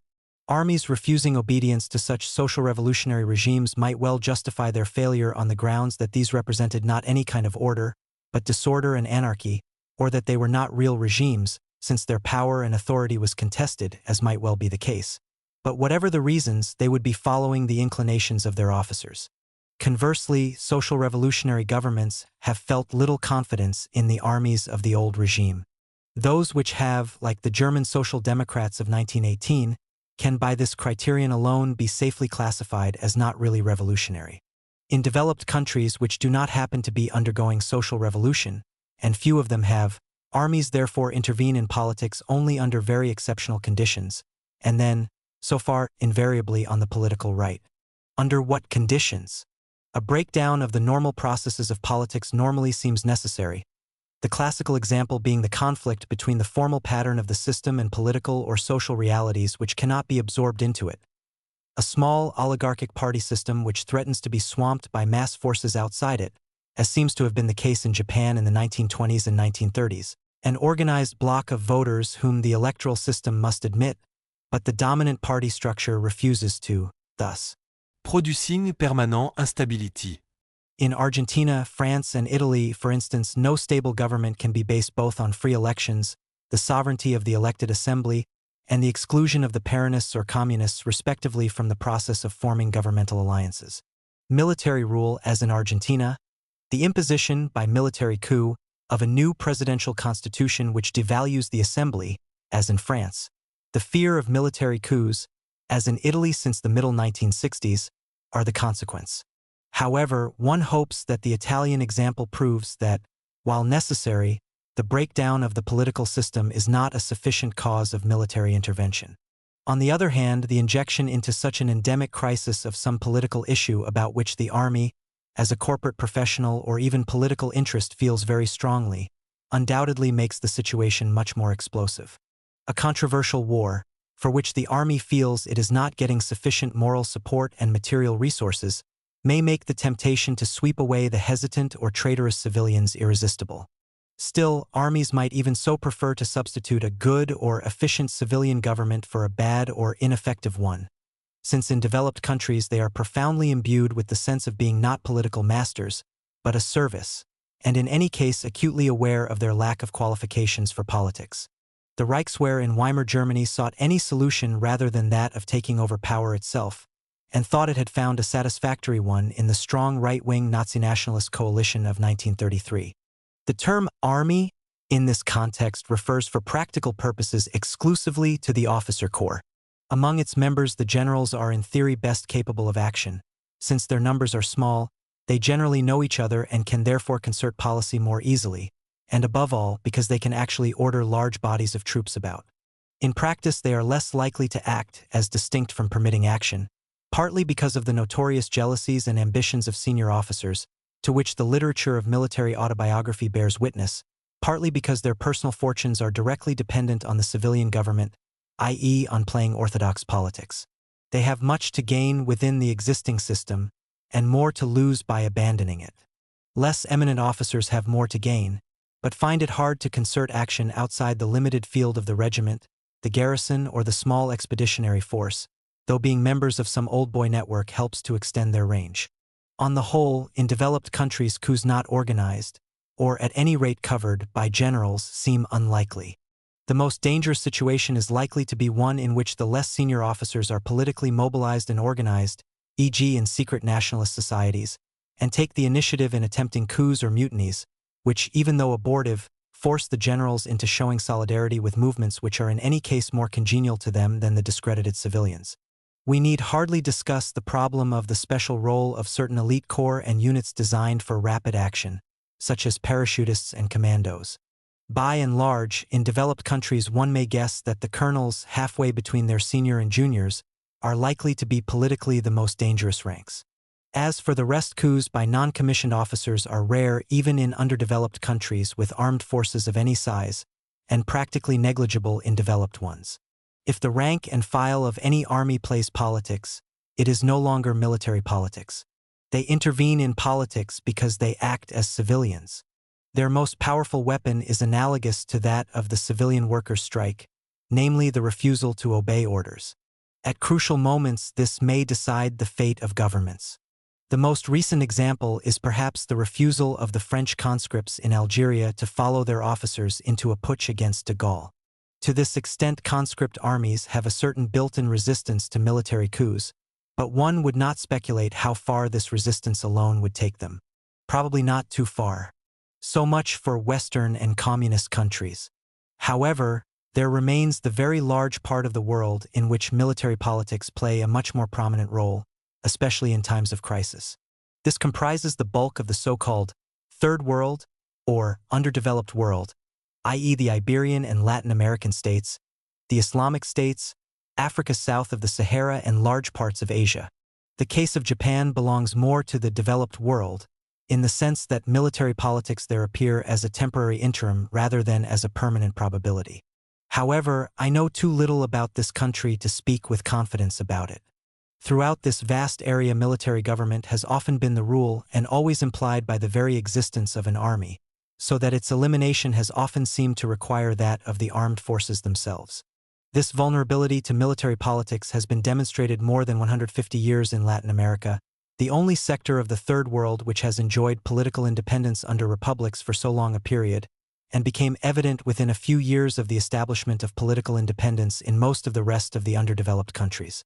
It is quite easy to draw up a list of Western countries which have never been under military rule in the past 150 years, even though sometimes, like Britain and Belgium, engaged in major wars. There are very few countries of the Third World at present under civilian administration, in which the chances of maintaining it over the next 20 years are as good as even. Admittedly, the recent drift towards military government has been by no means entirely spontaneous. Why this is so is a question which cannot be answered simply by an analysis of the social composition or corporate interests of the armed forces. Their corporate interests are plainly not negligible, since military expenditure may receive 20% or more of all funds expended by their governments in a given year, to cite one estimate for Latin America in the early 1960s, and the pressure to maintain this disproportionate share of budgets clearly involves armed forces, among whom armies are generally by far the largest group, in national politics. Their social composition itself is not adequately illuminating either. The officer corps is rarely drawn predominantly from a traditional landed aristocracy and gentry, like the Prussian Junkers, or from that sector of it which has long family connections with the military life. Either such strata do not exist, or they have been swamped by officers of different social origin, as in Argentina, where only 23% of senior army and air force commanders come from traditional families. Leaving aside the special cases where large sections of the armed forces are recruited from particular minority nationalities, tribes, or other groups, such as the martial races which were so conveniently used by former colonialist governments and have sometimes survived into independence. The bulk of officers in the underdeveloped world can be described in one way or another as middle class. But this classification in itself means very little. Middle class may mean that officers are recruited from the established strata exercising economic and political power, as in Argentina, where 73% of Army and Air Force generals come from the comfortable bourgeoisie. In this case, their politics, leaving aside corporate interests and the special patterns of military life, are likely to be similar to those of their class, i.e. on the conservative side. Or, more typically, they may come from the lower middle class or modest provincial bourgeoisie, in which case the army is one of the more promising careers for social promotion open to the sons of this stratum. Officer corps composed largely of aspiring and rising members of a military middle class, increasingly professionalized and technically trained, are less likely to identify with an established upper class where such a one exists. They may be politically more radical or modernizing, in the civilian sense, e.g., in the 19th century, liberal, or in some specific military sense, as in 20th century, Nasserism. There are, of course, also the genuinely self-made military leaders who have risen from the ranks. They are common in and after revolutions and during long periods of political disorder, as in 19th century Latin America, where the caudillo was sometimes a grassroots fighting man who had worked his way up to the point where he commanded a sufficiently large force to surround the nearest presidential palace.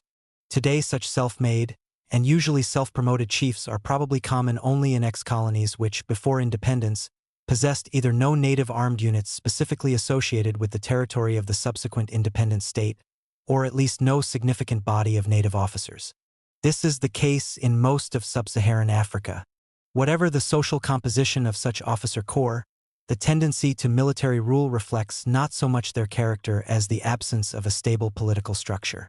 Why is it less common in communist states, some of which were equally backward before the revolution? Essentially because genuine social revolutions set up both a convincing legitimation of civilian power, the movement of the masses itself and the organizations, parties, etc., which claim to speak in its name, and also because they immediately set about constructing a machine of government which reaches down to the grassroots. The army which emerges from them therefore tends to be not the creator but the creation of the regime or the party, and it is merely one among several institutions created by it. More, it has two primary functions within it, both of which keep it busy: defense and mass education. This does not entirely eliminate the danger. There are special cases such as Algeria where the movement was not primary, or rather where the army coexisted with it independently for long periods before independence, or in Bolivia where the movement, which had largely destroyed the old army in the Revolution of 1952, could not retain control of its own army, perhaps chiefly because both came to depend largely on the United States. But on the whole, and this applies to regimes like the Mexican which, though non-communist, are the outcome of genuine social revolution, the army is or becomes subordinate to the party or the civilian organization. Most of the Third World, however, has not achieved political independence by means of mass movements or social revolutions. Much of it did not even contain the initial basis for a modern state, and indeed, as in so much of Africa, the main function of the new state apparatus was as a mechanism for the production of a national bourgeoisie or ruling class, which previously barely existed. In such countries, the legitimation of the state is uncertain. In 19th century Latin America, as in mid-20th century Africa, it may not even be clear what territory the state should occupy, its frontiers being determined by historical accident, such as the administrative divisions of former colonial rule, former imperial rivalry, or economic accidents such as the distribution of large estates. Only military power is real, because the least efficient and experienced of armies is efficient enough to surround the presidential palace and occupy radio station and airport without calling upon any other force, and there is rarely another force to call on, or if there is, the government may hesitate to call upon it. Even that power is often not very real. As the failed coups in parts of former British and French Africa show, a very small European force can often neutralize it. Conversely, many a putsch has been due in recent years to the official or unofficial encouragement by outside powers. But broadly speaking, the Third World is putschist because it has had no real revolutions, and today more putschist than ever because both local forces and outside powers wish to avoid revolutions. The much rarer case where soldiers take over because there is a basis for revolution but no adequate civilian force to carry it out, will be considered below. Military politics in advanced countries as in the Third World is therefore not a special kind of politics, but something that fills the vacuum left by the absence of ordinary politics. It may establish or re-establish ordinary politics when, for one reason or another, these have broken down. At worst, they prevent social revolution without putting anything in its place except the hope that sooner or later an alternative solution to it will turn up. This is the case of so many Latin American military regimes, the Argentinian and Brazilian, or of the Polish colonels between the wars and the Greek one at present. If the army coups are lucky, the wheels of the economy will turn, the mills of administration will grind on, and the successful generals can retire to the sidelines or sit out their prolonged term as presidents, benefactors, or liberators of their country. If they are less lucky, there may be a slump in primary commodity prices and the wheels of the economy stop, i.e. the taxes stop coming in, the debt cannot be serviced. This has put paid to quite a few military rulers in their time, as in the mid-1950s. If the soldiers are even less lucky, and there is no economy or institutional apparatus behind them, even military government will have no stability. It will last until the next colonel sees his chance to speculate on the big race. The most backward and dependent countries have had the most persistent history of short-lived military regimes. One reason for this rather negative character of military politics is that army officers rarely wish to govern themselves, or are competent at any activity except soldiering, and sometimes not even at that. The increasing professionalization and technification of modern armed forces has not substantially changed this. Their qualification and training as a group are wrong for government. A glance at the mess the Brazilian officers made after 1964 when they actually set about administering or purging the administration is sufficient to prove the point. The normal course of military politics is therefore to decide who is to be the government and then find some civilians to actually carry it on, reserving the right to throw them out when they cease to give satisfaction while perhaps, indeed probably, making the leader of the military coup president or premier. But there may be situations when a more positive role is forced upon them. These are comparatively rare. Nasserism, i.e. military coups which genuinely function as revolutions, or at least as major movements of fundamental social reform, must not be confused with the frequent sympathy of young officers in backward countries for movements of the left, radical, nationalist, anti-imperialist, anti-capitalist, anti-landlord, etc., or even with their readiness to make political alliances with various sections of the left. The view, widely held in the United States in recent decades, that soldiers are more reliable as well as stable governments of satellite states from an imperial point of view than civilians, is, in fact, it is far from justified.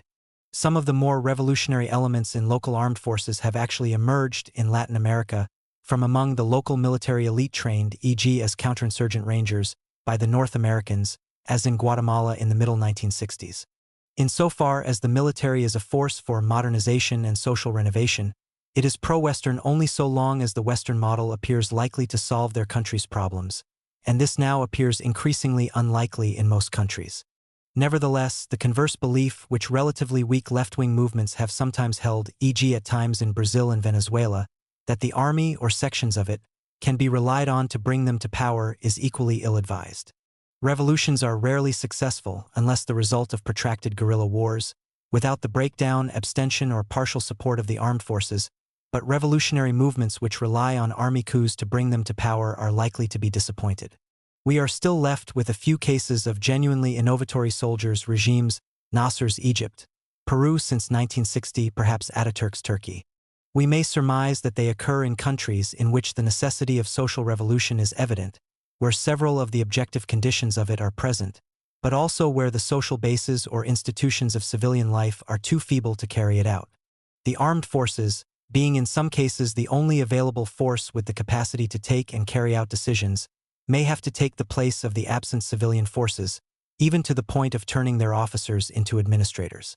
They will of course think of doing so only if the officer corps consists of young radical or modernizing members of a discontented middle stratum, and if these contain a sufficiently large number of literate and technically qualified men. There are even today armed forces which would be as incompetent to run the affairs of a modern state, which is different from ruling over those who do, as the Ostrogothic warriors were to run those of the Roman Empire. Still, though the case is rare, armed forces which attempt to function as revolutionaries are not unknown. It does not follow that civilian revolutionaries will welcome their efforts.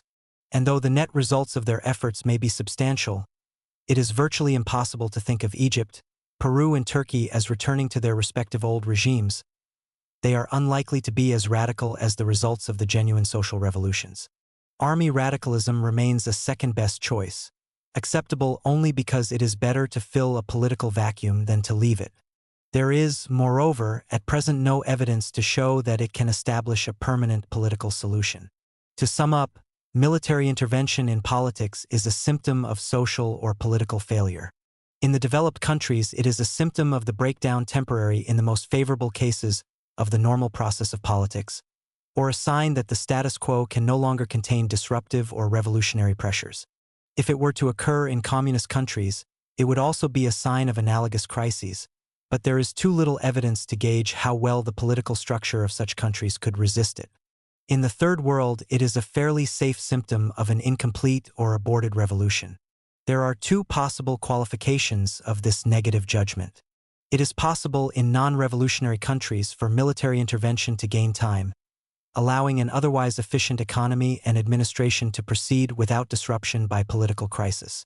In underdeveloped countries, it is possible for the military to replace, at least temporarily, the revolutionary party or movement. However, if it does so successfully, it must sooner or later cease to be a military force and form itself or part of itself into a party, a movement, and administration. Both these cases are rare. In all other cases, the political achievements of the military are negative. It can stop revolutions and overthrow governments without putting anything in their place. Not even in spite of much talk among technocratic officers, modernization, and economic development. It can establish order, but contrary to the Brazilian motto which has inspired many generations, order in this sense is generally incompatible with progress. It may not even outlast the general or the consortium of officers, which has restored it, for what one conspiracy of officers has achieved may tempt a succession of others. The tragedy of the underdeveloped world in the 1950s and 1960s was that the United States and its allies, when it came to the point, preferred order to progress, Mobutu to Lumumba, Kaiser Thieu to Ho Chi Minh, any Latin general to Fidel Castro. It is possible that the limitations of this policy have now become obvious, though one can hardly say that it has ceased to tempt governments which fear communism above all else. But in the meantime, a large part of the globe has been turned into the contemporary equivalent of the old banana republics of Latin America, and is likely to remain in this unhappy situation for a considerable time to come. 1967. Chapter 21. Coup d'État. Ever since Machiavelli, intelligent observers have exploited one of the most effective stylistic devices of nonfiction, the contrast between the official versions and the realities of politics. It is an effective device for three reasons. Because it is easy, all one has to do is use one's eyes. Because political reality is notoriously at variance with the moral, constitutional, or legalistic claptrap which surrounds political actions, and because, more surprisingly, the public can still be readily shocked by pointing this out. Mr. Lutwak is obviously an intelligent and excellently informed observer. One suspects that, like Machiavelli himself, he enjoys truth not only because it is true but also because it shocks the naive. He has therefore laid out his very able little book on the coup d'état as a manual for potential putschists. In a way, this is a pity, for it both diverts attention from the real interest of the work and somewhat biases his argument. Though it will no doubt be recommended reading in courses organized by the CIA or other bodies with an interest in the quick and efficient overthrow of inconvenient governments, it will not tell experts in the field. And in many countries these include every army and police officer from lieutenant upwards, much that they do not already know in practice, except perhaps to apply some economic rationality to post-coup repression. See the useful Appendix A. Plotters with a literary turn of mind may also benefit from the author's concise, devastating, and very funny analysis of the different types of communique announcing that the country is about to be saved. But on the whole, Lutwak's information, which has shock value in London or Washington, is common knowledge in Buenos Aires, Damascus, or even Paris, where people's reaction to the appearance of armored cars at street corners is based on experience. Those who are most likely to make coups patently do not need Mr. Lutwak to tell them how. Who are they? Coup d'état makes it clear. and its author knows that they belong to a rather restricted group, since coups are made by armed forces and practically never by anyone else. This imposes both political and technical limitations which exclude most of us. In spite of Mr. Lutwack's suggestion to the contrary, coups are not politically neutral. Though officers, and therefore coups, can occasionally favor the left, the circumstances when they do so are comparatively rare, and not by any means universal even in the underdeveloped world. Unfortunately, the author omits to discuss these conditions. The general bias of both officers and coups is in the opposite direction. Bonapartism normally tends to be a political move to the conservative side, or at best a corporative self-assertion of the armed forces as a special economic and professional pressure group within the status quo. Social revolutionary regimes, keenly aware of this ever since the days of Napoleon I, have therefore always, at any rate up to Mao Zedong, been the firmest supporters of civilian revolutions and civilian supremacy in politics, even to the point of sacrificing the powerful publicity value of successful generals, to which presidential elections in the United States and elsewhere have long borne witness. The ideal role of the army in classical social revolutions is negative. It ought at the crucial moment to refuse to obey the old regime and after that preferably disintegrate. The left, which puts its trust in progressive soldiers, as in Cuba in the days of the young Batista, and up to 1964 in Brazil, has been more often than not disappointed. Even genuinely red armies are traditionally viewed with caution. When revolutionary regimes need marshals, they have in the past preferred to put civilian party leaders into uniform. The technical limitation on prospective organizers of coups is that relatively few people are in a position to subvert the required group of officers. Non-coms are less promising, and the subversion of troops produces not coups but revolutions. About the only civilians who can do so are already in government, the country's own or that of some dominant or influential foreign power, or that of some vast international corporation which can occupy an analogous position in relation to a poor and backward state. Such people can organize a coup comparatively simply and rather effectively, and perhaps for this reason the process is too uninteresting to detain Mr. Lutwack, though it has probably produced more actual coups than any other. Also, of course, it offers little scope for the native self-made coup leader unless he has first got to the top in his country's politics. Anyone else who tries must, as the author shows convincingly, be on such terms of powerful solidarity with his potential recruits as to be able to rely on their discretion even if they refuse to join him. The best way to get on such terms with them is A, to be an officer, and B, to share with the other potential plotters some strong emotional bonds such as belonging to the same family, tribe, sect, generally a minority sect, ritual brotherhood, etc., or the comradeship of a regiment, military academy, club, or even of ideology. Of course, in countries with a long tradition of coups, all officers will consider plans for one as potentially successful, and will therefore hesitate to disclose them. Once, as in the classical Iberian pronunciamiento, the tacit convention has been established that men on the losing side will not be seriously penalized. After all, they might be on the winning side someday. The risks of committing oneself to an uncertain adventure are further diminished. Still, the number of those in any country who can set out to plan a coup with any hope of success is almost as limited as the number of those who can become important bankers. The rest of us had better stick to different kinds of political activity.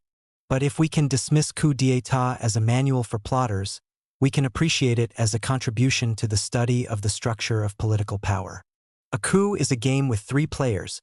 We omit the dominant foreign power or corporation which may hold an effective veto, or the trump cards. These are the armed forces which can make it, the politicians and bureaucracy whose readiness to accept it makes it possible, and the political forces, official or unofficial, which can check or checkmate it. For the success of a coup depends essentially on the passivity of the existing state apparatus and the people. If either or both resist, it may still win, but not as a coup. The Franco regime failed as a military putsch, but won after a civil war.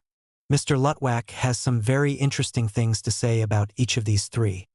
He is probably at his best on the professional soldiers, members of that curious esoteric world which has so little contact with the civilian world, and works in such different ways. The non-professional soldier, the conscript or temporary officer, or in most cases the policeman, however heavily armed, tends to react much more like the civilians to whom he will return or among whom he operates. Separated from the rest of society by a life consisting, in peacetime, of fancy dress, instruction and practice, games and boredom, organized on the assumption that their members at all levels are generally rather stupid and always expendable, held together by the increasingly anomalous values of bravery, honor, contempt for and suspicion of civilians, professional armies tend almost by definition to ideological eccentricity. As Mr. Lutwak rightly reminds us, the politics of officers' corps are frequently quite different from those of their civilian masters, generally being both more reactionary and more romantic. They are, moreover, untrained and unaccustomed to cope with unusual situations, and therefore naturally seek to assimilate them to usual ones.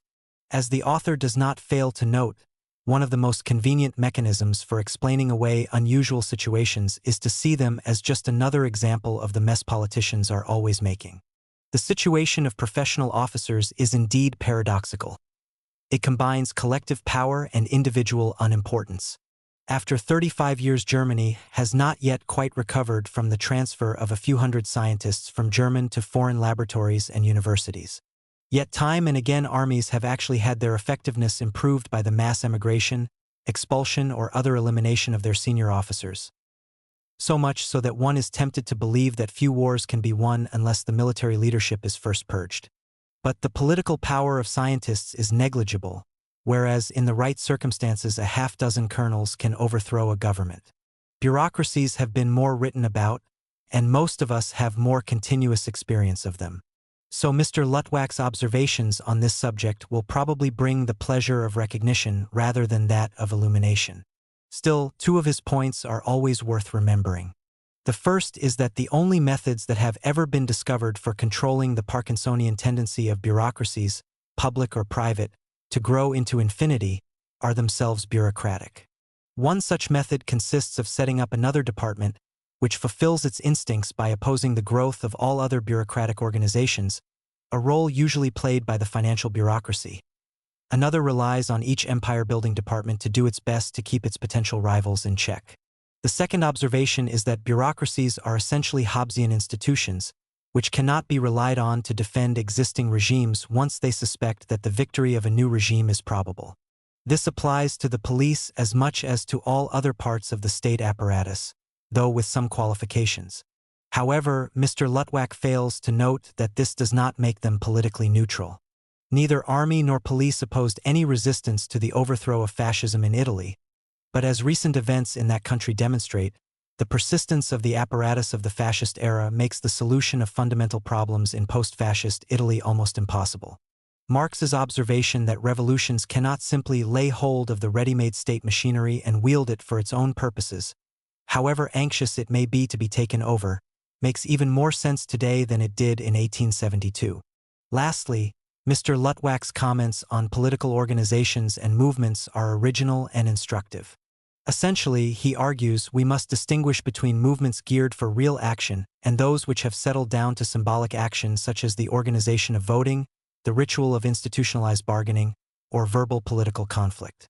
Faced with a coup d'état, the British Labour Party would be certain, the British Trade Union Congress nearly certain, to do nothing, though the National Union of Students might take to the streets, however ineffectively.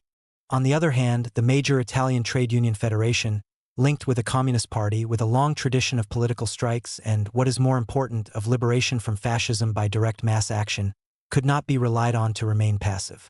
Neither could insurrectionary parties, though of course many once insurrectionary organizations have either turned into machines, i.e. distributors of favors and jobs, or, like some communist parties, they may have allowed long political stability to atrophy their capacity for rapid action. Also, insurrectionary parties have the disadvantages as well as the advantages of centralization. Once decapitated, they drastically and very rapidly lose their effectiveness. So far as the special case of coups d'état is concerned, the distinction between political movements which move and those which do not is sufficient. For in the most favorable case, a coup can be defeated by any sign of organized resistance, which immediately reveals the weaknesses of the bid for power, and may also give time for the rest of the armed and civilian apparatus to decide that there is no cause to change sides. In much less favorable cases, it may still confront a weak, uncertain, or patchily established new regime with effective resistance. But the interest of Mr. Lutwak's observations is far wider than this.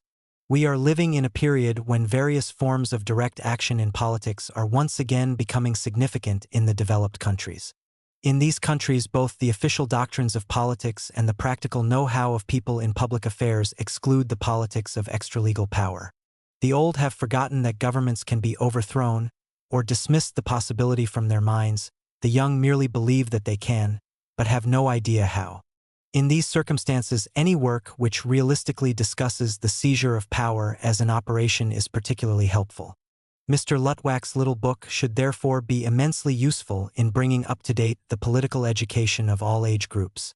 Students of international affairs, and especially the Middle East, about which the author appears to know a great deal, will also appreciate his remarkably good information. He can be read with pleasure, both for his deadpan style and above all because he demonstrates that big problems can be adequately treated in short books, if the writer uses words to express thoughts rather than as a substitute for them. 1968. Insurrectionaries and Revolution. Chapter 22. Hannah Arendt on Revolution.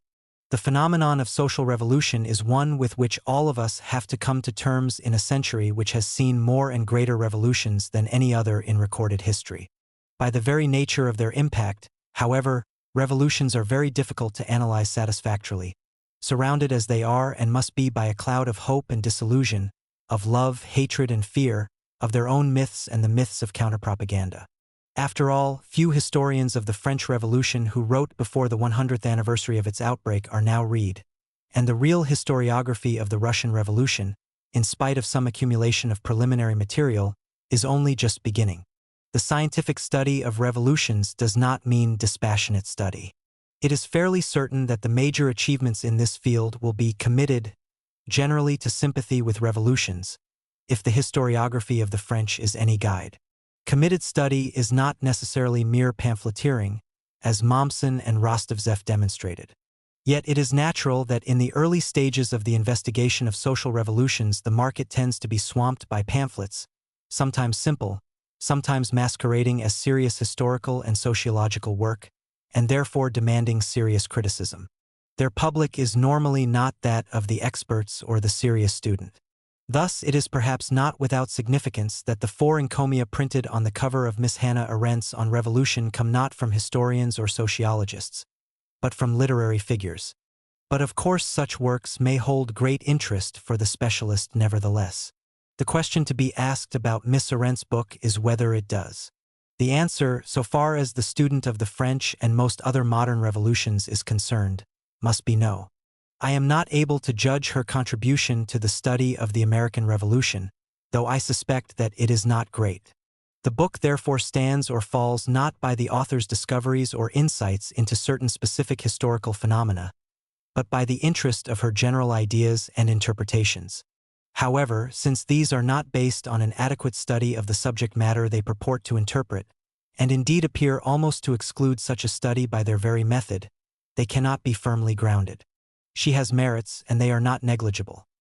A lucid style, sometimes carried away by intellectual rhetoric, but always transparent enough to allow us to recognize the genuine passion of the writer, a strong intelligence, wide reading, and the power of occasional piercing insight, though of a sort better suited, it may seem, to the vague terrain which lies between literature, psychology, and what, for want of a better word, is best called social prophecy, than to the social sciences as at present constructed. However, even of her insights it is possible to say what Lloyd George observed of Lord Kitchener, namely that their beams occasionally illuminate the horizon, but leave the scene in darkness between their flashes. The first difficulty encountered by the historian or sociological student of revolutions in Miss Arendt is a certain metaphysical and normative quality of her thought, which goes well with a sometimes quite explicit old-fashioned philosophical idealism. She does not take her revolutions as they come, but constructs herself an ideal type, defining her subject matter accordingly, excluding what does not measure up to her specifications. We may also observe in passing that she excludes everything outside the classical zone of Western Europe and the North Atlantic, for her book contains not even a passing reference to the examples spring to mind China or Cuba, nor could she have made certain statements if she had given any thought to them. Her Revolution is a wholesale political change in which men are conscious of introducing an entirely new epoch in human history, including, but only, as it were, incidentally, the abolition of poverty and expressed in terms of a secular ideology. The subject matter is the emergence of freedom, as defined by the author. Part of this definition allows her, after a brief bout of shadowboxing, to exclude all revolutions and revolutionary movements before 1776 from the discussion, though at the price of making a serious study of the actual phenomenon of revolution impossible. The remainder allows her to proceed to the major part of her subject, an extended comparison between the American and French revolutions, to the great advantage of the former. The latter is taken as the paradigm of all subsequent revolutions, though it seems that Miss Arendt has in mind chiefly the Russian Revolution of 1917. The freedom which revolutions exist to institute is essentially a political concept. Though not too clearly defined, it emerges gradually in the course of the author's discussion. It is quite distinct from the abolition of poverty, the solution of the social problem, which Miss Arendt regards as the corrupter of revolution, in whatever form it occurs, which includes the capitalist. We may infer that any revolution in which the social and economic element plays a major role puts itself out of Miss Arendt's court, which more or less eliminates every revolution that the student of the subject might desire to investigate. We may further infer that, with the partial exception of the American Revolution which, as she argues, was lucky enough to break out in a country without very poor free inhabitants, no revolution was or could have been able to institute freedom, and even in 18th-century America slavery placed it in an insoluble dilemma. The revolution could not institute freedom without abolishing slavery, but, on Miss Arendt's argument, it could not have done so either if it had abolished it. The basic trouble about revolutions, in other words, her own, is therefore this. Though the whole record of past revolutions demonstrates beyond doubt that every attempt to solve the social question with political means leads into terror, and that it is terror which sends revolutions to their doom, it can hardly be denied that to avoid this fatal mistake is almost impossible when a revolution breaks out under conditions of mass poverty. The freedom which revolution exists to institute is more than the mere absence of restraints upon the person or guarantees of civil liberties, for neither of these, as Miss Arendt rightly observes, requires any particular form of government, but only the absence of tyranny and despotism. It appears to consist of the right and possibility of participating actively in the affairs of the commonwealth, of the joys and rewards of public life, as conceived perhaps originally in the Greek polis, pages 123-4. However, though here the author's argument must be reconstructed rather than followed, public freedom in this sense remains a dream, even though the fathers of the American Constitution were wise enough, and untroubled enough by the poor, to institute a government which was reasonably secure against despotism and tyranny. The crux of the genuine revolutionary tradition is that it keeps this dream alive. It has done so by means of a constant tendency to generate spontaneous organs capable of realizing public freedom, namely the local or sectional, elective or direct assemblies and councils, Soviets, rate, which have emerged in the course of revolutions only to be suppressed by the dictatorship of the party. Such councils ought to have a purely political function. Government and administration being distinct, the attempt to use them, e.g. for the management of economic affairs, workers' control, is undesirable and doomed to failure, even when it is not part of a plot by the Revolutionary Party to drive the councils away from the political realm and back into the factories. I am unable to discover Miss Arendt's views as to who is to conduct the administration of things in the public interest, such as the economy, or how it is to be conducted. Miss Arendt's argument tells us much about the kind of government which she finds congenial, and even more about her state of mind.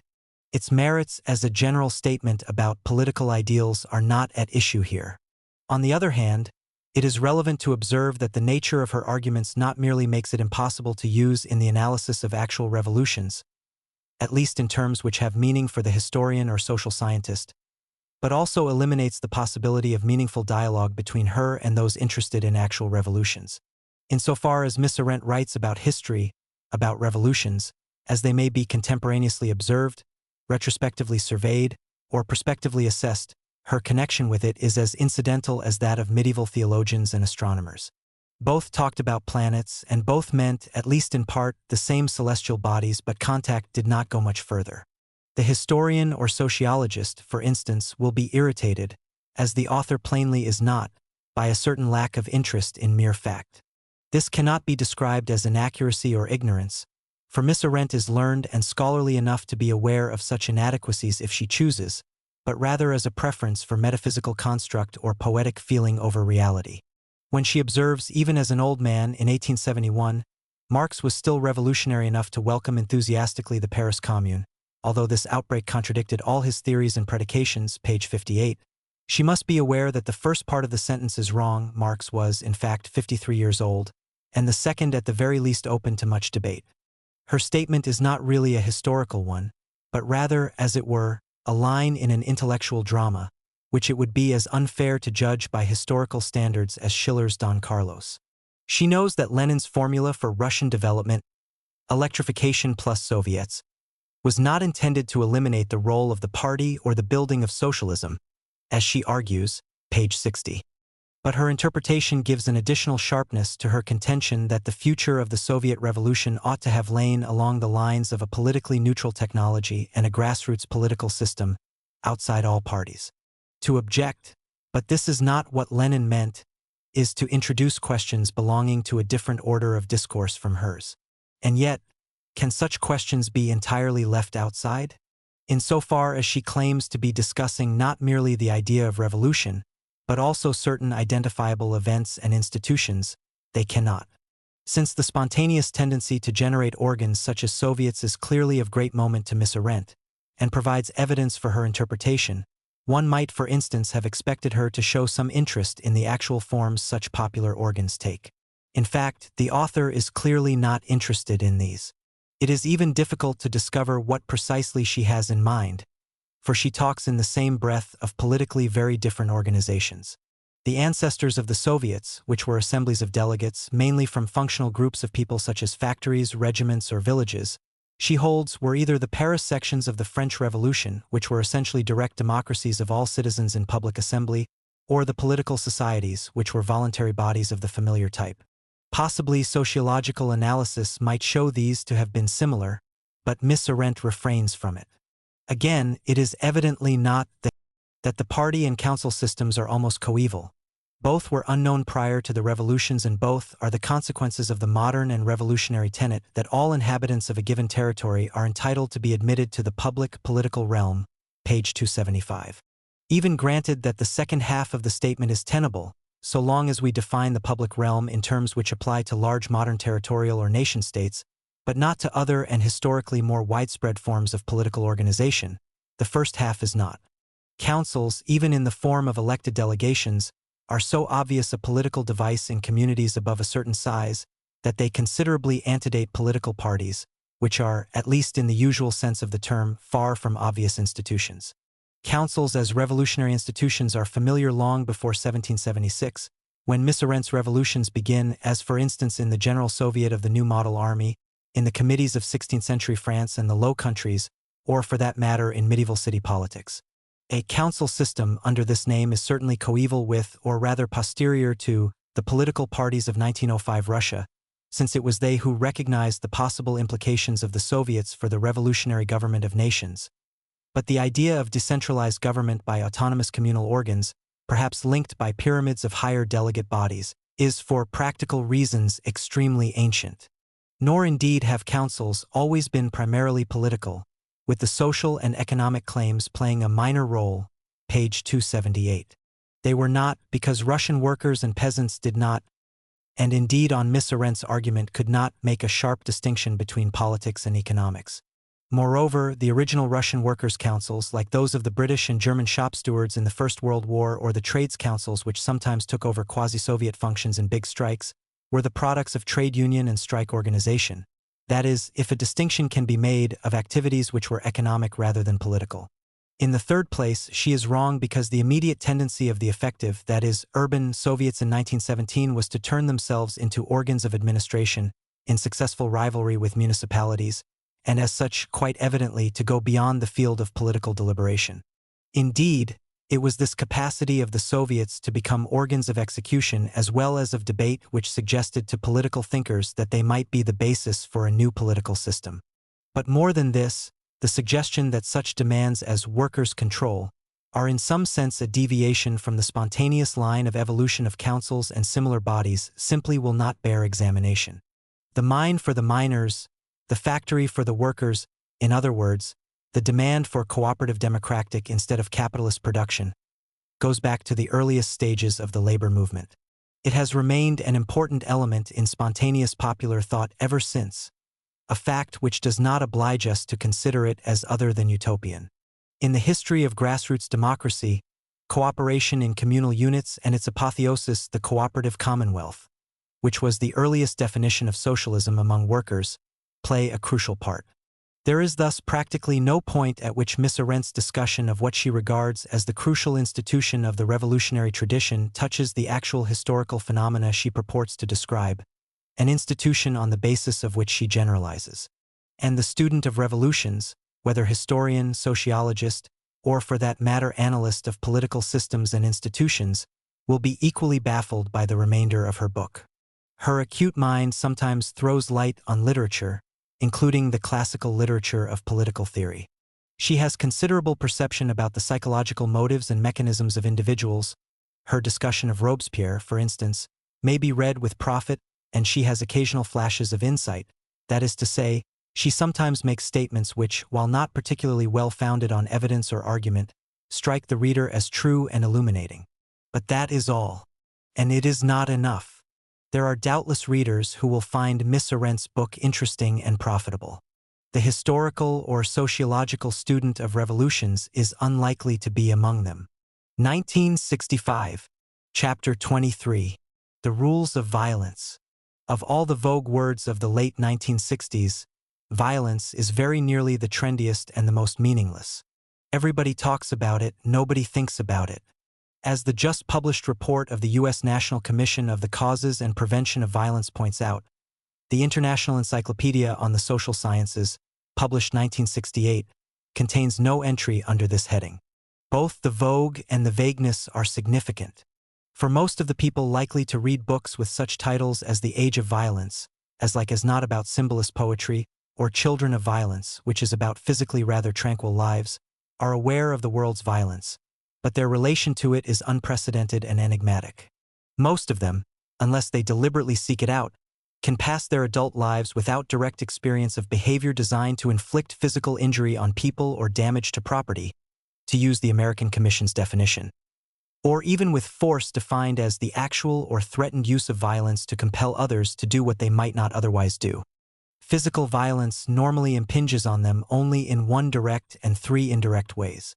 Directly, it is omnipresent in the form of the traffic accident, casual, unintended, unpredictable, and uncontrollable by most of its victims, and about the only peacetime contingency which is likely to bring most people working in homes and offices into actual contact with bleeding or mangled bodies. Indirectly, it is omnipresent in the mass media and entertainment. Probably no day passes in which most viewers and readers do not encounter the image of a corpse, that rarest of sights in real British life. Even more remotely, we are aware both of the existence in our time of vast, concretely unimaginable mass destruction for which convenient symbols are found, the bomb, Auschwitz, and such like, and also of the sectors and situations of society in which physical violence is common and probably increasing.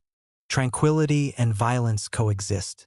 These are curiously unreal experiences, and we therefore find it very difficult to make sense of violence as a historical or social phenomenon, as is shown by the extraordinary devaluation of such terms as aggression in popular psychosociological small talk, or of the word genocide in politics. The prevailing ideas of liberalism do not make it any easier, since they assume an entirely unreal dichotomy between violence or physical force, bad and backward, and nonviolence or moral force, good and the child of progress. Of course, one sympathizes with this, as with other pedagogic simplifications, insofar as it discourages people knocking one another over the head, the avoidance of which all sane and civilized persons approve. Yet, as with that other product of liberal morality, the proposition that force never solves anything, there comes a point where the encouragement of the good becomes incompatible with understanding reality, i.e., with providing the foundations for encouraging the good. For the point to grasp about violence as a social phenomenon is that it exists only in the plural. There are actions of differing degrees of violence which imply different qualities of violence. All peasant movements are manifestations of sheer physical force, but some are unusually chary of spilling blood, while others develop into massacres because their character and objects differ. The English farm laborers of the early 19th century regarded violence against property as legitimate, moderate violence against persons as justifiable under certain circumstances, but systematically refrained from killing, but under different circumstances, such as a phrase between poachers and gamekeepers, the same men did not hesitate to fight to kill. It is quite useless, except as a legal excuse for repression or a debating point about never yielding to force, to treat these various types and degrees of violent action as essentially indistinguishable. Again, actions of the same degree of violence may differ sharply in their legitimacy or justification, at least in the minds of public opinion. The great Calabrian brigand Musolino, when asked to define the word bad or evil, said it meant killing Christians without a very deep reason. Genuinely violent societies are always and acutely aware of these rules, just because private violence is essential to their everyday functioning, though we may not be so aware of them, because the normal amount of bloodshed in such societies may seem to us to be so intolerably high. Where, as in the Philippines, the fatal casualties in every election campaign are counted in hundreds, it seems hardly relevant that, by Filipino standards, some of them are more open to condemnation than others. Yet there are rules. In the highlands of Sardinia, they constitute an actual code of customary law, which has been formally described in legal terms by outside observers. For instance, the theft of a goat is not an offense unless the goat's milk is used by the family of the thieves, or there is a clear intent to offend or spite the victim. In this case, revenge is progressively more serious, up to death. However binding the obligation to kill, members of feuding families engaged in mutual massacre will be genuinely appalled if, by some mischance, a bystander or outsider is killed.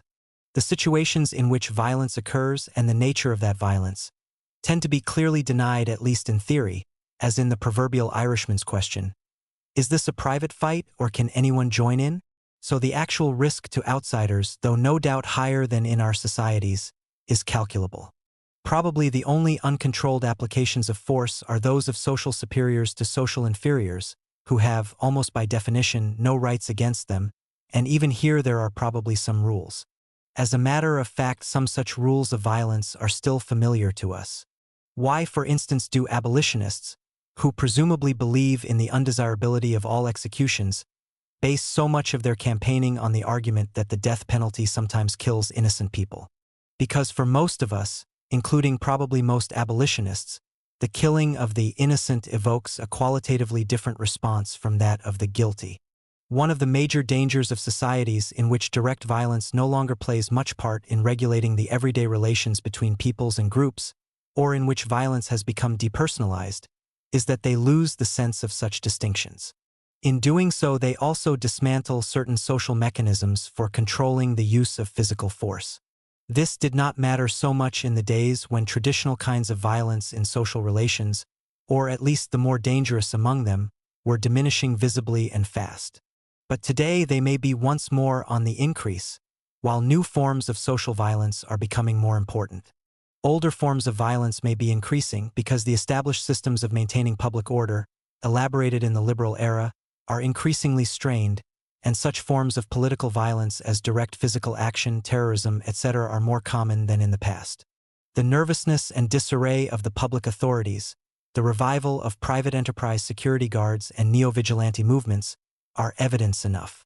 In one respect, they have already led to a certain rediscovery of controlled violence, as in the return by so many police forces to a curious medievalism: helmets, shields, armor and all, and the developments of various temporarily disabling gases, rubber bullets, etc., all of which reflect the sensible view that there are degrees of necessary or desirable violence within a society, a view which the ancient common law of England has never abandoned. On the other hand, the public authorities themselves have become accustomed to use certain horrifying forms of violence, notably torture, which were regarded until a few decades ago as barbaric and entirely unsuitable to civilized societies, while respectable public opinion calls hysterically for indiscriminate terror. This is part of a new kind of violence which is today emerging. Most traditional violence, including the revived types, assumes that physical force must be used insofar as no other methods are available or effective, and consequently that violent actions normally have a specific and identifiable purpose, the use of force being proportionate to that purpose. But a good deal of contemporary private violence can afford to be and is non-operational, and public violence is consequently tempted into indiscriminate action.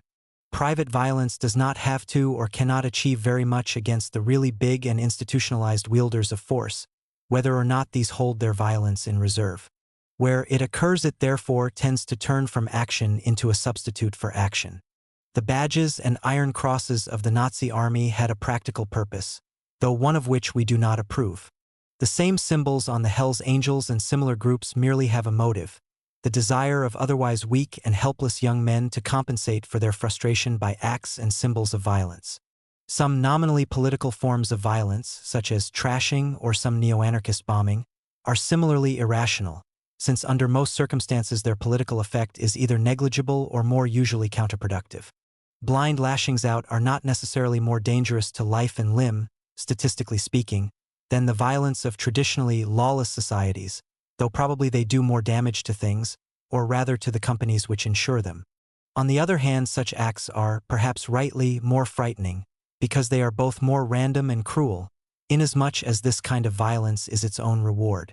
As the Moors murder case showed, the terrible things about dreams of Nazi jackboots, which flicker through various Western underworlds and subcultures today, is not simply that they hark back to Himmler and Eichmann, the bureaucrats of an apparatus whose purposes happen to be insane. It is that for the disoriented fringe, for the weak and helpless poor, violence and cruelty, sometimes in the most socially ineffective and personalized sexual form, are the surrogate for private success and social power.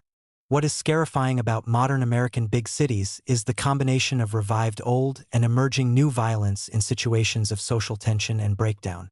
And these are the situations with which the conventional wisdom of liberal ideas are quite incapable of coping, even conceptually. Hence the tendency to relapse into an instinctive conservative reaction, which is little more than the mirror image of the disorder it seeks to control. To take the simplest example, liberal toleration and freedom of expression helps to saturate the atmosphere with those images of blood and torture which are so incompatible with the liberal ideal of a society based on consent and moral force. We are probably once again moving into an era of violence within societies, which must not be confused with the growing destructiveness of conflicts between societies. We had therefore better understand the social uses of violence, learn once again to distinguish between different types of violent activity, and above all construct or reconstruct systematic rules for it. Nothing is more difficult for people brought up in a liberal culture, with its belief that all violence is worse than nonviolence, other things being equal, which they are not. Of course it is, but unfortunately such an abstract moral generalization gives no guidance to the practical problems of violence in our society. What was once a useful principle of social amelioration, settle conflicts peacefully rather than by fighting, self-respect does not require bloodshed, etc., turns into mere rhetoric and counter-rhetoric. It leaves the growing area of human life in which violence takes place without any rules, and paradoxically, without even any practically applicable moral principles, as witness the universal renascence of torture by the forces of the state. The abolition of torture was one of the relatively few achievements of liberalism which can be praised without any qualification, yet today it is once again almost universally practiced and condoned by governments and propagated by the mass media. Those who believe that all violence is bad in principle can make no systematic distinction between different kinds of violence in practice, or recognize their effects both on those who suffer and on those who inflict it. They are merely likely to produce, by reaction, men and women who consider all violence good, whether from a conservative or a revolutionary point of view, that is to say, who recognize the subjective psychological relief provided by violence without any reference to its effectiveness. In this respect, the reactionaries who call for the return of indiscriminate shooting, flogging and execution are similar to those whose sentiments have been systematized by Fanon and others, and for whom action with gun or bomb is ipso facto preferable to nonviolent action. Liberalism makes no distinction between the teaching of the milder forms of judo and the potentially more murderous forms of karate, whereas Japanese tradition is perfectly aware that these are intended to be learned only by those who have sufficient judgment and moral training to use their power to kill responsibly.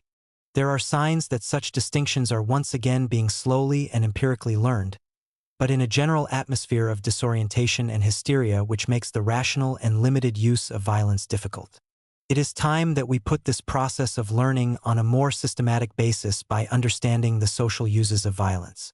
We may think that all violence is worse than nonviolence, other things being equal. But the worst kind is the violence which gets out of anyone's control. 1969, Chapter 24, Revolution and Sex.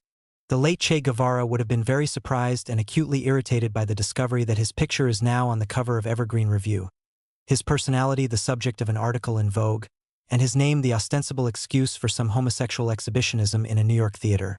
See Observer, May 8, 1969. We can leave Vogue aside. Its business is to tell women what it is fashionable to wear, to know, and to talk about.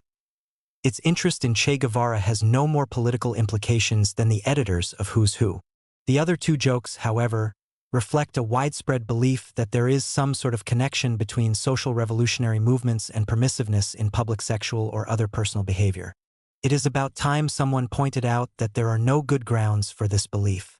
In the first place, it ought now to be evident that conventions about what sexual behavior is permissible in public have no specific connection with systems of political rule or social and economic exploitation. An exception is the rule of men over women, and the exploitation of women by men which, at a guess, imply more or less strict limitations on the public behavior of the inferior sex. Sexual liberation has only indirect relations with any other kind of liberation. Systems of class rule and exploitation may impose strict conventions of personal, for example, sexual behavior in public or private, or they may not. Hindu society was not in any sense more free or egalitarian than the Welsh nonconformist community, because the one used temples to demonstrate a vast variety of sexual activities in the most tempting manner, whereas the other imposed rigid restrictions on its members, at any rate in theory. All we can deduce from this particular cultural difference is that pious Hindus who wanted to vary their sexual routine could learn to do so much more easily than pious Welshmen. Indeed, if a rough generalization about the relation between class rule and sexual freedom is possible, it is that rulers find it convenient to encourage sexual permissiveness or laxity among their subjects if only to keep their minds off their subjection. Nobody ever imposed sexual puritanism on slaves. Quite the contrary. The sort of societies in which the poor are strictly kept in their place are quite familiar with regular institutionalized mass outbursts of free sex, such as carnivals. In fact, since sex is the cheapest form of enjoyment as well as the most intense, as the Neapolitans say, bed is the poor man's grand opera, it is politically very advantageous, other things being equal, to get them to practice it as much as possible. In other words, there is no necessary connection between social or political censorship and moral censorship, though it is often assumed that there is.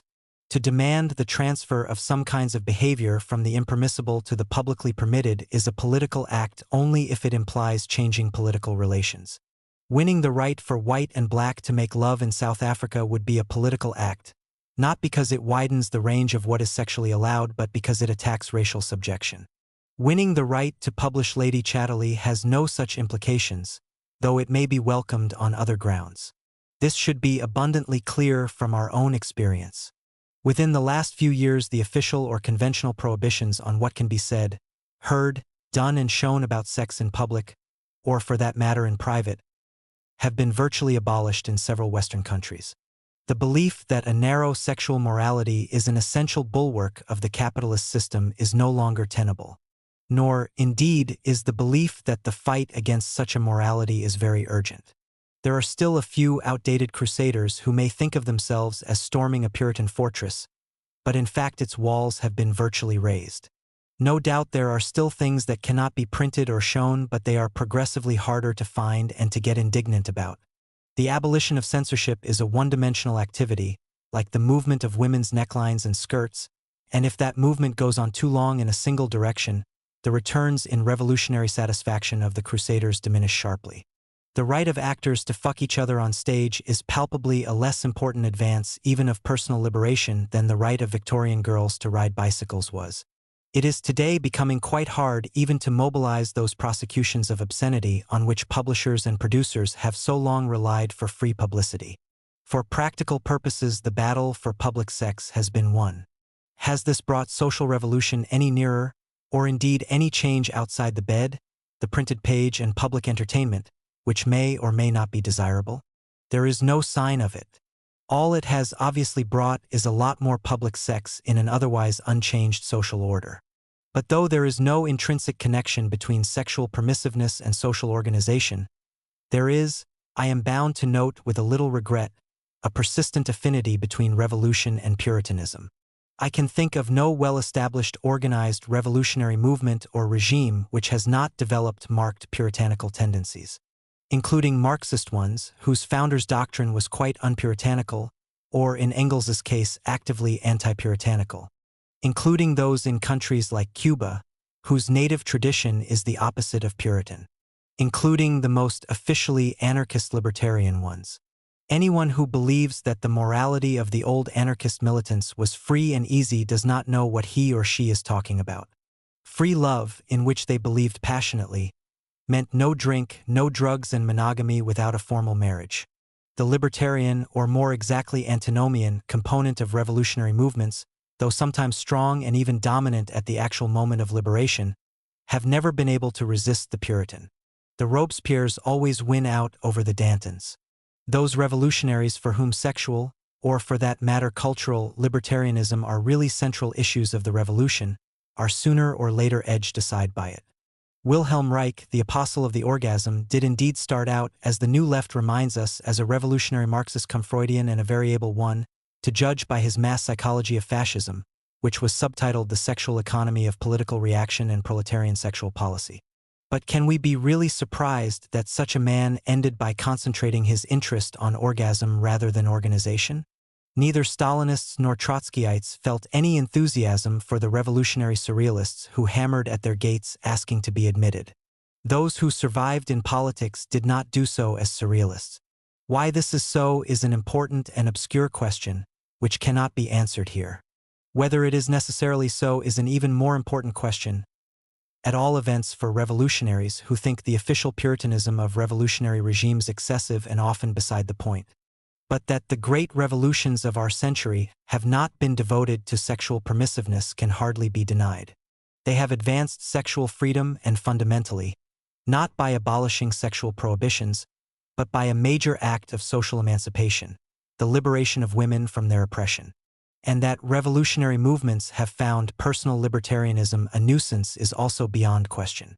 Among the rebellious young, those closest to the spirit and ambitions of old-fashioned social revolution also tend to be the most hostile to the taking of drugs, advertised indiscriminate sex, or other styles and symbols of personal dissidence, the Maoists, Trotskyites, and Communists. The reasons given are often that the workers neither understand nor sympathize with such behavior. Whether or not this is so, it can hardly be denied that it consumes time and energy and is hardly compatible with organization and efficiency. The whole business is really part of a much wider question: what is the role in revolution or any social change of that cultural rebellion which is today so visible a part of the New Left, and in certain countries such as the United States the predominant aspect of it? There is no great social revolution which is not combined, at least peripherally, with such cultural dissidence. Perhaps today in the West, where alienation rather than poverty is the crucial motive force of rebellion, no movement which does not also attack the system of personal relations and private satisfactions can be revolutionary. But, taken by themselves, cultural revolt and cultural dissidence are symptoms, not revolutionary forces. Politically, they are not very important. The Russian Revolution of 1917 reduced the contemporary avant-garde and cultural rebels, many of whom sympathized with it, to their proper social and political proportions. When the French went on general strike in May 1968, the happenings in the Odeon Theater and those splendid graffiti, "It is forbidden to forbid. When I make revolution it makes me feel like making love," etc., could be seen to be forms of minor literature and theater, marginal to the main events. The more prominent such phenomena are, the more confident can we be that the big things are not happening. Shocking the bourgeois is, alas, easier than overthrowing him. 1969, Chapter 25. Cities and Insurrections. Whatever else a city may be, it is at the same time a place inhabited by a concentration of poor people and, in most cases, the locus of political power which affects their lives. Historically, one of the things city populations have done about this is to demonstrate, make riots or insurrections, or otherwise exert direct pressure on the authorities who happen to operate within their range. It does not much matter to the ordinary townsman that city power is sometimes only local, whereas at other times it may also be regional, national, or even global. However, it does affect the calculations both of the authorities and of political movements designed to overthrow governments, whether or not the cities are capitals or what amounts to the same thing, independent city-states, or the headquarters of giant national or international corporations, for if they are, urban riots and insurrections can obviously have much wider implications than if the city authority is purely local. The subject of this paper is how the structure of cities has affected popular movement of this sort, and conversely, what effect the fear of such movements has had on urban structure. The first point is of much more general significance than the second. Popular riot, insurrection, or demonstration is an almost universal urban phenomenon, and as we now know, it occurs even in the affluent megalopolis of the late 20th century industrial world. On the other hand, the fear of such riot is intermittent. It may be taken for granted as a fact of urban existence, as in most pre-industrial cities, or as the kind of unrest which periodically flares up and subsides without producing any major effect on the structure of power. There are, after all, few continuously riotous cities. Even Palermo, which probably holds the European record with 12 insurrections between 1512 and 1866, has had very long periods when its populace was relatively quiet. On the other hand, once the authorities decide to alter the urban structure because of political nervousness, the results are likely to be substantial and lasting, like the boulevards of Paris.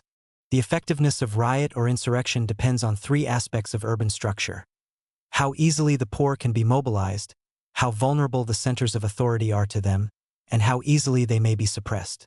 These are determined partly by sociological, partly by urbanistic, partly by technological factors, though the three cannot always be kept apart.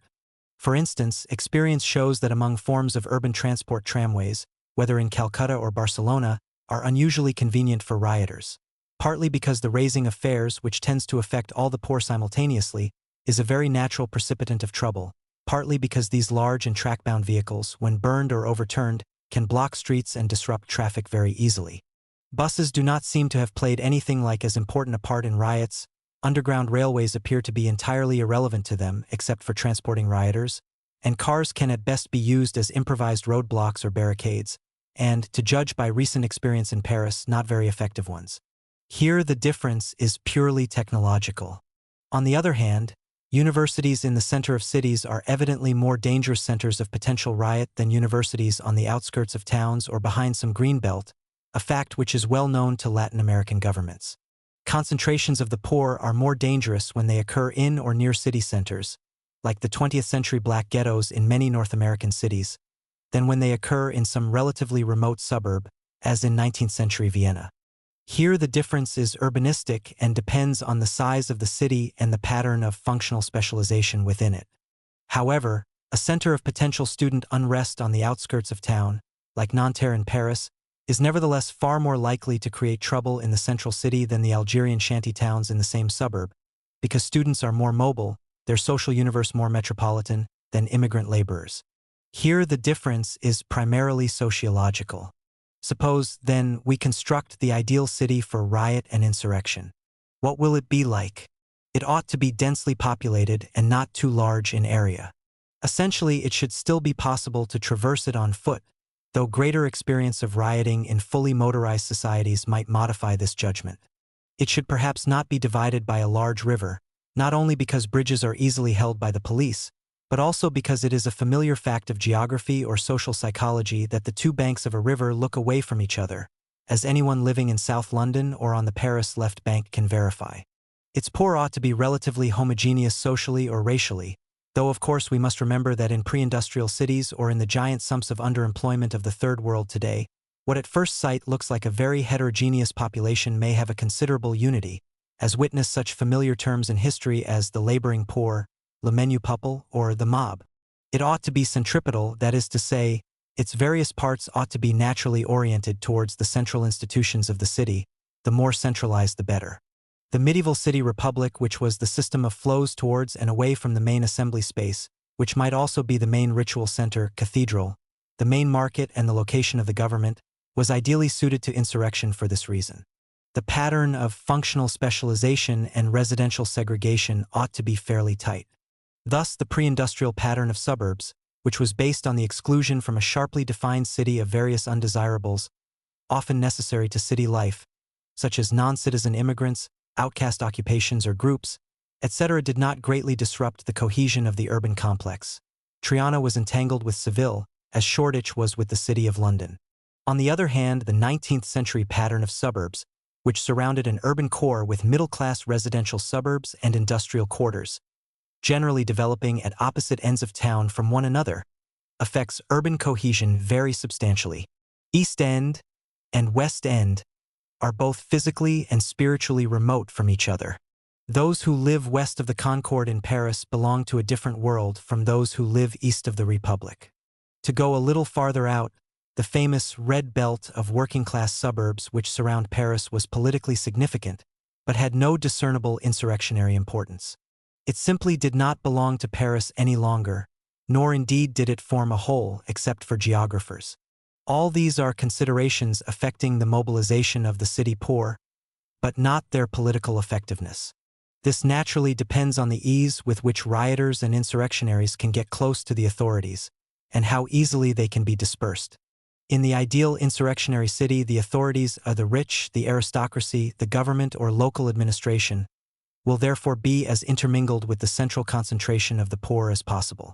The French king will reside in the Palais Royal or Louvre and not at Versailles, the Austrian emperor in the Hofburg and not at Schönbrunn. Preferably, the authorities will be vulnerable. Rulers who brood over a hostile city from some isolated stronghold, like the fortress prison of Montjuich over Barcelona, may intensify popular hostility, but are technically designed to withstand it.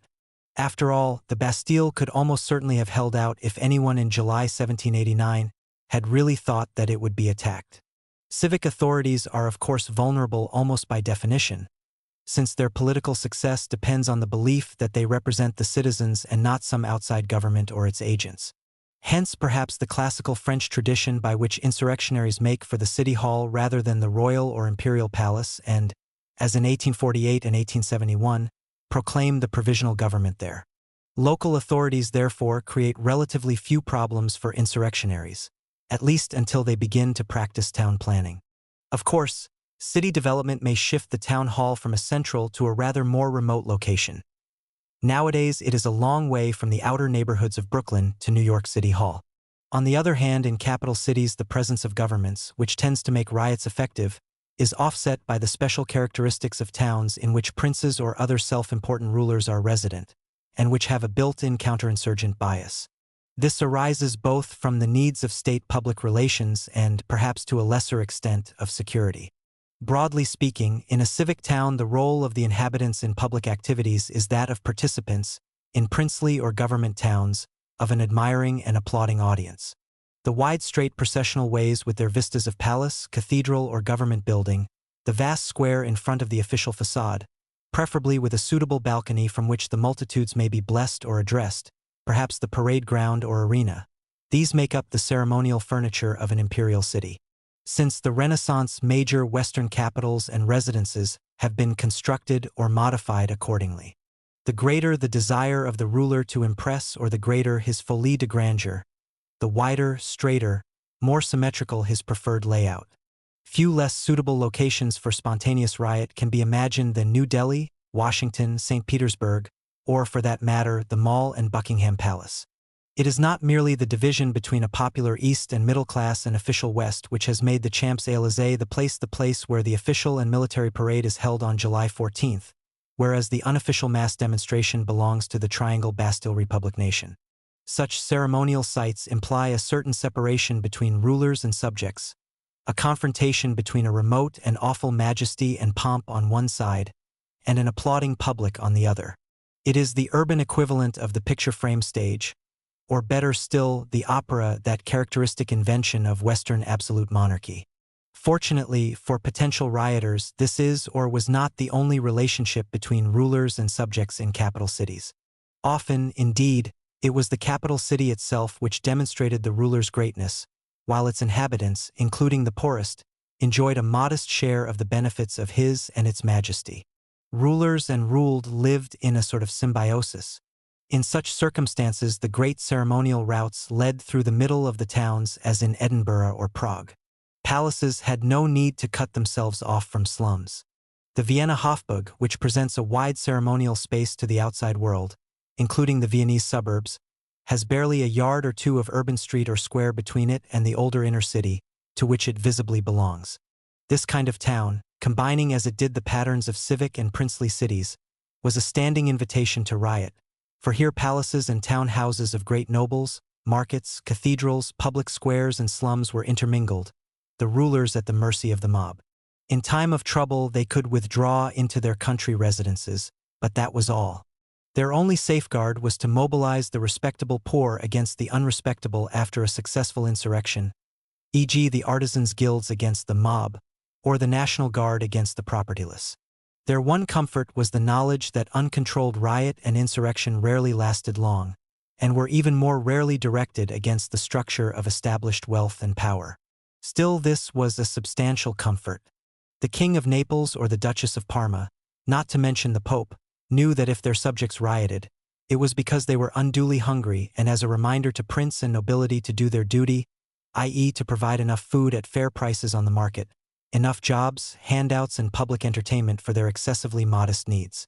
Their loyalty and piety scarcely wavered, and indeed when they made genuine revolutions, as in Naples in 1799, they were more likely to be in defense of church and king against foreigners and the godless middle classes.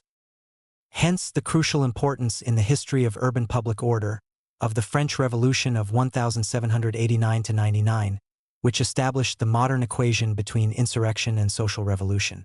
Any government naturally prefers to avoid riot and insurrection, as it prefers to keep the murder rate down, but in the absence of genuine revolutionary danger the authorities are not likely to lose their cool about it. 18th century England was a notoriously riotous nation, with a notoriously sketchy apparatus for maintaining public order. Not only smaller cities like Liverpool and Newcastle, but large parts of London itself might be in the hands of the riotous populace for days on end. Since nothing was at stake in such disorders except a certain amount of property, which a wealthy country could well afford to replace, the general view among the upper classes was phlegmatic and even satisfied. Whig noblemen took pride in the state of liberty which deprived potential tyrants of the troops with which to suppress their subjects and the police with which to harry them. It was not until the French Revolution that a taste for multiplying barracks in town developed, and not until the radicals and Chartists of the first half of the 19th century that the virtues of a police force outweighed those of English freedom. Since grassroots democracy could not always be relied on, the Metropolitan Police was put directly under the Home Office, where it still remains. Indeed, three main administrative methods of countering riot and insurrection suggested themselves: systematic arrangements for deploying troops, the development of police forces, which barely existed in the modern form before the 19th century, and the rebuilding of cities in such ways as to minimize the chances of revolt. The first two of these had no major influence on the actual shape and structure of cities, though a study of the building and location of urban barracks in the 19th century might provide some interesting results, and so might a study of the distribution of police stations in urban neighborhoods. The third affected the townscape very fundamentally, as in Paris and Vienna, cities in which it is known that the needs of counterinsurgency influenced urban reconstruction after the 1848 revolutions.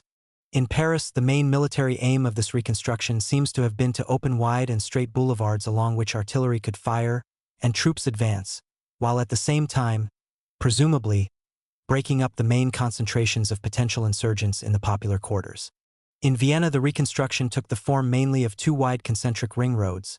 The inner ring, broadened by a belt of open spaces, parks, and widely spaced public buildings, isolated the old city and palace from the mainly middle-class inner suburbs, the outer ring isolating both from the increasingly working-class outer suburbs. Such reconstructions may or may not have made military sense. We do not know, since the kind of revolutions they were intended to dominate virtually died out in Western Europe after 1848.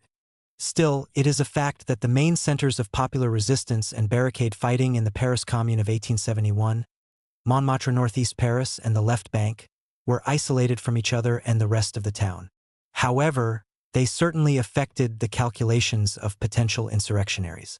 In the socialist discussions of the 1880s, the consensus of the military experts among revolutionaries, led by Engels, was that the old type of uprising now stood little chance, though there was some argument among them about the value of new technological devices such as the then rapidly developing high explosives, dynamite, etc. At all events, barricades which had dominated insurrectionary tactics from 1830 and 1871, They had not been seriously used in the Great French Revolution of 1789–99, were now less fancied. Conversely, bombs of one kind or another became the favorite device of revolutionaries, though not Marxist ones, and not for genuinely insurrectionary purposes. Urban reconstruction, however, had another and probably unintended effect on potential rebellions, for the new and wide avenues provided an ideal location for what became an increasingly important aspect of popular movements, the mass demonstration or rather procession. The more systematic these rings and cartwheels of boulevards, the more effectively isolated these were from the surrounding inhabited area, the easier it became to turn such assemblies into ritual marches rather than preliminaries to riot. London, which lacked them, has always had difficulty in avoiding incidental trouble during the concentration, or more usually the dispersal, of mass meetings held in Trafalgar Square. It is too near sensitive spots like Downing Street, or symbols of wealth and power like the Pall Mall clubs, whose windows the unemployed demonstrators smashed in the 1880s. One can, of course, make too much of such primarily military factors in urban renewal. In any case, they cannot be sharply distinguished from other changes in the 19th and 20th century city which sharply diminished its riot potential. Three of them are particularly relevant. The first is sheer size, which reduces the city to an administrative abstraction and a conglomerate of separate communities or districts. It became simply too big to riot as a unit. London, which still lacks so obvious a symbol of civic unity as the figure of a mayor, the Lord Mayor of the City of London is a ceremonial figure who has about as much relation to London as a town as has the Lord Chancellor, is an excellent example. It ceased to be a riotous city roughly between the time it grew from 1 million to 2 million inhabitants, i.e. in the first half of the 19th century. London Chartism, for instance, barely existed as a genuinely metropolitan phenomenon for more than a day or two on end. Its real strength lay in the localities in which it was organized, i.e. in communities and neighborhoods like Lambeth, Woolwich or Marylebone, whose relations with each other were at the most loosely federal. Similarly, the radicals and activists of the late 19th century were essentially locally based. Their most characteristic organization was the Metropolitan Radical Federation, essentially an alliance of working men's clubs of purely local importance, in such neighborhoods as had a tradition of radicalism: Chelsea, Hackney, Clerkenwell, Woolwich, etc. The familiar London tendency to build low, and therefore to sprawl, made distances between such centers of trouble too great for the spontaneous propagation of riots. How much contact would Battersea or Chelsea, then still a working-class area electing left-wing MPs, have with the turbulent East End of the 1889 dock striker? How much contact, for that matter, would there be between Whitechapel and Canning Town? In the nature of things, the shapeless built-up areas which grew either out of the expansion of a big city or the merging of larger and smaller growing communities, and for which artificial names have had to be invented, conurbation, Greater London, Berlin or Tokyo, were not towns in the old sense, even when administratively unified from time to time. The second is the growing pattern of functional segregation in the 19th and 20th century city, that is to say, on the one hand, the development of specialized industrial, business, government and other centers or open spaces, on the other, the geographical separation of classes. Here again London was the pioneer, being a combination of three separate units: the government centre of Westminster, the merchant city of London, and the popular Southwark across the river. Up to a point, the growth of this composite metropolis encouraged potential rioters. The northern and eastern edges of the city of London and Southwark, where the merchant community bordered on districts of workers, artisans and the port, all in their way equally disposed to riot, like the Spitalfields weavers or the Clerkenwell radicals, formed natural flashpoints. These were the areas where several of the great 18th century riots broke out. Westminster had its own population of artisans and miscellaneous poor, whom the proximity of King and Parliament and the accident of an unusually democratic franchise in this constituency turned into a formidable pressure group for several decades of the late 18th and 19th centuries. The area between the city and Westminster, which was filled by an unusually dense accumulation of slums, inhabited by laborers, immigrants, and the socially marginal, Drury Lane, Covent Garden, St. Giles, Holborn, added to the ebullience of metropolitan public life. However, as time went on, the pattern simplified itself. The 19th century city ceased to be residential and became increasingly a pure business district, while the port moved downstream, the city middle and lower middle classes into more or less remote suburbs, leaving the East End an increasingly homogeneous zone of the poor. The northern and western borders of Westminster became increasingly upper and middle-class settlements largely designed as such by landowners and speculative builders, thus pressing the centers of artisans, laborers and others inclined to radicalism and riot, Chelsea, Notting Hill, Paddington, Marylebone, onto a periphery increasingly remote from the rest of radical London. The slums between the two cities survived longest, but by the early 20th century they had also been broken into small patches by the urban renewal which has given London some of its gloomiest thoroughfares, Shaftesbury Avenue, Rosebery Avenue, as well as some of its most pompous ones, Kingsway, Aldwych, and an impressive accumulation of Baroque-like tenements purporting to increase the happiness of the Drury Lane and Saffron Hill proletariat. Covent Garden and Soho, which elected communist local councillors in 1945, are perhaps the last relic of old-fashioned metropolitan turbulence in the center of the town. By the late 19th century, the potentially riotous London had already been broken up into peripheral segments of varying size, the huge and amorphous East End being the largest, surrounding a non-residential city and West End and a solid block of middle-class districts, and surrounded in turn by middle and lower middle-class outer suburbs. Such patterns of segregation developed in most large and growing Western cities from the early 19th century, though the parts of their historic centers which were not transformed into business or institutional districts sometimes retained traces of their old structure, which may still be observed in the red light quarters, as in Amsterdam. 20th century working-class rehousing and planning for motor transport further disintegrated the city as a potential riot center. The 19th century planning for railways had, if anything, the opposite effect, often creating socially mixed and marginal quarters around the new terminals. The recent tendency to shift major urban services such as central markets from the centers to the outskirts of cities will no doubt disintegrate it further.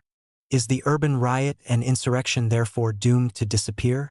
Evidently not, for we have in recent years seen a marked recrudescence of this phenomenon in some of the most modern cities, though also a decline in some of the more traditional centers of such activities. The reasons are mainly social and political, but it may be worth looking briefly at the characteristics of modern urbanism which encourage it. Modern mass transportation is one. Motor transport has so far contributed chiefly to the mobilization of that normally unriotous group, the middle class, though such devices as the motorized demonstration, Frenchmen and Algerians still remember the massed horns of reaction hooting Algérie Française, and that natural device of sabotage and passion, the traffic jam. However, cars have been used by activists in North American riots and disrupt police action when on the move, while forming temporary barricades when stationary. Moreover, motor transport distributes the news of riots beyond the immediate area affected since both private cars and buses have to be extensively rerouted. Public transport, and especially underground railways, which are once again being built in several big cities on a large scale, is more directly relevant. There is no better means of transport for moving large numbers of potential rioters rapidly over long distances than trains running at frequent intervals. This is one reason why the West Berlin students are a rather effective body of rioters. The underground links the free university set among the remote and spectacularly middle-class villas and gardens of Dahlem with the town center. More important than transport are two other factors: the increase in the number of buildings worth rioting against or occupying, and the development in their vicinity of accumulations of potential rioters. For while it is true that the headquarters of central and municipal government are increasingly remote from the riotous quarters, and the rich or noble rarely live in palaces in the town centers, apartments are both less vulnerable and more anonymous. Sensitive institutions of other kinds have multiplied. There are the communications centers: telegraph, telephone, radio, television. The least experienced organizer of a military coup or insurrection knows all about their importance. There are the gigantic newspaper offices, fortunately so often concentrated in the older city centers, and providing admirable incidental material for barricades or cover against fire in the form of delivery trucks, newsprint, and packages of papers. They were used for street fighting purposes as long ago as 1919 in Berlin, though not very much since. There are, as we all know now, the universities. Though the general tendency to move these out of city centers has diminished their riot potential somewhat, there are enough academic precincts left in the middle of big towns to satisfy the activists. Besides, the explosion of higher education has filled the average university to bursting point with thousands, or even tens of thousands, of marchers or fighters. There are, above all, the banks and large corporations, symbols and reality of the power structure, and increasingly concentrated in those massifs of plate glass and concrete by which the traveler recognizes the centers of a proper late 20th century city. Theoretically, these should be individually as much the object of attack by rioters as city halls or capitals, for IBM, Shell or General Motors carry at least as much weight as most governments. Banks have long been aware of their vulnerability, and in some Latin countries, Spain is a good example. Their combination of symbolic architectural opulence and heavy fortification provides the nearest thing to those town citadels in which feudal and feuding noblemen barricaded themselves in the Middle Ages. To see them under heavy police guard in times of tension is an instructive experience. Though, in fact, the only champions of direct action who have been systematically attracted by them are unpolitical robbers and revolutionary expropriators. But if we accept such politically and economically negligible symbols of the American way of life as Hilton hotels, and the occasional object of specialized hostility such as Dow Chemicals, riots have rarely aimed directly at any of the buildings of large corporations. Nor are they very vulnerable. It would take more than a few broken plate glass windows or even the occupation of a few acres of office space to disrupt the smooth operations of a modern oil company. On the other hand, collectively, downtown is vulnerable. The disruption of traffic, the closing of banks, the office staffs who cannot or will not turn up for work, the businessmen marooned in hotels with overloaded switchboards, or who cannot reach their destinations. All these can interfere very seriously with the activities of a city. Indeed, this came close to happening during the 1967 riots in Detroit. What is more, in cities developing on the North American pattern, it is not unlikely to happen sooner or later. For it is well known that the central areas of town, and their immediate surroundings, are being filled with the colored poor as the comfortable whites move out.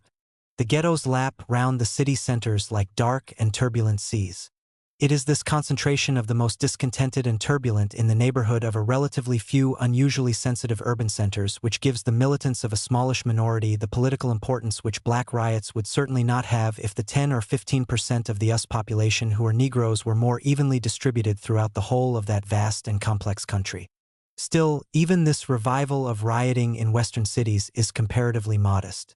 An intelligent and cynical police chief would probably regard all the troubles in Western cities during recent years as minor disturbances, magnified by the hesitation or incompetence of the authorities and the effect of excessive publicity.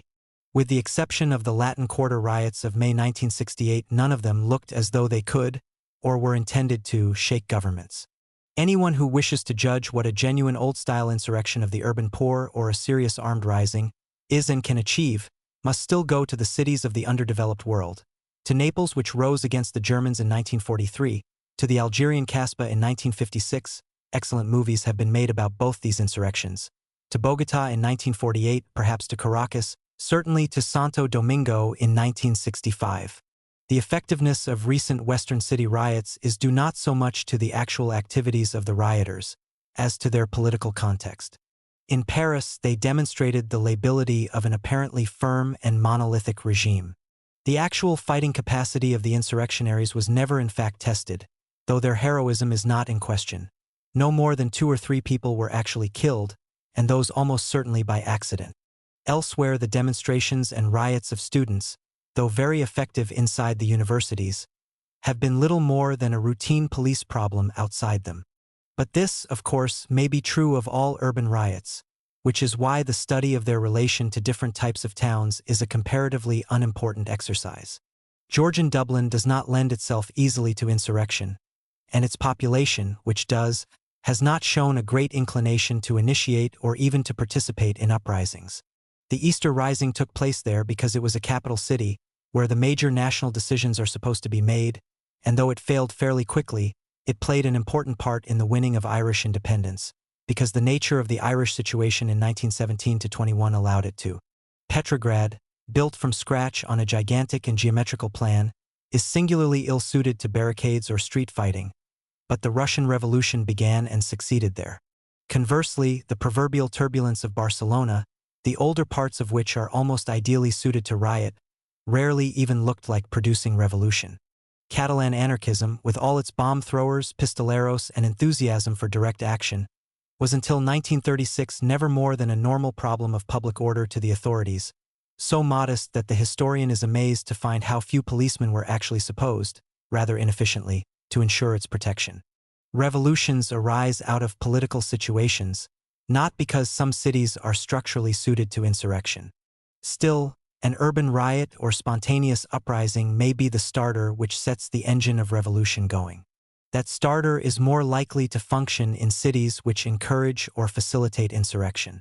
A friend of mine, who happened to have commanded the 1944 insurrection against the Germans in the Latin Quarter of Paris, walked through the area on the morning after the night of the barricades in 1968, touched and moved to see that young men who had not been born in 1944 had built several of their barricades in the same places as then.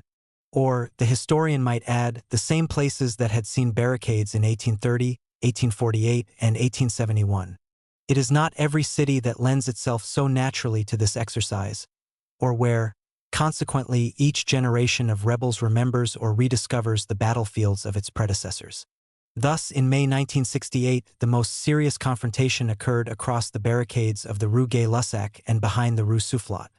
Almost a century earlier, in the Commune of 1871, the heroic Raoul Rigault commanded the barricades in that very area, was taken in the same month of May, and killed by the Versaillais. Not every city is like Paris. Its peculiarity may no longer be enough to revolutionize France, but the tradition and the environment are still strong enough to precipitate the nearest thing to a revolution in a developed Western country. 1968. Chapter 26. May 1968.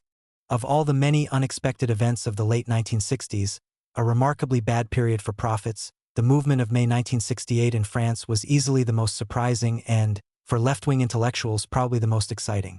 It seemed to demonstrate what practically no radical over the age of 25, including Mao Zedong and Fidel Castro, believed, namely that revolution in an advanced industrial country was possible in conditions of peace, prosperity, and apparent political stability. The revolution did not succeed, and, as we shall see, there is much argument over whether it was ever more than faintly possible that it should succeed. Nevertheless, the proudest and most self-confident political regime of Europe was brought to within half an inch of collapse. There was a day when almost certainly the majority of de Gaulle's cabinet, and quite possibly the general himself, expected defeat. This was achieved by a grassroots popular movement, without the help of anyone within the power structure. And it was the students who initiated, inspired, and at crucial moments actually represented that movement. Probably no other revolutionary movement contained a higher percentage of people reading and writing books, and it is therefore not surprising that the French publishing industry should have rushed in to supply an apparently unlimited demand. By the end of 1968, at least 52 books about the May events had appeared, and the flow continues.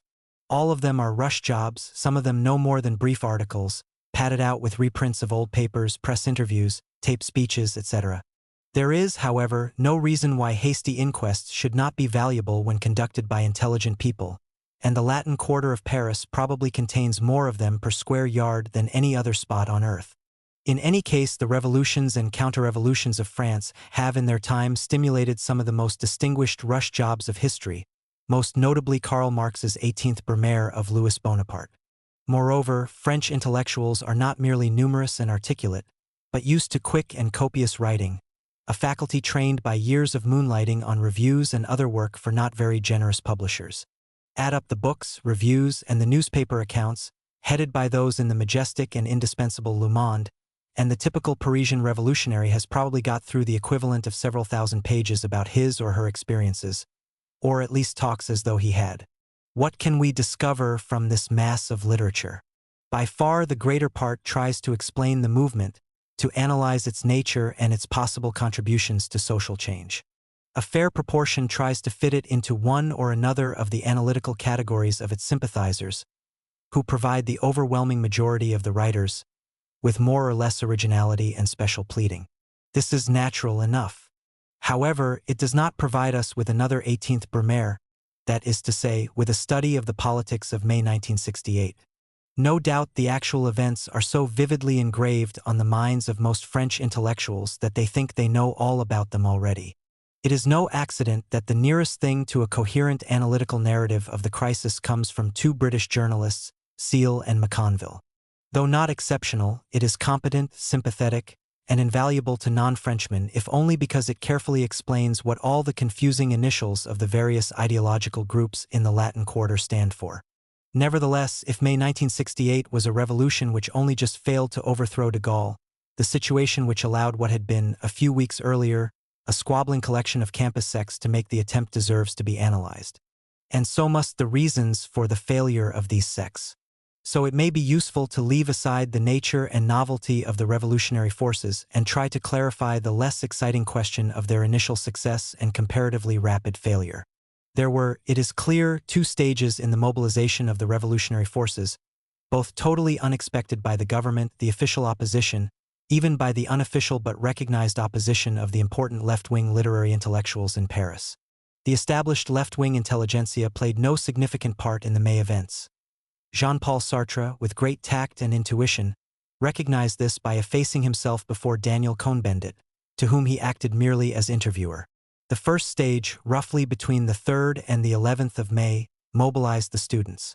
Thanks to the government's inattention, complacency, and stupidity, a movement of activists in a suburban campus was transformed into a mass movement of virtually all students in Paris, enjoying vast public support. At this stage, 61% of Parisians were pro-student and only 16% definitely hostile, and then into a sort of symbolic insurrection of the Latin Quarter. The government retreated before it, and in so doing spread the movement to the provinces and, especially, to the workers.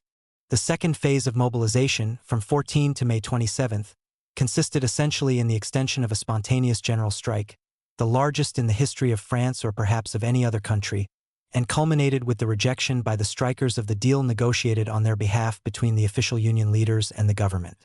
Throughout this period, up to May 29th, the popular movement held the initiative. The government, caught on the wrong foot at the start, was unable to recover itself and grew progressively demoralized.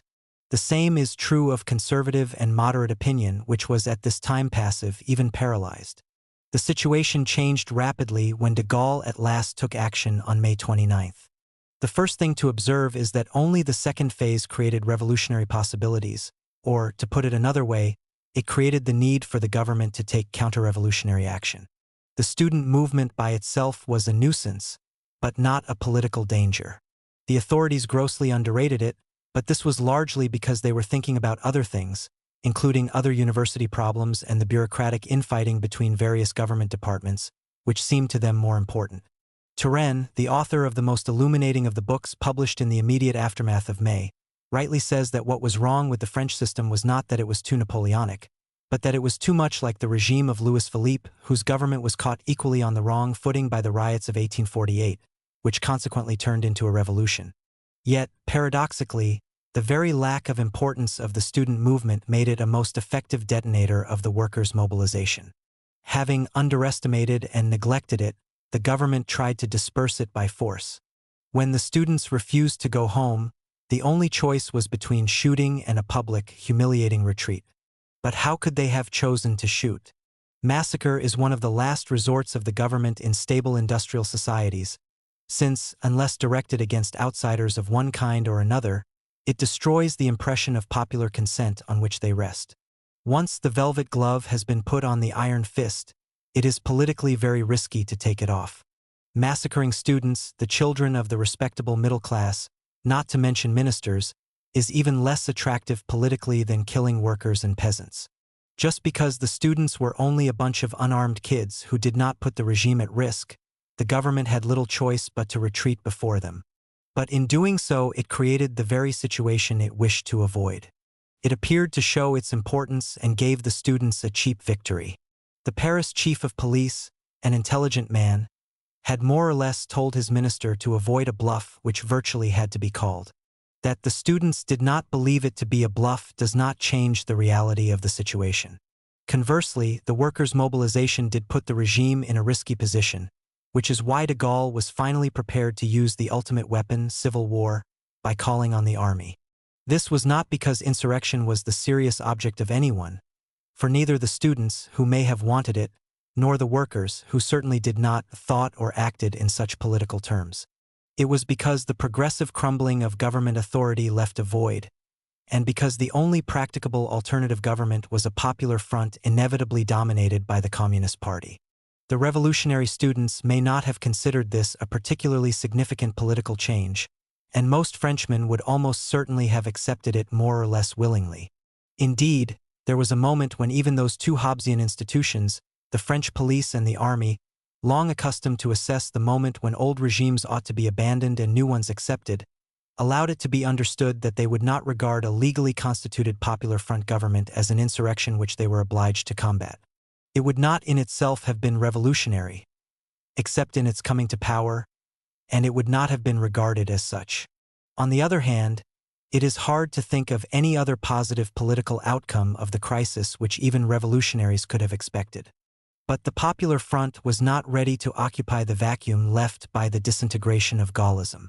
The non-communists in the alliance dragged their feet, since the crisis demonstrated that they represented nobody except a few politicians, while the Communist Party, through its control of the strongest Union Federation, was for the time being the only civilian force of real significance, and would therefore have inevitably dominated the new government.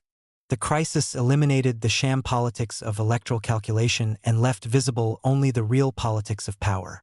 But the communists in turn had no means of forcing the date of their shotgun wedding with the other opposition groups, for they had themselves been playing the electoral game. They had not mobilized the masses whose action pushed them to the verge of power, and they had not thought of using that action to force their allies' hand.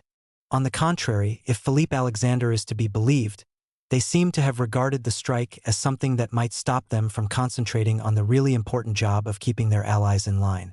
De Gaulle, a notoriously brilliant politician, recognized both the moment when his opponents lost their momentum and the chance of regaining his own initiative.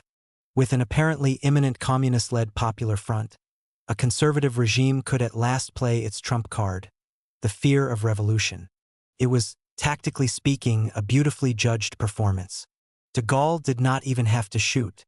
Indeed, not the least curious aspect of the entire May crisis is that the trial of strength was symbolic throughout, rather like the maneuvers of the proverbial Chinese generals of ancient times.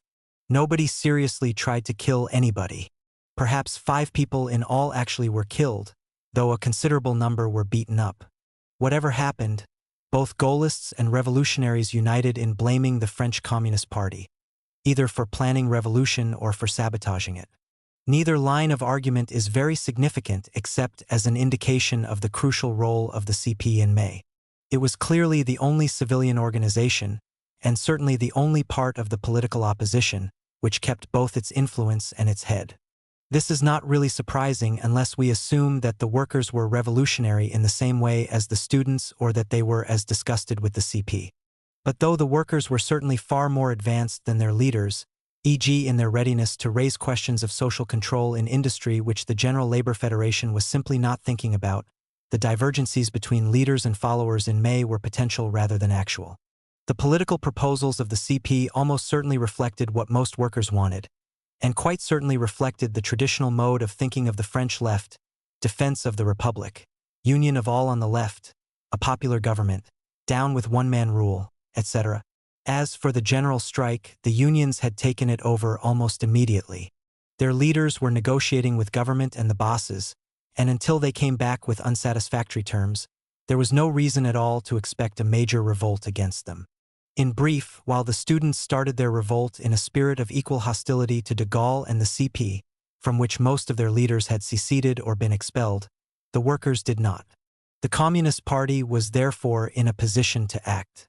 Its leadership met daily to assess the situation. Thought it knew what to do.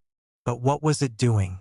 It was certainly not trying to preserve Gaullism, for reasons of Soviet foreign policy or any other.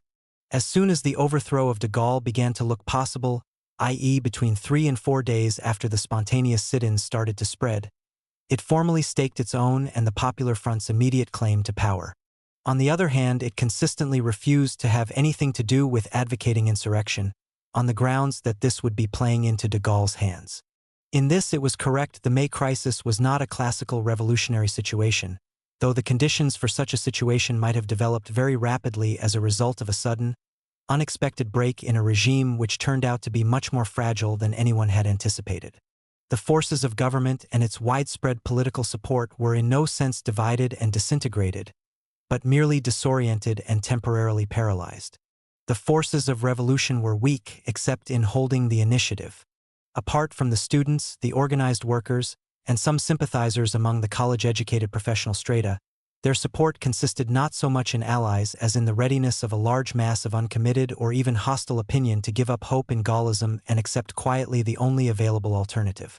As the crisis advanced, public opinion in Paris became much less favorable to Gaullism, somewhat more favorable to the old left, but no clear preponderance emerges from the public opinion surveys.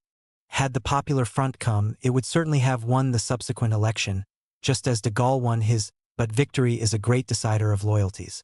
The best chance of overthrowing Gaullism was therefore to let it beat itself. At one point, between the 27th and the 29th of May, its credibility would have crumbled so much that even its officials and followers might have given it up for lost. The worst policy would have been to give Gaullism the chance of rallying its supporters, the state apparatus, and the uncommitted against a clearly defined and militarily ineffective minority of workers and students. Unwilling to expel the striking workers from the factories by force, the army and police were entirely reliable against an insurrection. They said so. And, indeed, de Gaulle recovered precisely because he turned the situation into a defense of order against Red Revolution. That the CP was not interested in Red Revolution is another matter. Its general strategy was right for anyone, including revolutionaries, who unexpectedly discovered a chance of overthrowing the regime in a basically non-revolutionary situation. Assuming, of course, that they wanted to take power. The communists' real faults were different. The test of a revolutionary movement is not its willingness to raise barricades at every opportunity, but its readiness to recognize when the normal conditions of routine politics cease to operate, and to adapt its behavior accordingly. The French CP failed both these tests, and in consequence failed not only to overthrow capitalism, which it did not want to do just then, but to install the Popular Front, which it certainly did. As Turenne has sarcastically observed, its real failure was not as a revolutionary but even as a reformist party. It consistently trailed behind the masses, failing to recognize the seriousness of the student movement until the barricades were up, the readiness of the workers for an unlimited general strike until the spontaneous sit-ins forced the hands of its union leaders, taken by surprise once again when the workers rejected the terms of trike settlement. Unlike the non-communist left, it was not pushed aside, since it had both organization and mass support from the grassroots. Like them, it continued to play the game of routine politics and routine labor unionism. It exploited a situation not of its own making, but it neither led nor even understood it, except perhaps as a threat to its own position within the labor movement by the bitterly hostile ultra-left. Had the CP recognized the existence and scope of the popular movement and acted accordingly, it might just have gained sufficient momentum to force its reluctant allies on the old left into line. One cannot say much more than this, for the chances of overthrowing Gaullism, though real for a few days, never amounted to more than a reasonable possibility. As it condemned itself, during those crucial days of 27 to May 29th, to waiting and issuing appeals. But at such times waiting is fatal.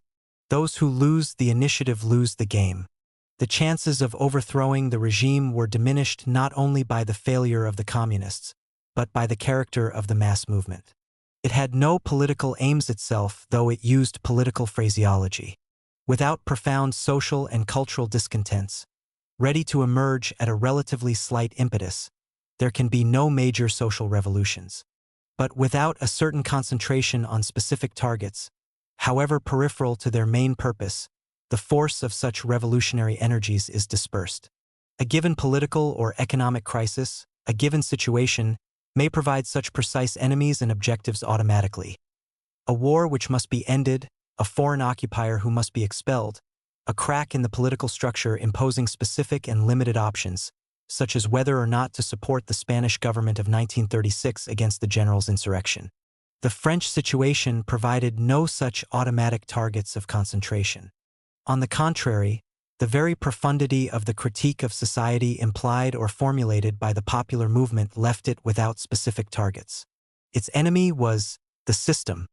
To quote Turenne, the enemy is no longer a person of a social category, the monarch or the bourgeoisie. He is the totality of the depersonalized, rationalized, bureaucratized modes of action of socio-economic power.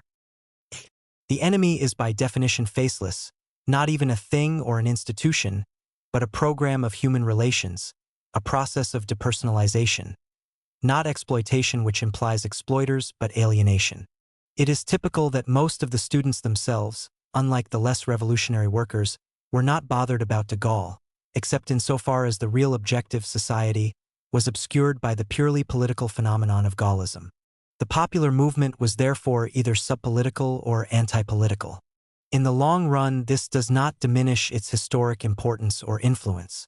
In the short run, it was fatal. As Turenne says, May 1968 is less important even in the history of revolutions than the Paris Commune.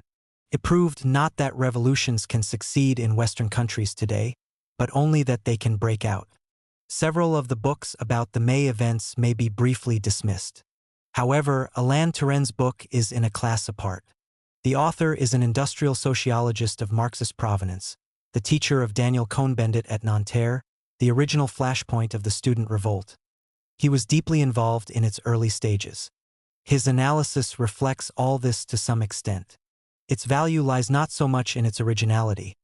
Where so much has been written, most ideas have already been suggested and contested somewhere, as in the author's lucidity and historical sense, his lack of illusions, his knowledge of labor movements, as well as the incidental contribution of his having first-hand experience. He has, for instance, written the best analysis of the general strike, a grossly underreported and underanalyzed phenomenon when compared to the quantity of literature about the Latin Quarter. We know practically nothing of what happened in all those plants and offices, which, after all, produced 10 million strikers, most of whom were out of contact with students and reporters. For foreign readers, he has the additional advantage of first-hand acquaintance with other parts of the world, notably the United States and Latin America, which helps to correct the inborn provincialism of the French. Turenne's argument is elaborate and complex, but a few of the points may be noted. What is happening today is the great mutation from an older bourgeois to a new technocratic society. And this, as the May movement shows, creates conflict and dissidence not only at its margins but at its center. The dividing line of class struggle it reveals runs down the middle of the middle classes between the technobureaucrats on the one side and the professionals on the other side. The latter, though in no sense obvious victims of oppression, represent in the modern technological economy something like the elite of skilled labor in an earlier industrial epoch, and for analogous reasons crystallize the new phase of class consciousness. The main actor in the May movement was not the working class but the totality of those whom we may call the professionals. And among them the most active were those most independent of the great organizations for which, directly or indirectly, such people work: students, radio and television people, technicians in planning offices, research workers in both the private and public sector, teachers, etc. They, and not the old working-class collectivities of miners, longshoremen, railroads, gave the general strike its specific character. Its core incidentally lay in the new industries, the automotive electronic chemical complex. According to Turenne, a new social movement suited to the new economy is emerging, but it is a curiously contradictory one. In one sense, it is a primitive rebellion of men who depend on older experiences to cope with a new situation. It may produce a revival of patterns of militancy or, among the new recruits to the social movement who have no such militant experience, something analogous to populist movements in underdeveloped countries, or more precisely to the labor movement of the early 19th century. Such a movement is important not for the fight it is now carrying on along old political lines, but for what it reveals of the future, for its vision rather than its necessarily feeble achievement. For the strength of that vision, the utopian communism, which it created in 1968 as the young proletariat created it before 1848, depends upon its practical impotence. On the other hand, this social movement also includes or implies an up-to-date kind of reformism, a force which may serve to modify rigid and obsolescent structures of society, the educational system, industrial relations, management, government. The future dilemmas of revolutionaries lie here. Was this new social movement revolutionary? In May, apart from its revolutionary formulation of a counter-utopia of libertarian communism to meet the dominant utopia of the academic sociologists and political scientists? In France, Turenne argues, the new movement produced a genuine revolutionary crisis, though one unlikely to achieve revolution, because, For historical reasons, the social struggle, politics, and a cultural revolution against all forms of manipulation and integration of individual behavior were combined. There can be no social movement today which does not combine these three elements because of the progressive disappearance of the separation between state and civil society. But at the same time, this makes the concentration of the struggle and the development of effective devices for action, such as parties of the Bolshevik type, increasingly difficult. In the United States, by contrast, perhaps because of the absence of state centralization or a tradition of proletarian revolution to focus it, there has been no such combination of forces. The phenomena of cultural revolt, which are symptomatic rather than operational, are the most visible. While in France, Turenne writes, the social struggle was at the center of the movement and the cultural revolt was, one might almost say, a byproduct of a crisis of social change. In the United States, cultural revolt is central. This is a symptom of weakness.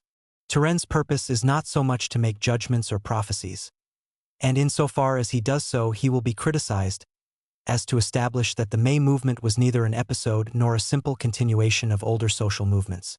It demonstrated that a new period in social history is beginning or has begun, but also that the analysis of its character cannot be derived from words of the revolutionaries of May themselves. He is probably right on both counts. 1969, Chapter 27. Intellectuals and the Class Struggle.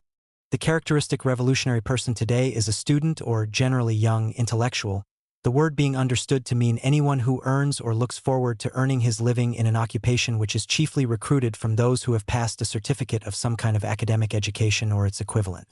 In backward or underdeveloped countries, this may include anyone with secondary or even in some areas primary schooling. In developed countries, it increasingly tends to mean anyone with a post-secondary education, but not necessarily those whose education, at whatever level, has been primarily vocational, such as accountants, engineers, business executives, and artists.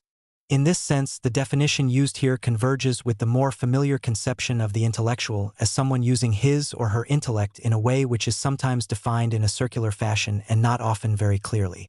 However, it is preferable to stress the occupational aspect. It is not the fact of thinking independently or otherwise which gives intellectuals certain political characteristics, but a particular social situation in which they think. That revolutionary persons are today characteristically intellectuals, which does not mean that intellectuals are characteristically revolutionaries, can be verified by analyzing the membership of the organizations or groups, generally quite small, which today claim to be committed to revolution in its most literal sense, to insurrection or the total rejection of the status quo. It would presumably not be true of countries undergoing revolution or in revolutionary, insurrectionary, and semi-insurrectionary situations, but it is certainly true not only of developed Western countries, but also of countries in which the situation of the laboring masses is such that one would expect them to be revolutionary. Even there we often find, as among the Peruvian guerrillas of the 1960s or the Indian Naxalites, that intellectuals predominate. So, though the following discussion will deal primarily with developed countries, some of it may also be relevant to others, if perhaps only marginally. To say that most revolutionary persons today are intellectuals is not to say that they will make the revolution. Who will make revolution, if at all, is a more complicated question, as is the rather more superficial problem who, other than the advocates of immediate insurrection or armed struggle who claim a monopoly of the term, is entitled to call himself revolutionary.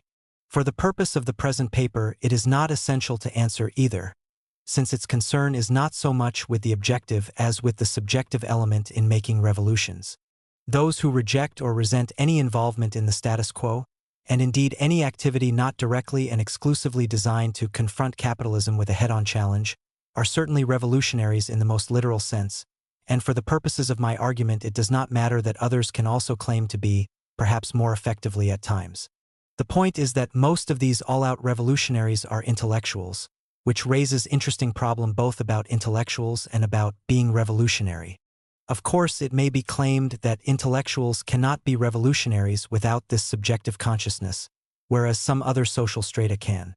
When Marx spoke of the workers as a revolutionary class, he meant not simply one which revolts against individual conditions of a hitherto existing society, but against the very life production hitherto existing, the whole of the activity on which it is based. He did not imply that this rejection must be explicit, though he assumed that at a certain stage of historical development it would become so. For him, the proletariat was such a class because of the nature of its social existence, and not, except at a rather lower level of the analysis of concrete historical situations, because of its consciousness of this aim. It cannot abolish its own conditions of life without abolishing all the inhuman conditions of the life of present-day society, which are concentrated in its situation. It is not a matter of what this or that proletarian or even the whole proletariat imagines at one time or another to be its goal. It is a matter of what it is, and what in accordance with this being it will be historically forced to do. Intellectuals as a stratum are not of this kind. They are revolutionary only insofar as their members individually feel that they ought to or must be. So we must begin by considering what makes people feel this way. Naturally, this discussion cannot be confined merely to intellectuals. Why do men and women become revolutionaries? In the first instance, mostly because they believe that what they want subjectively from life cannot be got without a fundamental change in all society. There is, of course, that permanent substratum of idealism, or if we prefer the term, utopianism, which is part of all human life and it can become the dominant part for individuals at certain times, as during adolescence and romantic love, and for societies at the occasional historical moments which correspond to falling and being in love, namely the great moments of liberation and revolution. All men, however cynical, can conceive of a personal life or society which would not be imperfect. All would agree that this would be wonderful. Most men at some time of their lives think that such a life and society are possible, and quite a number think that we ought to bring them about. During the great liberations and revolutions, most men actually think, briefly or only momentarily, that perfection is being achieved, that the New Jerusalem is being built, the earthly paradise within reach. But most people for most of their adult lives, and most social groups for most of their history, live at a less exalted level of expectation. It is when the relatively modest expectations of everyday life look as though they cannot be achieved without revolutions that individuals become revolutionaries. Peace is a modest and negative objective, but during the First World War it was this elementary demand which turned ordinary people objectively and later subjectively into persons dedicated to the immediate overthrow of society, since peace seemed unrealizable without it. Such an assessment of the situation may be mistaken. For instance, it may turn out that British workers can, on the whole, enjoy full employment at a high standard of life for quite a long time without first overthrowing capitalism, a prospect which looked hardly credible 40 years ago. But that is another matter. The modest expectations of everyday life are not, of course, purely material. They include all kinds of demands which we make for ourselves or the communities of which we consider ourselves members: respect and self-respect, certain rights, just treatment, and so on. But even these are not utopian demands for a new, different, and perfect life, but envisage the ordinary life we see around us. The demands which make North American blacks into revolutionaries are elementary enough, and most whites can take their fulfillment for granted. Here again, what forces people towards conscious revolutionism is not the ambition of their objective, but the apparent failure of all alternative ways of attaining it, the closing of all doors against them. If we are locked out of our house, there are normally several possibilities of getting back in, though some imply a hopeful patience. It is only when none of these appear realistic that we think of battering in the door. However, it is worth observing that even so we are unlikely to batter in the door unless we feel that it will give way. Becoming a revolutionary implies not only a measure of despair, but also some hope. The typical alternation of passivity and activism among some notoriously oppressed classes or peoples is thus explained. Commitment to revolution thus depends on a mixture of motives: the desire for the ordinary life, behind which, waiting to emerge, is the dream of the really good life; the sense of all gates closing against us, but at the same time the sense of the possibility of bursting them open; the sense of urgency, without which appeals to patience and reform or piecemeal improvement do not lose their force. Such motives, mixed in different proportions, may arise in a variety of historic situations, among which we may single out two. There is the relatively specialized case of particular groups within a society, like the Negroes in the United States, for which the gates appear to be shut, whereas they are open, or at least capable of opening, for the rest. There is also the more general and significant case of societies in crisis, which appear incapable of satisfying the demands of most of their people, whatever they may do, so that, with relatively small exceptions, all groups feel disoriented, frustrated and convinced of the necessity of some fundamental change, not necessarily of the same kind. Tsarist Russia is a classical example, a society in whose future few believed. Most developed countries of the Western world normally belonged, for more than a century after 1848, to the first type, but it is possible that since the 1960s several of them may be transferring to the second. It is worth repeating that I am talking about what makes revolutionaries, not what makes revolutions. Revolutions can be made without many revolutionaries in the sense I am using the word. At the start of the French Revolution of 1789, probably few were to be found outside the ranks of the marginal literary bohème and, very much more inactively, of educated middle-class intellectuals. There was discontent, militancy, popular ferment, and in the context of an economic and political crisis of the regime this actually led to revolution, whereas otherwise it might have produced no more than considerable but temporary public disorder. But by and large French revolutionaries were made during, by and in the revolution. They did not initially make it. Let me briefly make another point. Contrary to a view once fashionable among American sociologists and political scientists, people do not normally become revolutionaries because they are individually alienated or deviant, though revolutionary activities undoubtedly attract a lunatic fringe and some of them, especially the less organized and disciplined, may attract personal misfits. The analysis of the membership of communist parties, and even more that of their supporters, show clearly that their members are typically not of this kind, even in quite small parties. It is of course true that certain kinds of people find it easier or more attractive to join revolutionary movements than do others, e.g. the young as distinct from the old, or people transferred out of their traditional environment as by emigration, or members of some socially marginal groups. However, these are social categories, not collections of maladjusted individuals. Young Jews who became revolutionary Marxists were no more alienated and deviant than other Jews, whether in Zamosk, Wilna, or Brooklyn. It is, by the way, neither established nor even very probable that they were more likely to become revolutionary socialists in emigration than in the old country. They simply made one choice of several which, for people in their position, was normal. In my lifetime there have been two periods when numerous intellectuals became revolutionaries, the interwar years and the years since the late 1950s, and more especially since the middle 1960s. I would like to look at both and attempt to contrast and compare them. It may be simplest to approach the problem of my own generation through introspection, or if you prefer, autobiography. A middle-aged and moderate well-established academic can hardly claim to be a revolutionary in any realistic sense, but someone who has regarded himself as a communist for about 40 years has at least a long memory to contribute to the discussion. I belong, perhaps as one of its youngest surviving members, to a milieu which is now virtually extinct, the Jewish middle-class culture of Central Europe after the First World War. This milieu lived under the triple impact of the collapse of the bourgeois world in 1914, the October Revolution, and anti-Semitism.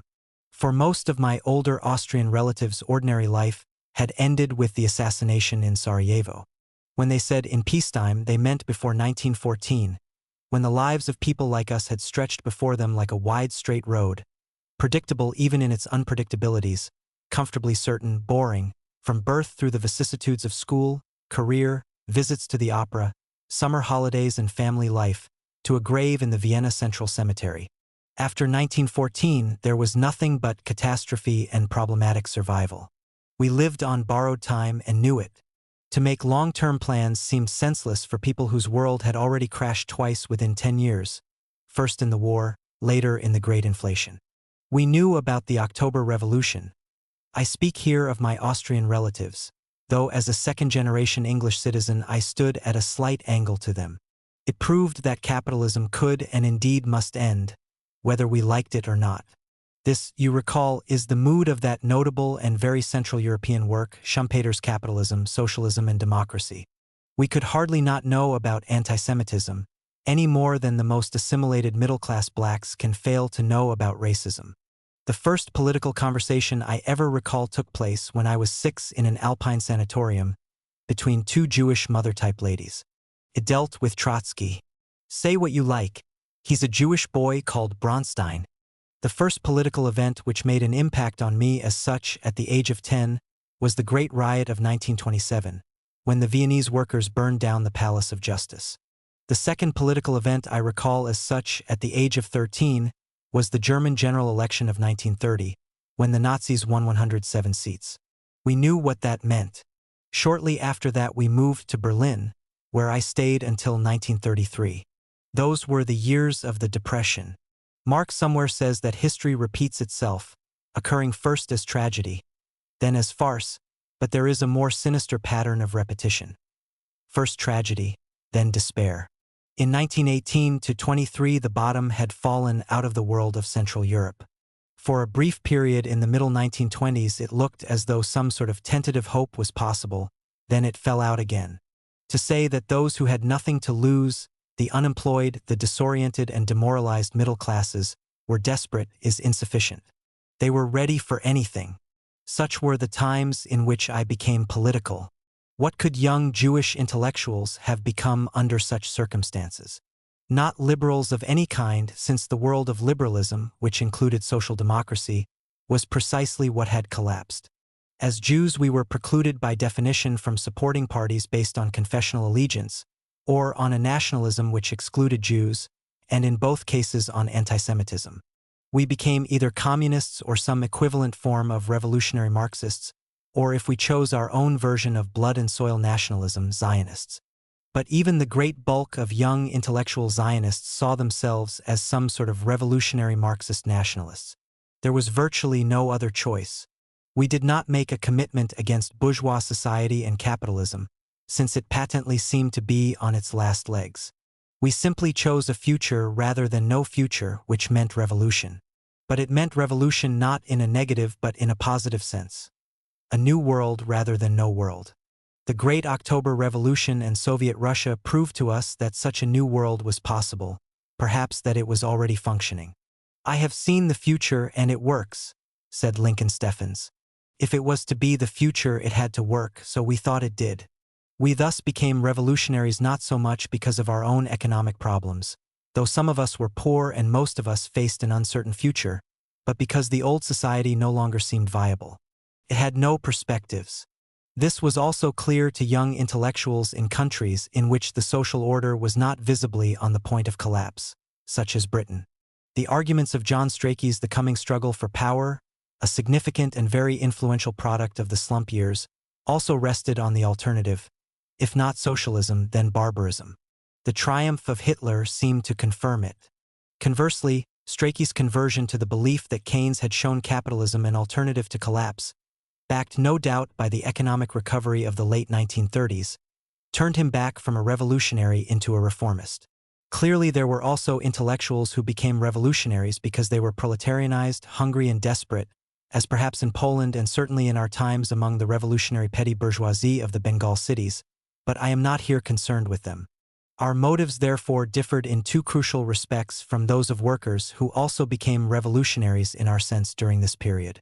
In the first place, since few of us came from milieu where Marxist or other socialist beliefs had been traditional, our break was normally sharper. This is perhaps not so true of countries like France, where a nominal revolutionism had always been a youthful bourgeois option. In the second, the sheer economic desperation which drove so many of, say, the German unemployed into the ranks of the Communist Party in 1930-3 was less decisive. But of course we shared with the workers the sense that the old system was breaking down, the sense of urgency, and the belief that the Soviet Revolution was the positive alternative.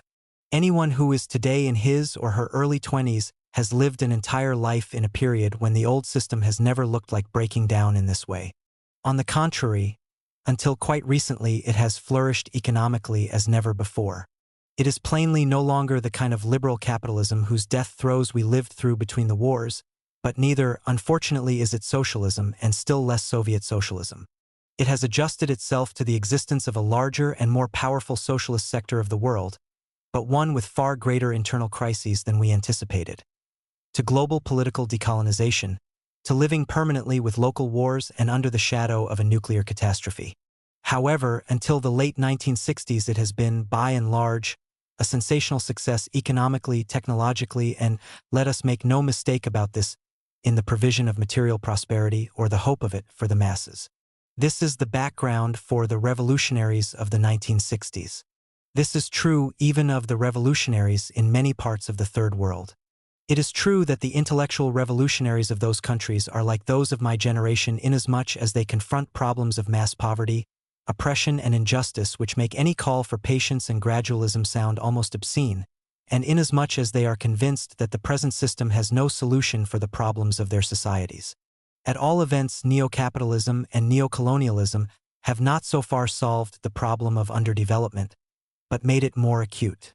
Nevertheless, if we accept some areas where all hope really seems to be running out, such as Bengal, even the poor and underdeveloped countries are today not, on the whole, stagnant or in absolute regression. There may be no hope for them as societies, but there is plenty of hope for their individual members, many of whom, including workers, ex-peasant migrants, and even peasants, can now look back on a couple of decades of better living and better prospects. What makes men choose revolution rather than inactivity or reform in the Third World is rarely the immediate or imminent breakdown of the economy or the social order. It is rather, leaving aside such questions as oppression by foreigners or other races, the sheer width of the gap between rich and poor, which is probably growing, and between developed and underdeveloped countries, combined with the demonstrated failure of reformist alternatives. The prospect of medium-term or long-term breakdown also plays a part. Incidentally, the background of change and expansion affects the local intelligentsia personally, insofar as their own individual career prospects are far better than ours were in my generation. The revolutionism of students in many third-world countries, e.g. in parts of Latin America, is remarkably short-lived for this reason. It hardly outlasts graduation. However, if the Third World in important ways resembles the interwar world, the flourishing neo-capitalism of the West clearly does not. The revolutionism of the Western New Left is the product not of capitalist crisis in any economic sense of that word, but of its opposite. In this sense, it is comparable to the rebelliousness and revolutionism of the years just before the First World War, with which, I have long thought, it has striking affinities. These similarities may extend even further than appears at first sight. For the rebelliousness of an apparently flourishing pre-1914 Western world soon became the revolutionism of the crisis of that world. If, as seems likely, we have once again entered a period of general crisis for capitalism, the movements of the late 1960s and early 1970s may seem in retrospect another prelude, like those of 1907 to 14. What lies behind the revival of revolutionism in the 1960s is first, technological and social transformation of unparalleled rapidity and depth, and second, the discovery that the solution by capitalism of the problem of material scarcity reveals, perhaps even creates, new problems or in Marxist terms contradictions, which are central to the system and possibly to all industrial society. It is not easy to separate the two aspects, and most of the new revolutionaries fail to do so, but both are important. On the one hand, we have been living through a phase of economic expansion, technoscientific revolution, and the restructuring of the economy which is without precedent, both in creating material wealth and destroying much of the basis and equilibrium of the social order. But though in the past 20 years certain long-range predictions of the mid-19th century for the first time look as though they might be finally coming true, that capitalism would destroy the European peasantry, traditional religion, and the old family structure, we ought not to forget that the more modest social earthquakes of the past were, for those who lived through them, equally without precedent. They adjusted to the new situation, and in the past 20 years the enormous increase in wealth, combined with various devices for social management and welfare which were either not available or not used in earlier periods, should have made such adjustment easier. This, at any rate, was the argument of the anti-ideological ideologists of the American 1950s.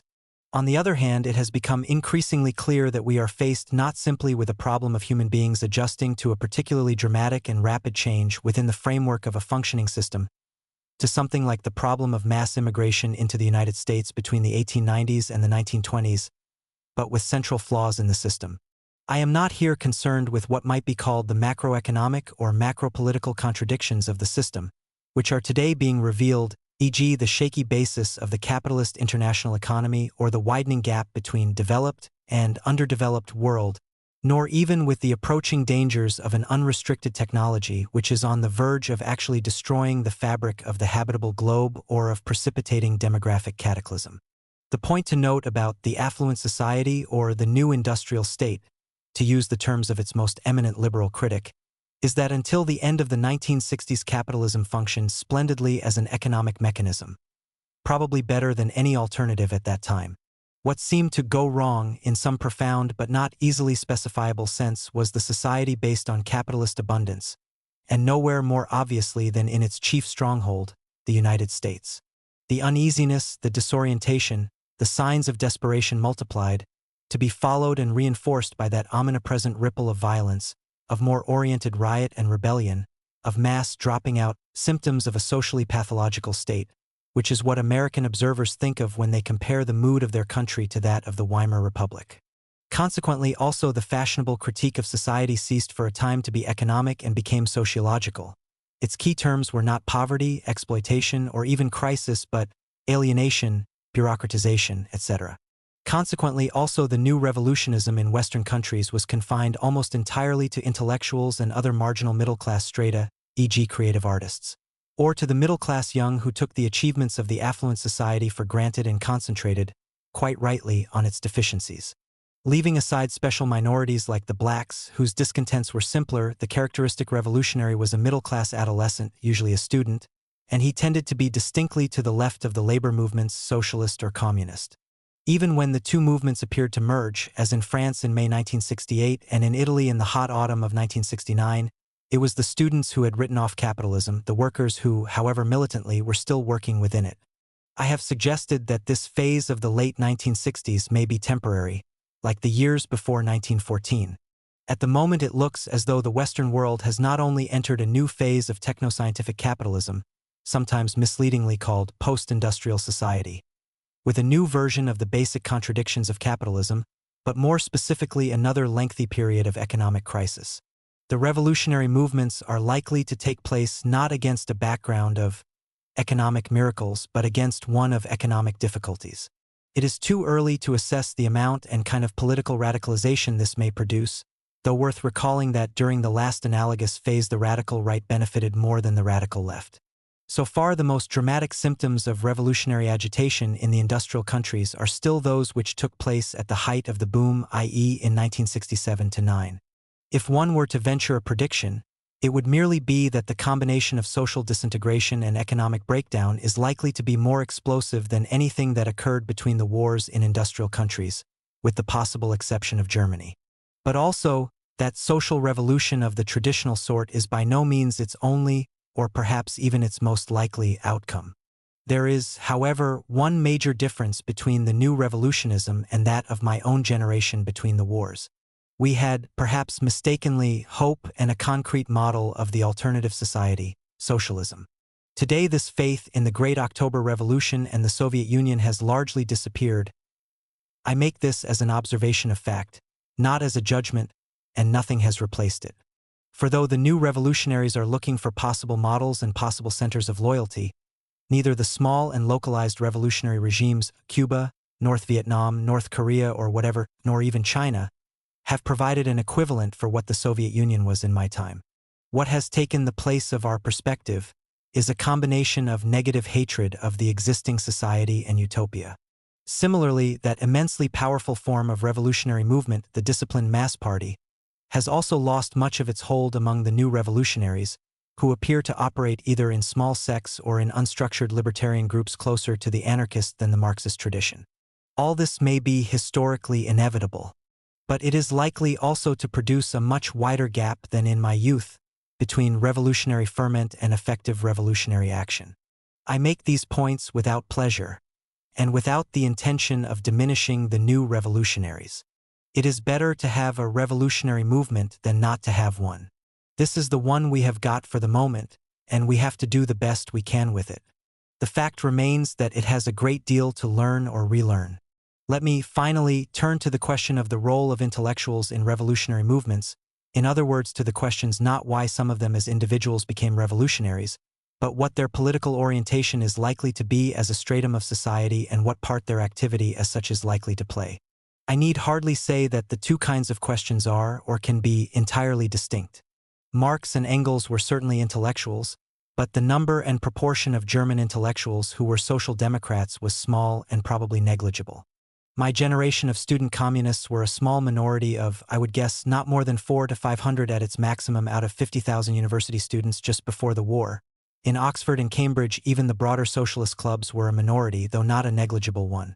The fact that our tiny minority contained, at times, a remarkably high proportion of the brightest students is not of course insignificant, but does not change the fact that the great majority of West European students before 1939 were not on the left, let alone revolutionary, whereas probably the majority in such countries as Yugoslavia were. To take an obvious example, students played a leading part in the 1848 revolutions. What happened to all of these revolutionary liberals in the Bismarckian era? Again, students, including secondary students, were extremely prominent in the Russian Revolution of 1905, but, so far as one can tell, not in that of 1917. This is not inconsistent with the fact that the leadership of the Bolsheviks consisted overwhelmingly of intellectuals, as did that of all other popular parties of opposition. To give a third, and perhaps quite local and transitory example, students as a body in Britain today probably occupy political positions considerably to the left of workers as a body. But at this moment, when there is a greater militancy and readiness for industrial action among the workers than at any time since the general strike, student mass political activity is at a lower ebb than probably at any time in the past 3 years. The two groups are evidently not moved in the same way, in the same direction by the same forces and motives.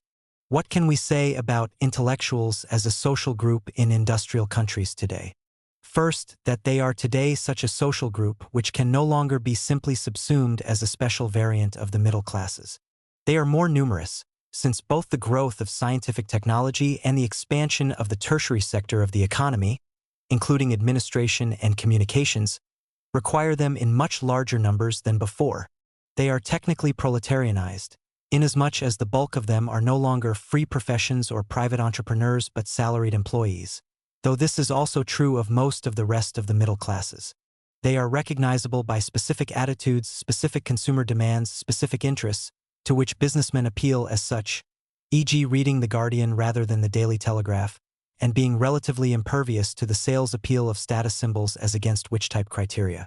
Politically, the bulk of this stratum, or at least certain types of occupations within it, is probably today left of center in the Western countries, though perhaps no more than that.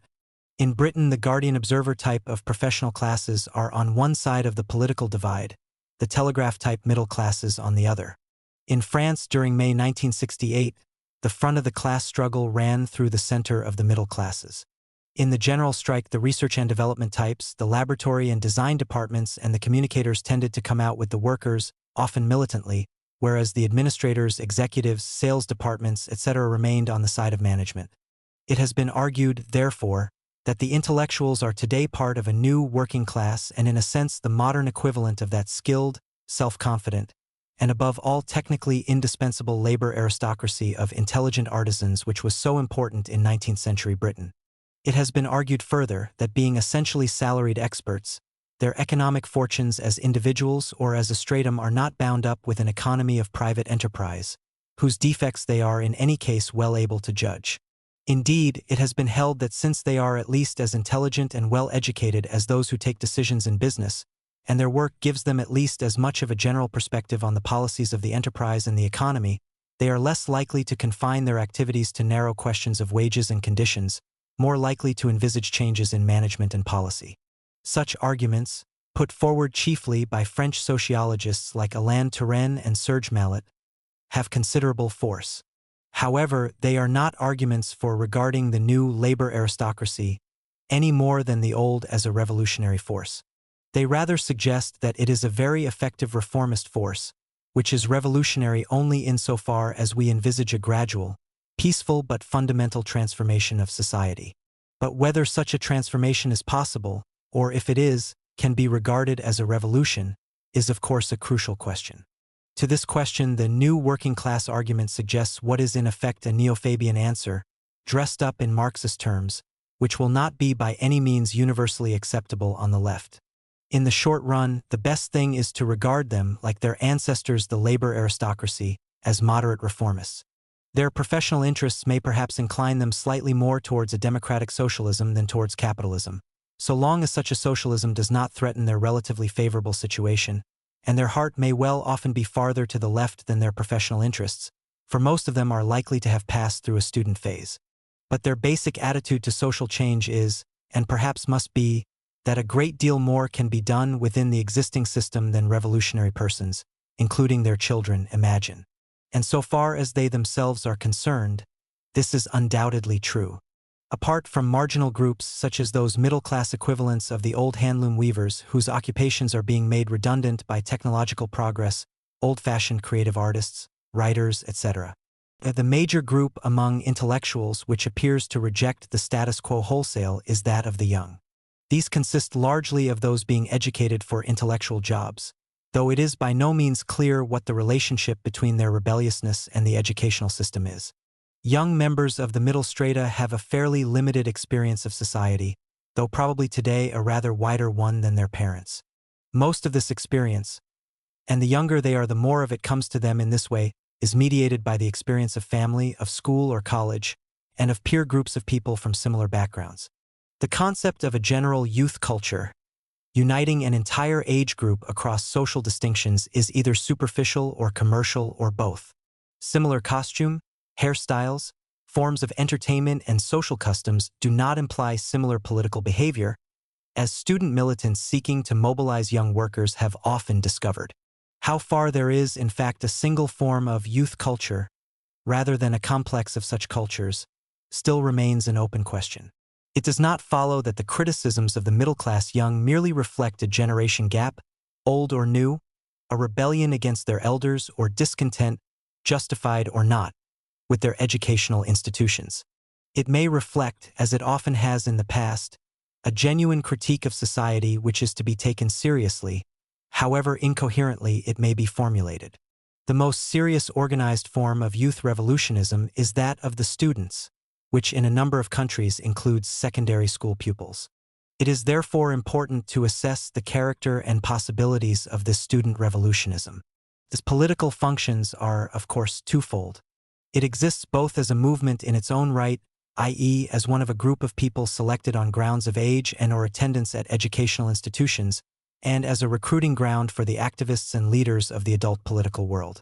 The first is at present the more obvious, but the second has been historically the more significant. The political significance of the École Normale Supérieure of the Rue d'Ulm at the end of the 19th century lies not in the socialist sympathies and Dreyfusard activities of its students at that time, but the subsequent career of some of those students, e.g. Jouwers, Léon Blum, and Édouard Herriot. Two general observations can be usefully made about youth/student movements. The first is the platitudinous but nevertheless significant one that such movements are by their nature impermanent and discontinuous. Being young or a student is the prelude to being adult and earning one's living. It is not a career in itself. Unlike celibacy, it is not even a program which could be carried out with personal effort. It can be prolonged somewhat, though the present fashion for regarding anyone past the early 20s as on the verge of middle age tends to curtail it, but sooner or later it must end. Hence, a political youth or student movement is not comparable to movements whose members can remain in them all their lives, like those of workers, most of whom go on being workers until they retire, or women and blacks, all of whom belong to their respective category from birth to death. Since there are always young people and students, there is always scope for movements based on them. Since the proportion of both in the population is today high, they are likely to be at least potentially mass movements. But their turnover of membership is necessarily 100% within a few years, and the more exclusively such movements define themselves by impermanent criteria, i.e. by how different they are from adults, the harder it is for them to maintain continuity of activity, organization, or perhaps even program and ideology, as distinct from the continuity of mood or the fact that each new generation faces similar problems. In the past, this has rarely been significant for the revolutionary youth, chiefly because their movements have normally regarded themselves as those of adults, often actually refusing to be classified as youth movements and always aiming at adult status. The present fashion for separate youth cultures may have made such movements potentially larger, but also more fluctuating. Second, there is the specific historic phenomenon of the past 15 years or so, which have seen a probably unprecedented expansion of higher education in all countries with three consequences. An acute strain on the institutions receiving all these new entrants, unprepared for this influx. A multiplication of first-generation students, i.e. of people entering an entirely new way of life for which no family knowledge or tradition has prepared them. And also, speaking economically, a potential overproduction of intellectuals. For various reasons, this virtually uncontrolled expansion is now being slowed down, and the pattern of higher education more or less radically restructured, not least as a result of the explosion of student unrest in the later 1960s. This is also likely to produce various forms of unrest and tension. The existence of student unrest under these circumstances is not surprising, though the significant fact about it, at least in the industrialized capitalist countries and an important sector of the underdeveloped world, is that it has taken the form of left-wing social revolutionary, typically anarchizing or Marxist movements rather than of radical right-wing movements, such as were characteristic of the majority of political students in most of Europe between the wars. It is symptomatic of the crisis of both bourgeois society and the traditional alternatives to it which used to appeal to the disoriented lower middle class, from whom so many of the new students come and to whom they belong, that the characteristic form of student activism should be some kind of ultra-leftism. This does not, however, guarantee that such student unrest will either remain a serious and permanent, still less an effective revolutionary political force. If the bulk of the new mass of students were to be absorbed into an expanding economy and a stable society, it probably would not. To take an extreme example, the bulk of the 60,000 or so Peruvian university students, before 1945 there were only some 4,000 of them, are the first generation of their families, often provincial Indian or mestizo lower middle class or rich peasants, whose typical ultra-leftism is to some extent a way of coming to terms with a new and disorienting form of life. However, since most of them are still readily absorbed into middle-class jobs, it rarely outlasts graduation. As a current joke has it, they do their compulsory revolutionary service analogous to compulsory military service. It is too early to judge whether they will produce as large a body of adult political leaders as the small body of the students of the 1920s did for the APRA and communist parties, but it seems unlikely. On the other hand, a large body of students either facing unemployment or a much less desirable employment than they have been led to expect from their degree or other certificate are likely to form a permanent discontented mass, readily supporting revolutionary movements or those of the radical right and providing both with activists. The déclassé intellectual or petty bourgeois has formed the basis of such movements in several countries and at several periods. Governments are keenly aware of this prospect, especially in a period of economic difficulties or crises, but the most obvious solution, to cut down the number of students, is impracticable, partly because the political demand for the expansion of higher education is very powerful, partly because the huge student body could not always easily be absorbed into a stagnant economy. In the United States, for instance, cutting it down drastically might mean little more than transferring some hundreds of thousands, perhaps millions, from colleges to an already overstocked labor market. In a sense, the system which maintains vast numbers of young people for a few more years outside employment is a modern middle-class equivalent of the old poor law of the early 19th century, a concealed system of outdoor relief. Two solutions appear to commend themselves to many governments: to sidetrack the bulk of the surplus students into various institutions in which they can kill time more or less profitably, reserving the serious business of training the cadres of the economy which actually require higher scientific, technical, vocational, etc. qualifications for separate establishments, and to isolate students from the rest of the possibly dissident population. In this latter task, they are not impeded by the bulk of student political activists. The future of the student movement as a revolutionary force, therefore, depends largely on the prospects of the capitalist economy. If it were to return to the expansion and prosperity of the 1950s and 1960s, it would probably turn out to be a temporary phenomenon, or perhaps its intermittent manifestations would sooner or later become an accepted part of the social scene, like the non-political forms of juvenile high spirits, boat race night, Guy Fawkes Day, rag days, panty raids, cannulars, etc.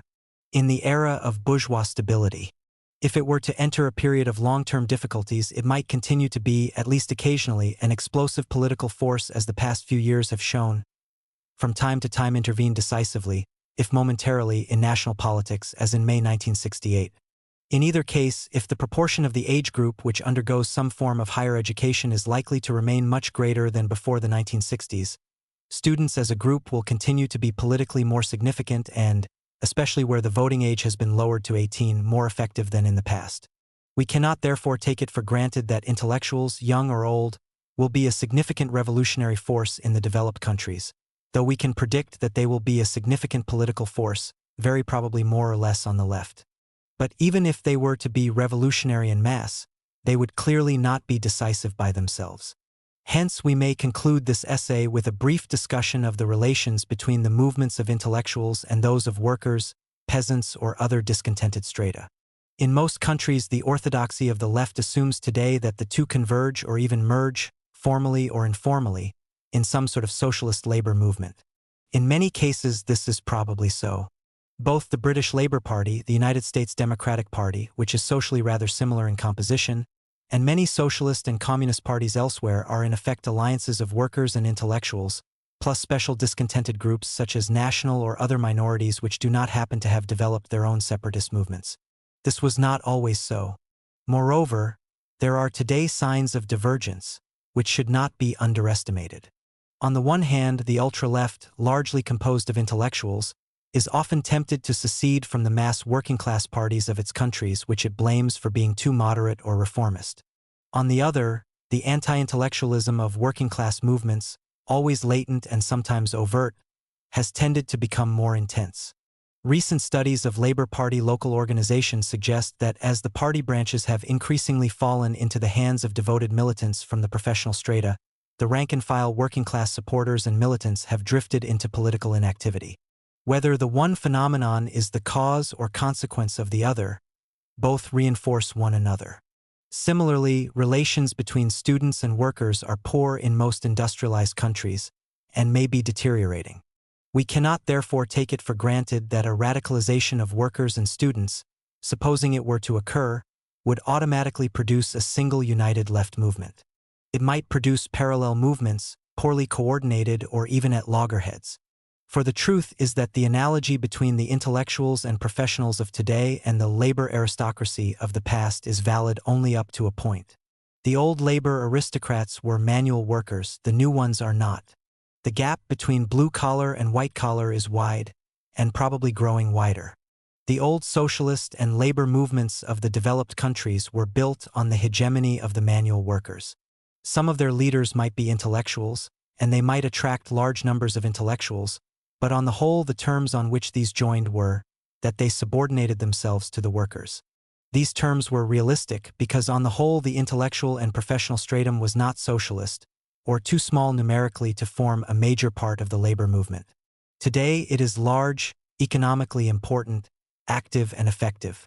Indeed, it forms the most rapidly growing sector of the trade union movement, at least in Britain. There is both more tension and, from the side of the workers, more resentment. Where the two wings of the movement converge or merge, as in France in 1968 or perhaps in Italy in 1969, its power is immense. But it can no longer be taken for granted that their confluence is automatic, nor that it will occur spontaneously. Under what circumstances will it occur, if at all? Can this be predicted? Can it be brought about? These are crucial questions which can merely be raised here. What the role of intellectuals in the class struggle is to be depends largely on the answers.